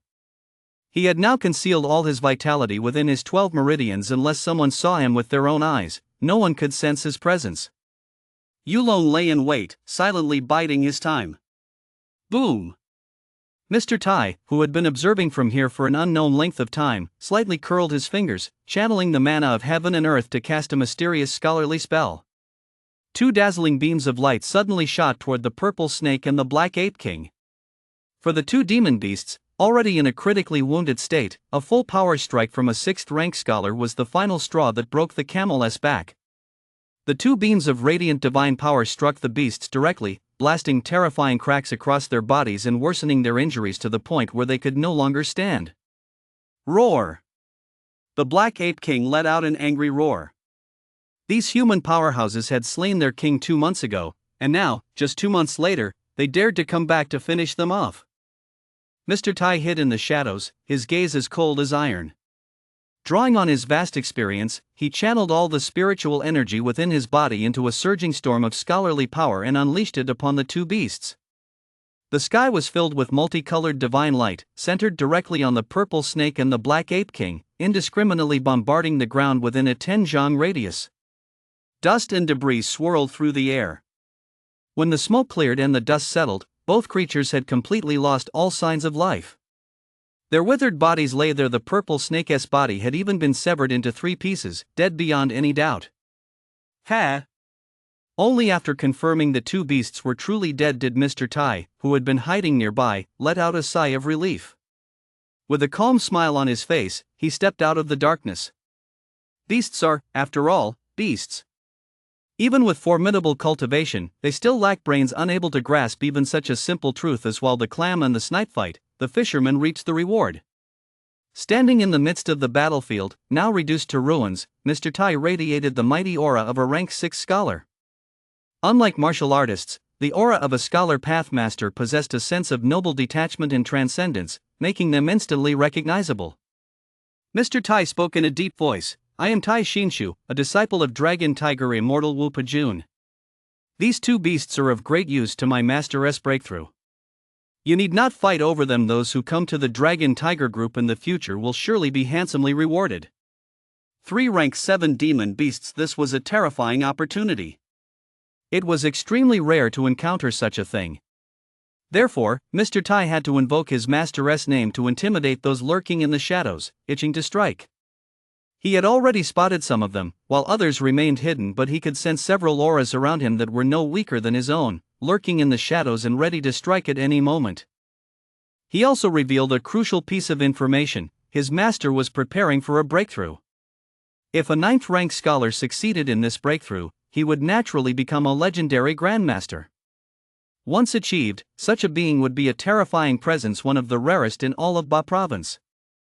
To face a 6th rank scholar like Tai Xinshu and potentially future hostility from Wu Pejun all for a few 7th rank demon beasts was absolutely not a worthwhile trade. In the darkness, several auras, ones that even made Tai Xinshu feel a slight sense of apprehension, quietly withdrew. Others who had hoped to take advantage of the chaos also saw the situation clearly and could only retreat, albeit reluctantly. With everything settled, he glanced down at the 3 demon beasts. Even someone as composed as Mr. Tai couldn't help but reveal a hint of excitement. With the bodies of these 3 rank 7 demon beasts to exchange for the resources he needed, he was confident he could officially break through to the rank 7 scholar realm. The difference between mid-tier and high-tier is as vast as the gap between heaven and earth. Just as Mr. Tai was envisioning his future, suddenly, a brilliant purple light erupted. The radiance spread, bathing the entire mountain forest in a purple glow. Standing at the center, Mr. Tai was enveloped in the purple light, appearing sacred and majestic, as if a sage had descended upon the world. Yet Mr. Tai felt not a shred of joy in his heart. Instead, an icy chill engulfed his entire body, as if he had fallen into an ice cave. No one could have imagined that the section of the purple strange snake's body, the one connected to its head which had been severed into 3 pieces and should have been completely dead, would suddenly surge to life. Hiss! The purple snake transformed into a streak of purple lightning. The explosive fluctuations of demonic energy shook the mountains as it charged directly toward Tai Xinshu. However, the purple snake's fangs had already been destroyed in the academic storm moments earlier, leaving it unable to inject the venom in its mouth. It opened its jaws and spat out a large mouthful of blood, the incredibly toxic blood from its heart, which turned into a purple rain of blood, enveloping Tai Xinshu. Yulong, hiding in the shadows, couldn't help but widen his eyes in shock. He was utterly stunned, never having imagined such a startling turn of events. He had witnessed the terrifying toxicity of the purple strange snake firsthand. Even a 7th-ranked demon beast, renowned for its formidable physical prowess, would struggle to withstand it. This Tai Shinshu. He is likely to meet his end right here. Chapter 42, Take Everything of Value. Boom! This was the purple snake's final strike, fueled by the burning of its very life like thunder from the 9 heavens crashing down. The mountains and forests trembled, and a sea of purple light illuminated the area for several li. The purple beast blood spread like an endless sea of blood, permeated with a terrifying killing intent. What a beast! Tai Shinshu had been cautious enough, yet he never expected to face such a sudden turn of events. The toxicity in the purple snake's blood was too potent. Once drenched from head to toe, there was absolutely no chance of survival. Buzz, buzz, buzz. As if sensing the life or death crisis at that moment, an ancient jade pendant at Mr. Tai's waist suddenly burst into a fluorescent glow, drawing upon the mana of heaven and earth to form a mana barrier that shielded his entire body. This was the amulet Wu Pejun had given his disciple. It contained the aura of a 9th-rank scholar and could withstand a standard attack from an 8th-rank scholar. For Mr. Tai, this was a second chance at life. It hadn't been activated in decades. But what was truly terrifying was that the purple snake was an extraordinary, rare species. It had already evolved to the peak of the 7th rank. Now, as it unleashed its final strike, burning away all its life force, countless dazzling and mysterious runes emerged from the void. The protective barrier created by the amulet Wu Pejun had left behind actually began to emit a sizzling sound as it was corroded. Within a few breaths, a large hole had been gouged through it. What? This was far beyond Tai Shinshu's expectations. His mind and spirit had just begun to relax. He held immense reverence for his master's terrifying power. But reality dealt him a crushing blow. After consuming more than half of its terrifying toxicity, the purple beast blood finally shattered the protective barrier. The mana shield, now riddled with fine cracks, finally exceeded its breaking point, shattering completely and dissipating into primordial heaven and earth mana, vanishing into the void. Crack! The jade pendant at his waist burst into a brilliant glow before turning a dull grayish white, then shattering into powder. Damn it! Mr. Tai's previous calm and composure had long since vanished, his eyes now filled with sheer terror. Between life and death lies the greatest terror. Without regard for the consequences, Tai Shinshu unleashed all his cultivation, his entire body bursting with boundless divine light as he charged violently toward the edge of the purple snake's blood's influence. Puff! Puff, puff. Divine light shot skyward as Mr. Tai let out a frenzied howl, bursting out of the endless sea of blood. Yet his legs remained stained with the purple beast's blood. The flesh on his legs began to dissolve before his very eyes. Even as Tai Shinshu frantically used his mana to suppress it, he could not stop the poison from spreading. Ah! Tai Shinshu's expression was utterly frenzied. A furious streak of mana shattered half a stone mountain. He directly carved away the large chunks of flesh on his legs that had been tainted by the beast's blood, leaving massive wounds that exposed the bone. Boom! A surging wave of mana swept through the air as he kicked off the ground, his body darting like lightning, carrying a gust of wind tinged with a faint, foul odor, as he charged toward the outskirts of the mountain range. Although Mr. Tai had acted decisively to sever the large swaths of flesh on his legs that had been infected by the toxin, the poison was still coursing through his meridians and spreading throughout his body.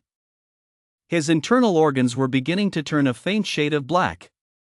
He needed to return to the Dragon Tiger group immediately to seek help from his senior brother. Otherwise, if he delayed even a moment longer, he would surely perish. Roar! Only this strange purple snake remained at the scene. Its demonic body shimmered with brilliant purple energy as it reared up on its hind legs and let out a long, piercing howl, a furious roar that sounded like a cross between a snake and a water dragon. Its demonic aura swept through the area, causing the entire mountain forest to tremble. Ancient trees snapped, boulders shattered, and chaos reigned. The purple serpent's might erupted unchecked, its pair of icy pupils sweeping across the mountains and forests. At that moment, it was the new king of the Zhongyun Mountains. The mountains and forests fell silent. After the great battle, only a trail of blood remained. The purple serpent still held its head high, its several zhan-long body shrouded in a purple glow, resembling a deity. It felt a touch of melancholy. In its youth, before its sentience had awakened, it had been nothing more than an ordinary little snake in the Zhongyun Mountains. After accidentally consuming a strange purple fruit, its sentience blossomed, and it embarked on the path of evolution.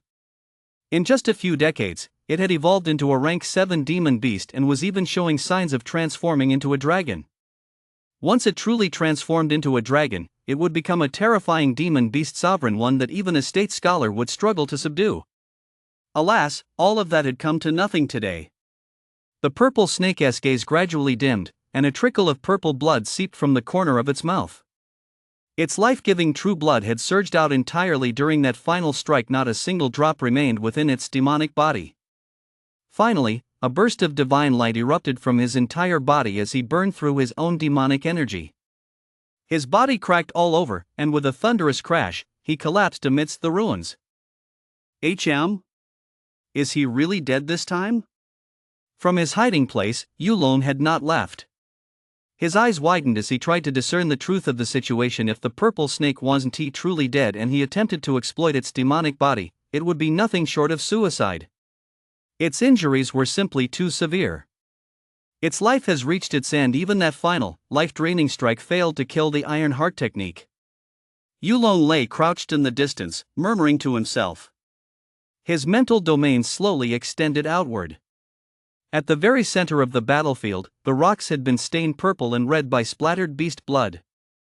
The aftermath had engulfed many demon beasts. Blood and flesh had melted into clumps of pulp, and scattered bones and severed limbs littered the ground, the stench of blood unbearably pungent.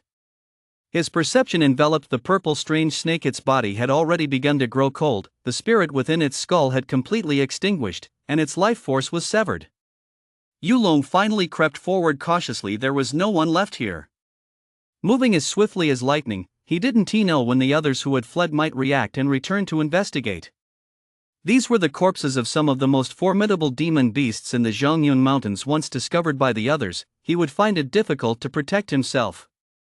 Yulong immediately rushed to the purple snake's side, reached near its vital point, and extracted a treasure pearl radiating a vibrant purple aura. This was a beast core formed only by high-tier demon beasts of rank 7 or higher, which condensed the majority of its essence. At that moment, the pearl was covered in cracks. Its final strike had drained the core's energy to the point of near total shattering. Even so, the essence core of a rank 7 demon beast was of immense significance to Yulong. It could greatly enhance his strength and even offered a chance to comprehend the demon beast's techniques from its lifetime. These were all extraordinary variants, and their techniques were far more profound than the martial path methods Yulong had previously mastered. Yulong didn't have much time. He had to extract as much of the most precious essence as possible from these 3 quasi-king level demon beasts. Half an hour later, a strange woman clad in a red dress arrived at the battlefield. Seeing the 3 demon beasts still lying there, her face lit up with joy. As expected, I'm the quickest thinker around. These are all mine now. But upon taking a closer look, the woman in red instantly turned pale. Who the hell went and removed all the demon cores? It's not just the demon cores. Even the purple snake's venomous fangs and gallbladder, the giant beaked eagle's beak and divine talons, and the black ape king's chest fur have all been stolen. Damn thieves! The woman in red was so furious that the hairs on her head stood on end, and her beautiful face contorted with rage. She never expected to witness such a scene. The most precious parts of all 3 beasts were gone. Humph! Red-cloaked woman. You actually beat me to it. Hand over the loot, or you won't make it out of the Zhongyun Mountains. Suddenly, 2 figures in black were shot like lightning onto the battlefield. 2 middle-aged men whose auras were no less formidable than red-clothed woman's. Naturally, they weren't about to let red-clothed woman, who had arrived first, leave here. You 2 idiots! All the good stuff has been stolen by some thieves who came out of nowhere. Idiots! Idiots! The woman in red roared loudly. She couldn't stand the fact that she hadn't gotten her share of the spoils and was now being blamed for this massive mess. Humph! Do you really think we'll believe you just like that? The 2 middle-aged men looked cold and indifferent. They already had a grudge against the woman in red, and with an opportunity like this, there was no way they'd let it slip by. If you want to prove you didn't take the item, fine. A smirk flashed across one of the men's faces. Take off all your clothes and prove it to us. Get the hell out of here. In an instant, vitality surged through the woods once more, and a fierce battle erupted anew. Chapter 43, Reasoning? At that moment, Yulong, who had left early, had no idea that the three behind him had already started fighting. He was quietly raking in the profits, hiding in a cave and carefully tallying his haul. These 3 treasure pills contain a vast amount of demon beast essence. Yulong sliced a small opening in the Black Ape King's treasure pill, and a torrent of vitality essence, as vast as the sea and mingled with terrifying demonic energy, surged out. Beep! Vitality energy is leaking from the surrounding space. Please confirm whether to absorb it? Yes. The vitality of a rank 7 demon beast is as vast as the sea. The Black Ape King was an extraordinary variant, possessing a full 90,000 units of DO vitality, far surpassing that of an average rank 7 martial artist. A full 30,000 units of vitality were condensed within its life-bound treasure pill, instantly converted into 3,000 mana, a massive windfall. When he split open the giant beaked eagle's treasure pill again, less than 10,000 units of vitality flowed out, converting into 1,000 mana. Taking out the purple snake's treasure pill, Yulong pondered for a moment. He did not use this pill at the very last moment. The purple snake had burned through its life force to unleash its most powerful strike, nearly depleting the treasure pill, leaving almost no vitality remaining. However, Yulong sensed a faint, mysterious energy emanating from this crack-ridden essence. It seemed the purple snake had grasped some profound insight at the very last moment, awakening a trait of its ancient ancestors within its bloodline. This essence was truly extraordinary. The boy had a bold idea. Though the treasure pill was now riddled with cracks, perhaps by divine providence, the pattern of these cracks actually corresponded to the formation he had previously wanted to replicate, the spirit-gathering formation used during the academic path entrance exams. I just need to make a few minor adjustments to replicate that formation on this treasure pill, the boy thought, repeatedly running through the feasibility of this plan in his mind. Combined with the mysterious energy contained within the treasure pill, it would surely cause the gathered mana to undergo some sort of transformation. Yulong decided to give this treasure pill to his younger sister. In 2 months, she would be heading to the Academic Path Academy in the imperial capital, a place teeming with geniuses. Yulong wanted his sister to continue standing head and shoulders above her peers there, just as she had in Mist City, to satisfy her little sense of pride and fulfillment. After putting the treasure pill away, he planned to continue refining the replication plan in his mind, ensuring it was foolproof before taking action. Once a treasure pill like this was damaged, it would be nearly impossible to find another one. As for the purple snake's fangs and gallbladder, the giant beaked eagle's beak and divine talons, and the Black Ape King's bear pelt, Yulong had already packed them all away, waiting to sell them once he left the mountain in exchange for the resources he needed. A thought crossed Yulong's mind, and he brought up the system interface. Vitality, 11,000 DO. Mental domain, 4,600 thoughts. Mana, 4,300. This represented Yulong's current strength. After breaking through to a rank 2 martial artist, he had already reached the threshold of an ordinary rank 7 martial artist. This was utterly unbelievable. Not even the martial king had achieved such feats in his youth. The terrifying mental capacity of 4,600 thoughts gave him the basic conditions to replicate formations and create the forge cultivation technique. Boom! With fist intent blazing like fire, the youth continued to refine his cultivation techniques within the cave, seeking new insights through practice. Yulong had no intention of leaving anytime soon. It was obvious even to a fool that the corpses of these 3 demon beasts would inevitably spark a massive conflict in the Zhongyun Mountains. Even though Yulong had already harvested their essence, they still held an unimaginably powerful allure for other cultivators. A single misstep could trigger a second catastrophe. It was all too common for cultivators to slaughter one another over precious treasures. Practicing martial arts deep within the cave, he lost track of the rising and setting of the sun. Yulong's sense of time had grown hazy. He simply kept refining the techniques in his hands, gaining new insights with each practice that inspired him deeply and led him to constantly adjust his approach. The crucible cultivation technique was the path he had chosen for himself, to fuse all the arts under heaven and become the greatest being in the world. Boom!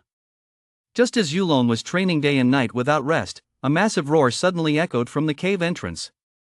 The entrance, which the youth had sealed, was blown open by a colossal force, sending boulders flying in all directions. Who's there? Yulong snapped out of his meditative state, his expression filled with rage. The feeling of being interrupted at a critical moment just when he had been making steady progress through his focused practice was infuriating. I've been looking for you for over a day. So you were hiding here? A burly middle-aged man strode into the cave, his eyes shining like two massive light bulbs with astonishing brightness. Who are you? Yulong's entire body tensed instinctively. He sensed a tremendous threat emanating from this man, not the vast, ocean-like fluctuations of vitality, but the ethereal, transcendent ripples of mana. This was a powerhouse of the academic path. He is strong, even stronger than that iron heart technique practitioner. Yulong roared inwardly. This was the strongest human cultivator he had encountered so far. The crucial point was that this man clearly wasn't here to make small talk or strike up a friendship. My name is Wu Qingyang. I'm Iron Heart Technique's senior brother. The burly middle-aged man smiled. During the last beast tide, I joined forces with several fellow cultivators to slay that beast king in the mountains who had suddenly gone mad. But this time, a few lesser beasts down below were fighting over territory, and the conflict has unfortunately affected my fellow disciple. Tai Xinshu was struck by a strange poison that even I couldn't neutralize. All I could do was help him suppress the toxins, hoping he'd hold out until our master emerged from seclusion. Now, those beasts in the mountains were originally Tai Xinshu's prey. I never expected that by the time we rushed over a few hours later, the three beasts had already been completely devoured. Fortunately, our master once taught us a technique to track anything we VE marked. But you hid so well I roamed the mountains for over a full day before I finally found you. I just never expected that, in the end, a low-level martial artist like you would come out on top. The middle-aged man closed in step by step, clenching his palm in midair as he gathered heaven and earth mana, transforming it into a beam of divine light that slammed toward Yulong. A mere rank 2 martial artist to have me take action personally means you haven't lived in vain. The man wore an air of arrogance, as if being killed by his own hand were the ultimate honor. Indeed, he was already a 7th rank scholar. In Mist City, aside from his master, he was practically the most powerful figure. He wouldn't even give Yifeng, the deputy head of the Kunping dojo, a second glance. Boom! Yulong moved like lightning, dodging the strike. The divine light slammed into the cave wall, causing the entire cavern to shake. Are all of you from the Wu family this unreasonable? The teenager's face darkened. If the Iron Heart technique had managed to subdue the entire scene and ultimately claim the corpses of the 3 demon beasts, he wouldn't have had any objections. However, the Iron Heart technique had been devoured by the purple strange snake's dying counterattack. He'd been poisoned and fled in panic, so naturally, everything that remained had nothing to do with him.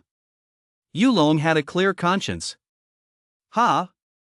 The middle-aged man glanced at Yulong in surprise.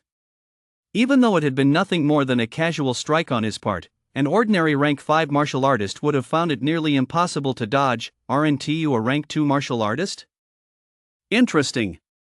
The middle-aged man began to realize that Yulong's ability to obtain the most essential parts of the 3 beasts' corpses was definitely not due to so-called luck. As for Yulong's angry questioning, he had no interest in answering. Are you kidding me? Among cultivators, the only thing that matters is one's cultivation level. Whoever is stronger calls the shots. Chapter 44, First Experience on the Academic Path. Your natural talent is truly astonishing. The middle-aged man's gaze held a hint of curiosity, though it was merely a matter of amusement. Yulong was simply too young. Even if he'd begun cultivating from the moment he was born, how far could he possibly have come? The middle-aged man gave a light wave of his hand, and the void suddenly rippled. The celestial and earthly mana within the cave transformed into spirits in his palm, dancing gracefully. Beneath this beautiful scene lay a terrifying intent to kill. Boom! A torrent of divine light surged toward him. Yulong's scalp tingled. Every strike from a 7th rank scholar posed a life or death threat to him. He fully activated his mental domain, and the teenager's thoughts spread throughout the entire cave. He saw the trajectories of the mana's movements. This was Yulong's first encounter with a practitioner of the academic path. In Huagua, the vast majority of scholars resided in the cities housing the academic path academies. Places like Fog City were dominated by martial artists. The previously dispersed celestial and terrestrial mana had been compressed to an extreme density, rendering its internal structure highly unstable. It could erupt at any moment, unleashing staggering destructive power. A sharp gleam flashed in the youth's eyes. He couldn't just sit there and wait to be killed, serving as a target for the scholar. His body surged forward. Yulong slammed his right foot down hard on the ground, blasting open jagged cracks in the earth, and swung a powerful punch that struck the scholar's vital point as perceived by his senses. Furnace. Yulong had been practicing the furnace technique in this cave and was still immersed in that state of mind, not yet fully having emerged from it. As he swung his fist, the true essence of the more than 10 techniques he had mastered manifested within it. There was even a fragment of the primordial art he had just grasped yesterday from the Three Beasts elixir. This single punch was truly awe-inspiring. Boom! The fist's force struck directly against the divine light rushing toward him from the void. Unlike a martial artist's vitality, the heaven and earth mana was far more refined, its energy inherently superior to a martial artist's vitality. This was also why a scholar's combat power far surpassed that of a martial artist of the same rank. Yulong's vitality surged wildly, but the mana was overwhelming. His vitality was like snow under the scorching sun, instantly melted away by the mana. Yulong's expression changed drastically. He hadn't expected his surging vitality to be so easily crushed. This was truly shocking. Is this the absolute suppression of vitality by mana? The youth was utterly shaken. His emotions were indescribable. Yulong was currently only a rank 2 martial artist, yet the surging vitality within him was already comparable to that of a rank 7 martial artist, a source of immense pride for him. But he never imagined that today, it would be completely useless, utterly incapable of offering any resistance. After all, this was merely a casual strike from a rank 7 scholar. Are scholars really this powerful? Yulong's expression darkened and wavered. Such a gap would drive the vast majority of martial artists to despair. Impossible! The young man roared wildly, took a deep breath, and a muffled rumble echoed from his chest. The overlord breathing technique helped him steady the agitation in his heart. Surprisingly, the vast and surging crucible punch intent unleashed by Yulong actually deflected the rushing divine light. The domineering punch intent and the divine light collided mid-air, only to be simultaneously obliterated. What? The middle-aged man at the cave entrance's expression suddenly changed, as if he had witnessed something impossible. His eyes were filled with intense shock and bewilderment. What was that just now? Fist intent. Wu Qingyang's expression shifted. Among those of the same cultivation tier, scholars overwhelmingly dominated martial artists, an ironclad law that had remained unchanged in the cultivation world for thousands of years. Yet, laws were meant to be broken. A martial artist of extraordinary talent could cultivate fist intent, using their vast physical vitality as a catalyst to condense the mana of heaven and earth through that intent, unleashing terrifying power. They can even turn the tables and slaughter practitioners of the academic path. Martial King Yan Xiaoxiao was precisely such a terrifying figure. Rumor has it that a 9th-rank scholar once fell at their hands. Could another such prodigy be emerging? Wu Qingyang's face turned ashen as he muttered to himself, "This world already has more than enough academic path powerhouses keeping it in check. Wouldn't it be better for you martial artists to just content yourselves with being cannon fodder?" Boom! In the next instant, a terrifying killing intent erupted violently within the cave. Wu Qingyang had truly resolved to kill. In the cultivation world, academic pathmasters have always held absolute dominance. However, even among academic path cultivators, there have always been 2 differing viewpoints regarding martial artists whose numbers are 10 times that of academic path practitioners. Or, one might say, 2 distinct schools of thought. The first held that both the academic path and the martial path were indispensable pillars of the cultivation world. Only through mutual cooperation could the nation prosper. In today's world, with the 5 great nations standing side by side and numerous warlords vying for power, war was on the brink of breaking out.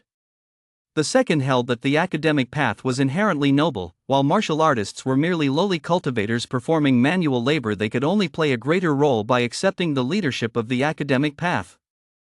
Wu Qingyang's master, the ninth-ranked scholar Wu Prajun, belonged to the second school of thought. He must be eliminated. The murderous intent in Wu Qingyang's eyes was almost tangible. Fortunately, the fist intent in Yulong's hand was still in its embryonic stage and lacked visible power, otherwise, even he would have had to step back. This time, Wu Qingyang did not act on a whim, he struck with his full might. Yulong, too, realized the effect his fist intent had on mana.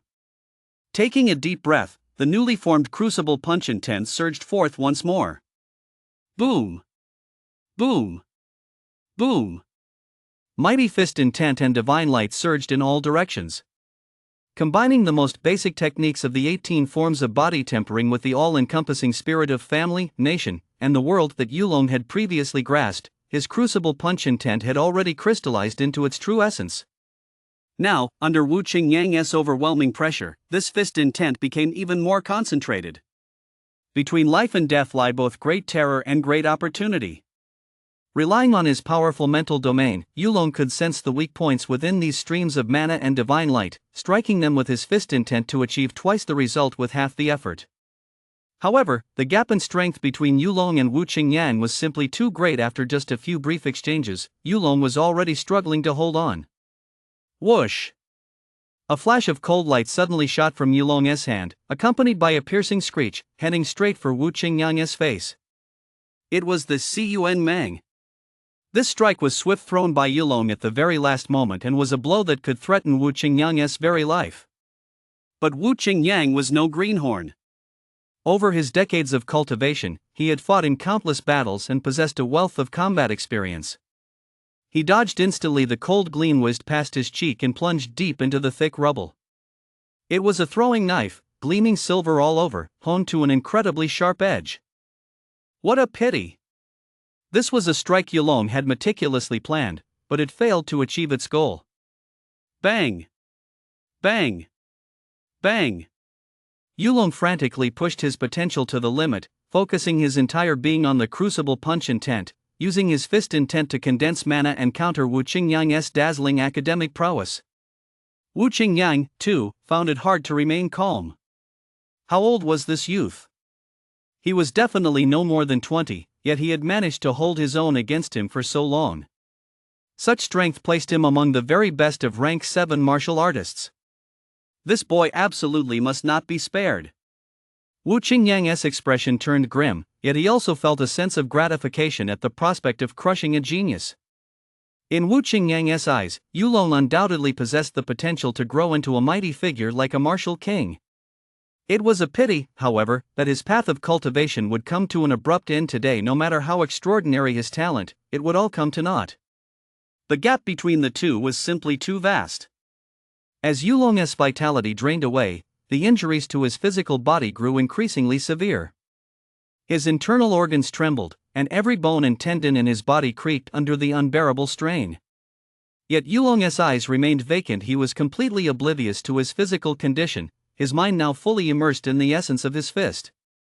Finally, a moment later, Wu Qingyang, a seasoned battle veteran, his gaze as sharp as lightning, seized an opening immediately after Yulong executed the inch-long ray technique. Academic energy surged wildly from his hands, engulfing the youth's entire body. Boom!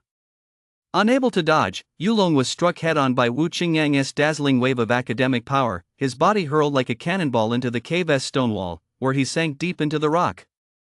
Ah! Yulong let out a loud, agonized scream. The blow was devastating. It caused him to cough up blood in great gulps, and he didn't know how many bones inside his body had snapped. He had never suffered such severe injuries before. His entire body was covered in blood, a truly gruesome sight. Not bad. You can be proud of yourself for managing to injure me. Wu Qingyang's chest rose and fell as he panted slightly. He reached up to touch the wound on his cheek, licked his blood-stained finger, and wore a grim expression. A martial artist who had grasped the essence of the fist was truly terrifying. Although he had dodged just in time, the airwave generated by the blade's sweep had still slashed across his cheek. It added a touch of ferocity to his face, but none of that mattered anymore. Soon, this youth would be crushed beneath his might. He had to crush him. At this point, if Yulong managed to escape, Wu Qingyang would never find peace. He'd lose his appetite and be unable to sleep. Let us end this. A dazzling radiance of mana gathered at the tip of Wu Qingyang's finger as he prepared to unleash a fatal strike to end Yulong's life. Chapter 45, The Counterattack. Yulong's body remained embedded in the stone wall, motionless for a long moment. Yet his eyes suddenly regained their sparkle. It seemed he had gained a crucial insight, and his expression lit up with joy. That's it exactly. Yulong looked up at Wu Qingyang's fatal strike, which had not yet landed. With a single thought, the 4,300 mana in his system was instantly depleted. Mana, in addition to enhancing vitality and mental domain cultivation, could also be used for healing. Under the surging tide of vitality, Yulong's entire body crackled as his injuries healed at an astonishing rate. In the blink of an eye, he returned to peak condition. Seeing this, a look of disbelief flashed across Wu Qingyang's eyes. The sheer magnitude of that fist intent and its staggering might caused Wu Qingyang's expression to freeze. It was beyond his comprehension. Boom! Yulong moved, unleashing a terrifying burst of fist intent as he lunged toward Wu Qingyang once more. Just a moment earlier, when he had been engulfed by Wu Qingyang's academic divine light, his mind had gone blank for an instant, and his thoughts had come to a halt. In the blink of an eye, his perception of time was infinitely magnified, and the image of that mysterious ancient bronze hall reappeared in Yulong's mind. This was the second time this vision had surfaced. This time, Yulong was no longer the child standing at the foot of the mountain. Instead, he had become a gatekeeper, standing outside the ancient bronze hall, which was shrouded in a layer of misty fog. As the mist swirled, a small section of the hall's true form was revealed on the outer wall. The wall was engraved with countless profound relief runes. Yulong was certain he did not recognize a single character among them, yet he could strangely sense the essence they conveyed. These runes were a form of profound script, a script that had never appeared in Earth's history spanning thousands of years. Not even the most erudite scholar could identify them. Yet Yulong was able to grasp the great Tao contained within these characters. This Tao was so profound that even with his highly developed mental domain, merely glancing at a few fragments of text on the ancient bronze hall made his scalp tingle. When he came to his senses, an indescribable realization had taken root in his mind, and the furnace technique, which had always felt like it was missing that final touch, had finally taken complete form. That's right. A full power attack from a 7th-rank scholar, one that even an 8th-rank martial artist would struggle to survive under this crushing pressure of life and death. Yulong's fist intent finally achieved a crucial breakthrough. Wu Qingyang's icy killing intent spurred Yulong to forge the true essence of the furnace technique. Its framework was now complete. As long as he learns enough techniques in the future and gradually enriches the furnace method, this technique Yulong created himself could achieve unimaginable power. Die! Die! Die! In contrast to Yulong's great gains, Wu Qingyang was now incredibly frustrated. He couldn't accept that he hadn't managed to defeat Yulong after all this time. Scholarship. Order. Wu Qingyang unleashed his most powerful technique, a high-level academic art he had only just mastered. Forcing its use now would inflict damage on himself as well. But he had no time to worry about that now. If he couldn't slay this youth today, he might never get another chance. Boom! Wu Qingyang formed a mystical seal with both hands. Mana within a radius of several hundred meters instantly erupted, condensing into a crystalline spear in the void. It was formed entirely from the mana of heaven and earth and possessed terrifying power. All turmoil shall come to an end. Mysterious runes swirled along the order spear. The moment it materialized, Yulong felt a stabbing pain between his eyebrows. An overwhelming sense of danger made the hairs on his body stand on end. He had already been locked onto by this force of order. Whoosh! The spear sliced through the air, intent on crushing Yulong. That's just your order. Yulong roared in fury, unleashing all his cultivation power. His essence, energy, and spirit fused into a single point, then erupted brilliantly through the crucible punch, intense, so intense that even the disguise on his face could no longer be maintained. Boom! Heavenly thunder ignited earthly fire. It was a clash of equals. Yulong's crucible punch intent and the order spear collided in the void, erupting in blinding light. This was a clash between the martial path and the academic path. For countless years, prodigies of the martial path had refused to accept the status quo, seeking to challenge the academic path's dominance. The impact sent the entire cave into violent tremors. The stone walls cracked, and the cavern teetered on the brink of collapse. Die! Wu Qingyang roared in fury. This was his all-out strike, infused with his very spirit, a blow that few, even among fellow 7th-rank scholars, could survive. Yulong's strength was, after all, far inferior to that of the 7th-rank scholar Wu Qingyang. For so long, he had merely been barely holding his own against Wu Qingyang. After his fist's intent had shattered more than half the spear, it finally dissipated completely. The remaining half of the spear pierced straight through the teenager's chest and slammed into the cave wall. A menacing crack, as thick as a child's arm, spread across the entire stone wall. Ah! The spear pierced Yulong's chest, and the divine power of order raged within his body, inflicting immense pain upon him. Yulong's face was contorted with agony. His internal organs and bones, which had just been healed, shattered once more, and his entire body was ravaged beyond recognition by the spear's force. He. Wu Qingyang gasped for breath. That strike had taken a heavy toll on him as well. Young man, your natural talent is extraordinary. It could be said that no one in history has ever matched you, and it will be hard for anyone to surpass you in the future. But such is the path of cultivation. Perhaps yesterday we were strangers, yet today we must become mortal enemies fighting to the death. Yulong was pinned to the divine spear, unable to move, his body drenched in blood, his hair clumped together by congealed blood, yet his eyes remained fixed intently on Wu Qingyang. Competition on the path of cultivation is often a matter of life and death. A victorious smile played at the corners of the middle-aged man's mouth. The youth's life hung on a single thought of his. Now, Yulong. Wu Qingyang's brow twitched. He felt as if he'd been plunged into an ice cave, a massive sense of danger emerging with startling suddenness. What's going on? Wu Qingyang's mind raced. Yulong was pinned in place and couldn't he move at all. Could there be a third person lurking behind him? Crack! A crisp cracking sound rang out as the jade pendant at the middle-aged man's waist suddenly burst into a brilliant glow, and a resilient mana shield appeared behind him. What? Only then did Wu Qingyang notice that 2 golden needles had suddenly appeared 3 inches behind his head. A cold sweat instantly broke out on his brow. If not for the protective jade tablet bestowed upon him by his master, Wu Pejun, those needles would likely have taken his life by now. But just as Wu Qingyang showed a hint of relief, a faint glow flashed from the golden needles. They pierced right through the mana shield and shot straight into his skull as a streak of eerie light. No! Wu Qingyang was utterly horrified. He hadn't even had time to figure out why the 2 golden needles had appeared there, but it was already too late to react. They were far too fast, piercing straight into his skull.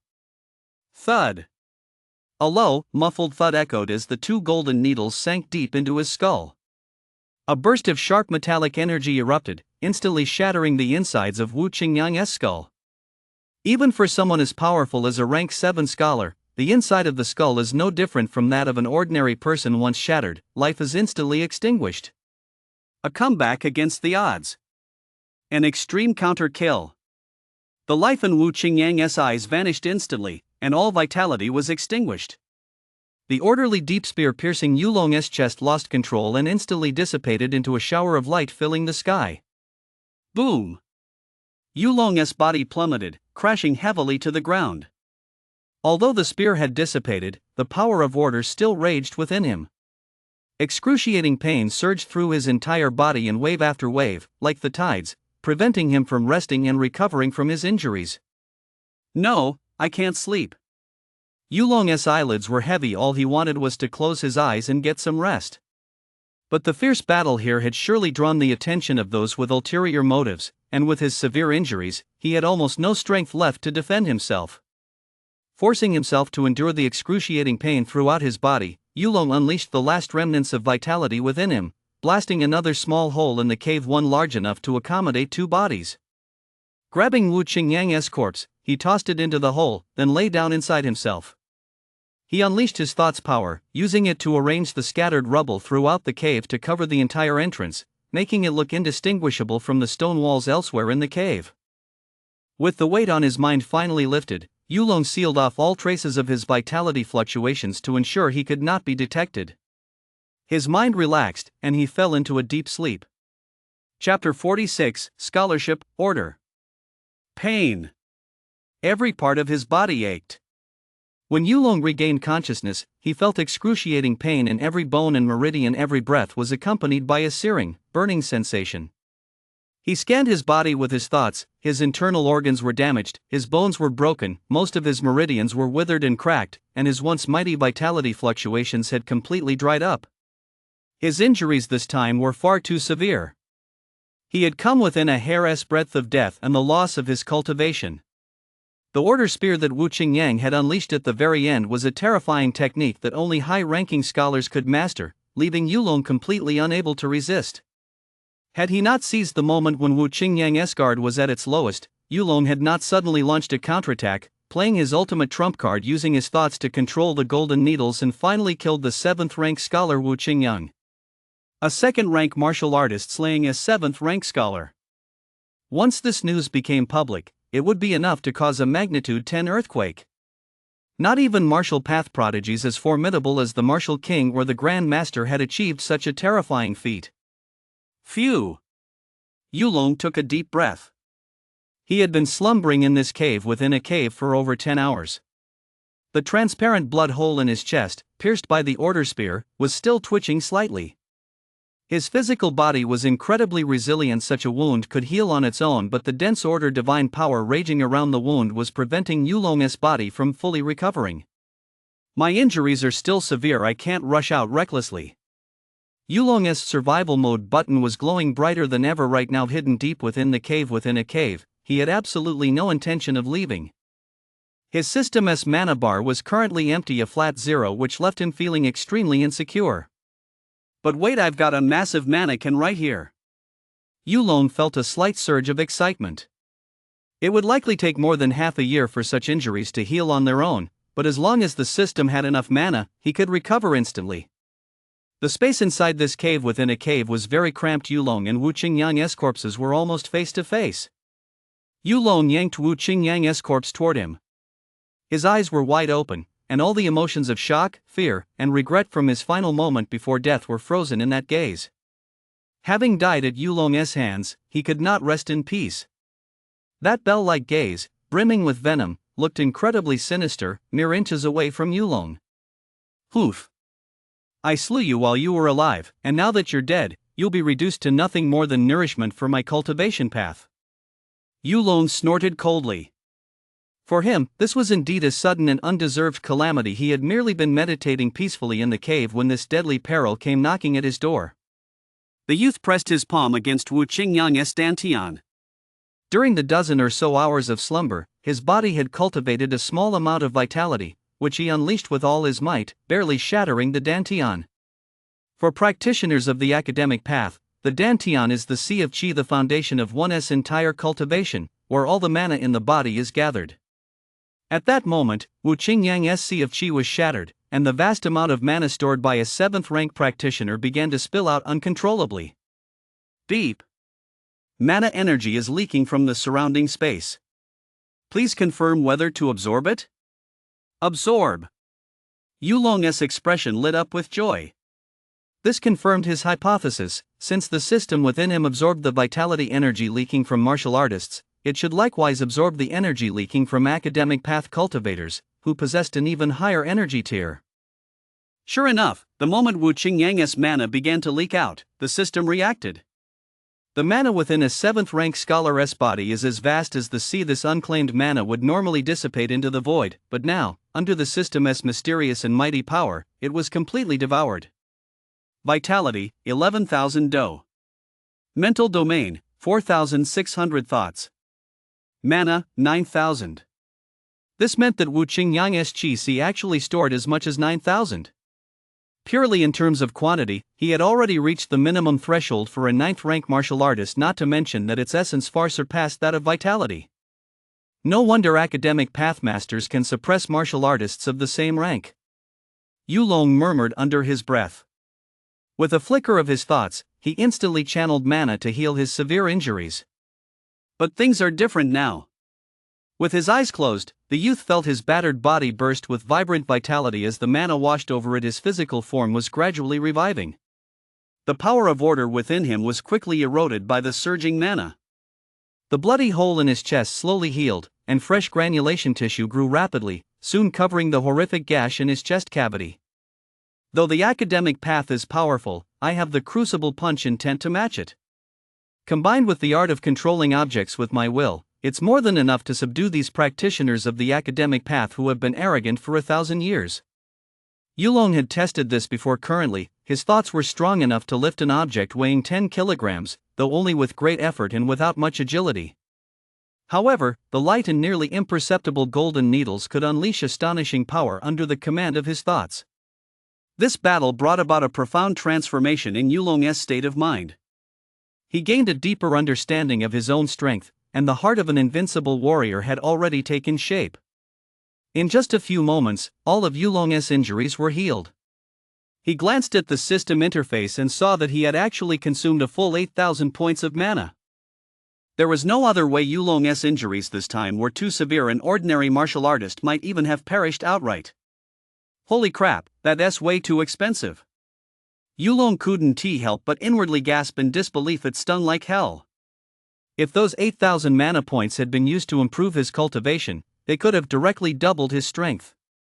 But now, to burn them all at once just to heal his wounds, it was the ultimate waste. Yet those 8,000 points were well spent. Yulong instantly returned to his peak condition. After this severe injury, his repaired meridians and bones had become broader and more resilient, firmly solidifying the foundation of his martial path. More importantly, his forge technique had achieved a crucial breakthrough. This would become his fundamental art, embodying the Tao he had realized, one that would accompany him for the rest of his life. Boom! Inside the cave, Yulong's entire body surged with power, and a wave of energy swept through the air, blasting all the debris at the cave entrance away. Now that his strength had returned to its peak, he naturally no longer needed to conceal his presence. Yulong's gaze swept across the cave. Traces of his fierce battle with Wu Qingyang were still visible. The entire cave had nearly collapsed from the aftershocks of their clash. Someone's been here? Yulong's eyes flashed like lightning as he realized the cave had already been searched.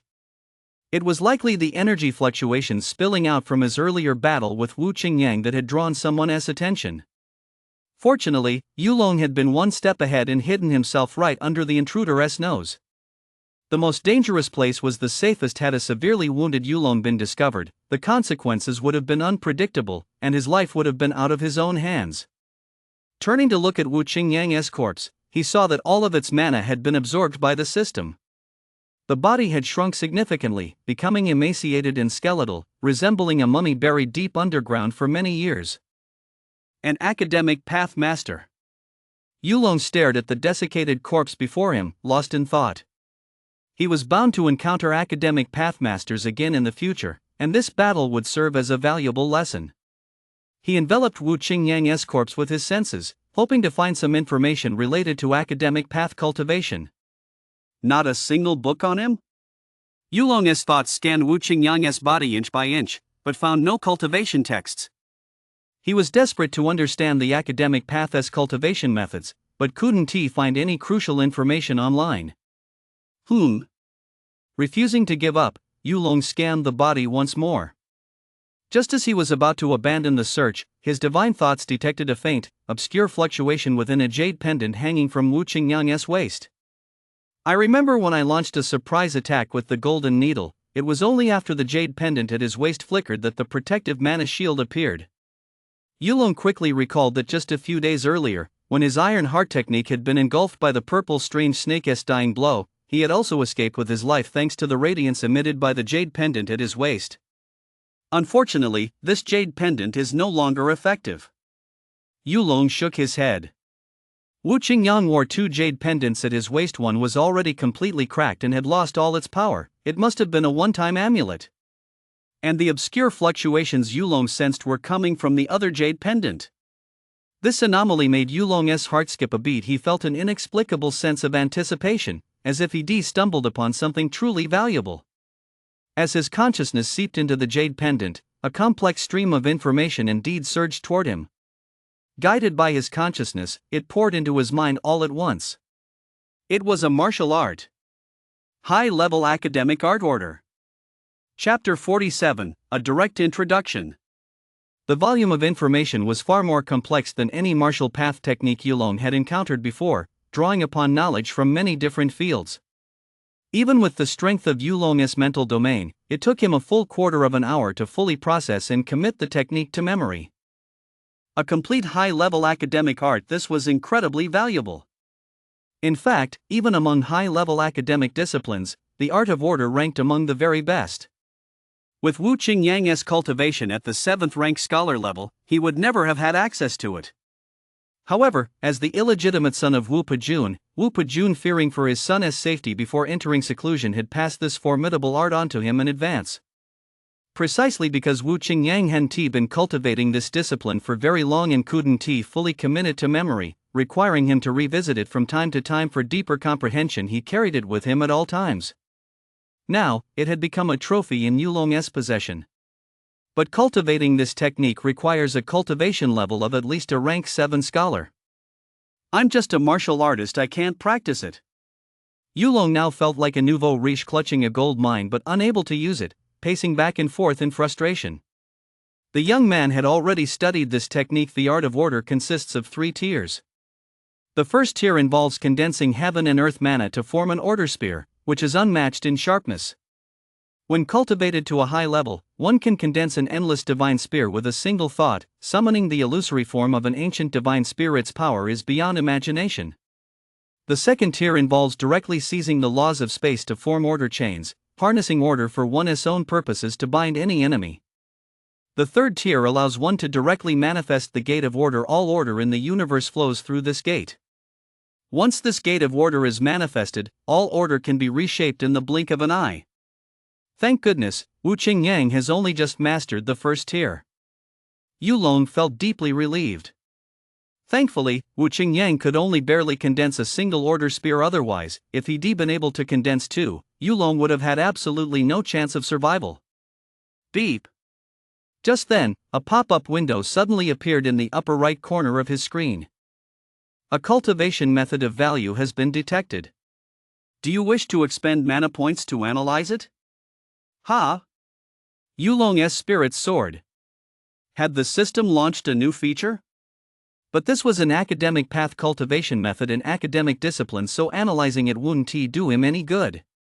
The pop-up's contents suddenly changed. Since the host has finally obtained a valuable cultivation method, the system is granting a free analysis as a special gift for the first activation of this feature. Do you wish to use it now? Upon seeing this message, Yulong's eye twitched. What does this mean?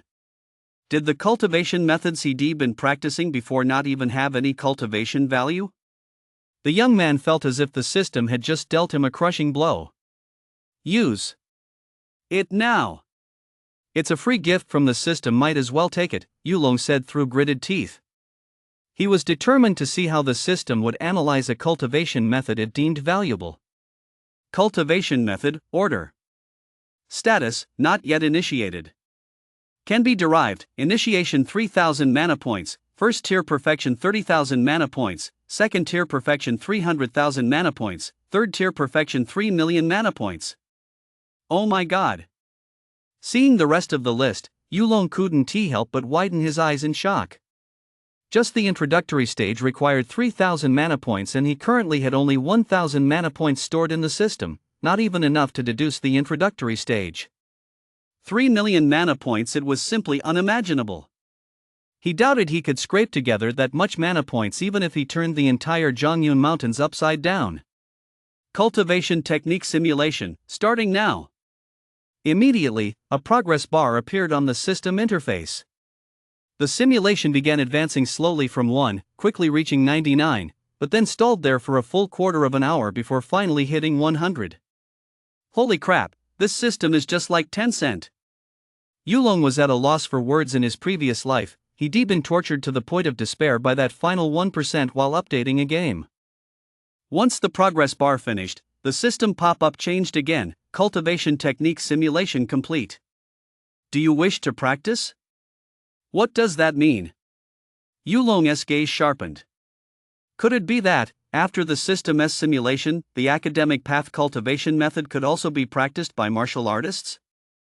Having already experienced so many of the System S mysteries, Yulong didn't hesitate. He immediately used his thoughts to select cultivate.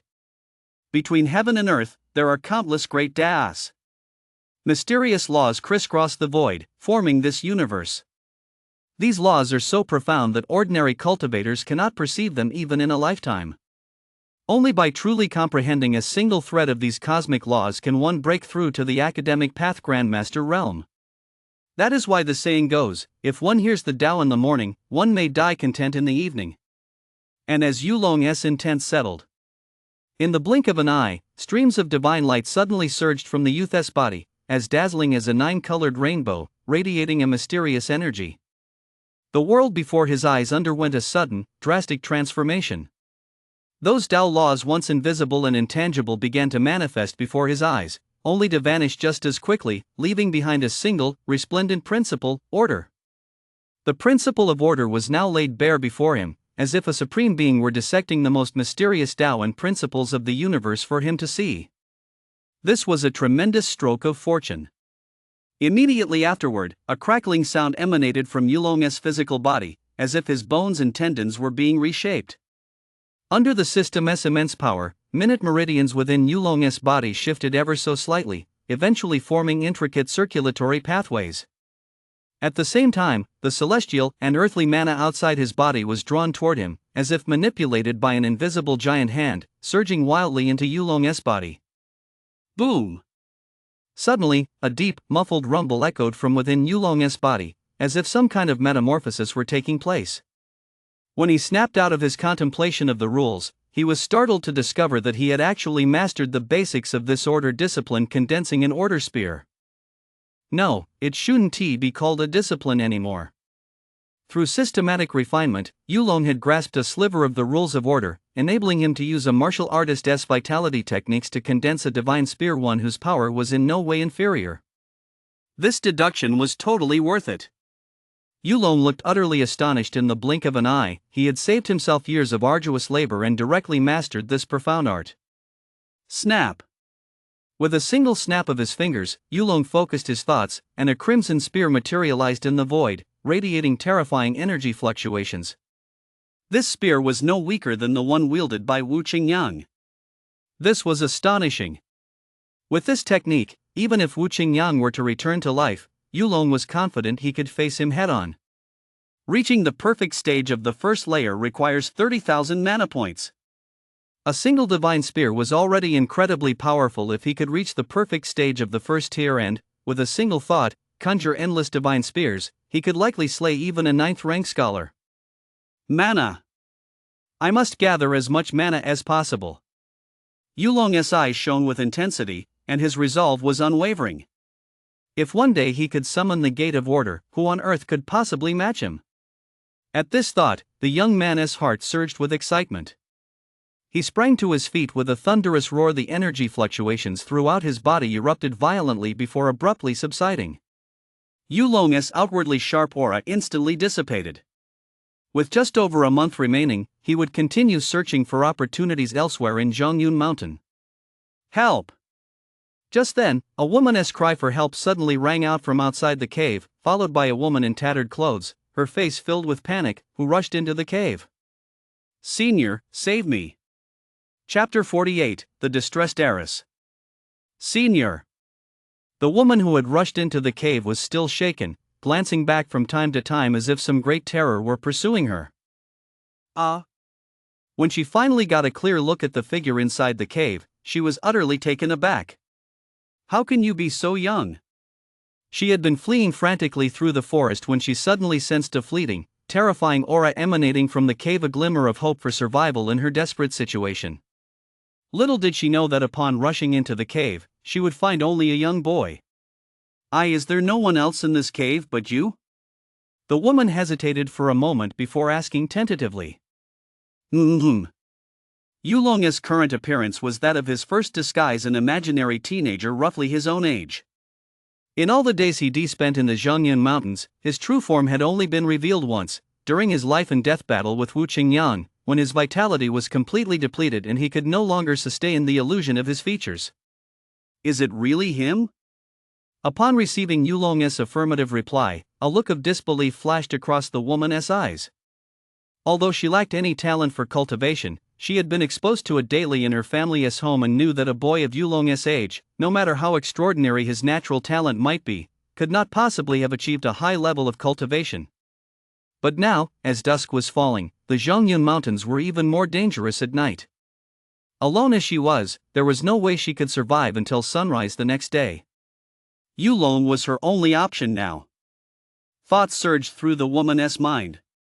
Her reason told her that Yulong's cultivation level wasn't particularly high and that he was utterly incapable of protecting her, but reality left her with no other choice. Huff! Yulong suddenly stood up. He had already been about to leave, and now that a woman he didn't know had entered the cave, being alone with a woman both in terms of propriety and common sense, he should leave. After all, he already had a fiancée. Ever since Wang Susu had confessed her feelings to him, a major concern that had weighed on Yulong's mind had finally been resolved, leaving him feeling lighthearted and clear-headed. Where are you going? The woman hadn't expected Yulong to leave. Without a second thought, she grabbed his arm, her expression pleading. I got separated from my family. Could you please stay with me for the night? They'll be looking for me first thing tomorrow morning. Yulong stopped in his tracks. This was deep within the Zhongyun Mountains. The area where he and Wu Wei had previously strayed could only have been the outskirts. It was virtually impossible for an ordinary person to make it this far. Yulong had no desire to get entangled in the tired plot of feuds among wealthy families, so he turned to leave. I'm Huang Jiechi, the granddaughter of the chairman of Inca Group. Seeing that Yulong wasn't responding and was still heading for the exit, the woman grew desperate and played her trump card. As long as you protect me, charge the highest rate for bodyguard services, you name the price. Her family background gave her the confidence to be so bold. Inca Group. As another local conglomerate in Fog City, the Dragon Tiger Group could be said to be in the top tier, leaving all others in the dust, towering over the entire Ba province with no equal. The Inca Group, meanwhile, was right on its heels in the second tier, with operations spanning numerous sectors and annual revenue in the hundreds of billions, a scale that was truly staggering. The pungent stench of money successfully caught Yulong's attention. The young man suddenly turned around, a golden gleam seemingly shining in his eyes. I'll protect you, sure. The price is 100 million for one night. Yulong's current strength was already on par with a rank 7 scholar, placing him among the very elite of Mist City. For a powerhouse like him, money alone was simply not enough to sway him. If 100 million were enough to hire him, countless conglomerates would likely be clamoring for his services. Even though Huang Jiechi was the heiress of Inca Group, the 100 million quote still startled her. But reality left her no time to hesitate. She had originally been accompanied by 4 or 5 rank martial artists for protection when she entered the mountains, but her whereabouts had been compromised, and she'd fallen victim to the underhanded tactics of Inca Group's competitors.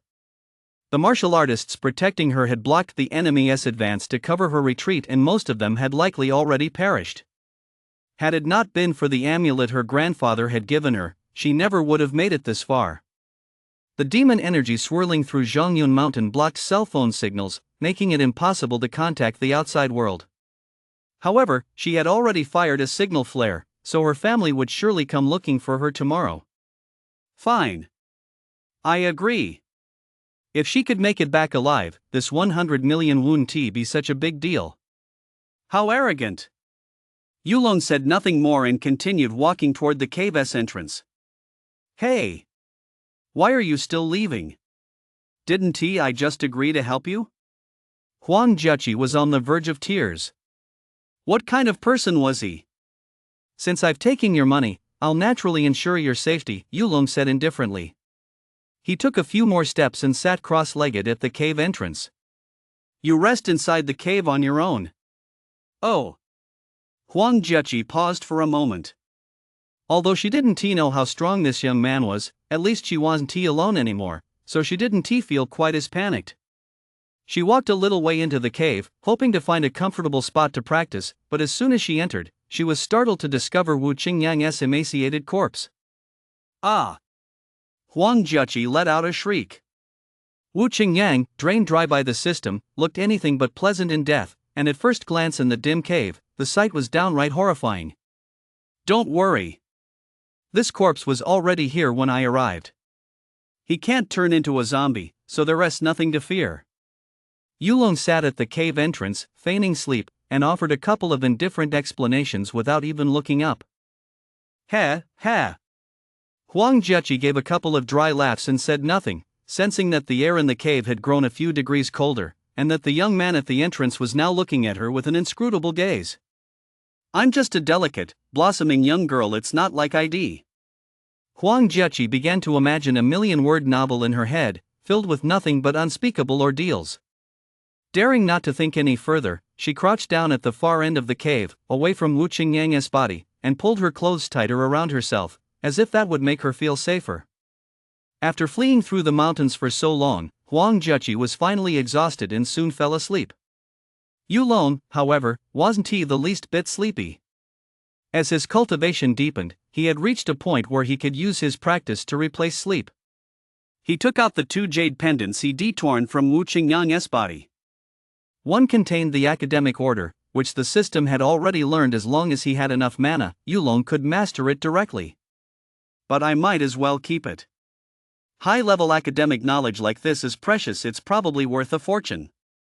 I could definitely find an opportunity to sell it or barter it with someone else.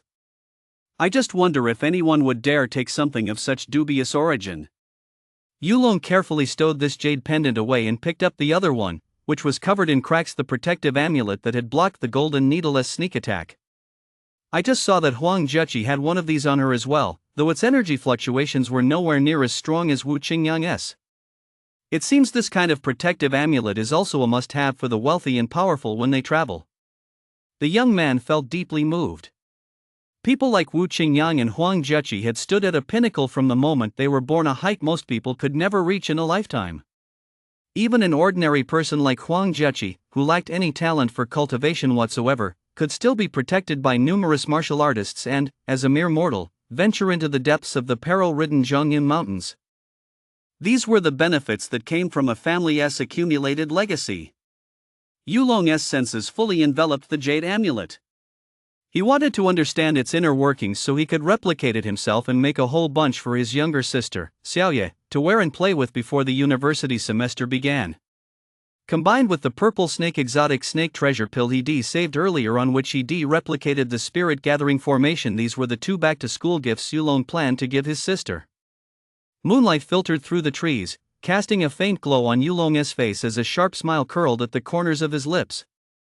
My sister, Yulong's sister, whatever others have, she must have. And whatever others don't have, she must have that too. Chapter 49, Encountering Bamboo Arrow again. Late at night. The night here was anything but peaceful. The roars of beasts could often be heard in the distance. The entire Zhongyun mountain range was a vast arena for doe beasts. Here, humans and demon beasts hunted one another, vying for the precious materials hidden within the mountains. The youth sat cross-legged at the cave entrance, his eyes slightly closed. Most of his attention was focused on the protective jade pendant in his hand and the spirit-gathering formation refining the purple snake treasure pill, leaving only a small portion of his awareness to guard against the outside world. Sure enough, after midnight, the sound of rustling began to drift through the woods. Yulong's thoughts extended outward. 5 black-clad martial artists were slowly approaching from 500 meters away. Big brother, the mark we left on that woman earlier indicates she should be in the cave up ahead. If it weren't for those 5 rank martial artists by her side who blocked our path with reckless disregard for their lives, we wouldn't have lost track of her in the first place. Thankfully, we found her trail again. What should we do now? What is there to discuss? She is just an ordinary person with no cultivation whatsoever. Naturally, we'll storm in, take her life, and complete the mission smoothly. But when I glanced over just now, it looked like there were guards at the cave entrance. Shouldn't we scout the situation first? What is there to scout? We've already killed every single one of those 5th-rank martial artists sent by Inca Group. Who else could possibly protect her at this point? The men in black spoke in hushed tones, but Yulong's perception picked up every word. 3 6th rank, 2 5th rank. At the cave entrance, Yulong, feigning sleep, let a faint smile play at the corners of his mouth. Does the heiress of Inca Group really need such a big show of force? Ha! Where did the people at the entrance go? One of the men in black rubbed his eyes, wondering if he was seeing things. They're really gone. Where did they go? Could they have run away out of fear? In the darkness, several black-clad martial artists scanned their surroundings, but none could spot the figure that had been at the cave entrance just moments ago. Are you looking for me? Suddenly, a cold voice rang out from behind them. Who's there? The voice came so suddenly that the group jolted as if they'd been electrocuted, instinctively trying to leap to their feet. But immediately afterward, a terrifying aura engulfed them, making them feel as if they'd been plunged into an ice cave. Their entire bodies froze instantly, unable to move. If I were you, I'd sit down quietly and not make a single sound. After all, making a racket in the middle of the night is highly inconsiderate. High above Yulong's head, a blood-red spear hovered in the void, firmly locking onto the 5 men's vital energy. The slightest movement would cause the icy killing intent emanating from the spear to pierce them instantly. This was definitely no illusion. The men screamed inwardly, their skin breaking out in goosebumps. Sir, we're just passing through. The leader of the group, bearing the brunt of the immense pressure, spoke up. We don't know how we've offended you, senior. We apologize. We'll leave immediately, please spare our lives. At that moment, Yulong once again manifested the visage of that gloomy old man, his gaze as cold and piercing as a vulture's, fixed directly on the group. With a single thought, the blood-red spear in the void trembled slightly, and a beam of divine light shot down, piercing right through the thigh of the man who had spoken. Ah! This attack, derived from high-level scholarly deductions, possessed boundless, terrifying power. A blood-soaked hole the size of a bowl was blown right through the black-clad man's thigh, exposing stark white bone. He tried to scream in agony, but Yulong clamped his hand over the man's mouth, leaving him able to emit only muffled groans. From now on, I'll ask one question, and you'll answer one. Don't even think about deceiving me. Yulong's thunderous tactics instantly cowed the group. The black-clad warriors dared not speak another word, and the one with the pierced thigh clenched his teeth so tightly he could barely contain his screams. In the Zhangyun Mountains, kindness and gentleness were the most useless traits. First question.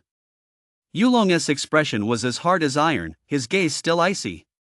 What is your purpose here? We were hired by a client to take the life of Huang Jiechi, the heiress of Inca Group. The black-clad warriors dared not conceal anything further. The blood-red spear hovering above their heads was ready to draw blood at any moment. A client? Yulong raised an eyebrow and continued, second question. Who are you affiliated with? We are from the Bamboo Arrow Agency. Bamboo Arrow. Yulong Henti expected these men to be from the Bamboo Arrow Agency. What a coincidence! The ones who had been surveilling them outside the residential complex earlier were also from the Bamboo Arrow Agency. According to the teenager's plan, once his strength reached the next level before the start of the university semester, he would definitely have to pay the Bamboo Arrow Agency a visit. He was determined to root out that shadow that had been secretly watching the Yu family. However, the young man hadn't anticipated that he would encounter the Bamboo Arrow Agency once again in the Zhangyun Mountains. The warrior in black also felt a bitter taste at the corner of his mouth. As a key figure in the Bamboo Arrow Agency where only a few branch directors held 7th rank cultivation, he was already the agency's top combatant for mission execution.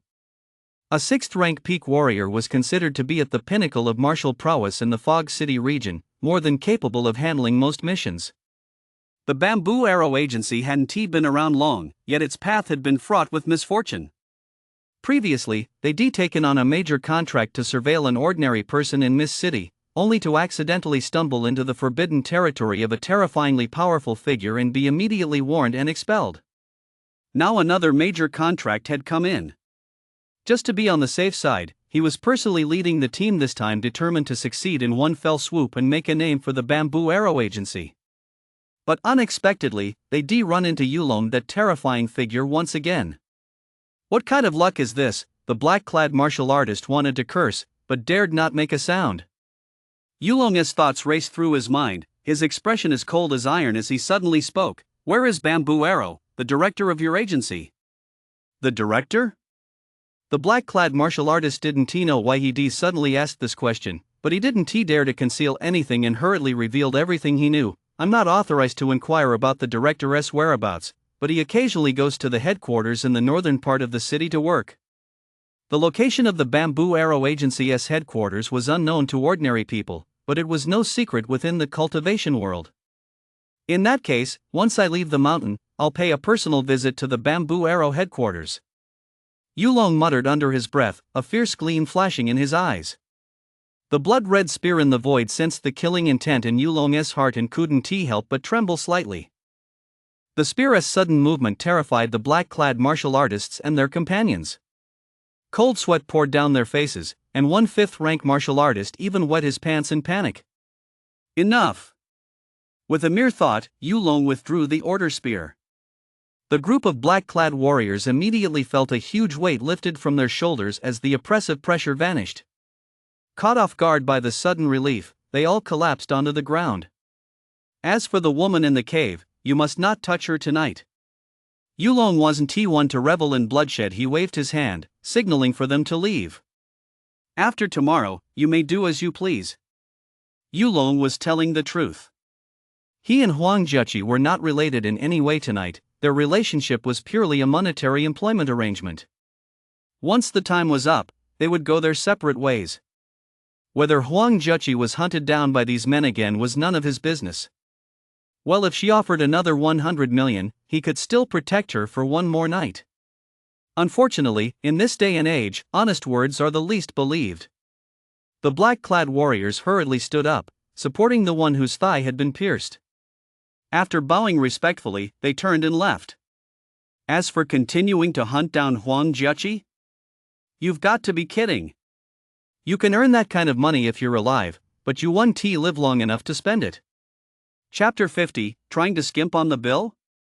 After her nerves suddenly relaxed, Huang Juqi slept soundly. By the time she woke up, it was already broad daylight. "You're awake." As soon as her mind cleared, Yulong's voice drifted in from the cave entrance. After a night's rest, Huang Juqi felt noticeably more refreshed. Nothing seemed to happen last night. Out of caution, Huang Juqi didn't tell Yulong about the pursuers on her tail. Could it be that they lost track of me? Battles between martial arts masters could easily shatter rocks and ancient trees, creating a tremendous commotion. If those mysterious figures had truly followed her here, she would surely have been woken up. At this thought, Huang Juqi breathed a sigh of relief. "What is your name?" Only now did she truly have the leisure to take a good look at the young man before her. Upon closer inspection, she suddenly realized that Yulong was even younger than she had initially thought. The oppressive feeling she felt when facing a senior master was now gone. That's not important. Yulong, sitting at the cave entrance, didn't even turn around as he spoke in a deep voice. "We're not friends. You paid me to hire me, and I'm here to keep you safe for the night. It's as simple as that."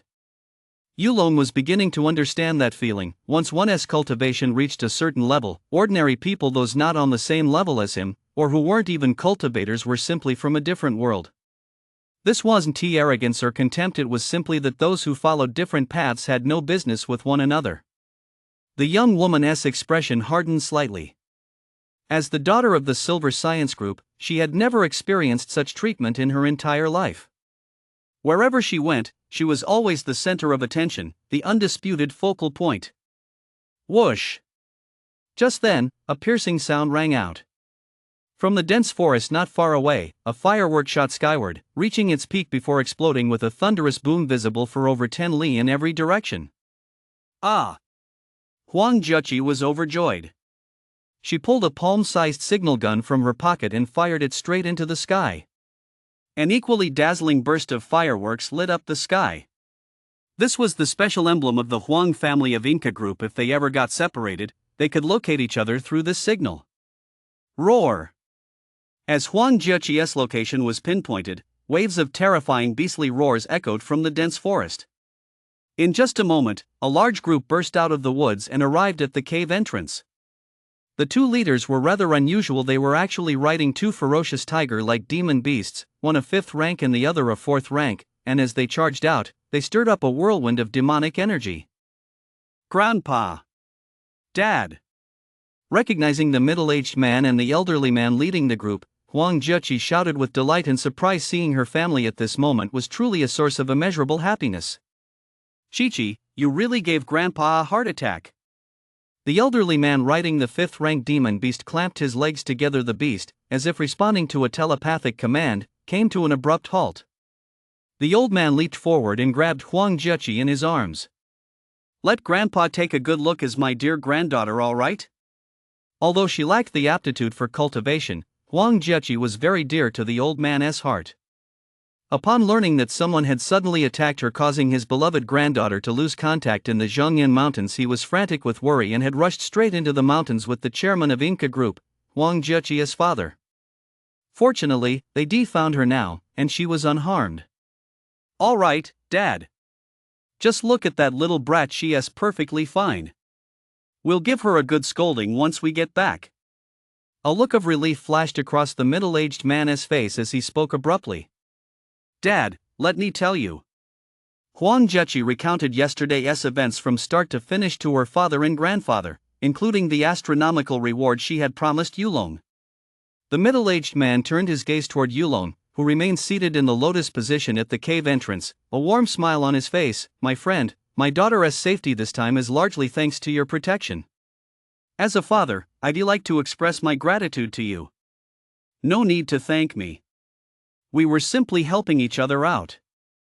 Yulong's attention remained largely focused on the gift he was preparing for his sister, while the small portion of his mind that was free replied calmly to the middle-aged man. Now that you've successfully reunited, how do you plan to pay my fee? The smile on the middle-aged man's face froze. My daughter told me that last night was calm and peaceful. There were no unexpected incidents at all. Still, you worked hard all night, so how about I pay you 1 million as a token of my gratitude? 1 million in Fog City, that was enough to buy a smaller apartment outright. Yulong suddenly opened his eyes, his gaze as sharp as lightning as he fixed it on Huang Jieqi's father. Are you trying to renege on the deal? At those words, the middle-aged man's expression darkened. He thought he'd been tactful enough. This kid was far too presumptuous. 100 million? How dare he even say that? Had he ever seen how high a pile of 100 million in cash would be? Such a colossal sum could already hire some 7th-rank martial artists to intervene. Did this greenhorn even have what it took? My daughter is young and naive. She doesn't understand the value of money. Please don't take her playful remarks seriously. The middle-aged man forced a stiff smile. Things were already peaceful yesterday, so consider this 1 million as compensation for your trouble keeping watch for my daughter at the cave entrance. The middle-aged man waved his hand dismissively, his tone leaving no room for argument. Ha! The teenager chuckled softly, tucked away the jade pendant and purple snake elixir in his hand, then suddenly stood up, his aura abruptly beginning to awaken. Calm waters? There is no such thing as calm waters. It's just that someone took the storm for you. If it weren't for Yulong being here last night to deal with those black-clad martial artists from the Bamboo Arrow Agency, Huang Jieqi would never have lived to see the sunrise today. In the blink of an eye, Yulong's aura surged higher and higher. Terrifying fluctuations of vitality radiated from his body, causing both demon beasts to retreat uneasily. They sensed extreme danger emanating from him. What gives you the nerve to renege on your debt? Is it those two beasts you're riding? Or is it the strength of your two martial artists, one rank 7 and one rank 6? Yulong's voice was as cold as iron. He sighed inwardly. Next time he went out, he'd better manifest his features as that gloomy old man. At least then, no one would mistake him for someone to be trifled with at first glance. As for this time, he would simply let them see whether his 100 million protection fee was truly worth it. Boom! Yulong moved like lightning, instantly traversing space to appear 3 feet in front of the middle-aged man. He swung a fierce punch, the crucible punch intent roaring with staggering might. What? The middle-aged man's expression changed. He hadn't expected this teenager to possess such terrifying strength. That punch, it's probably not much weaker than my own. No wonder he is so arrogant. However, the middle-aged man was undaunted. Having spent many years at the 6th-rank martial artist realm, he understood it deeply.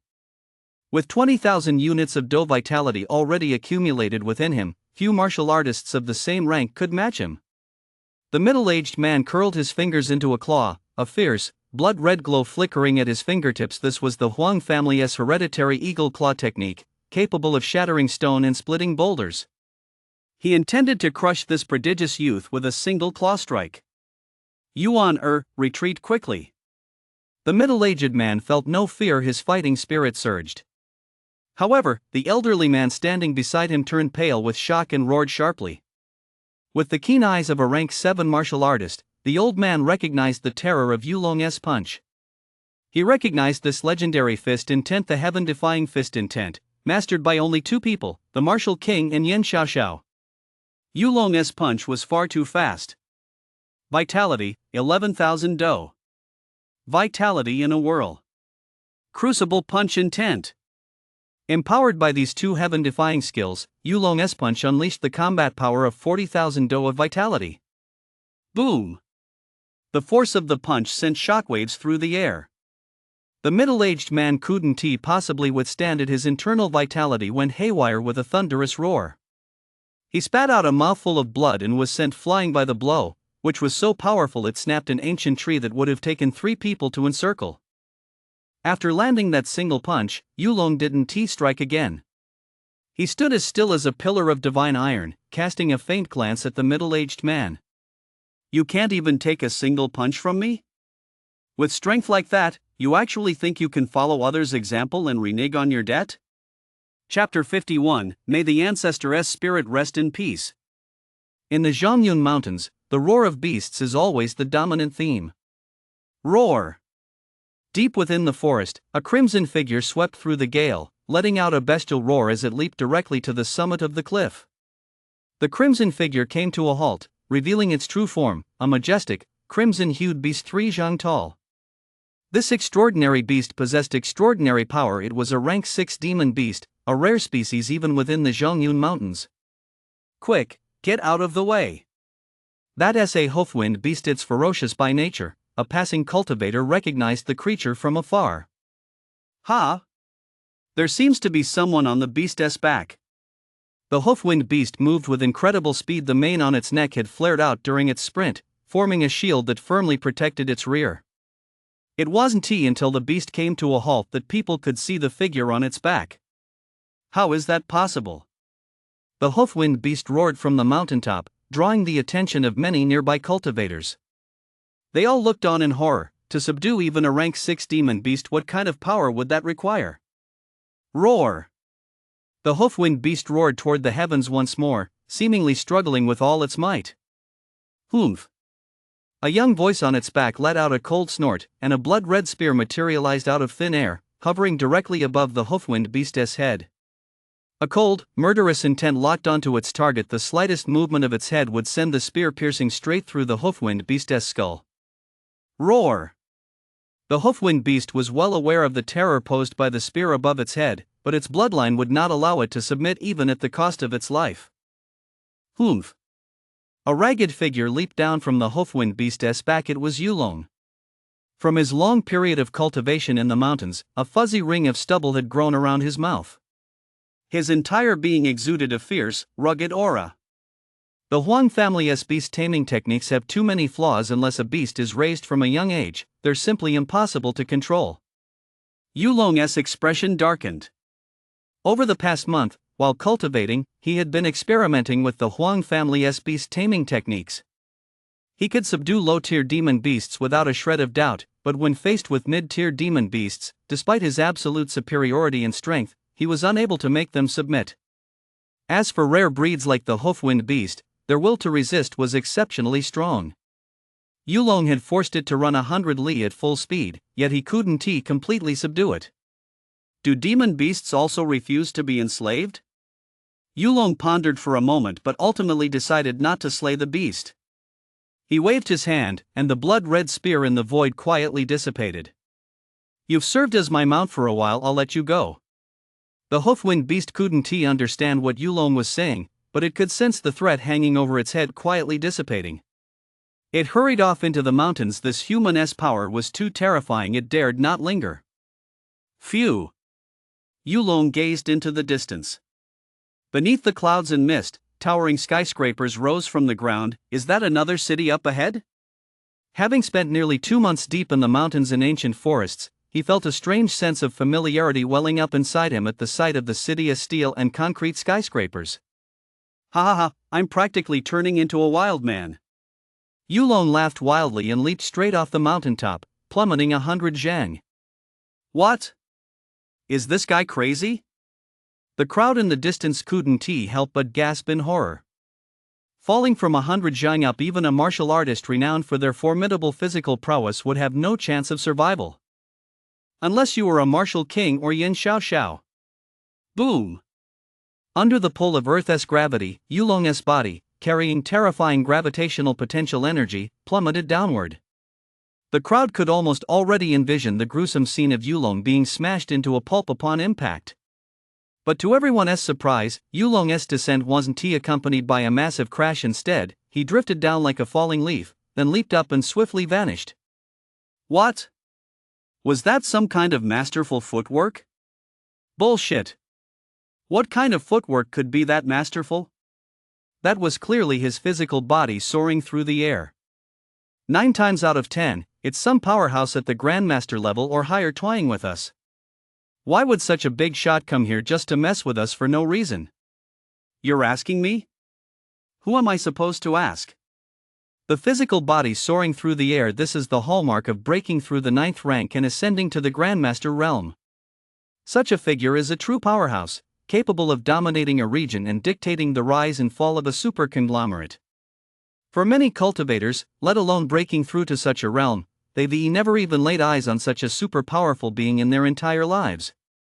And the only reason Yulong was able to fall from 100 zhang in the air without a scratch was because his mental domain had undergone a qualitative transformation over the past month. It could now barely support his physical body, though he couldn't yet walk on air. He was already capable of falling from 100 zhang in the air without a scratch. Yulong had merely leaped from the mountaintop, completely unaware of the profound shock he had caused to those who witnessed it. By now, he had left the mountain range behind and entered the city limits, where his cell phone signal had returned to normal. Beep, beep, beep. Beep, beep, beep. Beep, beep, beep. As soon as the signal came back, Yulong's phone began vibrating non-stop. The 5-inch screen was frantically refreshing with missed calls and unread messages. There were calls from Wu Wei, Wang Susu, Xiaoye, and some unknown numbers. Yulong swiped past all the unknown numbers and dialed Xiaoye first. "Bro, are you out?" The call connected immediately, and Xiaoye picked up right away. "Come on."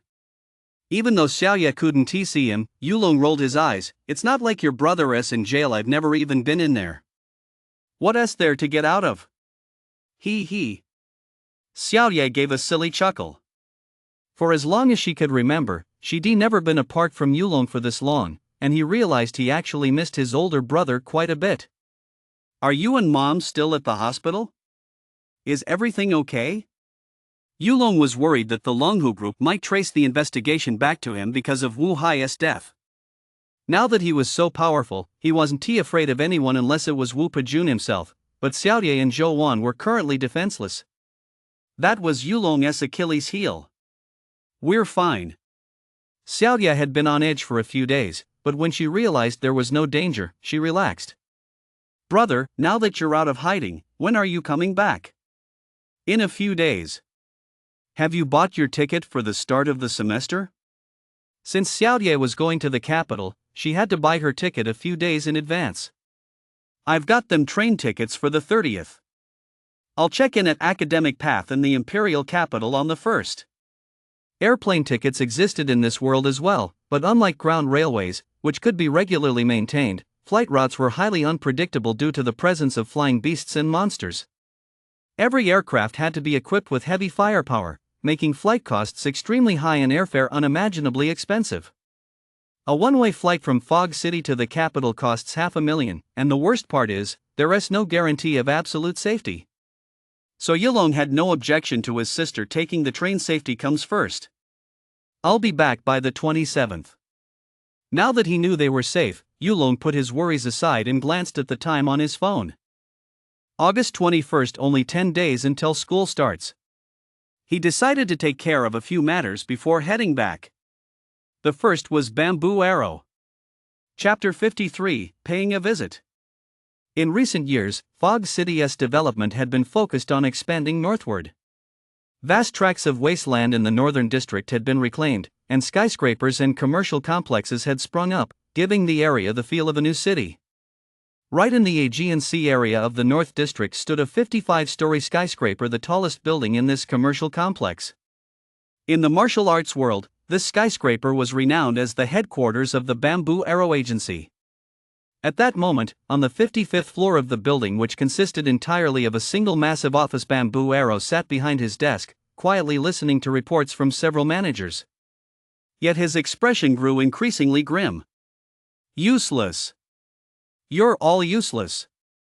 Bamboo Arrow finally lost his temper and exploded. You're going to bring shame upon our agency. Bamboo Arrow Agency is the only martial artist recruitment agency in Mist City. He had only recently broken through to the 7th rank martial artist level. Lacking any connections or business acumen, he decided to found this agency to serve major conglomerates. After all, there is nothing new under the sun. No matter which conglomerate it is, there are always some shady dealings they'd rather not handle personally. For the first 2 years, the business moved forward in fits and starts, no major problems, but no significant progress either, since the market was already highly saturated, with a few national giants dominating most of it. The turning point came 2 months ago, when he suddenly received a job referral from a professional middleman to surveil an ordinary person. The pay was quite generous, and more importantly, the middleman revealed that the client behind the assignment was a major player. Successfully completing this job could quickly turn things around for him. However, he unexpectedly encountered a mysterious, powerful figure suspected to be a fugitive on the run who issued a warning, forcing him to retreat 3 steps. Later, he received another assignment, to kidnap Huang Jechi, the heiress of the Inca group. The group's current pillar of strength was its elderly chairman, a rank 7 martial artist. However, given his advanced age and waning vitality, his strength was a shadow of what it once was. Bamboo Arrow didn't think twice and accepted the assignment outright. Unexpectedly, during the operation, he encountered the mysterious powerhouse once again. His most capable lieutenant had his thigh pierced, nearly crippling him. These were 2 critical missions that could have opened up new markets and led to a qualitative breakthrough, but unfortunately, neither was completed. Sometimes, Bamboo Arrow couldn't help but suspect, could it be that someone is targeting me, Bamboo Arrow? Any martial artist competing for opportunities is bound to accumulate karma and make enemies, and Bamboo Arrow was no exception. At one point, he suspected that an enemy was deliberately interfering. So, for over a month, Bamboo Arrow suspended all missions at his agency and devoted himself entirely to uncovering the person hiding behind the scenes. Otherwise, with someone like that stirring up trouble from the shadows, his agency would never be able to operate in peace. But clearly, for over a month now, whether it was the old man in the residential complex or the youth in the Zhongyun Mountains, there was no sign of them, as if they had never existed, leaving not a single trace. This was precisely why Bamboo Arrow was furious. The other party had struck time and again, yet he couldn't even get a grip on them. At that moment, what Bamboo Arrow didn't expect was that the person he'd been searching for had already arrived right outside his headquarters.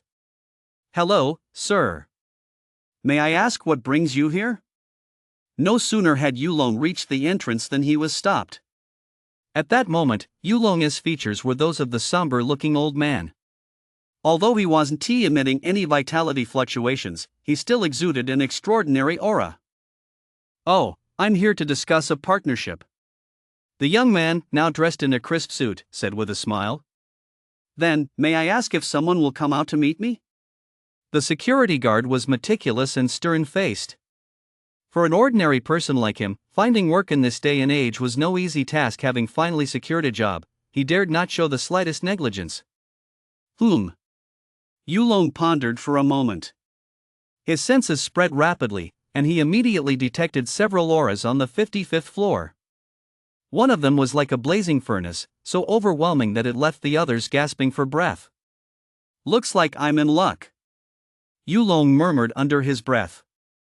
A rank 7 martial artist appearing on the top floor of Bamboo Arrow's headquarters was, 9 times out of 10, Bamboo Arrow himself.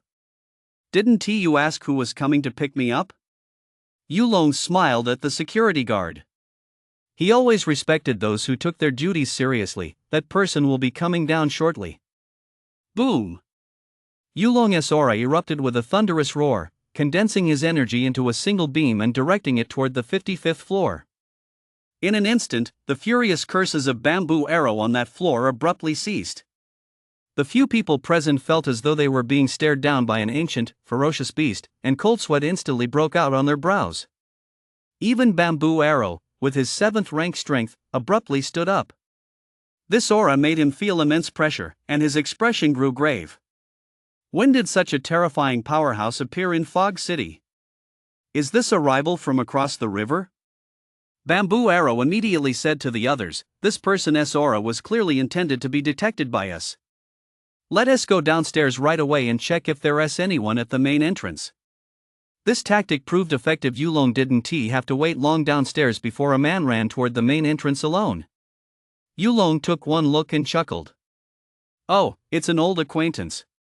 This man was none other than the black-clad martial artist whose thigh he had pierced in the Zhongyan Mountains. "Mr. Nye." The security guard at the entrance was startled upon seeing the arrival. He hurriedly stood up to greet him. Mr. Nye was a big shot at the company, and it was rare to see him personally come out to welcome guests. "Did I just offend that old man?" The security guard felt a twinge of unease. Yulong's current appearance certainly didn't suggest he was a force to be reckoned with. The black-clad martial artist was still walking somewhat awkwardly. His thigh had been pierced by a thread of order power, and it was only after returning that Bamboo Arrow personally intervened to expel the order power from his thigh. At that moment, however, the black-clad martial artist had no idea that the person standing before him was the prodigious youth from the mountains. For a scene like this, a more sinister appearance would have been more appropriate. As a rank 6 martial artist, the black-clad martial artist confirmed at first glance that Yulong, standing outside the door, was the owner of that terrifying aura he sensed moments earlier. The fact that such a terrifyingly powerful figure had actually been blocked at the door by his own security guard, the very thought of it caused a cold bead of sweat to form on his brow. "Security guard, what on earth is going on here?" The black-clad martial artist hoped to soothe any anger Yulong might be harboring. "How does the company train its staff? You represent the company's public image. You must be courteous and avoid coming across as overbearing. And look what happened. You actually kept this elderly gentleman outside, exposed to the scorching sun. It's absolutely outrageous." In the process, he vented all the frustration he endured from his superiors on the 55th floor. The security guard at the entrance was completely baffled. Wasn't he just doing his duty? It's not too much to say he was dedicated to his job, right? And as for the blazing sun, dude, it's cloudy today. Promise me you won't be such a sycophant, okay? The security guard had 1,000 complaints swirling in his mind, but on the surface, he had no choice but to bow his head and meekly promise to do better next time. Next time? You think there'll even be a next time? The martial artist in black was furious, his face betraying a look of disappointment in someone who wasn't living up to his potential. The security guard, however, turned pale in an instant, as if he'd been plunged into an ice cave. "I'm telling you, there won't be a next time. I'm going to speak on behalf of the company right now. Enough. This security guard is dedicated to his job. He didn't do anything wrong," Yulong said calmly, cutting off the black-clad security guard's words. "I'm here to see your boss. Take me upstairs." Yulong had set the tone right away, forcing the black-clad security guard to change his approach. "I'm going to reassign you on behalf of the company right now. Go see the head of security. He has been short a deputy. You'll take the position." "Ah." The security guard, who had been deathly pale and looked utterly desperate, suddenly seemed to have swallowed a magic elixir. He came back to life instantly, his whole body brimming with vitality. Here, the man in black was his entire world. A single word or even a single thought could change the course of his life.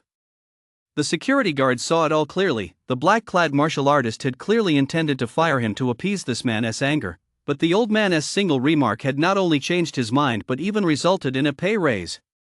"Please, senior." Unlike his usual domineering demeanor at the company, the black-clad martial artist now stood with his back slightly bent, half a body length behind Yulong, utterly humble. "If only I could become a powerhouse like that." Seeing even the domineering Mr. Nia act this way, the security guard's eyes filled with boundless longing, but he knew it was impossible, at least in this lifetime. Martial artists and ordinary people are destined to exist in different worlds. Chapter 54, Interrogation. "Senior, may I ask what brings you to our Bamboo Arrow agency?" Inside the elevator, the martial artist in black cautiously probed Yulong's intentions. He had no choice. Yulong's aura was simply too overwhelming. When a powerful stranger like this suddenly showed up at their doorstep, it was impossible to fathom his motives. He was completely inscrutable. "Nothing much, I just have a few questions for Bamboo Arrow," Yulong said casually. "I wonder what they might be," the martial artist in black said, trying to gauge whether the old man was friend or foe. Ding! A crisp beep from the elevator interrupted the two. This was the CEO's private elevator, which went straight to the 55th floor at breakneck speed. The elevator doors opened, and Yulong strolled out leisurely. After turning two more corners, Yulong finally arrived at the CEO of Bamboo Arrow's office. Tisk, TSK. What a rotten example of capitalism. Yulong marveled at the sight. Bamboo Arrow's office was at least several hundred square meters. It was nothing short of extravagant. "My friend, may I ask what brings you here?" Compared to the black-clad martial artist, Bamboo Arrow, seated behind his desk, exuded a stronger presence. This was his home turf, and as a rank 7 martial artist, his strength was already considered quite formidable in Mist City. Boom!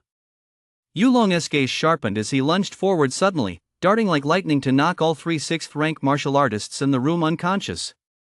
The disparity in strength was too great. They stood no chance against Yulong. At the same time, Yulong swept his hand, unleashing a streak of vitality that shattered every security camera in the room. The entire sequence was executed in one fluid motion, taking less than 10 seconds.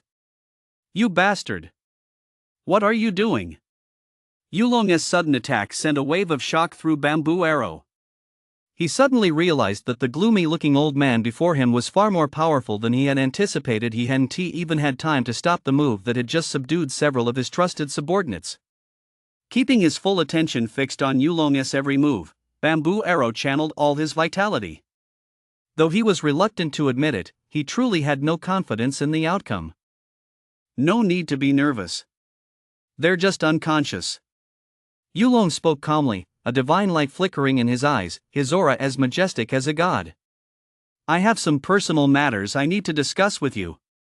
It's not appropriate to have a third party present." Hearing Yulong's words, Bamboo Arrow relaxed slightly. Unless absolutely necessary, he didn't want to clash with Yulong, whose true depth he couldn't fathom. "What do you want to ask?" 2 months ago, you were assigned a mission to surveil the Yu family, a family of 3 in the residential complex? That is correct. Since he'd been fuming about this very matter just moments ago, Bamboo Arrow remembered it vividly. "Then, may I ask who exactly commissioned this mission?" This was the reason Yulong had come. Those unknown eyes, lurking in the shadows and observing the Yu family. Such a situation was something Yulong would never tolerate. "I'm afraid I can't answer that." Bamboo Arrow shook his head. As a martial arts agency, there were strict rules in this line of work. They would never reveal even the slightest bit of information about their clients. "There is one thing you may not have fully grasped yet." Yulong's gaze grew dark, and the aura emanating from him flickered erratically. His mind was far from calm. "I didn't come here today to negotiate with you. I came to inform you." Assertive. Domineering. Unquestionable. This was the demeanor Yulong had honed over the past 2 months in the Zhongyun Mountains. In that primeval jungle, the relationship between all living creatures was governed solely by the most brutal law of the jungle. The one with the biggest fist called the shots. You. Bamboo Arrow hadn't expected Yulong to be so aggressive. His face flushed instantly. Then let me see exactly what qualifies you to give me orders. As a 7th rank martial artist, Bamboo Arrow had a temper of his own. Boom! Vitality surged from his entire body, and a massive explosion echoed through the 55th floor. Bamboo Arrow had designated this entire floor as his office first, to uphold the CEO's authority, and second, to allow him to practice at any time. He had gone to great lengths and expense to reinforce the floors and walls of this entire level. Even the combat energy of a 7th rank martial artist wouldn't caused the floor to crack. So a fight is inevitable after all. Yulong showed not a hint of fear. With a flick of his body, a terrifying aura suddenly awoke within him, unleashing a fearsome streak of vitality. Crucible punch intent. Boom! As their fists collided, the overwhelming force of the strike knocked over every piece of furniture in the office. Yulong took a step back, while Bamboo Arrow was sent flying backward, slamming directly into the office wall. The massive impact caused Bamboo Arrow to cough up a mouthful of blood. How can you be this strong? You're definitely not an 8th rank martial artist. A flash of disbelief crossed Bamboo Arrow's eyes. He'd been injured by a single move. He'd seen rank 8 martial artists before. Such masters possessed vitality surging at over 100,000 do. When they unleashed their power, their vitality erupted like a volcano, heating the air around them to extreme temperatures ordinary people couldn't even get close.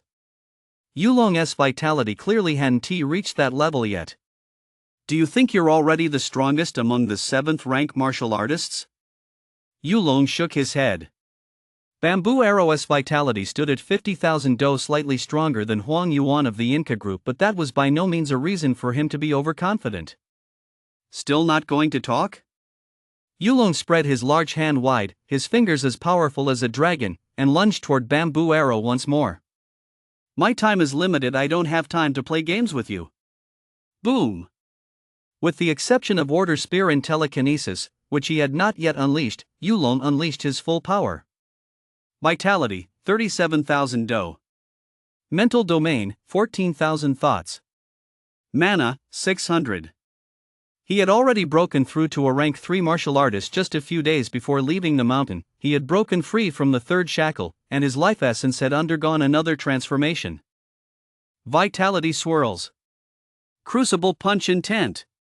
With 70,000 do of vitality combat power combined with his fist intent, he exerted all-around pressure on Bamboo Arrow. Every punch outclassed Bamboo Arrow's. Ah!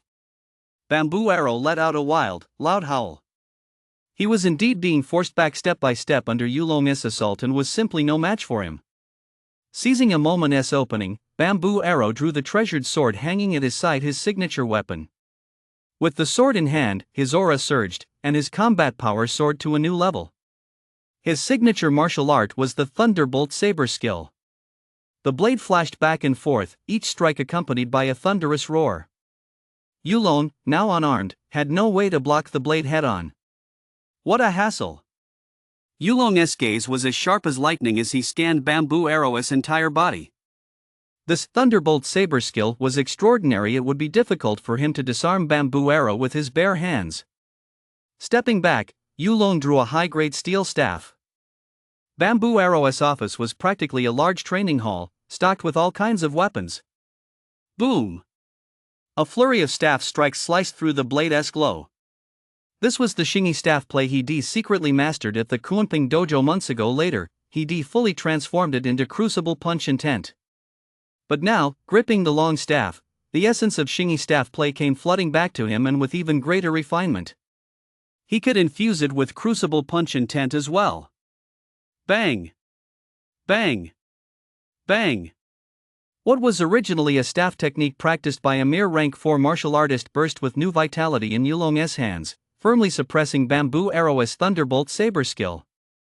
In the blink of an eye, a staff shadow sliced through the glint of the blade and pierced Bamboo Arrow's chest. The blow was devastating. His heart meridians suffered a severe injury, causing him to lose control of his vitality. Bamboo Arrow stumbled back dozens of steps. His long sword slipped from his grasp. His face turned so red it seemed it might bleed, and the vitality within him suddenly ran amok. Put! Bamboo Arrow's face turned as pale as gold paper as he collapsed against the wall. He struggled a few times but could not get back to his feet. He felt as if his heart were about to stop. Boom! Yulong withdrew his staff and stood, slamming it heavily into the ground. Even the specially reinforced pavement showed fine cracks. Why go this far? I only want an answer. I don't wish to kill you. Chapter 55, a matter of utmost importance. Yulong did not strike the fatal blow. Even though he was a rank 7 martial artist, he was unwilling to rashly kill someone in the city center. If word got out, it would be a direct challenge to the entire legal system and would draw the attention of terrifyingly powerful figures. Besides, this bamboo arrow was nothing more than a knife. What he wanted to know was who was holding it. You really don't want to talk? The shadow of his staff trembled slightly, and a murderous aura filled the air. Yulong's voice was icy. If Bamboo Arrow remained stubbornly silent, Yulong would have no choice but to snap that blade in two.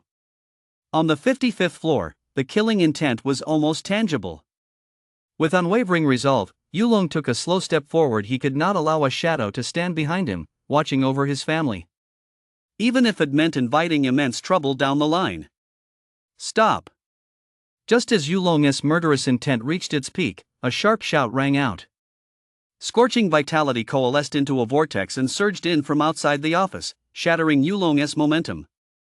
HM? This is. Yulong narrowed his eyes slightly. This was the technique of forming a vortex of vitality. It carried a familiar sensation. Outside the door, the tightly shut door was flung open with a crash, and a middle-aged man in a training uniform strode into the fray between the two. Elder, I didn't know you'd graced Mist City with your presence. As Yifeng, I'm considered something of a local big shot here, so I must fulfill my duty as host and treat you to a proper meal. It was Yifeng, the deputy head of the Kunping Dojo. It seems there's a dormant energy deep within him. Yulong's gaze was piercing. He could see right through Yifeng. True to his status as the deputy head of the Kunping Dojo, a domineering energy lay dormant within him, and every fiber of his being was undergoing a staggering transformation. Yulong murmured softly, is he about to break through to the 8th rank martial artist level? Indeed, as Yifeng walked in at that moment, his vitality was boiling throughout his body, radiating an unmistakable sharp edge. He had just made a crucial breakthrough last month. Finding the opportunity to break through to the 8th rank in no more than a year, he would fully enter this realm. With 8th rank cultivation, he could compete for the position of dojo head in Mist City. As the capital of Ba Province, the head of the Fog City Kunping Dojo also oversees the affairs of the entire province. He would have even greater resources at his disposal. An 8th rank powerhouse is already considered among the very pinnacle of Ba Province. There are no more than a handful of people who could be considered a threat. At that moment, he unleashed his aura, forcefully cutting between the two of them. Boom! Invisible energy rippled through the void. Originally, Yulong's energy had been completely overwhelming Bamboo Arrow's, but now that Yifeng had forcefully intervened, he instantly claimed half the dominance, allowing Bamboo Arrow's energy to catch its breath as it cowered in a corner, trembling. Good. Although Yifeng was powerful, Yulong was not afraid. His strength was improving by leaps and bounds, at a pace so rapid he dared not reveal it to the public. Although he had only entered the realm of cultivation half a year ago, he had already surpassed what many had achieved through a lifetime of arduous practice. However, Yulong had no intention of striking. Yifeng was, after all, the first benefactor he had encountered on his cultivation path. If it weren't for Yifeng bringing him into the Kunping Dojo, he would never have been able to secretly learn the martial arts techniques of so many practitioners. His days of training on Zhongyun Mountain would inevitably have to be postponed. On the path of cultivation, falling behind by even a single step leads to falling behind at every step by the later stages. The gap would become enormous. In the early stages of his cultivation, he had been able to progress so smoothly thanks in part to Yifeng's guidance, so Yulong had always held Yifeng in the highest regard. Yifeng, however, had no idea that the man standing before him was the very same young man who had saved his daughter a few months ago. This elderly master put immense pressure on him. Even though his own strength had greatly increased, he had to keep his aura completely still, ready to unleash his full power at any moment. I don't know what Bamboo Arrow might have done to offend you, sir, but I'd like to apologize on his behalf. Bamboo Arrow, his face pale, let out a long sigh of relief upon seeing Yifeng appear. The moment Yulong's aura had manifested its intent, unclear, Bamboo Arrow, acting out of caution, had invited Yifeng, the deputy head of the Kunping dojo, to come and hold the fort for him. Sure enough, Yifeng's arrival at this moment was nothing short of a lifesaver. Headmaster Yi. Yulong hadn't expected Yifeng to step in and block him, so he could only speak in a deep voice. I have no desire to be your enemy, but this Bamboo Arrow has taken on a mission that is of the utmost importance to me. Both in principle and in practice, I cannot stand idly by. Yifeng glanced back at Bamboo Arrow. Their relationship wasn't particularly close, they merely developed a bit of a rapport through a few business collaborations. When he received Bamboo Arrow's call, which had been an invitation to visit, he happened to be nearby and thought he'd drop by for a while. He hadn't expected to find such a scene unfolding on the 55th floor. If what this elderly man said was true, that Bamboo Arrow had offended this mysterious powerhouse through a mission he'd taken on, then it wouldn't be hard to understand why he was now being dealt with. Although societal laws are strict, they're primarily designed to prevent cultivators from abusing their powers to commit crimes that affect ordinary people. As for battles between cultivators themselves, they generally fall under the principle of if the people don't report it, the authorities won't investigate. What happens in the martial world stays in the martial world. The strong run rampant. I wonder if you, old master, could spare Bamboo Arrow for my sake, Yifeng? Yifeng was in a difficult position now. After all, he had stumbled upon this incident. If he were to leave without saying a word, he would not only lose face himself but also bring dishonor to the Kunping dojo. Yulong furrowed his brow. If it were any other matter, he might have let it go, but this involved the safety of his closest family members. Master Yi, I don't intend to take his life. Yulong explained patiently. Having spent several months in the Zhongyun Mountains, he rarely spoke this much anymore. I just want to know who commissioned this mission. As long as he tells me, I certainly won't cause him any trouble. Yulong reiterated his purpose, enunciating each word clearly. This matter is of the utmost importance to me. Of the utmost importance, is it? Yifeng fell silent. He knew, of course, that Yulong's willingness to explain so much indicated goodwill toward him. After a moment, he spoke slowly. Here's the deal, I'll throw a punch with all my strength. If you can block it, it means there's nothing I can do about this matter. I'll turn around and leave, and it's over. He didn't want to completely alienate a veteran powerhouse like Yulong just for the sake of Bamboo Arrow. Agreed. It was common knowledge that among martial artists of the same rank, those trained under the Grand Master of the Kunping dojo and the military headquarters were the strongest. This was the legacy of Martial King and Yin Xiaoxiao, the two mightiest figures on the martial path. Yifeng was the strongest martial artist Yulong had encountered so far, and he wanted to test whether his own physical vitality could hold its own against him. Boom! A thunderclap erupted from the ground. Yifeng was like an awakened Tyrannosaurus Rex, his entire body surging with frenzied vitality as an explosive aura rose from within him. His strength, at the half-step 8th rank, amounted to nearly 100,000 do of vitality. Many veteran martial artists who had broken through to the 8th rank years ago still lacked 100,000 do of vitality. Backed by the Kunping dojo and his own natural talent, Yifeng's cultivation on the martial path was exceptionally profound. Bring it on! Yulong showed not a shred of fear. His vitality swirled into a vortex. Crucible punch intent. Boom! Their fist forces collided, the purest form of violent aesthetics, sending invisible shockwaves rippling through the office. The area within several zhan was left looking as if it had been plowed, with every piece of furniture reduced to dust. Several 6th-rank martial artists lying nearby were also slashed by this hurricane-like force, sustaining wounds of varying sizes across their bodies. Even 6th-rank martial artists couldn't stand their ground against the aftershocks of a battle do nearing the 8th rank level. The fist energy surged back. Both were struck by the force of the other's punch, sending them reeling backward until they slammed into the wall behind them with a heavy thud. That's fist intent. A flicker of disbelief crossed Yifeng's eyes. The moment they clashed, he knew that the elderly man's vitality was far inferior to his own, only slightly stronger than Bamboo Arrow's, but the profound fist intent permeating the punch instantly bridged that gap. He had only ever sensed this kind of feeling in the Martial King, the founder of the martial arts hall. Not bad. It took Yulong half a minute to calm the surging vitality within him. Even with the crucible punch intent bolstering him, he had still barely managed to block Yifeng's punch. Fist intent.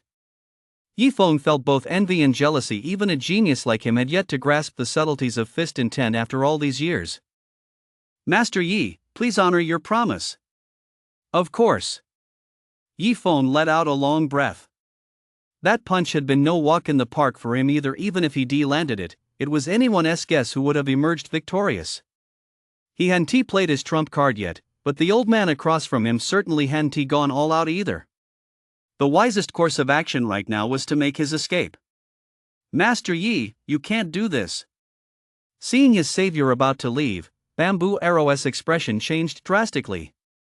If even Yifeng couldn't stop him, how could he possibly survive? Life or death, the choice is ultimately yours. Yifeng said in a deep voice, then turned and walked toward the door. This Bamboo Arrow was so deeply attached to the agency he had founded that even in the face of mortal danger, he still couldn't make a decision. When he reached the doorway, Yifeng suddenly turned back. Old master, are you one of our martial arts school's members? HM? No. Yulong was secretly startled. Could he have recognized his identity? That didn't make sense. Oh, I just noticed that your vitality circulation technique bears quite a few similarities to the one our martial king used in his youth. Yulong's vitality circulation technique had undergone his own modifications, making it distinctly different from the method practiced at Kunping Dojo.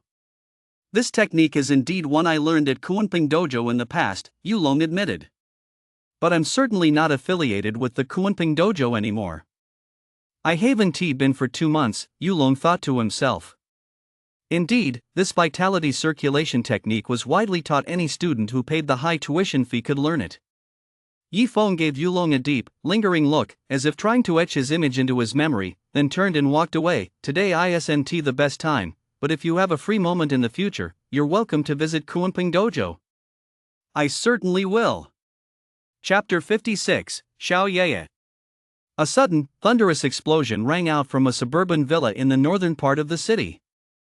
At the villa's entrance, a rockery collapsed completely, sending a cloud of dust and smoke billowing into the air. A figure emerged from the dust. It was Yulong, his face dark with anger.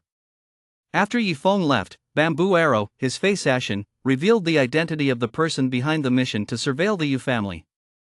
Zhang Thoughts. A notorious middleman in the martial path world, his cultivation wasn't high, only rank 6, but he had extensive connections, allowing him to gain access to the courtyards of many prominent clans and families. He acted as a go-between for numerous organizations, skimming a cut for himself in the process. The mission to surveil the Yu family was also arranged for Bamboo Arrow by Zhang Thoughts. The actual client had never made an appearance. Zhang Thoughts had always acted as the intermediary, and Bamboo Arrow knew nothing about it. This was the reason Yulong had come here. This sprawling suburban villa was Zhang Thoughts' residence. But at this moment, it was completely empty. Even with his extraordinary abilities, Yulong couldn't conjure a person out of thin air. With no other choice, Yulong had to return to the city. He hopped on a random light rail train and closed his eyes to rest. For the past 2 months, he had been immersed in cultivation. He was utterly exhausted. Back in the human world, a rare sense of peace washed over him. Mommy, look, is this big brother asleep? Beside him, a babyish voice rang out. It belonged to a little girl of 4 or 5. Yes, big brother must be so tired. Yeah, you mustn't disturb him, okay? Her mother, sitting beside her, spoke softly, her eyes brimming with deep affection. The little girl nodded adorably and said in a hushed voice, Yeah knows. I won't disturb the big brother. The corners of Yulong's mouth turned up slightly. This kind of conversation was so full of the warmth of everyday life. It had been so long since he'd seen his little Yaya. I wonder if that little girl has been thinking about her big brother at all. Just then, the little girl, who had been lying in her mother's arms acting cute, suddenly began convulsing violently, her face visibly turning a mixture of blue and purple. The little girl's lips were tightly pressed together, and she was biting down hard on her tongue, seemingly unable to breathe properly. Yeah. What's wrong with you? Yeah. Her mother, standing nearby, turned pale with shock. Her daughter had been perfectly fine just moments ago. This sudden, completely unexpected episode left her at a loss. Help! Is there a doctor here? The mother's face was deathly pale as she instinctively sought help.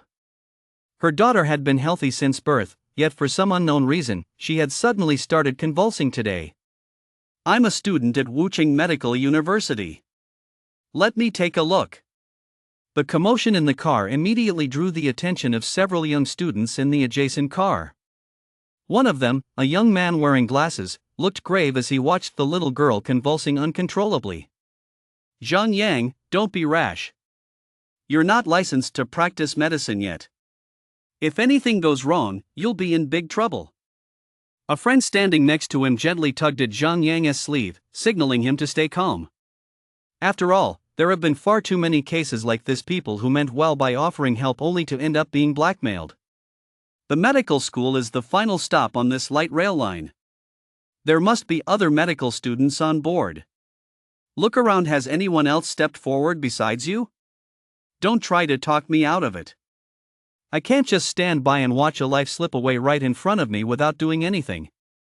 The man in glasses, however, looked resolute. If that were the case, what would be left of our original purpose for studying medicine? Doctor, I beg you, please save my child. No matter the outcome, I won't blame you. The mother was now in tears. There was nothing she could do. This was a long stop, and it would be more than 10 minutes before the next train arrived. These young people who had gotten off at this stop were her only hope. Don't worry. Let me take a look first. Having made up his mind, Zhang Yang hesitated no longer and began examining the little girl. The patient is in a state of moderate loss of consciousness, accompanied by tonic convulsions, a cyanotic complexion, a bitten tongue, foaming at the mouth, and dilated pupils. As medical terms poured from his mouth, the woman became even more acutely aware of the severity of her daughter's condition. She was already sobbing uncontrollably, covering her mouth tightly for fear of disturbing Zhang Yang's diagnosis. Zhang Yang, take a closer look. The patient's body hair is also showing signs of abnormality. Both her head hair and body hair are starting to turn a faint reddish hue. The classmates behind Zhang Yang also crouched down at that moment, their eyes sharp. As young medical students, they couldn't just stand by and watch the girl struggle helplessly before them. I, old one, have read extensively in medical literature. I know every issue of The Lancet and the New England Journal of Medicine by heart, yet I still can't find a diagnosis that fits her symptoms. It's not an allergy-induced spasm, and respiratory diseases generally don't come with spasms. As for the changes in her body hair, they don't match any dermatological conditions either. The 4-year-old girl's symptoms had left all of them at a loss. It was 5 minutes until the next stop. Even if they got off the bus and immediately hopped into an ambulance, it would likely take nearly 20 minutes to reach the nearest hospital. By now, the little girl's lips had already begun to turn black. Every minute was precious. Holding out for another 20 minutes seemed almost impossible. I'll handle this. Yulong, sitting nearby, suddenly opened his eyes wide, a flash of determination crossing his gaze. Are you from Fog City Medical College too? Zhang Yang's expression grew grave. He had always prided himself on being a top student at medical school, but he never expected to suffer such a crushing defeat right here with this little girl. You don't have to be from your medical school to save a life.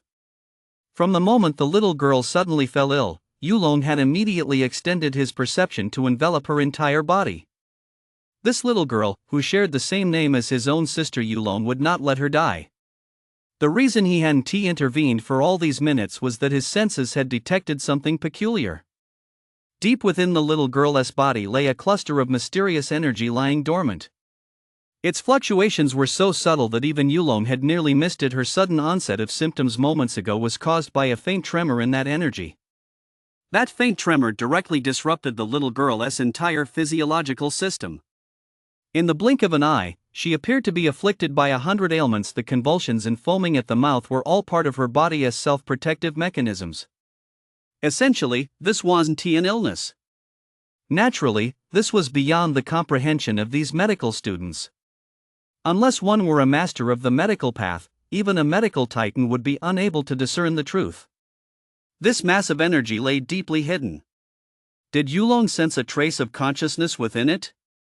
For a moment, he suspected it was a delusion after all. The energy was condensed from the manna of heaven and earth. How could it possibly possess self-awareness?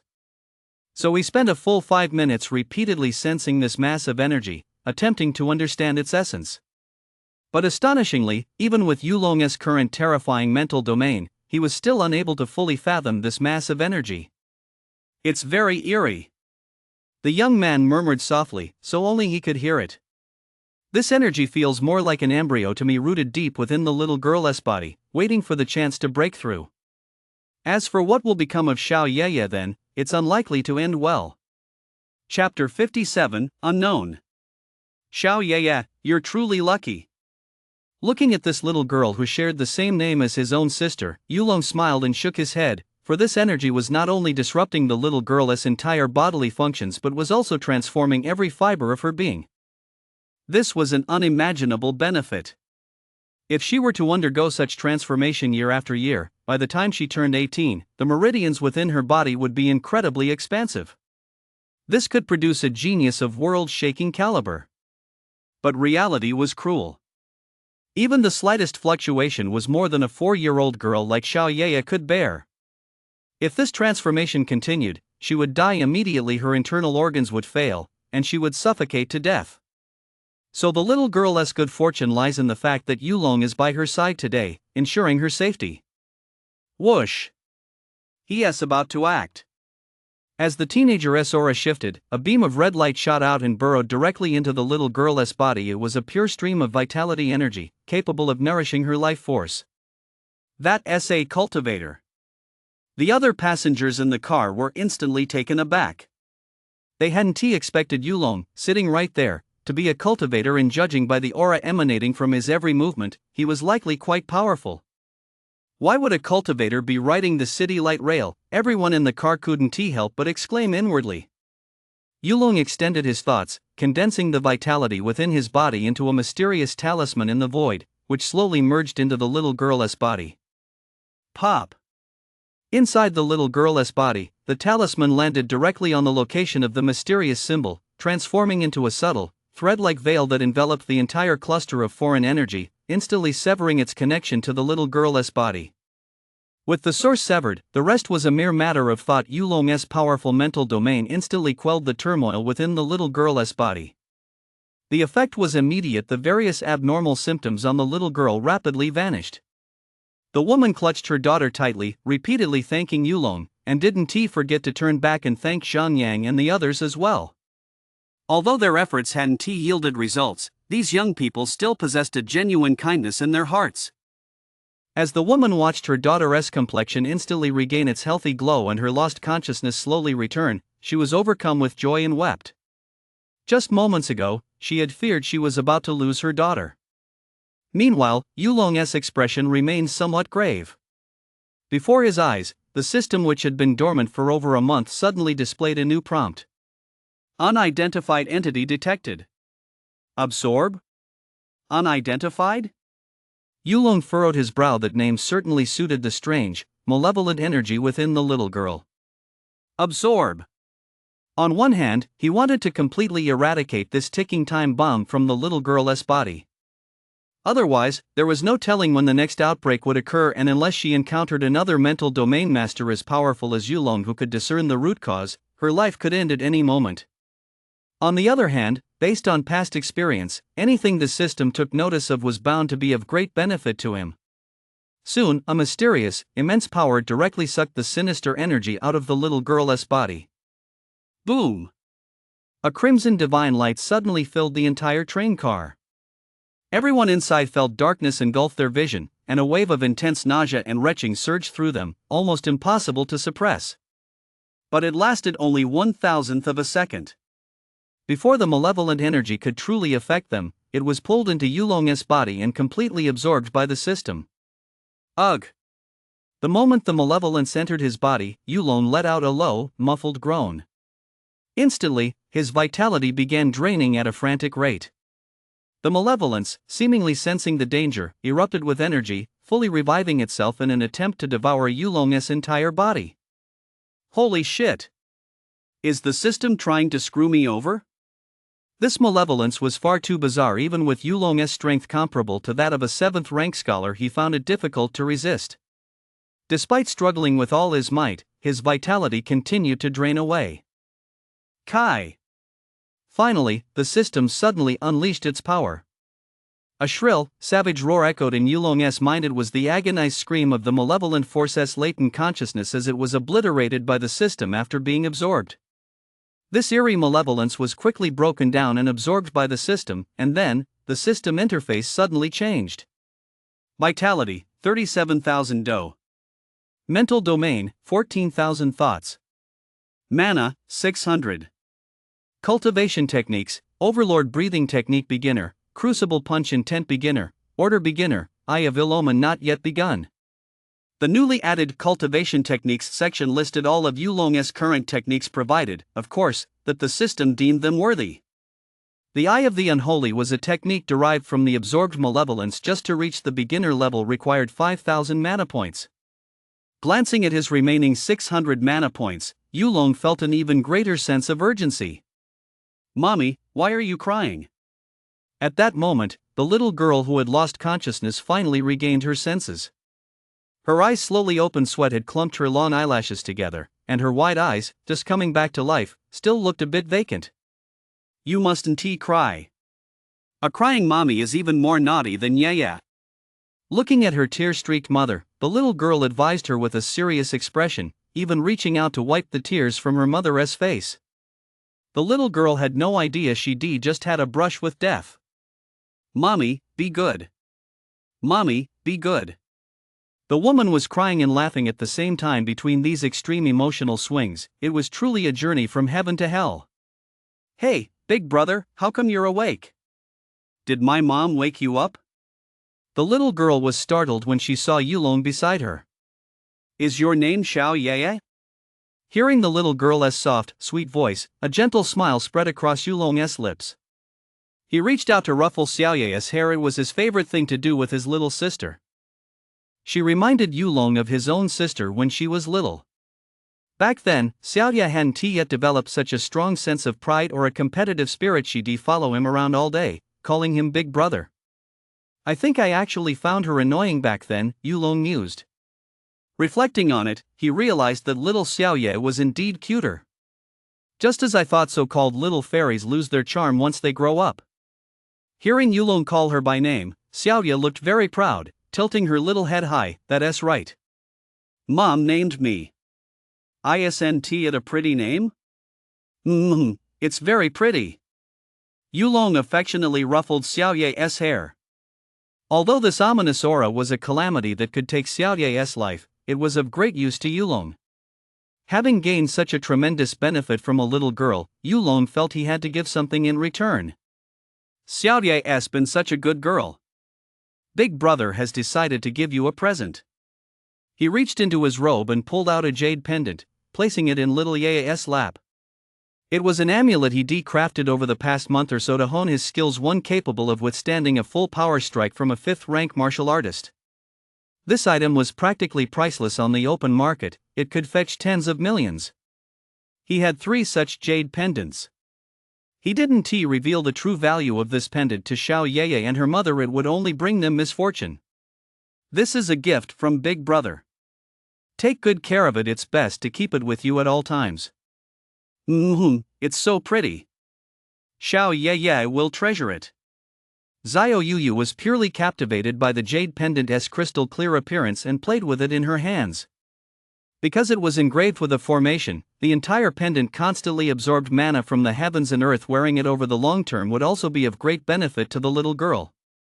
This was also Yulong's small way of making it up to her. Chapter 58, First Date Experience. Buzz buzz. Suddenly, the cell phone in Yulong's lap began to vibrate. He glanced at it. It was a call from Wang Susu. Hello.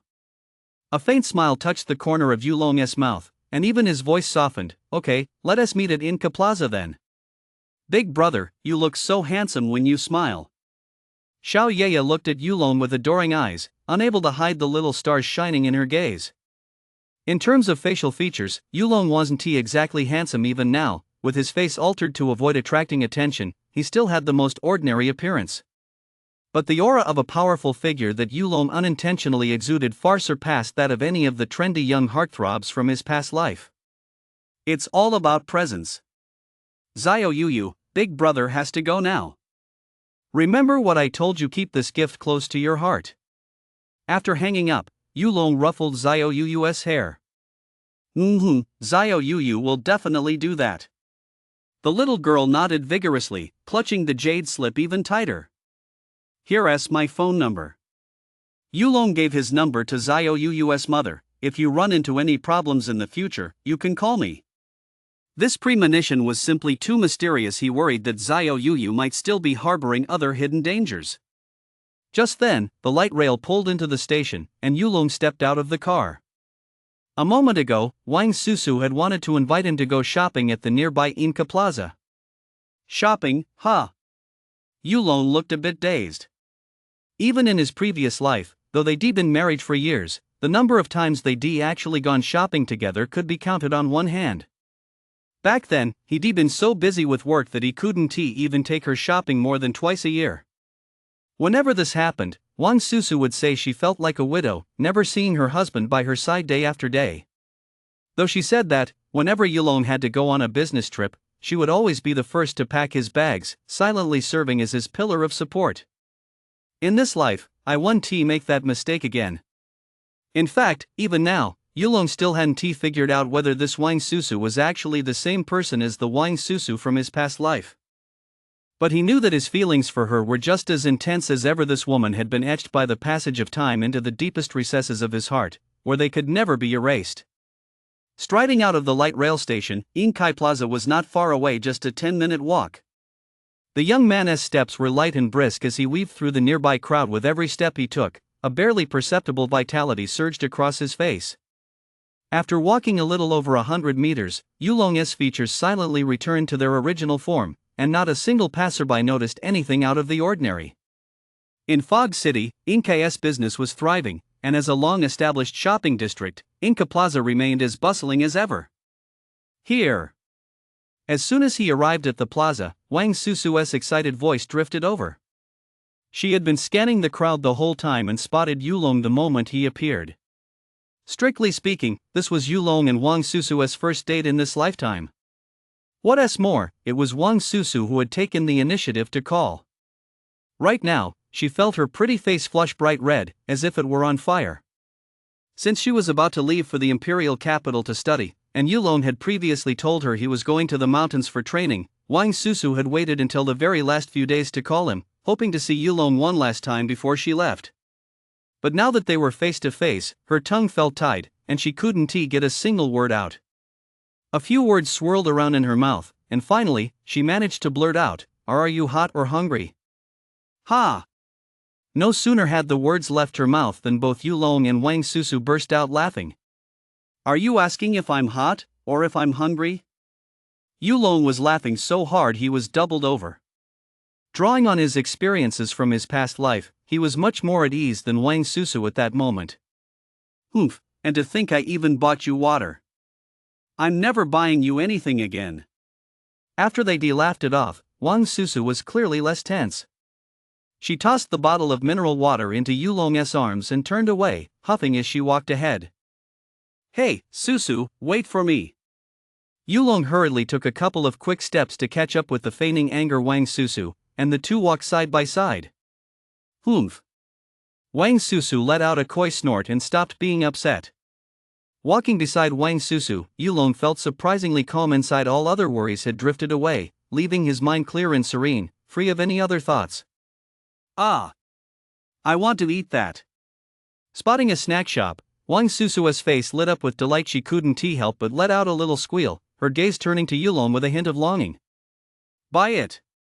Wang Susu's look flattered him greatly. He waved his hand and swiped his card without a moment's hesitation. He paid 5 yuan. The two of them, just like any ordinary couple of students deeply in love, lingered endlessly on the snack street. Wang Susu didn't care about her appearance at all. With a skewered meat skewer in her left hand and a milk tea in her right, she tucked in heartily. Yulong simply played the role of an emotionless payment machine. It wasn't until more than half an hour had passed that the two of them finally left the snack street. Wang Susu's belly was round as a ball from all the eating, and when she caught Yulong's mischievous glance, she couldn't help but blush. What's so funny? I have a metabolism that doesn't let me gain weight at I'll be digested in no time. Wang Susu muttered, it's all my dad's fault. He never lets me eat this kind of stuff. Now that I finally have a chance like this, of course I can't pass it up. Wang Baichuan was an absolute iron fist at home. Junk food and the like had always been off limits to Wang Susu. Susu, you're not fat to begin with. Yulong's eyes were full of tenderness. He even briefly considered pulling Wang Susu into his arms, but feared he might startle her. Oof. My roommate said it, a guy's words are just lies. You guys love saying stuff like that. You can't trust a word of it, Wang Susu said, wrinkling her delicate nose. A girl her age could never share her innermost thoughts with her family. Instead, it was her best friends at school with whom she could share these sweet secrets. Your roommate isn't wrong, Yulong said with a smile. A man's words really are a liar's trap. But in this world, there are two men you can trust unconditionally, one is your dad, and the other is me. Yulong's words were forceful and compelling, making it impossible not to be convinced. I'm not listening. I'm not listening. For a girl of Wang Susu's age, Yulong's corny pickup lines were like the strongest poison. Her pretty face instantly flushed so red it looked as if it might bleed. Yulong, however, loved seeing Wang Susu's bashful expression, something he rarely witnessed in his previous life. Come on, let us go inside and look around. Wang Susu spotted a store and hurried inside. She had to change the subject, or she felt her face would get so hot it would burst into flames. Welcome. It was a watch store. The interior was simple yet elegant, clearly not meant for the average consumer. Hello, I'd like to take a look at this watch. Wang Susu walked straight to the counter and pointed at a watch. Yulong stood behind her, his gaze sharp. It was a menace watch. The price tag read 10,000 yuan. That was a price most students couldn't afford. Hey, hold out your wrist already, let us see if this watch fits. Wang Susu yanked Yulong over and slipped the watch onto his wrist. This Neptune watch featured a deep blue color scheme, unique and elegant, combined with gradient color art to create an abstract space, as if one were immersed within a blue star. Deep blue sunburst patterns radiated from the center to the edges of the dial. Under the sunlight, the dial shone brilliantly, displaying different hues from various angles. Once he put on the watch, Yulong's entire demeanor changed. He looked noble and distinguished. It's perfect. Wang Susu was clearly very pleased with her choice as well, nodding with a smile on her face. Since you treated me to so much food just now, I naturally have to give you a gift. She had visited many stores over the past 2 months just to find this one. For couples deeply in love, a watch symbolizes that they're thinking of each other every minute and every second. At this thought, Wang Susu blushed even more. Just then, a man and a woman walked in through the door. The flamboyantly dressed woman cast a glance at Yulong and Wang Susu. Lang is getting more and more low-end these days. Anyone can walk in here. Chapter 59, Public Humiliation. Honey, you're ruining my whole day, the glamorous woman whined petulantly to the man beside her. Okay, sweetheart, don't be mad. Compared to the glamorous woman, the man was a typical short, stocky type, barely over 1.6 meters tall, but at that moment, his face was brimming with arrogance. You're just out of luck. Get out of my wife's sight. Who are you people? What right do you have to stop us from walking around here? Wang Susu spoke up indignantly. Although her family was very wealthy, she had been raised with strict discipline, and her own allowance wasn't much. She saved up this 10,000 yuan over several months. To have her moment of glory interrupted by these two people, she was so furious she felt like she was about to explode. Who are we? The glamorous woman seemed to have heard the funniest joke ever. She covered her mouth and laughed so hard she was shaking all over. My husband is the general manager of Inca Group. This Inca Plaza right here, where you're standing, belongs to him. At this Inca Plaza, her husband held the power of life and death over every business. Inca Group? Yulong's eyes flickered slightly. He remembered that the old man at Inca still owed him 100 million. A place like this isn't for poor wretches like you. Yulong and his companion were dressed like ordinary students, showing no signs of wealth whatsoever. The glamorous woman covered her nose. I can smell the stench of poverty on you from a mile away. You belong on the street food stalls outside. The glamorous woman's gaze was equally venomous. She had noticed that the Neptune wristwatch Wang Susu had bought was one of Lang Sona's cheapest models, which only reinforced her suspicions. And she, as a high society lady, could never bring herself to breathe the same air as such penniless losers in the same room.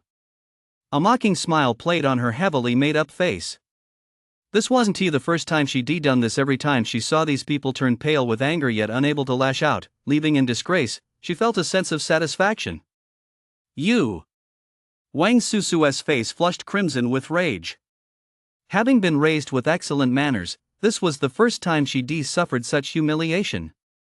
She didn't even know how to retort, and in her distress, tears were welling up in her eyes. Smack!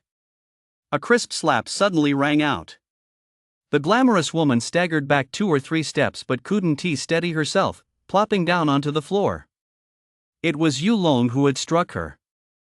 Although he hadn't used a shred of vitality power, the blow, delivered in a fit of rage, caused the glamorous woman's face to swell visibly.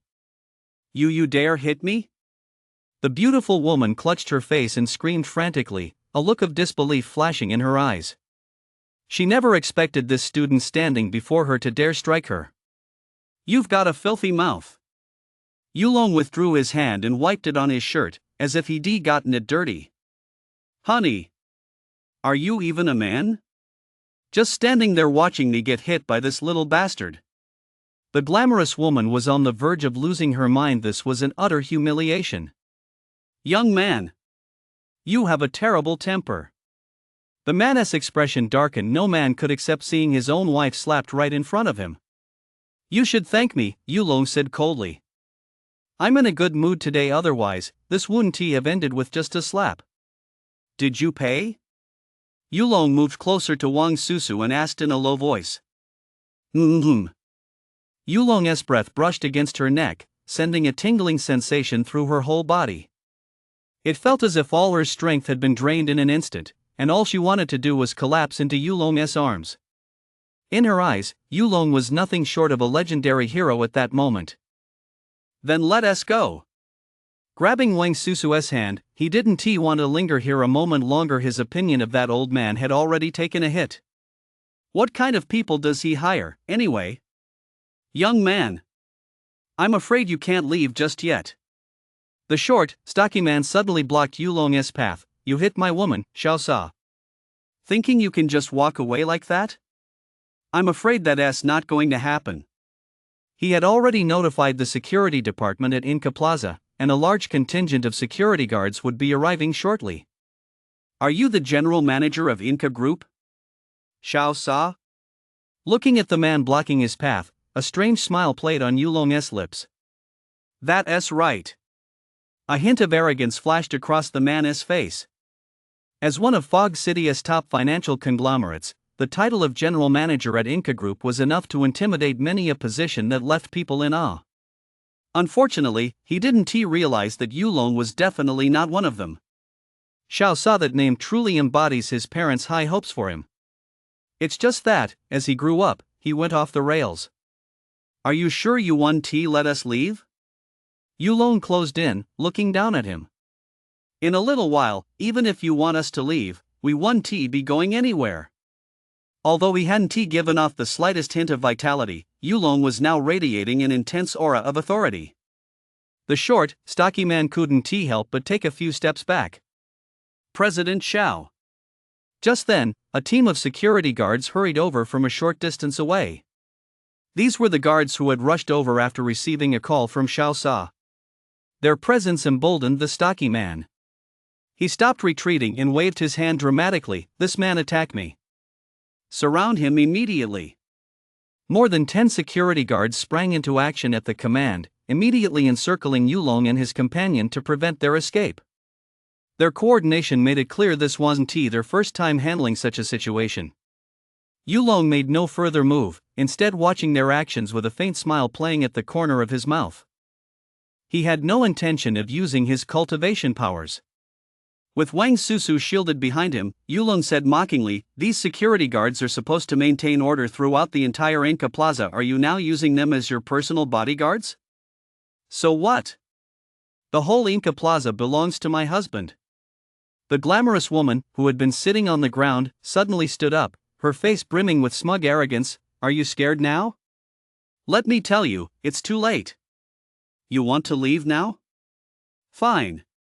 Get down on your knees and crawl out of here." Ha ha ha ha. The glamorous woman was incredibly arrogant. She wouldn't rest until she thoroughly humiliated Yulong and his companion today. Moreover, before that, she had to avenge that slap from earlier. Get out of the way. With a single slap, she pushed aside the circle of security guards and lunged toward Wang Susu, ready to slap her across the face. Although Wang Susu wasn't heavily made up, her ethereal aura was strikingly eye-catching, filling the woman with intense jealousy. "Looking so beautiful, are you trying to seduce some random guy? I'm not going to give you the chance." Her outstretched hand had slightly curved fingertips, and her custom-made artificial nails were incredibly sharp. If they had scraped across Wang Susu's face, they would have left a scar that would be nearly impossible to heal. This woman's intentions were truly malicious. Smack! But her plan didn't go as she hoped. Yulong's slap was faster, landing squarely on the other side of the glamorous woman's face, sending her flying backward. Thud! She crashed into a security guard behind her. The woman propped herself up and spat out a mouthful of blood along with several teeth. That slap was so hard it knocked out half her teeth. Huss, banned. The beautiful woman's eyes were filled with venomous hatred. She never expected to be struck so hard in front of so many security guards. She was now absolutely seething with murderous rage. "You little bastard! You're completely out of control." The short, stocky man could no longer maintain his composure. Determined to let this teenager taste just how treacherous society could be, he roared with a ferocious expression, "Tie him up and take him back to the security office." "Did you just say Inca Plaza belongs to you?" Yulong interrupted the man. "But as far as I recall, Inca Group is owned by someone surnamed Huang." "Surnamed Huang?" The short, stocky man let out a cold laugh. "Around here, I am the law. Even if Chairman Huang were here, he couldn't save you." "Is that so?" A hint of a mocking smile played at the corner of Yulong's mouth. He was curious to see if this man would still have the nerve to be so arrogant in a moment. Chapter 60, Bastard. Bastard. As one of Fog City's top conglomerates, Inca Group's headquarters was a pair of twin towers. Every day, numerous decisions were issued from here, like a tightly organized machine driving its operations. At that moment, in the conference room on the top floor, Chairman Huang Yuan was meeting with more than a dozen Inca Group directors to discuss the next quarter's business strategy. Just then, the cell phone in Huang Yuan's pocket suddenly rang. Huang Yuan furrowed his brow. There were only a handful of people who would call him during a meeting. Waving his hand to signal a pause in the meeting, Huang Yuan pulled out his phone and saw that it was his father calling. Has something happened? Seeing the caller ID, Huang Yuan's heart sank. Could it be that something happened to Jiechi again? The last time this had happened was over a month ago, when Huang Jiechi had sent out a distress signal from the Zhongyun Mountains. What's wrong, Dad? Huang Yuan didn't dare delay and hurriedly answered the call. It's all thanks to your well-managed group.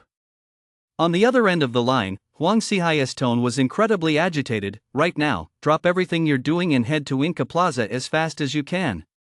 Remember, as fast as you can. What's going on? Huang Yuan was completely baffled. His father, who had weathered decades of ups and downs, was usually extremely level-headed and rarely showed such impatience as he was now. Something major must have happened. Huang Yuan abruptly stood up, the conference room chair scraping noisily across the floor. "This meeting is adjourned for now." Paying no heed to the astonished stares of the Inca directors and other senior executives, he strode straight out of the conference room. At that moment, the call between Huang Xihai and his son was still active. Huang Yuan hooked the earpiece over his left ear and hurried downstairs. As soon as he stepped through the front door, a fleet of luxury black sedans was already waiting outside. Huang Xihai had arranged this just moments ago. "Drive! Hurry!" Huang Yuan got into the car with a grim expression. During the brief 2-minute walk downstairs, Huang Xihai had already explained the situation to him in detail. Xiao Sa. He knew this man all too well. His professional competence was solid, his annual performance reports were always impressive, and under his leadership, Inca Group had been on a steady upward trajectory for several years. Although Huang Yuan had occasionally heard rumors about Xiao Sa's personal conduct, he hadn't given it much thought. As long as Xiao Sa was capable at his job and could bring a steady stream of profits to Inca Group, that was enough. With Inca Group's backing, most troubles could be easily resolved. He simply never imagined that this time, Xiao Sa would actually cross paths with this terrifying young man. Bastard! Bastard! Even with Huang Yuan's years of composure as a CEO, he couldn't help but curse furiously. This Xiao Sa is going to ruin the Huang family's century-long plan. Even if Xiao Sa had provoked a high-ranking executive at the Dragon Tiger Group, he wouldn't have been this furious. The potential Yulong embodied was simply too immense. After returning, he had discussed it with his father, Huang Xihai. Given Yulong's current prodigious talent, within 10 years, provided he didn't meet an untimely end, he would inevitably become the third Martial Path Supreme, following Martial King and Yin Xiaoxiao. Martial Path Supreme, this is another term martial artists used to refer to figures like the Martial King and Yin Xiaoxiao, who, despite being 9th-rank martial artists, far surpass the capabilities of ordinary 9th-rank practitioners. Every year, some reckless young upstarts find their way to the 2 Martial Path Supremes by any means necessary, asking the same question. Have you broken through the 9th-rank barrier? And every single time, they are bound to return disappointed. The 2 Supreme Masters remain at the 9th-rank martial artist realm, having broken free from the 9 shackles. They simply far surpass other 9th-rank martial artists. This exerts a tremendous deterrent effect at their level. Even academic path grandmasters treat them with deference. This is a level of respect that other 9th-rank martial artists simply do not enjoy. Therefore, Yulong's standing with them is of paramount importance. It concerns the survival of the Huang family following the demise of Huang Xihai and the decline of Huang Yuan. At this moment, in the eyes of Huang Xihai and his son, Xiao Sa had already been sentenced to death. At Inca Plaza, Xiao Sa's eyes grew increasingly panicked. The security guards nearby had also heard Huang Xihai's outburst on the phone just moments ago, and now the guards who had been surrounding Yulong and his companion had quietly dispersed. Every employee at Inca knew the name of the former chairman, Huang Xihai, and now they were all filled with dread. Over the years, they had done quite a lot for Xiao Sa and feared they would be held accountable later. With their hearts in turmoil, time seemed to drag on interminably. Yulong, who is this Huang Xihai? Wang Susu asked curiously. Although she was the daughter of the director of education in Wuching, she was, after all, still a student. Protected closely by Wang Baichuan, she had not been exposed to the complex outside world and its people until now. She knew absolutely nothing about the CEO of Inca Group. Just some old guy, Yulong said softly, turning his head. I've only met him once in Zhongyun Mountain. That old man told me to go find him today. Oh. Wang Susu simply gave a sweet little reply. At this moment, she didn't need to step, and having this man by her side was enough. This feeling of being protected was quite nice. She didn't think much of Yulong's description, but for Xiao Sa and the others, it sent shockwaves through their minds. He had originally assumed that Yulong was, at most, a junior whom Huang Xihai admired and mentored, or, at worst, a distinguished guest. But judging by the implication in Yulong's words, it seemed that in their relationship, Yulong was the dominant party holding the upper hand. At this thought, his heart filled with even greater dread. Honey, what's wrong with you? At that moment, the beautiful woman who had fallen to the ground timidly asked. She could sense the authority in the voice on the phone just now. After the call ended, her husband had turned deathly pale and seemed completely out of it. His body was trembling more and more violently, as if he were suffering from a fever. Xiao Sa was terrified. His gaze fell on the beautiful woman beside him. His eyes were bloodshot, as if he were about to devour her. Even her normally alluring face had become hideous in his eyes. It's all your fault, you slut. Xiao Sa suddenly lashed out like a cornered beast, kicking the woman hard. It's all your fault, you slut. I'm done for, I'm done for. Ah! The woman let out a piercing scream. She never imagined that the man who had always treated her like a treasure would treat her this way. Thud, thud, thud. Kick after kick, Xiao Sa took out his rage on the woman in a frenzy, driven by hatred and fear. I'll fight you to the death. The woman let out a roar of her own, lunging at him in a frenzy and leaving scratch after scratch across Xiao Sa's face. The two continued to wrestle back and forth on the ground. The security guard standing nearby didn't dare intervene, merely stepping back to the side. Soon, the commotion caught the attention of nearby passers-by. Some pulled out their phones to take pictures, but were stopped by a security guard standing nearby. The burly security guard, his face dark with anger, said, "Sorry, no spectators allowed here. Please leave immediately." The crowd that had just begun to gather quickly dispersed, though it was a pity for the Lang boutique with so many people gathered at the entrance. They couldn't do any business at all. Yulong merely watched coldly as Xiao Sa and his wife carried out their disgraceful antics. Such behavior did nothing to resolve the situation. It merely made a mockery of the whole affair. Squeal! Just then, the piercing sound of screeching brakes rang out outside the door. Someone was coming. Chapter 62, A Lifetime is Long. More than 10 luxurious black sedans pulled up outside the Lang boutique, instantly drawing the attention of a large crowd of passers-by. Such vehicles were a rare sight, and seeing so many of them appear at once was a truly extraordinary spectacle. Some car enthusiasts were already trying to get closer for a better look. Unfortunately, security personnel had immediately cordoned off the area, preventing anyone from approaching. Xiao Sa, you bastard! The moment the screech of screeching brakes rang out, the car door flew open. Huang Yuan stepped out, his movements swift as lightning, and in the blink of an eye, he was inside the store. With a single kick, he sent Xiao Sa, who was still grappling with the stunning woman, flying several zhang away. Put!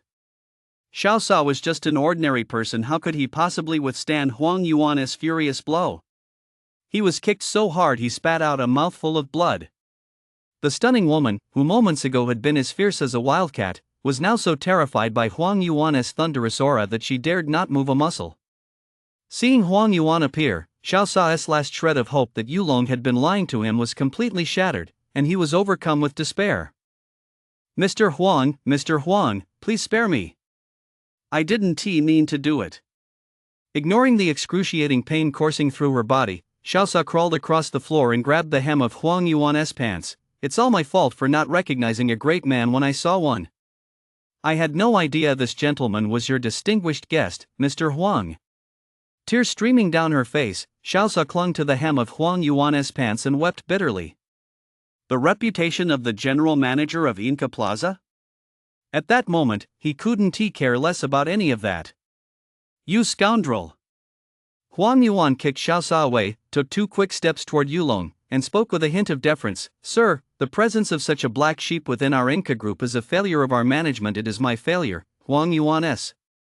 Huang Yuan couldn't even remember the last time he had to beg someone so humbly, but having spent many years in the position of CEO, he immediately regained his composure. Bowing before this man was no disgrace.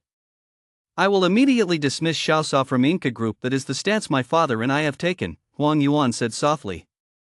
"As for what to do next, I await your instructions, sir."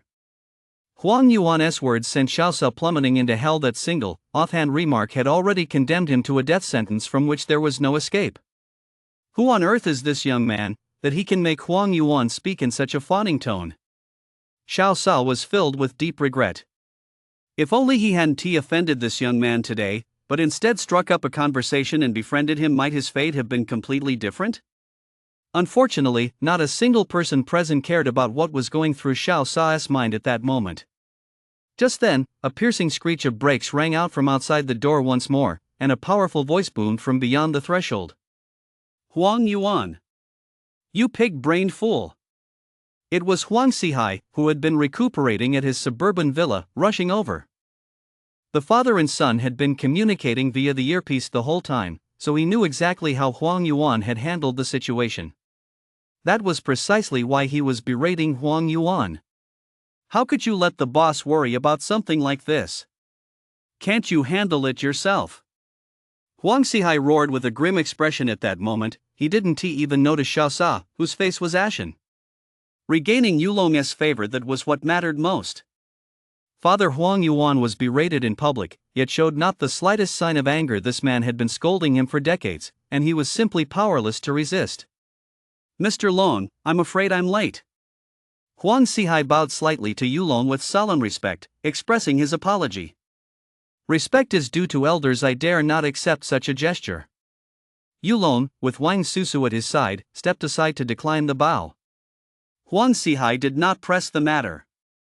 He turned and shot a cold glance at Xiao Sa. Do you know who I am? I know, Xiao Sa muttered, his face ashen. The former chairman of Inca Group, Huang Sihai. It seems you haven't completely forgotten the old man's name. But have you forgotten the rules he established so quickly? You still dare to take advantage of your Inca background to run amok outside and tarnish the group's image. Huang Sihai's anger stemmed not only from Xiao Sa's provocation of Yulong, but also from the glimpse it offered into the group's internal dysfunction over the past few years. Even if it weren't Yulong he provoked today, but some other cultivator, even one of lesser strength whom he could overpower with his own cultivation in the long run, Inca Group would inevitably face grave dangers.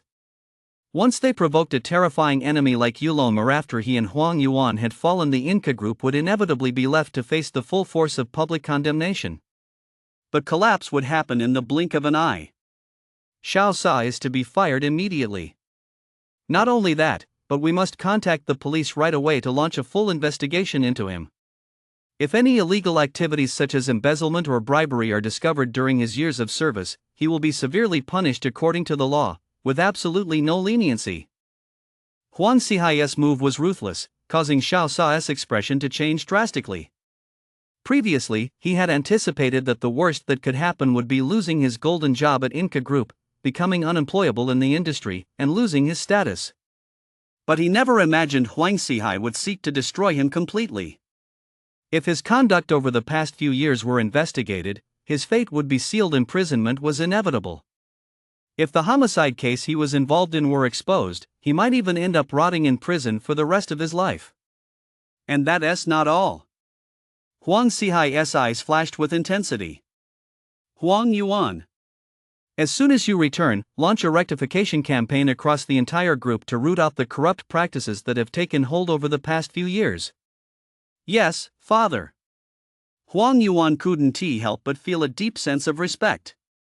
Experience really does count. He only thought of appeasing Yulong's anger, but his father had already considered a deeper layer. While addressing their own issues, they could also make Yulong feel even more respected. Impressive. Huang Yuan silently gave his old father a thumbs up in his heart. Enough. Yulong waved his hand and turned back to ask in a low voice, Susu, do you think this will work? Today, she was the star of the show. HM? If you say it's okay, then it's okay. With everyone watching, Yulong's affectionate gesture made her incredibly shy. Her pretty face flushed crimson, and she didn't dare look up. Then let us handle it this way. He glanced at the Huang family, father and son, who had rushed over in such a hurry, with so many luxury cars parked outside. This was likely about more than just an apology. Sure enough, the next second, Huang Sihai continued, Mr. Long, I wonder if you have time today to pay a visit to the Huang family? Right now? Yulong furrowed his brow. I'm afraid I can't today. Yulong, you go ahead with your business, Wang Susu suddenly interjected. I can make my own way back. Business comes first, we have plenty of time ahead of us. Having mustered the courage to say this, Wang Susu could hardly believe the words had come from her own mouth. To her, it was tantamount to bearing her heart a display of courage comparable to the confession she made upon graduation. Yulong Henti expected someone with Wang Susu's temperament to suddenly speak such words of love to him. He smiled slightly. That's true. We have a whole lifetime ahead of us. For cultivators, once they break through to the Grandmaster realm, their lifespan is no longer limited to 100 years.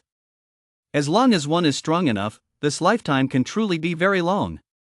Chapter 63, The Huang Family Ancestral Lands. Longxing, Fog City. This is where the Huang family prospered. 200 years ago, it was just a small village.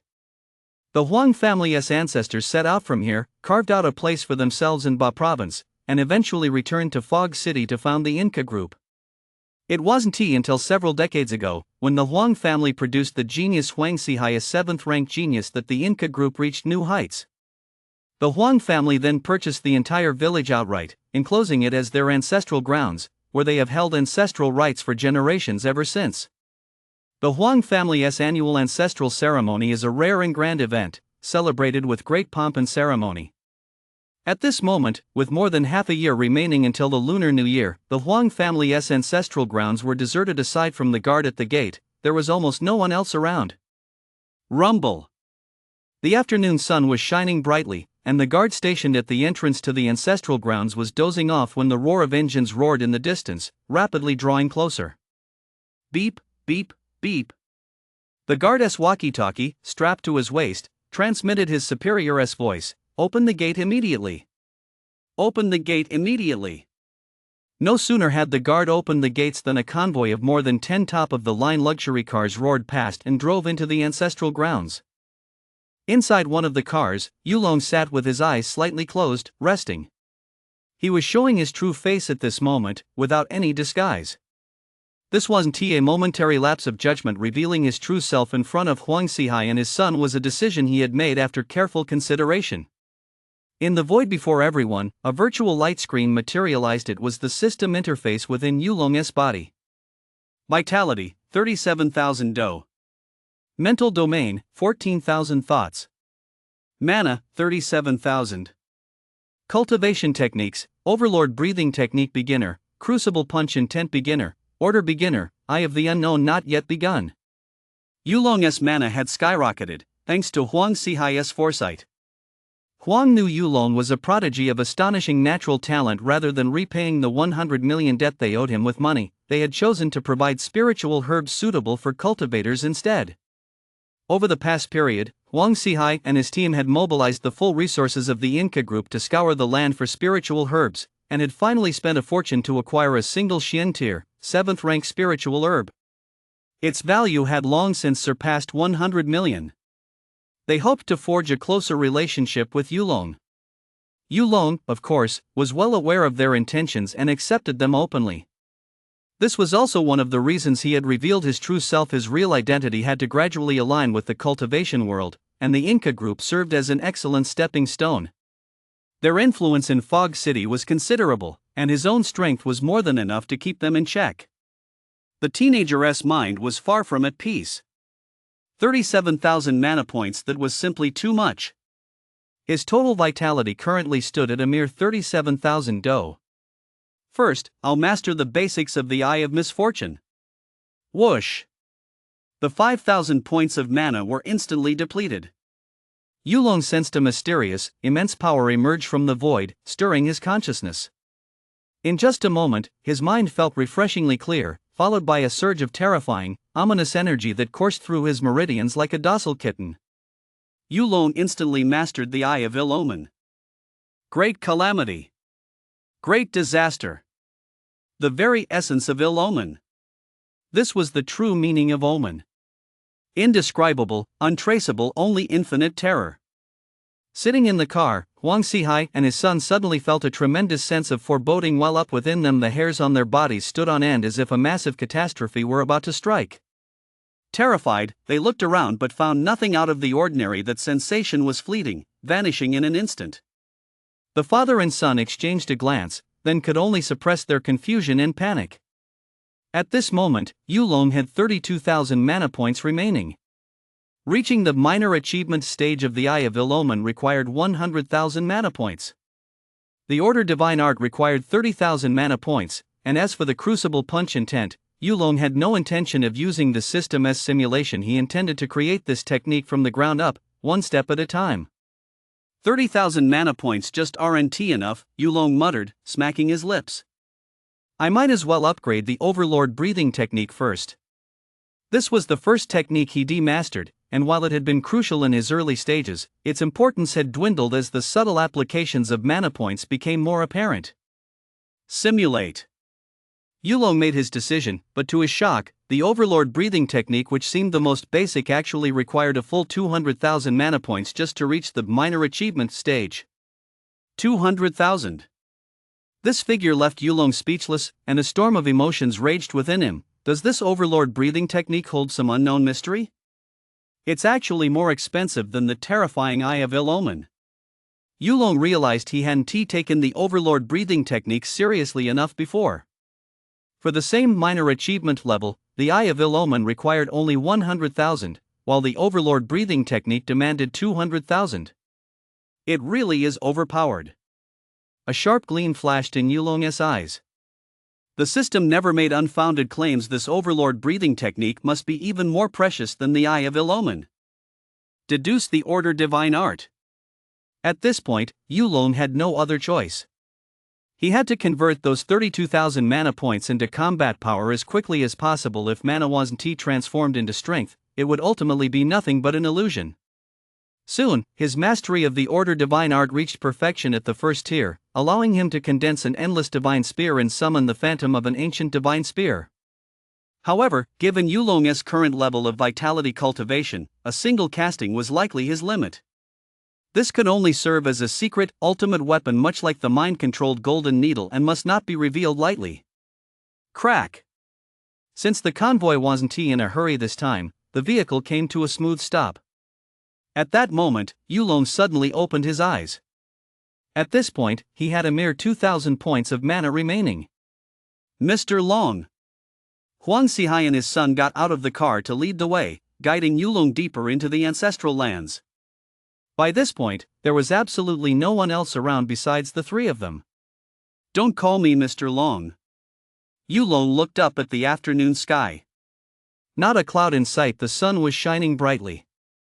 The young man spread his arms wide, as if to embrace the world with all his might. My name isn't Longyu. My name is Yulong. This was the first time the young man had ever spoken his name aloud in the cultivation world. Huang Zihai and his son were taken slightly aback, but a flicker of joy soon crossed their faces. Yulong's willingness to reveal his true name meant that their relationship had taken a step forward. However, a hint of confusion flashed across Huang Yuan's eyes. The name Yulong felt vaguely familiar to him, as if he'd heard it somewhere before, but he couldn't quite place it at the moment. At that moment, the two men had not yet let their joy show. Suddenly, Yulong turned around and fixed his gaze on Huang Zihai and his son. I've revealed my true name to show my sincerity. I hope to collaborate with your Huang family. Yulong got straight to the point, without any beating around the bush.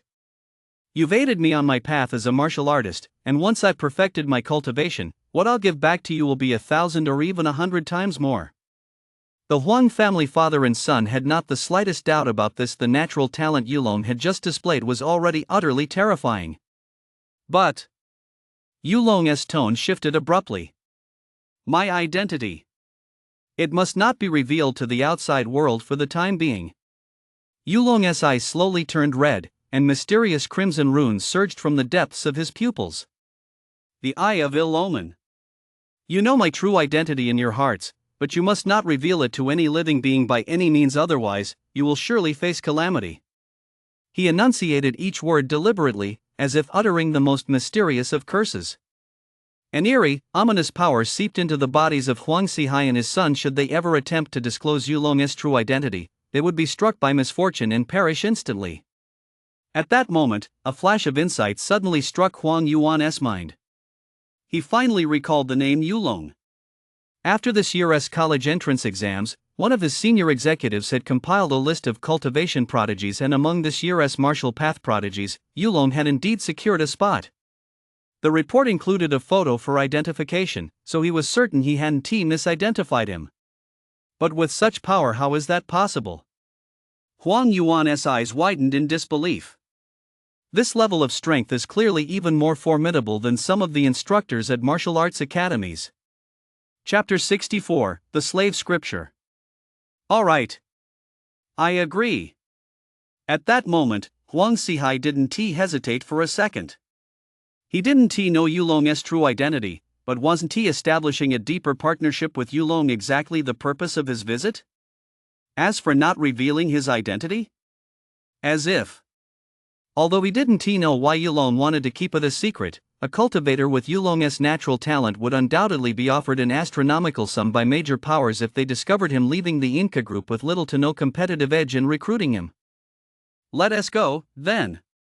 This kind of partnership didn't require any contracts or formal documents. A martial artist's promise is never broken. Yulong and his two companions soon arrived at the cave Huang Sihai had mentioned earlier, where their ancestors had found their opportunity. This so-called ancestral land was really just a cover for this place of opportunity. Only direct male descendants of the Huang family were allowed to enter this cave. That's why not even Huang Zheqi had ever set foot here. Yulong was the first outsider to ever set foot here. As they walked inside, at the very back of the cave stood a stone wall several zhang high. The wall wasn't made of ordinary rock, but rather a white-gray, jade-like substance, neither stone nor jade in texture. It retained a faint residual warmth to the touch, which was quite peculiar. However, most of its surface had been scratched to pieces. It was so badly damaged that the inscriptions were completely unreadable. Despite repairs by generations of the Huang clan, the original inscriptions on the stone wall could not be restored. Mr. Yu, this is the fragmentary half of the text where our ancestors obtained the beast taming method, Huang Sihai explained softly. However, this text is severely fragmented, and one must not stare at this stone wall for too long. You must look away, otherwise, you'll feel nauseous and start vomiting. If you force yourself to keep looking, you'll pass out immediately. What is this? The Huang family father and son felt nothing. But the moment Yulong stepped in front of the stone wall, he sensed a sharp, ferocious, and overwhelming aura sweeping toward him. It was the intent of a blade. Only the king of 100 weapons could possess such an aura. The entire stone wall had been shattered by a swordsman wielding a blade. Though it was unclear how many years had passed, the sword intent lingering on the stone wall remained searingly intense. Because Yulong had grasped the essence of his own crucible punch intent, he was able to sense it. That's why those strange members of the Huang family can't stand looking at the stone wall for too long. It's because of this overwhelming sword intent. Unless one has personally grasped a certain realm of intent, even a 9th-rank martial artist can do nothing but rely on their cultivation to endure it a little longer. But Yulong could. Shielded by his fist intent, he could observe the stone wall without restraint. Step back a bit. You can watch me demonstrate the form and draw your own insights. Yulong quickly instructed the Huang family father and son standing beside him, then immersed his entire mind and spirit into this sword intent. He intended to refine this wildly domineering sword intent using his crucible punch intent. Boom! Boom! Boom! Yulong threw himself wholeheartedly into cultivating this state of mind. A mysterious aura began to radiate from his entire body, and with each repetition of the fist technique, he continuously integrated the sword intent he had grasped into it. The young man's crucible punch intent was as vast as the ocean. As time passed, the fist technique in his hands grew increasingly fierce and domineering. This had nothing to do with the system's blessing. Yulong's grasp of the realm of intent was simply extraordinary. No one knew how long he had been practicing, but due to the attraction of like to like, the rootless sword intent, a terrifying, unnamed presence that had lingered on the stone wall for hundreds of years, flowed back to him like 100 rivers converging, completely merging into Yulong's being. This was a tremendous stroke of luck. This overwhelming sword intent coursed through Yulong's body, transforming his vitality into countless tiny blades that slashed through his internal channels, widening his meridians. Boom! Under this intense impact, the fourth shackle within Yulong's body shattered with a thunderous crash. A vast surge of primordial life force gushed forth, and a massive transformation began to take place within him. From rank 3 to rank 4. This marked the leap from a low-tier martial artist to a mid-tier martial artist, representing a massive leap forward in his strength. Yulong's entire body erupted with a neon glow, and the extraordinary phenomena within him once again manifested uncontrollably in the void. A boundless, desolate land stretched for thousands of li, with 10 suns suspended in the sky. Terrifying black lightning streaked across the sky, tearing through the void. Mysterious creatures emerged from the farthest reaches of space and time, letting out piercing howls. Swarms of meteors rained down from the heavens, unleashing endless calamity. As far as the eye could see, the scene was one of apocalyptic ruin. This was exactly the same phenomenon that had appeared when he broke the first shackle, yet it was far more concrete. The clarity of the entire vision seemed to have been upgraded from 460p to 720p, and its grandeur was even more extraordinary. The spectacle was so staggering that Huang Zihai and his son, who had been standing not far behind Yulong, exchanged glances, their eyes filled with both horror and ecstasy. Yet, faced with the overwhelming pressure of this vision, they were forced to retreat step by step. This Mr. Yu has actually only just broken through to a rank 4 martial artist? Does breaking through to a rank 4 martial artist carry such an aura? It's simply beyond comprehension. Huang Zihai stroked his beard, his eyes wide with shock, and could only mutter to himself, to manifest a heavenly might phenomenon during a breakthrough. This is a true prodigy of the martial path, a monstrously talented cultivator. Such figures do not exist in ancient history. They can dominate an entire era. Living in the same era as such a person is both the greatest fortune and the greatest misfortune. Could this old man actually live to see such a day? Huang Zihai and his son were both utterly captivated. Although Yulong had now revealed his true cultivation level, merely a rank 4 martial artist, the two dared not entertain any other thoughts. A rank 4 martial artist like this was even more terrifying than a rank 9 martial artist. We must do everything in our power to stamp the Huang family with Yulong's mark. An inexplicable thought suddenly sprang to Huang Zihai's mind. This young man has the potential to make history, to take that step that countless martial artists have longed to take but have been unable to achieve. This thought emerged abruptly, yet with overwhelming intensity. The old man was utterly certain. He had only a few years left to live, and the Yulong standing before him was the very foundation of the Huang family's future. But my own granddaughter, Huang Zheqi, doesn't seem worthy of Mr. Yu? Huang Zihai was troubled. As the heiress of Inca Group, she was undoubtedly one of the most prestigious women in Fog City, yet in the presence of Yulong, she instantly paled in comparison. Besides, he already has a girlfriend. They had just come from Inca Plaza, so they naturally knew that the reason Xiao Sa had provoked Yulong's fury was because of the woman by his side named Wang Susu. He had looked into Wang Susu's background. Her family's status was no less impressive than that of Inca Group, and her innate talent was a rare blue light academic path cultivation aptitude, a once-in-a-century phenomenon. Thinking of all this, Huang Zihai suddenly realized he had nothing to show for himself. Ha! Dad, look. Huang Yuan suddenly seemed to have discovered something. His expression changed as he pointed at the stone wall deep within the cave, interrupting Huang Zihai's train of thought. Something's happening to the stone wall. At that moment, as the terrifying sword energy that had lingered on the stone wall for hundreds of years dissipated, the entire wall seemed to break free from its constraints and began to undergo astonishing changes. The entire stone wall appeared to come to life, beginning to writhe in an eerie manner. The once grotesque gashes were slowly healing. This stone wall was healing itself. The scene was so miraculous that even Yulong was left speechless with astonishment.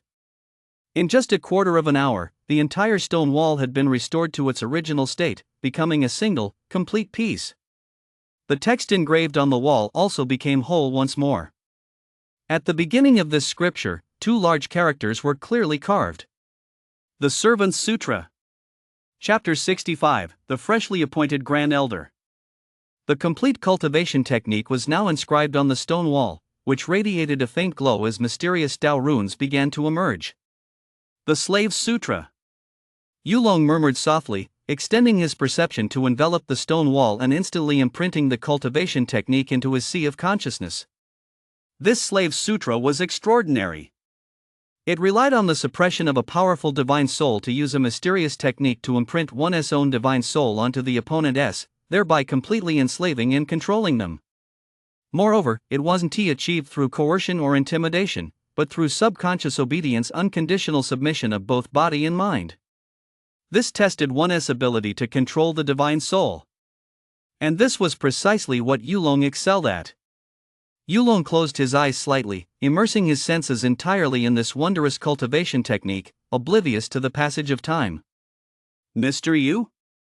He didn't know how long had passed when Huang Xihai's aged voice reached his ears.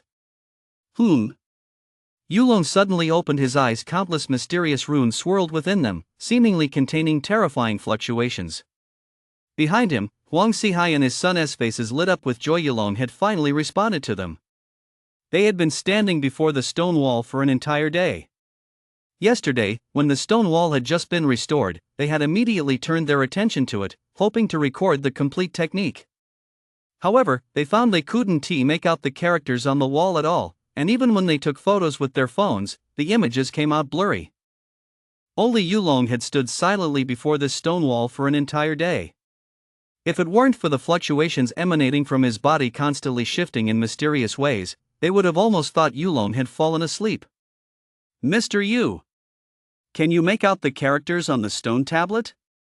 Huang Xiqing asked softly. They wanted to know what earth-shattering technique was actually engraved on this stone wall. Unfortunately, the traces of the Great Tao from the Slave Sutra shrouded the inscription. Only a divine soul of sufficient strength could pierce through this veil of illusion. And that divine soul strength was Yulong's mental domain. That is correct. Yulong didn't turn around, he merely nodded faintly, but this technique cannot be passed down through writing. You must wait until someone from your Huang family breaks through this bottleneck before they can see what's on the stone wall. Ha?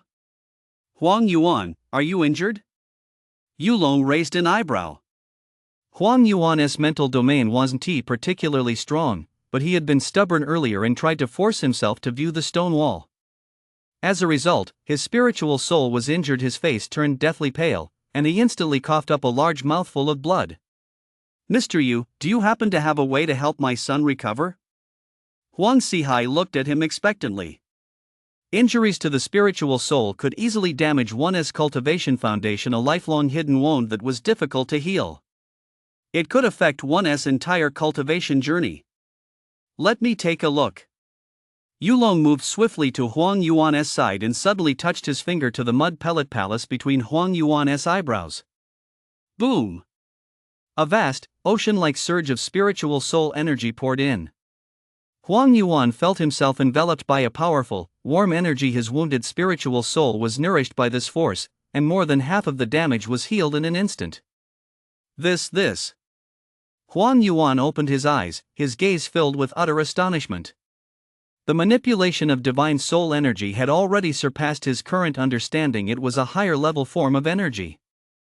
And the fact that Yulong had healed his divine soul injury with a single wave of his hand was, in Huang Yuan's eyes, undoubtedly the work of a divine being.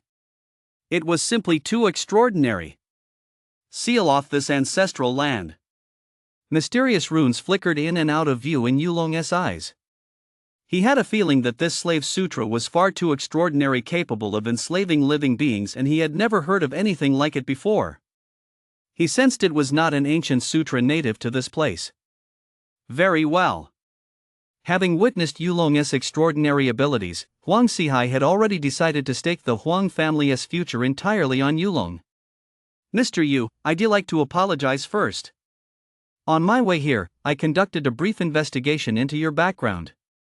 That's for the best. It will make our communication smoother. This was only natural, and Yulong held no ill will toward him. Next, I'll be applying to Fog City Martial Arts University. Over the next few years, I'll be relying on you to gather and organize news from the outside world for me. I'll also hand over the spoils from my occasional trips to Zhongyun Mountain for you to handle. My family is not yet aware of my true strength, so I'll claim that many of my possessions were gifts from you to make their origins seem legitimate. This ancestral land is of great benefit to my cultivation. I'll come here often to go into seclusion, and you're welcome to join me so we can discuss issues related to our cultivation. At the same time, to meet growing demands, Inca Group must undergo a second phase of expansion. If we encounter obstruction from the cultivation world during this process, I will personally intervene to resolve it. You are to announce to the outside world that my identity is Mr. Lone. Yulong laid out all his requirements in one breath. Ultimately, this was essentially the role of a supreme elder within the group. The entire group would devote its resources to nurturing a top-tier powerhouse, and in turn, the group would rely on that powerhouse's strength to expand outward, growing larger and stronger, a mutually beneficial arrangement. Of course, Yulong would inevitably be the one in charge.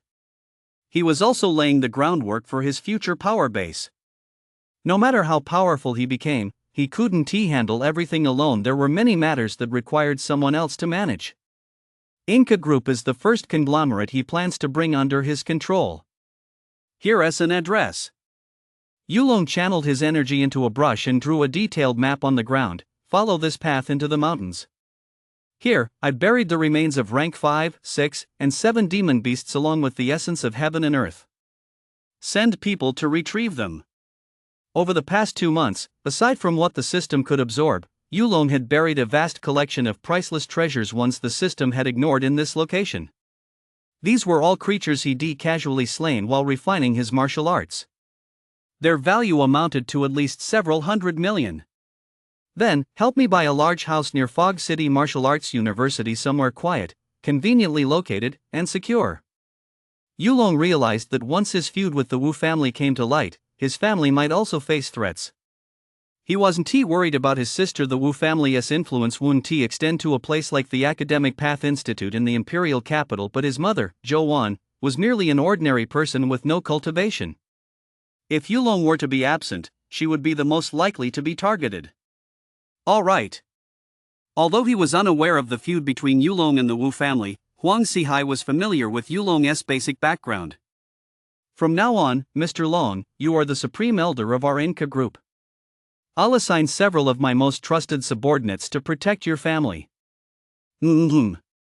Just make sure not to get caught. Yulong nodded. After all, Huang Sihai was level-headed and steady, so he felt reassured by his arrangements. If you discover anyone else surveilling our family, remember not to tip them off. Notify me immediately.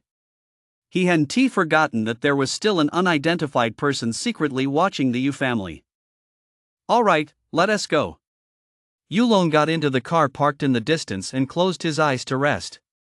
Mr. Yu, take this Maybach as your daily driver. Huang Yuan jogged over.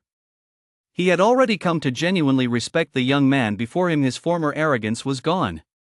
The boy was somewhat otherworldly, the kind destined to shake your confidence. No need. This car means nothing to me. Just have a vehicle ready that I can call on whenever I need it. No problem. Huang Sihai nodded. He already had a preliminary plan in mind for the requests Yulong had made. From this moment on, the Huang family would stand firmly behind Yulong, dedicating themselves fully to supporting him on his path to enlightenment. And with Yulong's influence, they would undoubtedly be able to take Inca Group beyond Ba Province. Mr. Yu, where would you like to go next? Huang Sihai turned and asked, firmly suppressing the thoughts churning in his head. With less than 2 days left before the start of the school year, Yulong just wanted to return to his family immediately. The First Municipal Hospital. Chapter 66, Xiaoda's Life Aspirations. As Fog City's largest public hospital, the First Municipal Hospital saw a constant stream of people almost every day. When Yulong's motorcade rolled majestically past the entrance of the First Municipal Hospital, it left the crowd in awe. People in the crowd quickly pulled out their cell phones, all eager to find out who such a prominent figure could be. Unfortunately, however, the motorcade passed through the main gate without stopping and headed straight into the hospital's underground parking garage.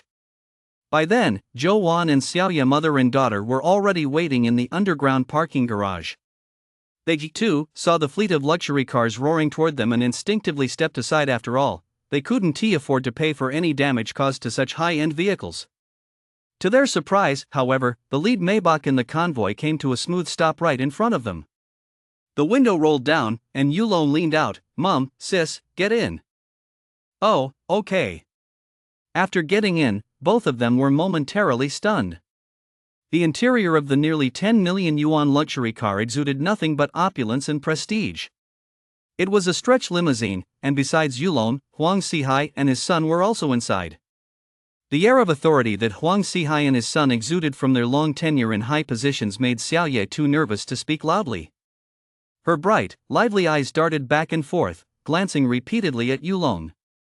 Her brother had only gone to the Zhongyun Mountains for a little over a month of training. How could he have returned with such a grand entourage? Even if he'd broken through to the first-level martial artist rank, he wouldn't be this impressive, would he? Xiaoye muttered to herself. She had a basic understanding of cultivation. While becoming a martial artist would naturally attract the attention of influential figures, such a grand entourage was likely a privilege reserved for more than just low-tier martial artists of rank 1 or 2. For the major financial conglomerates that dominated their respective regions, only high-tier cultivators could truly catch their attention. They came and went in a flash. Yulong simply attributed the reason to the fact that he had saved the life of Huang Xihai's granddaughter, Huang Zheqi, in Zhongyun Mountain. Zhou Wan naturally believed him, but Xiaoye with her sharp wit couldn't think of a more plausible explanation, yet she still felt her brother was hiding something. Huh? Xiaoye looked out the window, a bit surprised. Bro, this doesn't look like the way back to our place. It's okay, Yulong smiled, rubbing his little sister's hair as he usually did. I hunted some game in the mountains and sold it for some money. I've already bought a new house. People like Wu Hai and Zhou Ping won't be able to just barge in there. Inca Group's core business already included real estate sales, and some rare units and high-end developments remained unsold. So when Yulong made this request, Huang Yuan immediately allocated a luxury home and a top-tier villa community. Palm Springs. This was the crowning jewel of Fog City's villa developments. After passing through 3 or 4 layers of security, at the innermost perimeter at certain fixed checkpoints there were actually low-level martial artists stationed. That was astonishing. To secure cultivators for security duties requires not only vast sums of money but also extensive connections and immense influence. This is the true aura of dominance befitting Fog City's top-tier luxury residences. Yulong nodded to himself. Under these circumstances, he could be almost certain his mother would be safe within this community. That's thoughtful of you, Yulong said softly. From what he could see now, the Huang family was indeed a clan worth supporting. Deep within the Palm Springs Villa District stood 3 European-style villas lined up in a row, covering an area of several thousand square meters. They were fully equipped with every conceivable amenity for dining, entertainment, and leisure, and the grounds even featured a large indoor swimming pool. Even with Yulong's astonishing current cultivation level, the furnishings inside these villas still surpassed his wildest imagination. The teenager smacked his lips and couldn't help but exclaim, "Its true poverty limits my imagination. It has nothing to do with cultivation." Huang Xihai and his son were very tactful. After dropping off Yulong and his group, they didn't linger but left immediately. Now it was time for Yulong's family. "Brother, tell me. Are you up to something?"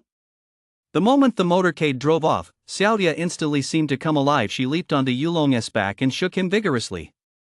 According to the typical plot in novels, you rescue a rich young lady in the middle of nowhere, show off your charm, and win her heart in the process. From then on, you marry into a wealthy family, wed a rich, beautiful woman, and reach the pinnacle of life. But that doesn't quite fit either. A more common plot twist is that when you meet the rich, beautiful girl's parents, they give you a hard time and humiliate you. Wouldn't you then angrily toss out a line like, "What goes around comes around, don't look down on a poor young man," before striding away with flair? The young girl began drawing on the online novels she'd read, searching for similar plot points. Suddenly, the young girl seemed to realize something, and her expression changed drastically. "Could it be that you sold your delicate, ethereal little sister to some paralyzed heir of a financial conglomerate in exchange for your own wealth and glory? If that's the plot, then once I'm married into the family, I'll probably discover that the heiress paralysis is just an act and that he is actually a handsome, charismatic, and incredibly powerful heartthrob." Xiaoye's eyes sparkled with little stars as she lost herself in a teenage daydream. "Give me a break." Yulong snorted derisively. "If you were worth that much, I would sold you off ages ago. Young lady, don't get too full of yourself."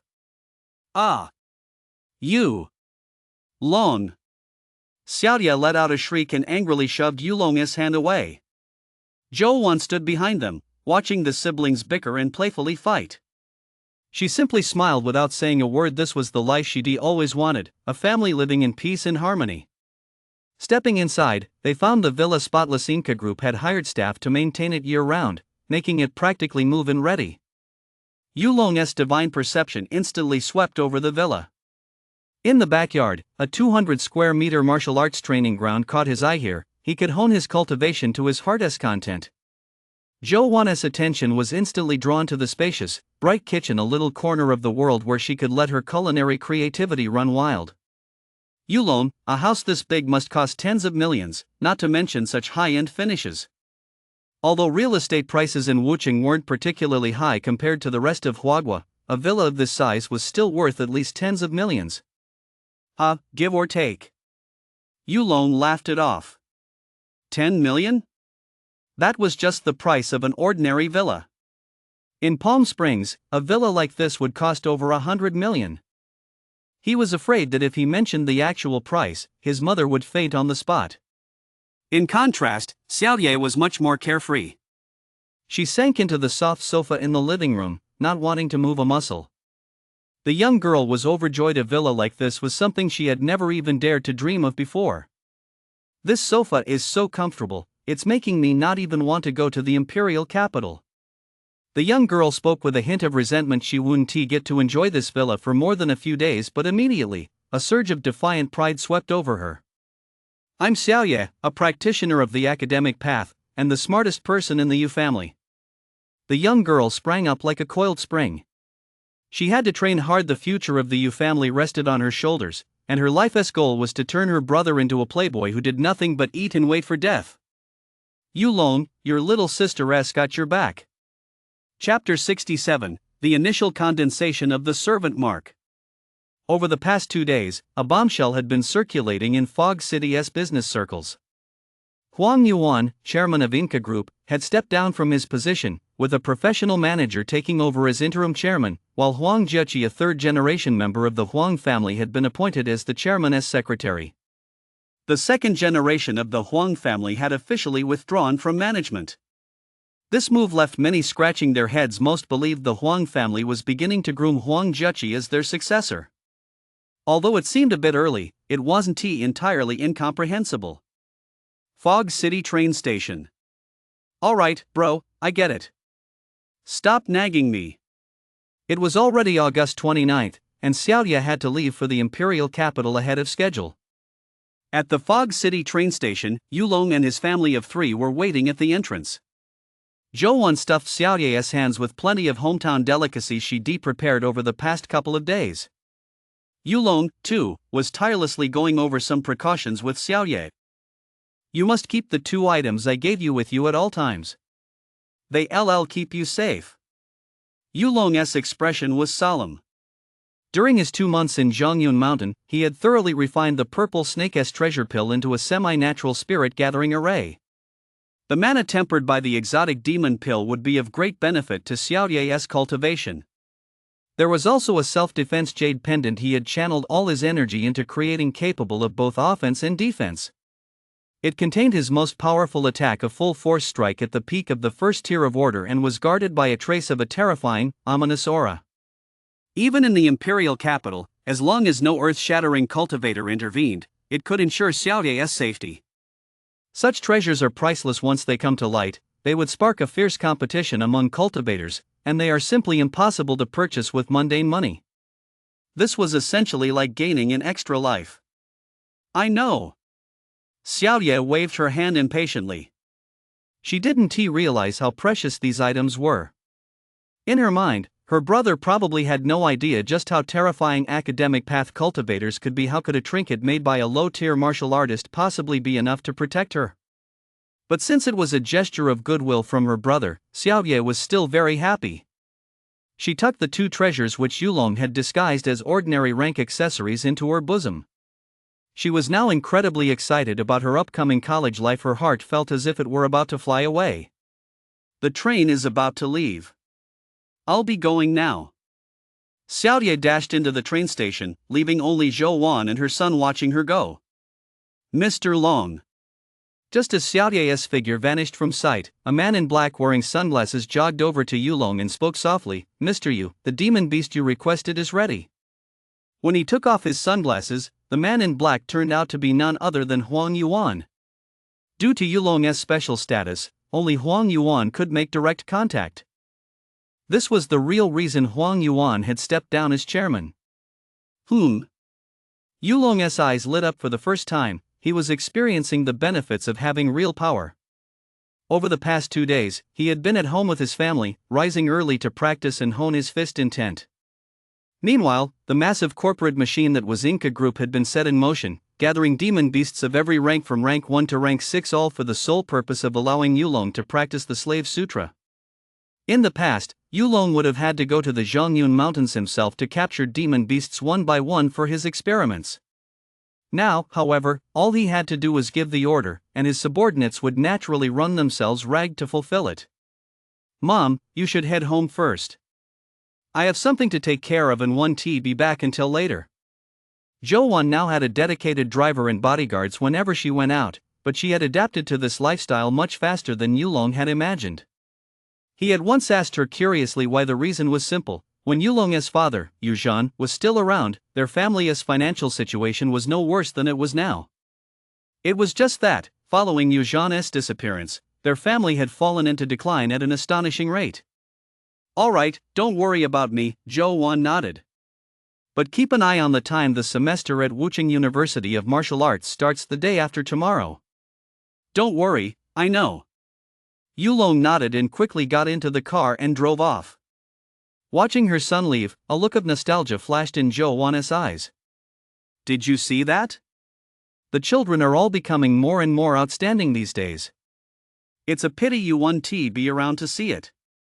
Yulong and his companions quickly arrived at the Huang family's ancestral lands, where more than 10 demon beasts were currently locked in cages made of a special alloy.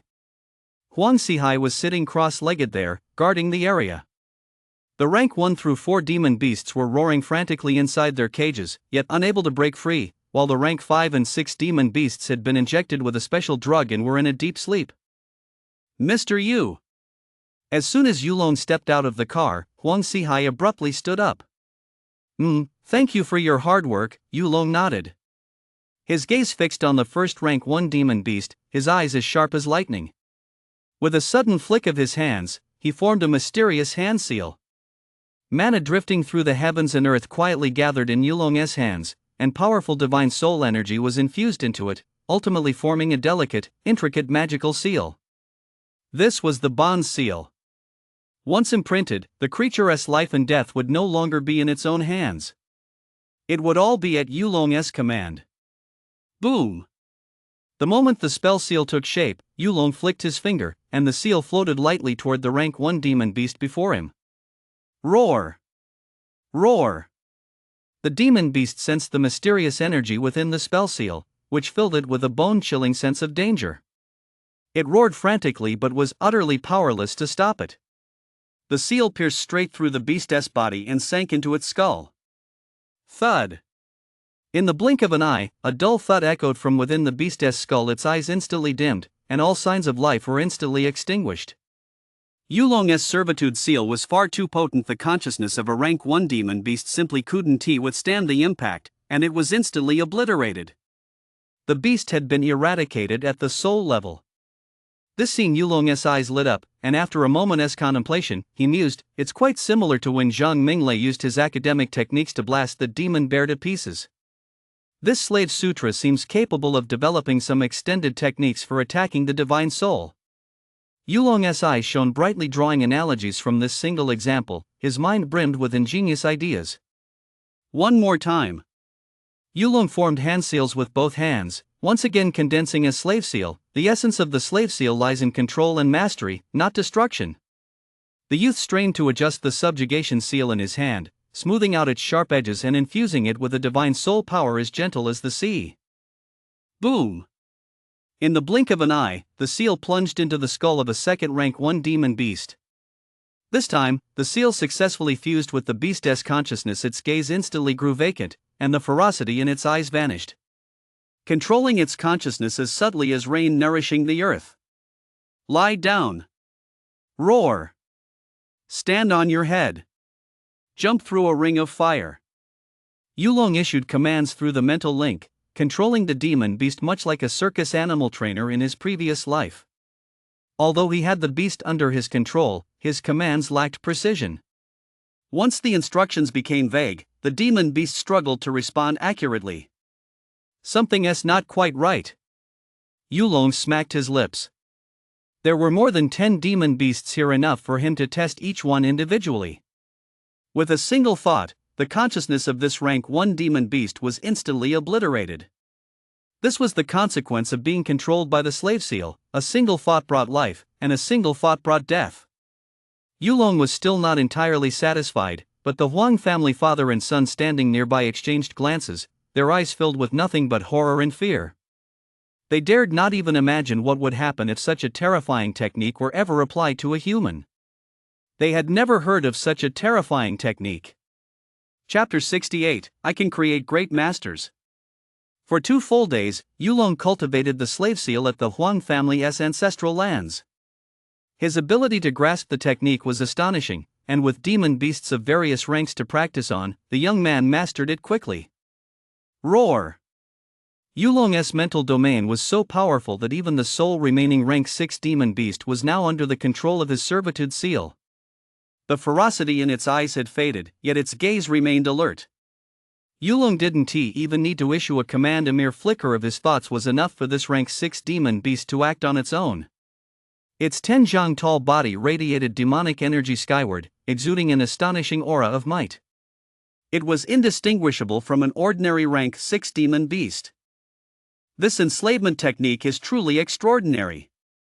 Countless thoughts flashed through Yulong's mind. If I could enslave 2 rank 9 demon beasts to protect my mother and younger sister wherever they go, then I'd hardly ever have to worry about their safety again. The idea took root in the teenager's mind. Instantly he decided to present Xiaoye with a 9th rank demon beast as a gift the next time she returned. Half a year.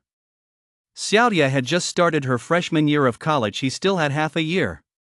Suddenly standing up, Yulong waved his hand, and the 6th rank demon beast obediently lay down at the entrance to the Huang family's ancestral cave. It suppressed its demonic energy and lay at the entrance to guard the cave. From now on, this demon beast will stand guard here, Yulong said in a deep voice. Next, you can go help me find some small, high-rank demon beasts. High-rank demon beasts? Huang Xihai's expression darkened. They had already paid a heavy price to capture this rank 6 demon beast. Even the Huang family's own tamed rank 6 demon beast had been severely wounded. And a high-tier demon beast, even just a rank 7, could likely wipe out Huang Xihai and his son. You don't need to go catch them yourselves. Yulong, of course, was well aware of their strength. You just need to gather intelligence for me. A specific location would be best. I'll handle it personally. No problem. The teenager's words brought a sigh of relief to Huang Xihai. However, your strength is indeed too low. Many matters might be difficult to handle. Yulong pondered for a moment as his subordinates, Huang Xihai and his son, needed to improve their strength. In the past, Yulong had been completely unable to enhance others' cultivation levels, but just moments ago, he discovered a shortcut. Not only could he control the life and death of beings marked with the slave seal, but he could also freely manipulate the vitality within their bodies. This meant he could freely redistribute the vitality among his various servants or even consolidate it into a single person. This was astonishing. This meant that as long as he was willing and had enough servants, he could forge a group of master practitioners capable of shaking the heavens and the earth. The young man's gaze swept over Huang Xihai. I now have a method to rapidly boost one's strength, but it requires imprinting a slave mark to work. A slave mark? Yulong's words struck Huang Xihai like a thunderbolt, causing his expression to change drastically. He hadn't expected Yulong to want to use this method on him. It was a permanent indentured contract, selling not only his physical body but even his soul. Don't be nervous. Yulong chose his words carefully. To be honest, he had no desire to enslave Huang Xihai and his son. Having received a Marxist education for so many years in his previous life, the idea of all men are born equal remained deeply ingrained in his mind. I'm not asking you to become my servant, it's simply a necessary condition for me to boost your cultivation through external means. Yulong spoke with rare patience. You can think it over. If you're unwilling, you can wait another 2 years for me. By then, we'll see if I have other options. I wonder how much my cultivation would increase. Huang Xihai spoke up abruptly. He wanted to know if the potential benefits were worth the risk and whether they were worth sacrificing his most precious freedom. Your vitality is currently no more than 60,000 do. I should be able to raise it to 100,000 do, allowing you to attempt a breakthrough to an 8th rank martial artist. 8th rank. Huang Xihai's eyes lit up instantly. This was a tremendous temptation. Lately, he had been meditating on Yulong's crucible punch intent every day, gaining new insights with each session. He had broken through his cultivation bottleneck, and his aging body had begun to experience a second spring. Had it not been for his tremendous progress during this period, his vitality would not have exceeded 40,000 do. However, Huang Xihai had already reached the end of the road in terms of progress through pondering Yulong's fist intent. His grasp of the intent was merely average, making it nearly impossible for him to achieve any deeper insights. A breakthrough to the next major cultivation realm still seemed a distant prospect. Yet Yulong had just told him he could help him break through the 100,000 do vitality barrier, a temptation so overwhelming that Huang Xihai simply couldn't resist. This old man is willing. Huang Xihai's face flushed slightly. Through their close interaction over the past few days, his decades of experience had convinced him that Yulong was not a wicked man. On the contrary, the future of the entire Huang family was worthy of being entrusted to him. So, at this moment, he was also willing to entrust himself to Yulong. To become a true blade in his hand. This bond could almost be described as truly unbreakable. Have you thought this through? Shouldn't you ask Huang Yuan first? Yulong was taken aback. He hadn't expected a veteran cultivator like Huang Xihai to possess such resolve. I've made up my mind.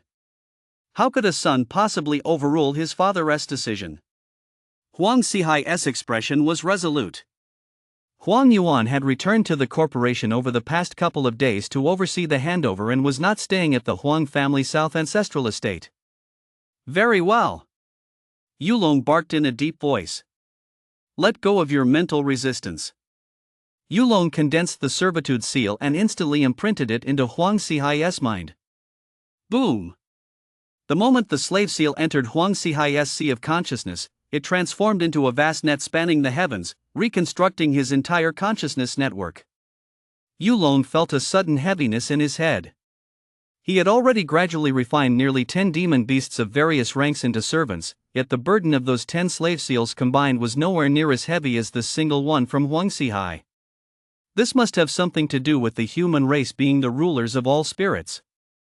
Unlike the simple intelligence of demon beasts, the mental domain of humans is far too complex, with hundreds of thoughts floating about at every moment. Controlling a human servant places a far greater mental burden on Yulong than controlling a demon beast. That doesn't seem very cost-effective. With a flicker of his thoughts, Yulong mobilized the vitality of all the demon beasts except the 6th rank one. Through the connection of the enslavement Mark's energy, he channeled all that vitality into Huang Xihai's body. The vitality of demon beasts far exceeds that of humans. To begin with, the total vitality of these 10 low to mid-tier demon beasts exceeded 100,000 do. At that moment, Yulong drew out half of it in one go.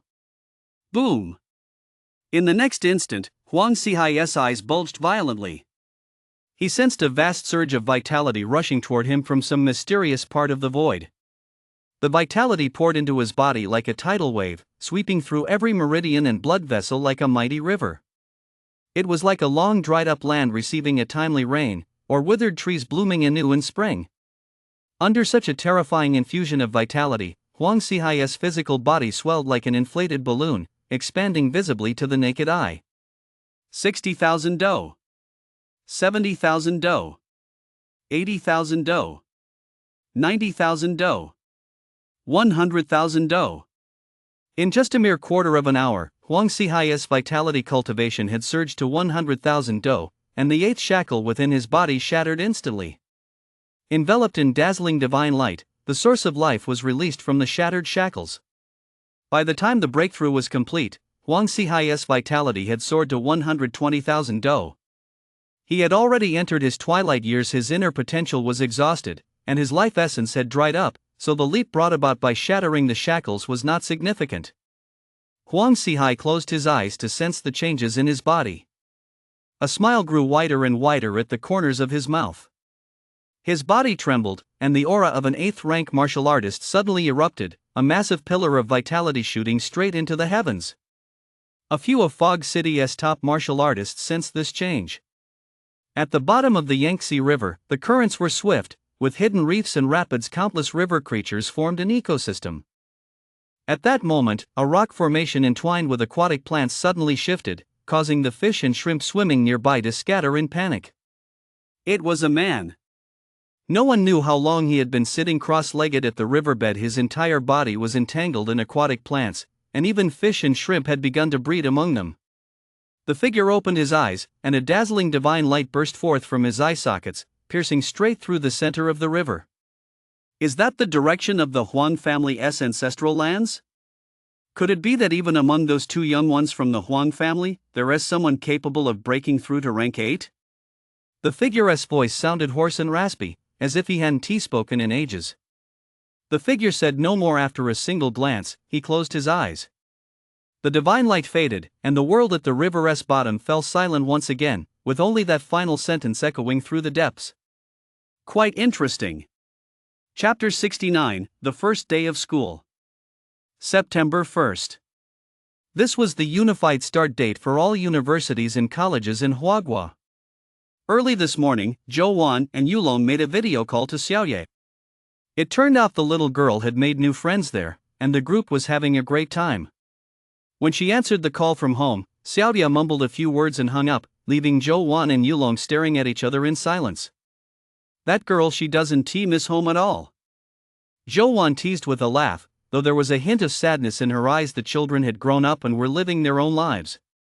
It's okay, Mom. She just got there. Everything is still new to her. Once she has been there a few more months, she'll definitely be crying and begging to come home. Yulong understood the disappointment in his mother's heart. It was also a major reason he'd chosen to stay in Fog City. Thanks to the 8 treasures decoction, Zhou Wan's health was improving by the day. Later, Yulong bought another batch, and now Zhou Wan was as spry as ever, with not a trace of weakness in her body. All right, Yulong. The disappointment in Zhou Wan's eyes quickly vanished, replaced by heartfelt joy.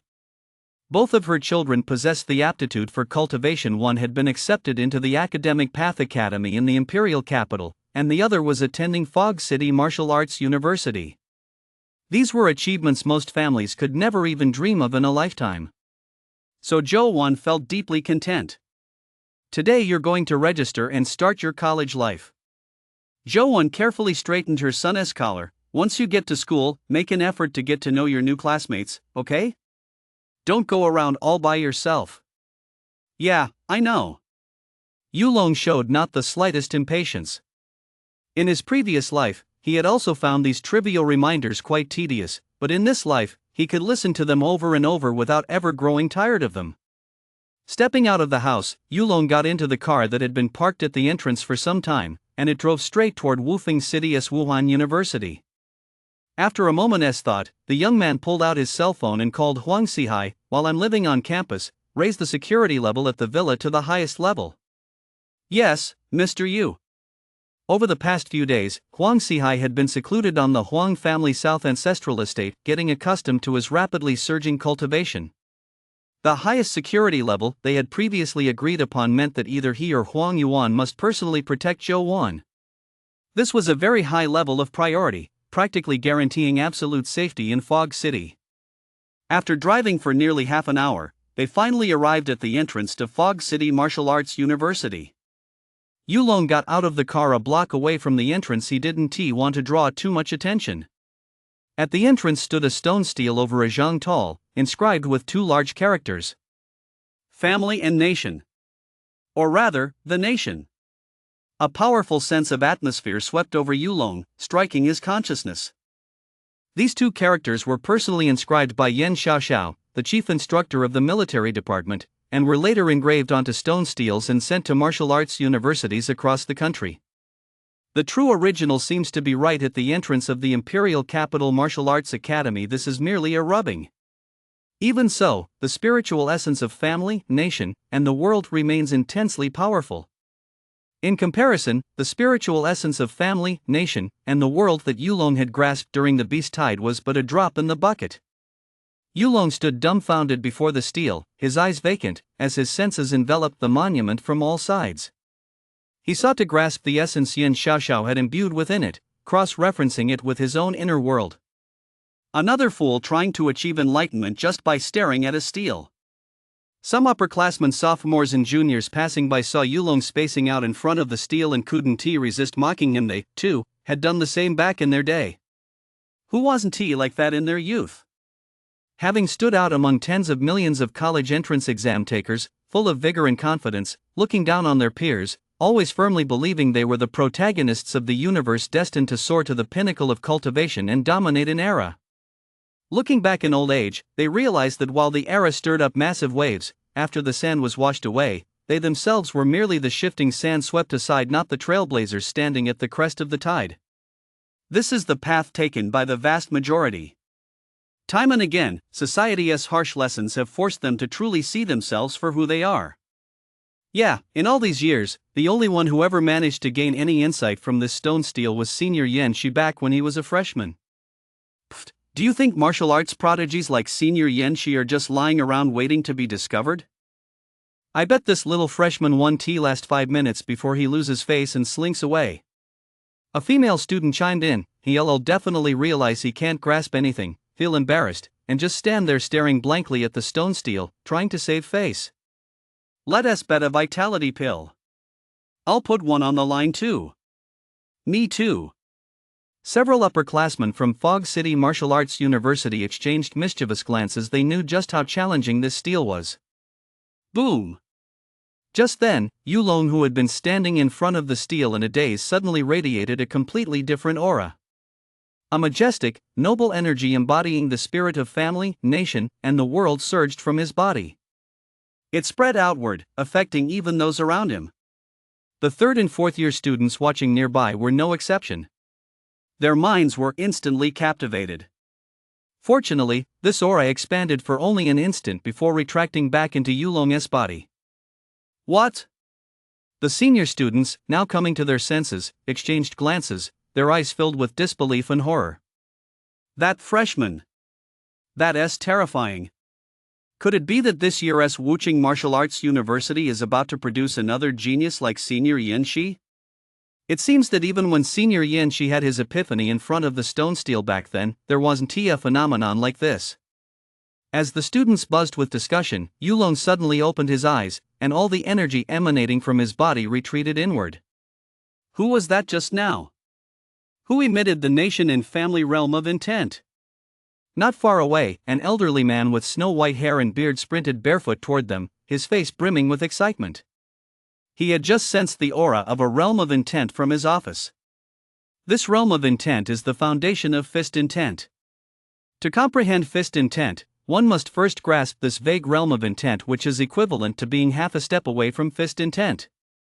A genius who has grasped this sphere has a nearly 60% chance of eventually comprehending fist intent.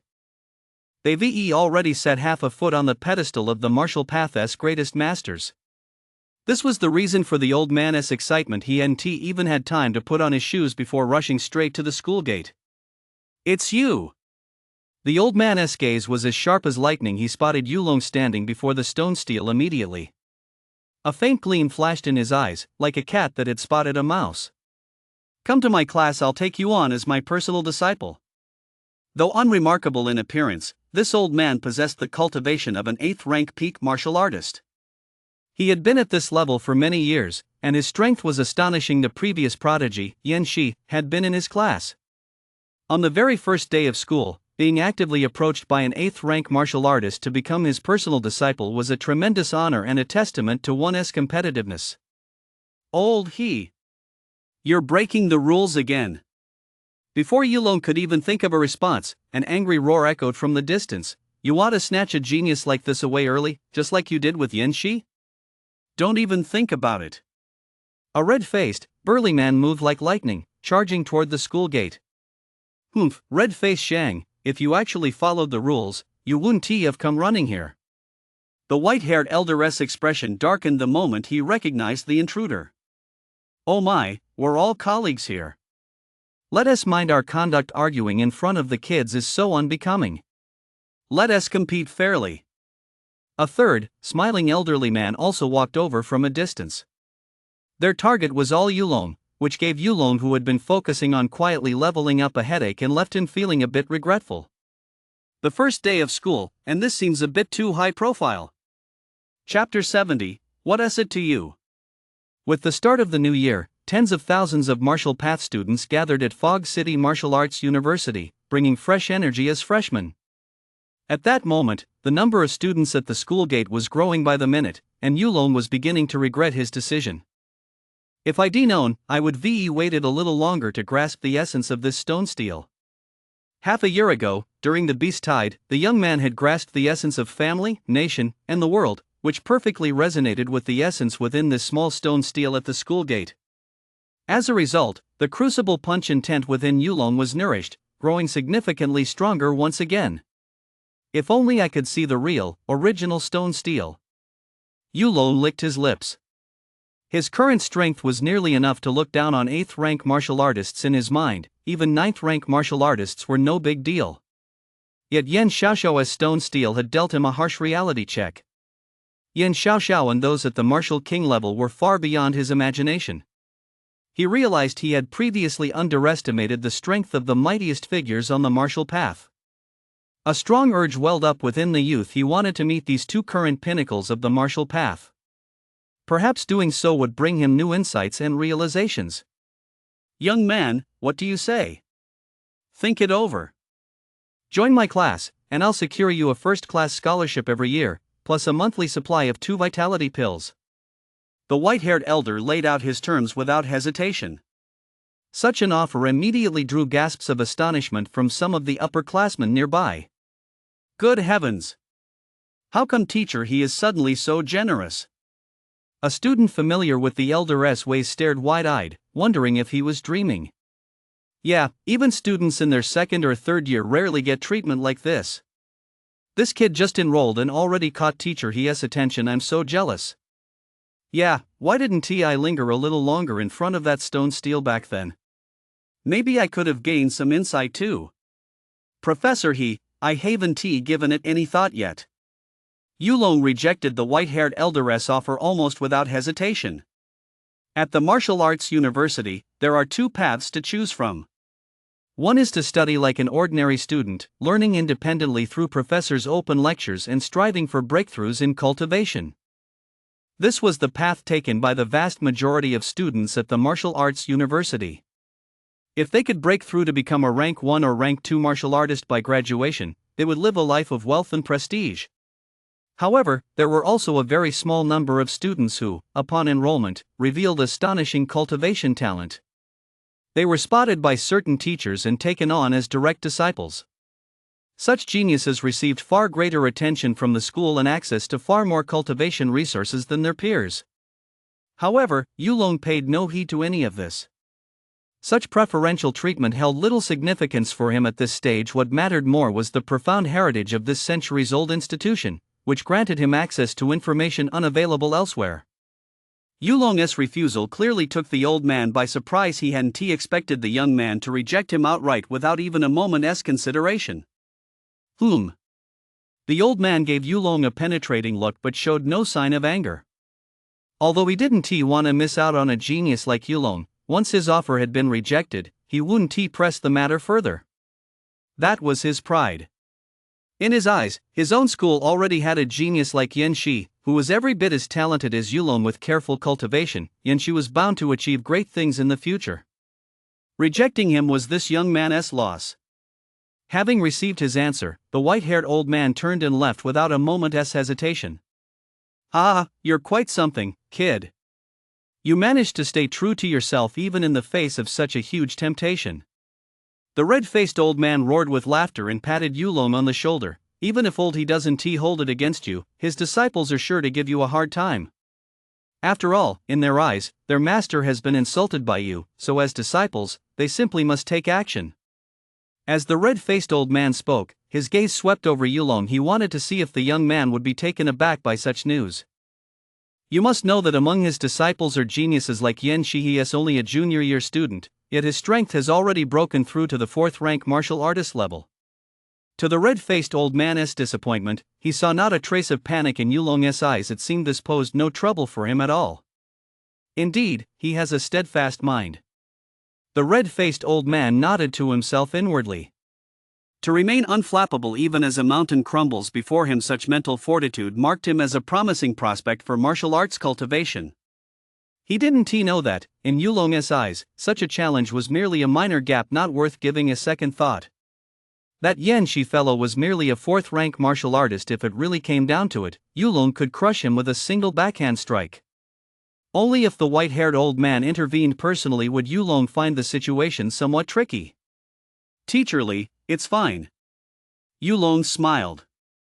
I don't plan on becoming a disciple of any teacher just yet. I want to get a feel for the atmosphere at Fog City Martial Arts University first. The reason was actually quite simple. These people were only marginally stronger than him. How could they possibly be his master? Yulong had a proud spirit to be his master. One had to be truly formidable. The red-faced old man and the other smiling old man naturally understood what Yulong meant and refrained from voicing their recruitment offers. The 3 teachers dispersed one after another, and the students who had gathered around also went their separate ways. As they left, the name Yulong spread throughout the entire Fog City Martial Arts University. Yulong paid no heed to this and strode confidently into the campus. Because he had so many secrets to keep, he didn't live in the dorms at Fog City Martial Arts University but returned to Palm Springs every night. After all, with a dedicated shuttle to take him back and forth, it wasn't a hassle. Wuchang Martial Arts University covered a vast area, encompassing an entire section of Dragoness Ridge Mountain within its campus. It took Yulong over 10 minutes to reach the library. This was Yulong's first destination, and he didn't want to wait a single moment. This library had stood here since the university's founding and had undergone numerous expansions over the centuries. It housed tens of millions of volumes, but access was strictly restricted to students of Wuchang Martial Arts University. Beep. Standing at the library entrance, a laser beam swept up and down Yulong's body, scanning his biometric data. Only after verifying a match with the database would the doors open. By this time, a few people were already inside the library, browsing through books. With his keen perception, Yulong scanned the room and spotted some basic texts on the cultivation world. At that moment, the powerful advantage of the mental domain became immediately apparent. As Yulong held the books in his hands and flipped through them rapidly, all the knowledge within was instantly committed to his memory. His speed in acquiring knowledge far surpassed that of others. Tisk, just trying to show off. Yulong's unusual behavior finally caught the attention of others, and a woman in athletic attire strode over. Young man, I understand your desire to attract girls' attention. But your behavior is far too childish. Are you fanning yourself by flipping through the pages like that? That won't attract any girl's attention at all. It'll just make people laugh, okay? The woman's expression was stern. Wuchang Martial Arts University was a place for martial artists to train, and she would not tolerate reckless behavior like Yulong's. Ha! Yulong was at a loss for words. He hadn't expected that simply reading quietly would lead someone to lecture him. He flipped through the last 2 pages, finished the book, and returned it to the shelf. He looked at the woman in the martial arts outfit with sincere eyes. A few days ago, my sister went to the imperial capital, so that's why I'm flipping through the book like this in the library today. Ha! The woman paused in surprise. What does the way you're flipping through the book have to do with your sister going to the imperial capital? Exactly. Yulong rolled his eyes. What does the way I'm flipping through the book have to do with you? Chapter 71, There are demons every year, but this year there are especially many. Actually, thanks to Xiaoye's influence, Yulong could sometimes be quite sharp-tongued. Like right now. His single remark instantly left the woman in the tight-fitting outfit flushed with indignation. You! Her pretty face turned bright red with frustration, and she wanted to teach Yulong a lesson right then and there. Shoo! Keep it down, this is a library. Yulong spoke softly. He could sense the woman was on the verge of exploding. Oomph, you're ruthless. The heavily clad woman glared at Yulong several times with malice. She intended to etch his face firmly into her memory. Once he stepped out of the library, she'd make him regret it. As the woman in the tight-fitting outfit walked away, Yulong shook his head with a smile. He didn't let things like this bother him at all. It was just a bit of spice to liven up his otherwise monotonous life. Yulong weaved through the bookshelves, searching for books that suited him and voraciously absorbing knowledge about the cultivation world. In just half a morning, he had already read more than 10 books. Why isn't there a single word about academic path cultivators? The youth returned the book to its shelf, a look of puzzlement in his eyes. He had always regarded the lofty, powerful figures of the academic path as his future rivals and wanted to understand the methods of academic path cultivators. But no matter how thoroughly he searched this floor of the library, he found nothing. Since there's nothing on this floor, I'll head up to the second floor and take a look. Yulong walked to the staircase leading to the second floor but discovered a special formation there, one that appeared to serve a screening or identification purpose. Aside from spirit-gathering formations, the young man had little experience studying other types of formations. Unsure of what he was facing, he didn't dare to rush in recklessly. You're a freshman this year, aren't you? A young man passing by noticed Yulong standing at the foot of the stairs and let a faint smile play on his lips. Our library has 5 floors in total. Aside from the first floor, which holds basic popular science books, each floor above contains precious martial arts techniques and manuals, especially the 5th floor, which apparently houses a technique passed down by Yin Xiaoxiao back in the day. For a martial path cultivator, this was astonishing enough to drive the vast majority of them wild with excitement. But to reach the next floor, you must meet the corresponding requirements. A hint of longing flashed in the young man's eyes. Martial artist. As long as you meet the requirements to break through to the martial artist realm with vitality at 100 do or higher, you can step onto the stairs leading to the second floor. Hearing the young man say this, Yulong grew curious. What happens if you don't meet the requirements? Want to know? Ha! The young man chuckled mockingly. If you want to take a spectacular tumble right in front of everyone, then by all means, go ahead and try. The young man was already a sophomore, yet his vitality still hadn't even touched the 100 do threshold. Before Yulong could speak, someone strode over. I, Wang Tong, am going to step onto the second floor of this library on my very first day of enrollment. He was a slender teenager, but the light in his eyes was incredibly brilliant, as if they contained the starry sky. Wang Tang's words instantly caught the attention of everyone around him. Is that a freshman who just registered? He seems pretty cocky. Wanting to go to the second floor of the library, could it be that his vitality has already reached the 100 do level? No way. If he really had that kind of monstrous talent, he'd already qualify for admission to the 2 martial path sanctuaries in the Imperial Capital and Magic Capital. Among martial path academies, the Imperial Capital Martial University and the Magic Capital Martial University are undisputed sanctuaries. Their honorary chancellors are none other than Yin Xiaoxiao and the Martial King. Cultivators of my generation are not worthy of being my enemies. Only the elite of the older generation are my equals. Today, I, Wang Tong, will make a name for myself right here. Pushing through the crowd, Wang Tong stepped onto the staircase leading to the second floor. His body trembled slightly as a dense surge of vitality radiated from him. At the entrance to the second floor staircase, a ripple spread through the void, and Wang Tong passed through it unimpeded, entering the second floor. What? Impossible. The crowd's eyes widened in shock. They never expected Wang Tang's vitality to actually meet the standard of a martial artist. The detection array must be broken. Someone, refusing to believe it, tentatively stepped toward the second floor, only to be sent flying by the ripples emanating from the void and crash heavily to the ground. This scene also stopped others who had been itching to try from taking another step. After all, How could the array restrictions that Fog City Martial Arts University had maintained for hundreds of years suddenly fail?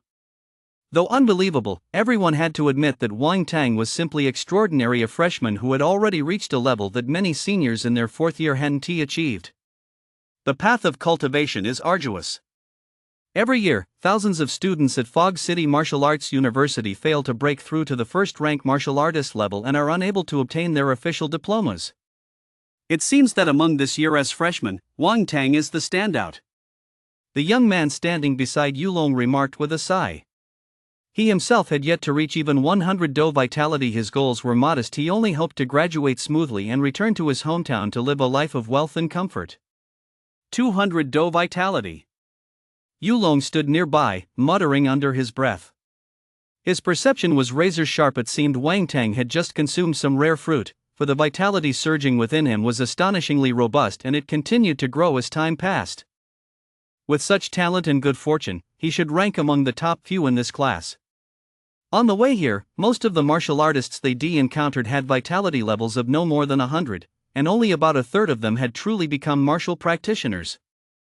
Judging by this, Wang Tang's strength was already quite formidable. The young man subconsciously failed to consider himself. His own strength had long since surpassed that of his peers in this era. In that case, if I go up there, it won't attract as much attention. Yulong took a step forward and headed toward the stairs leading to the second floor. Hey! A young man standing nearby saw Yulong's movement and hurriedly called out, "Someone already tried that. The formation hasn't failed." He assumed Yulong was also trying to take advantage of the situation to get to the second floor of the library. Buzz! As ripples rippled through the void, Yulong sensed an invisible barrier blocking his path. With a slight shift in his aura, he adjusted his vitality to 123 Do, instantly shattering the formation. 123 Do. This was the number he had revealed during his college entrance exams, a moment of impulse that had exposed part of his true vitality strength. Stepping onto the second floor of the library now, it didn't seem out of place at all. However, the young man who had just grabbed Yulong's arm stood there with his mouth agape, his face a picture of disbelief.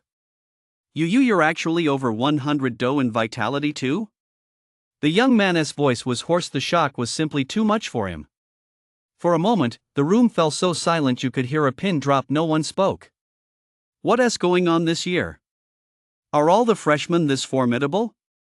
After a long silence, someone finally spoke up. Shouldn't these prodigies be at the top-ranked martial arts universities? Why are they here?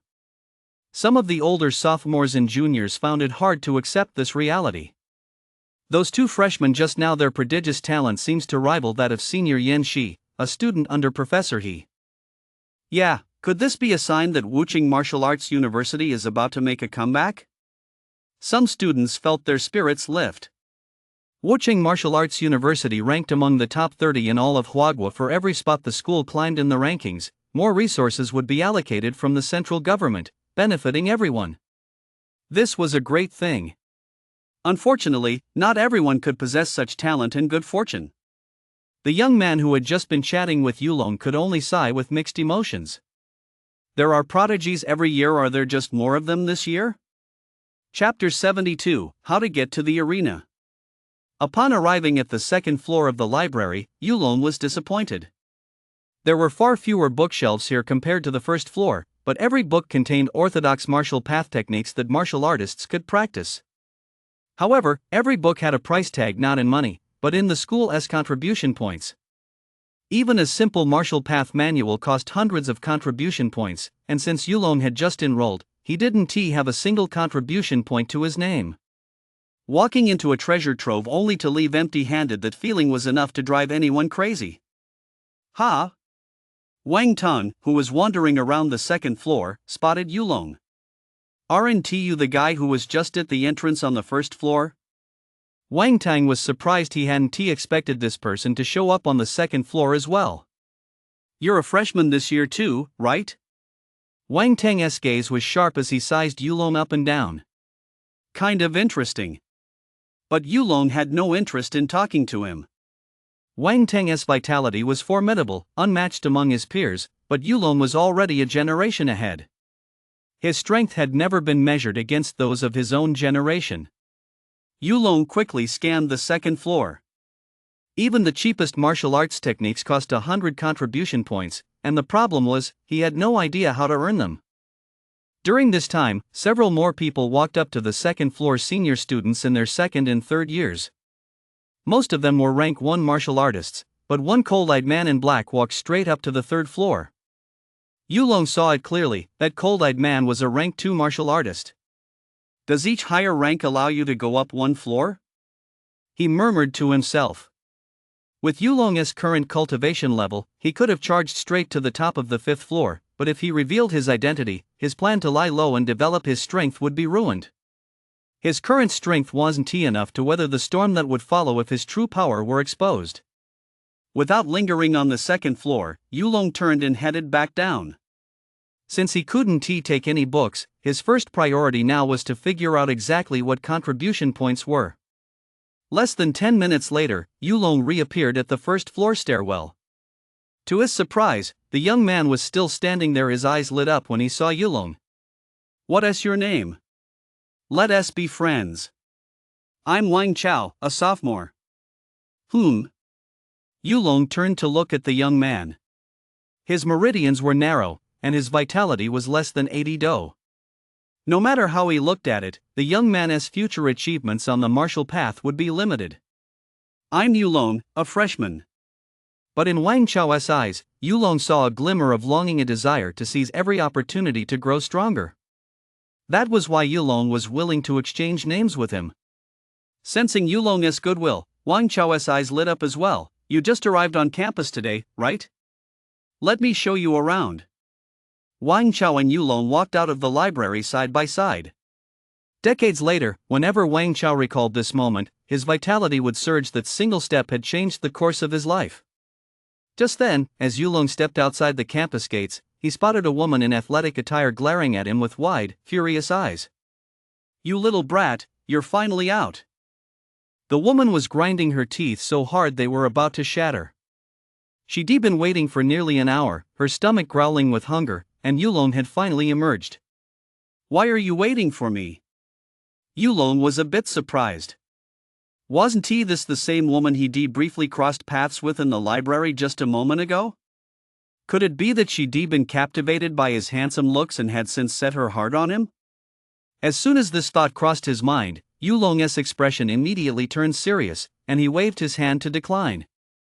"Excuse me, classmate, but I'm already taken." The atmosphere froze instantly. The woman's expression went blank, her face filled with disbelief. "You're something else, bro. Do you even know who you're trying to pick up?" Wang Chao nudged Yulong, his eyes brimming with admiration. "That's Xiao Yuma, a second-rank martial artist. She is also a sophomore, and she is the campus goddess at our Fog City Martial Arts University." Wang Chao said mysteriously he knew all the gossip inside and out. "Rumor has it that even Yin Shi once secretly pursued her, only to be rejected." "A goddess?" Yulong took a look. Given Xiao Yuma's looks, she certainly fit the popular definition of a goddess. But what really stood out was her aura. He wondered if it had anything to do with the martial arts she practiced. There was something ethereal and otherworldly about her. "Still, she is not as cute as my Wang Susu," the teenager concluded inwardly. At that moment, Xiao Yuma had lost her usual goddess-like poise. Her whole body was trembling slightly, and her face was flushed crimson with rage. She was furious. How dare this freshman treat her this way? He was clearly taking advantage of her. Xiao Yuma simply couldn't stand it. "Ah!" Xiao Yuma let out a piercing scream and pointed at Yulong with a look of hatred. "I'm going to the arena with you." "The arena?" Before Yulong could say anything, Wang Chao, standing behind him, looked utterly shocked. "That's going too far. Xiao Yuma, Yulong is just a freshman who just enrolled and you're challenging him to the arena?" Xiao Yuma knew her reaction might seem a bit extreme, but she simply couldn't contain the rage burning inside her. He humiliated me. He has to face me in the arena. If it comes to that, I'll pay for his medical bills." "What's the arena?" Yulong asked in a low voice. He wasn't very familiar with these matters yet. Because martial path cultivators focus on physical vitality, once they become martial artists, their vitality is astonishing. This often leads to hot tempers, and the slightest disagreement can escalate into a life or death battle. At its worst, deadly brawls at martial arts universities are incredibly common every day. Students are seriously injured or killed. To address this problem, every martial arts university builds an arena where feuding parties can settle their scores. The arena is protected by mysterious restrictions that safeguard the loser's life at critical moments. It's a place provided by the school specifically for fighting. Yulong looked at Xiao Yuma, whose eyes were burning with intensity. Are you sure you want to go to the arena?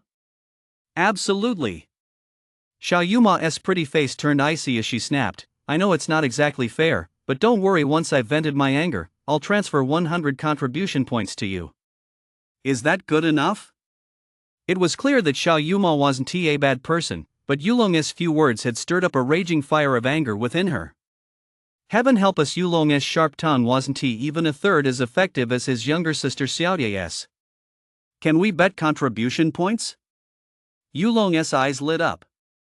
He was in desperate need of contribution points, and now a money-giving fairy had come knocking on his door. Wang Chao's voice rang out, hitting just the right note. In principle, it's allowed.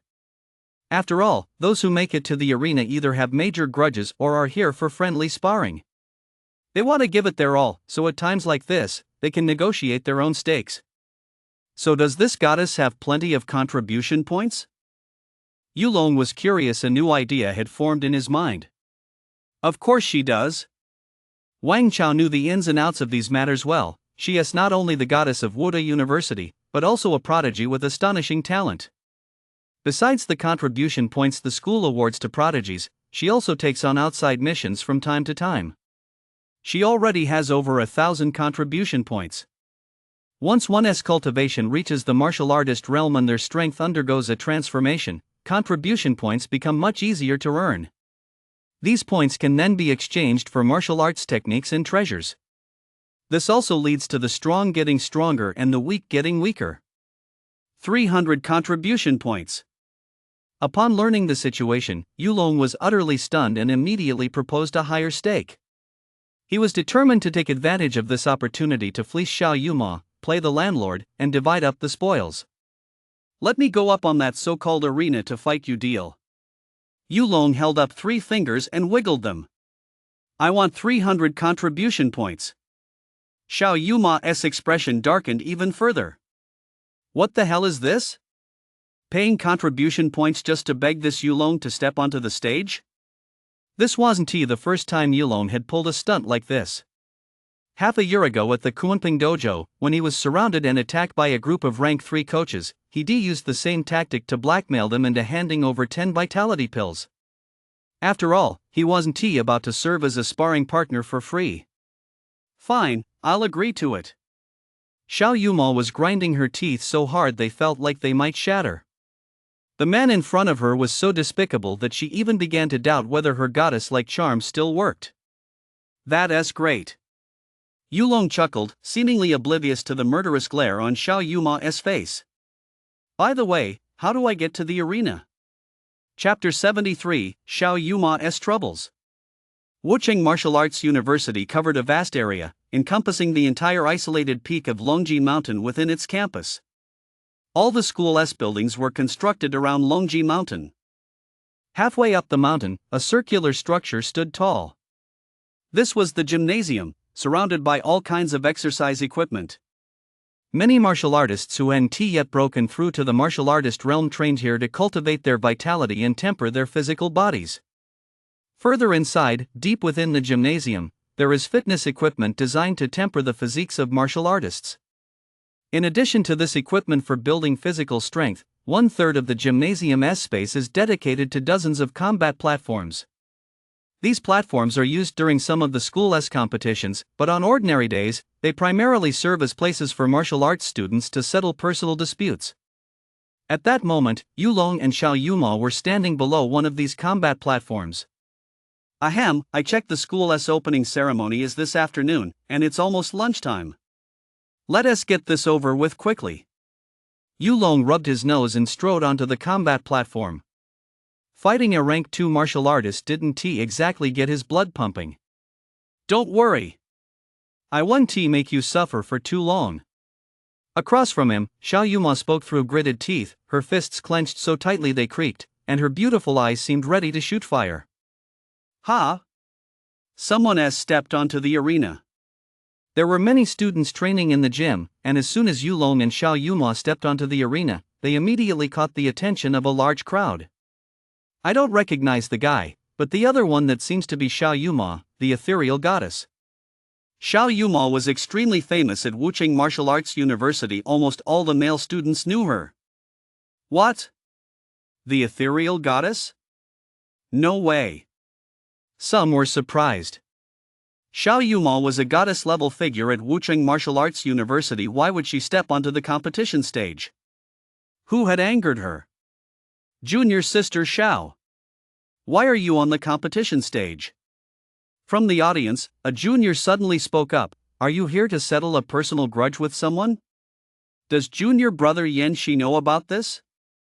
The man's voice was somewhat shrill, and his gaze darted around, repeatedly scrutinizing Yulong. This is my business. What does it have to do with Yan Shi? Xiao Yuma's expression changed instantly. Like a cat whose tail had been stepped on, she leaped to her feet. Yan Shi was the most outstanding student at Fog City Martial Arts University in recent years. At such a young age, he had already broken through to become a rank 3 martial artist, setting the fastest record in the university's history. He was a genius whose brilliance shook the ages. Even at the Imperial Capital Martial Arts University, he was a prodigy in the spotlight. The president of Fog City Martial Arts University had even emerged from seclusion to personally impart more profound techniques to this student. Yan Shi was also the only one granted the special privilege of being able to seek out the president at any time to discuss martial arts. During the last first-year final exams, Yan Shi made an appearance, revealing a cultivation level of only rank 1 martial artist, yet his vitality was terrifying already at 500 Do vitality. This is extremely rare among rank 1 martial artists. His accumulation is so substantial that he can look down on many rank 2 martial artists. Crucially, this was merely the strength Yan Shi displayed with a casual strike, a single strike that sent a rank 2 martial artist flying. Now, aside from the principal and Yan Shi's teacher, the white-haired old man, no one else has any idea what realm this prodigious teenager has reached. None of this had anything to do with Xiao Yuma, until a few months ago, when Yan Shi suddenly came to find her and said he wanted to date her. Are you out of your mind? That was exactly how Xiao Yuma had responded to him at the time. It had come out of nowhere, and Yan Shi's tone, though detached, carried an air of superiority, as if his willingness to date her were some immense honor for her. This caused Xiao Yuma to lose every last shred of goodwill she ever felt toward him. But after Yan Shi left, his name clung to her like a maggot burrowing into her flesh, following her everywhere. No one knew who had leaked the news of Yan Shi's confession, but from then on, the label Yan Shi's woman stuck with her. Even after a whole summer had passed, the situation hadn't improved in the slightest. This made her feel deeply humiliated. That's why what Xiao Yuma hated most was having anyone mention Yan Shi's name in front of her. It drove her absolutely crazy. Ha! After all, you and Junior Yan are in that kind of relationship, the man in the audience said with a cryptic smile. At Wucheng University of Martial Arts, who would dare to be disrespectful to you? What kind of relationship do I have with him? None at all. Xiao Yuma was on the verge of losing her mind. For the past few months, just thinking about this matter had sent waves of agitation through her. That's why she'd come to the library today hoping for some peace and quiet, only to run into this whole Yulong fiasco, which was exactly why she'd come to the arena to vent her frustration. Her heart was filled with bitterness. She just felt like life was too hard on her. A cold smile played at the corner of the man's mouth as he looked at Yulong, who stood frozen on the stage. Kid, you'd better know your place and admit defeat. Otherwise, you'll be making enemies of junior brother Yan Shi and the entire Fog City Martial Arts University. This Yan Shi is quite famous, isn't he? Yulong was at a loss for words. It was only his first day at Fog City Martial Arts University, and this was already the third time he'd heard that name. Why do you have to talk so much nonsense? Xiao Yuma roared.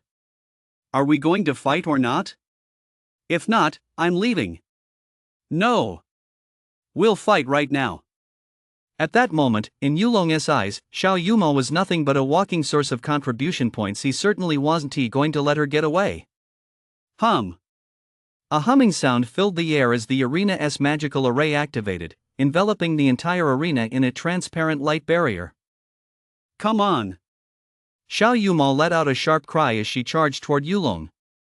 She knew he was just a freshman who had only recently enrolled, and that he had only mobilized a portion of his vitality, so she swung her fair palm toward Yulong. Better to take 10 punches than one palm strike. In the blink of an eye, 100 thoughts raced through Yulong's mind. He unleashed 123 do of vitality equivalent to that of an ordinary first-rank martial artist and formed his index finger into a sword, striking directly at the center of Xiao Yuma's palm. Boom! As their vitality collided, Xiao Yuma felt a sharp force emanating from Yulong's sword finger, instantly neutralizing the power of her palm strike. How strong are you? Xiao Yuma was somewhat taken aback. She hadn't expected the teenager standing before her to already possess 100 do of vitality. Yulong? Yulong? Xiao Yuma murmured softly, her eyes growing brighter and brighter as a flash of insight struck her mind. Are you Yulong, the one from Yanzhong High School who scored 123 do on this year's college entrance exam? Ha! You know me? Yulong furrowed his brow. He was currently operating under 3 layers of disguise.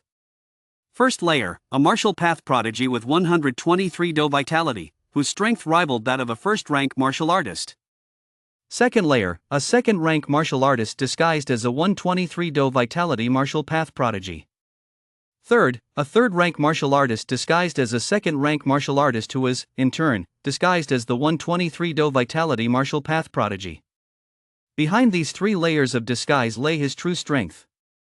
As long as he didn't reveal himself, the young man didn't think anyone would uncover his true identity. As for revealing himself? No way. Was he out of his mind? What Xiao Yuma had just exposed was his first layer of disguise, the details he made public. The crowd below also heard Xiao Yuma's voice. So he's this year's prodigy. Too bad he's so arrogant. With a mere 100 do vitality, how could he possibly compete with Xiao Yuma? The junior year man shook his head, effectively declaring Yulong's defeat. I just hope this battle teaches him what it means to be low-key and humble. He shouldn't think that just because he has a little natural talent, he can run rampant without restraint. He wouldn't admit the jealousy in his heart. Talent can be so frustrating at times. His own talent was quite ordinary. He'd only managed to break through to first-rank martial artist by groveling before Yan Shi and scraping together some scraps of treasure pills. But the second-rank martial artist realm now seemed a distant prospect. At that moment, on the arena stage, Xiao Yuma looked somewhat taken aback.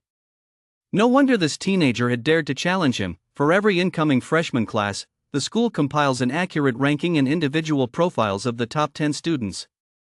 And you, Yulong, with 123 do of vitality, happen to be ranked 9th.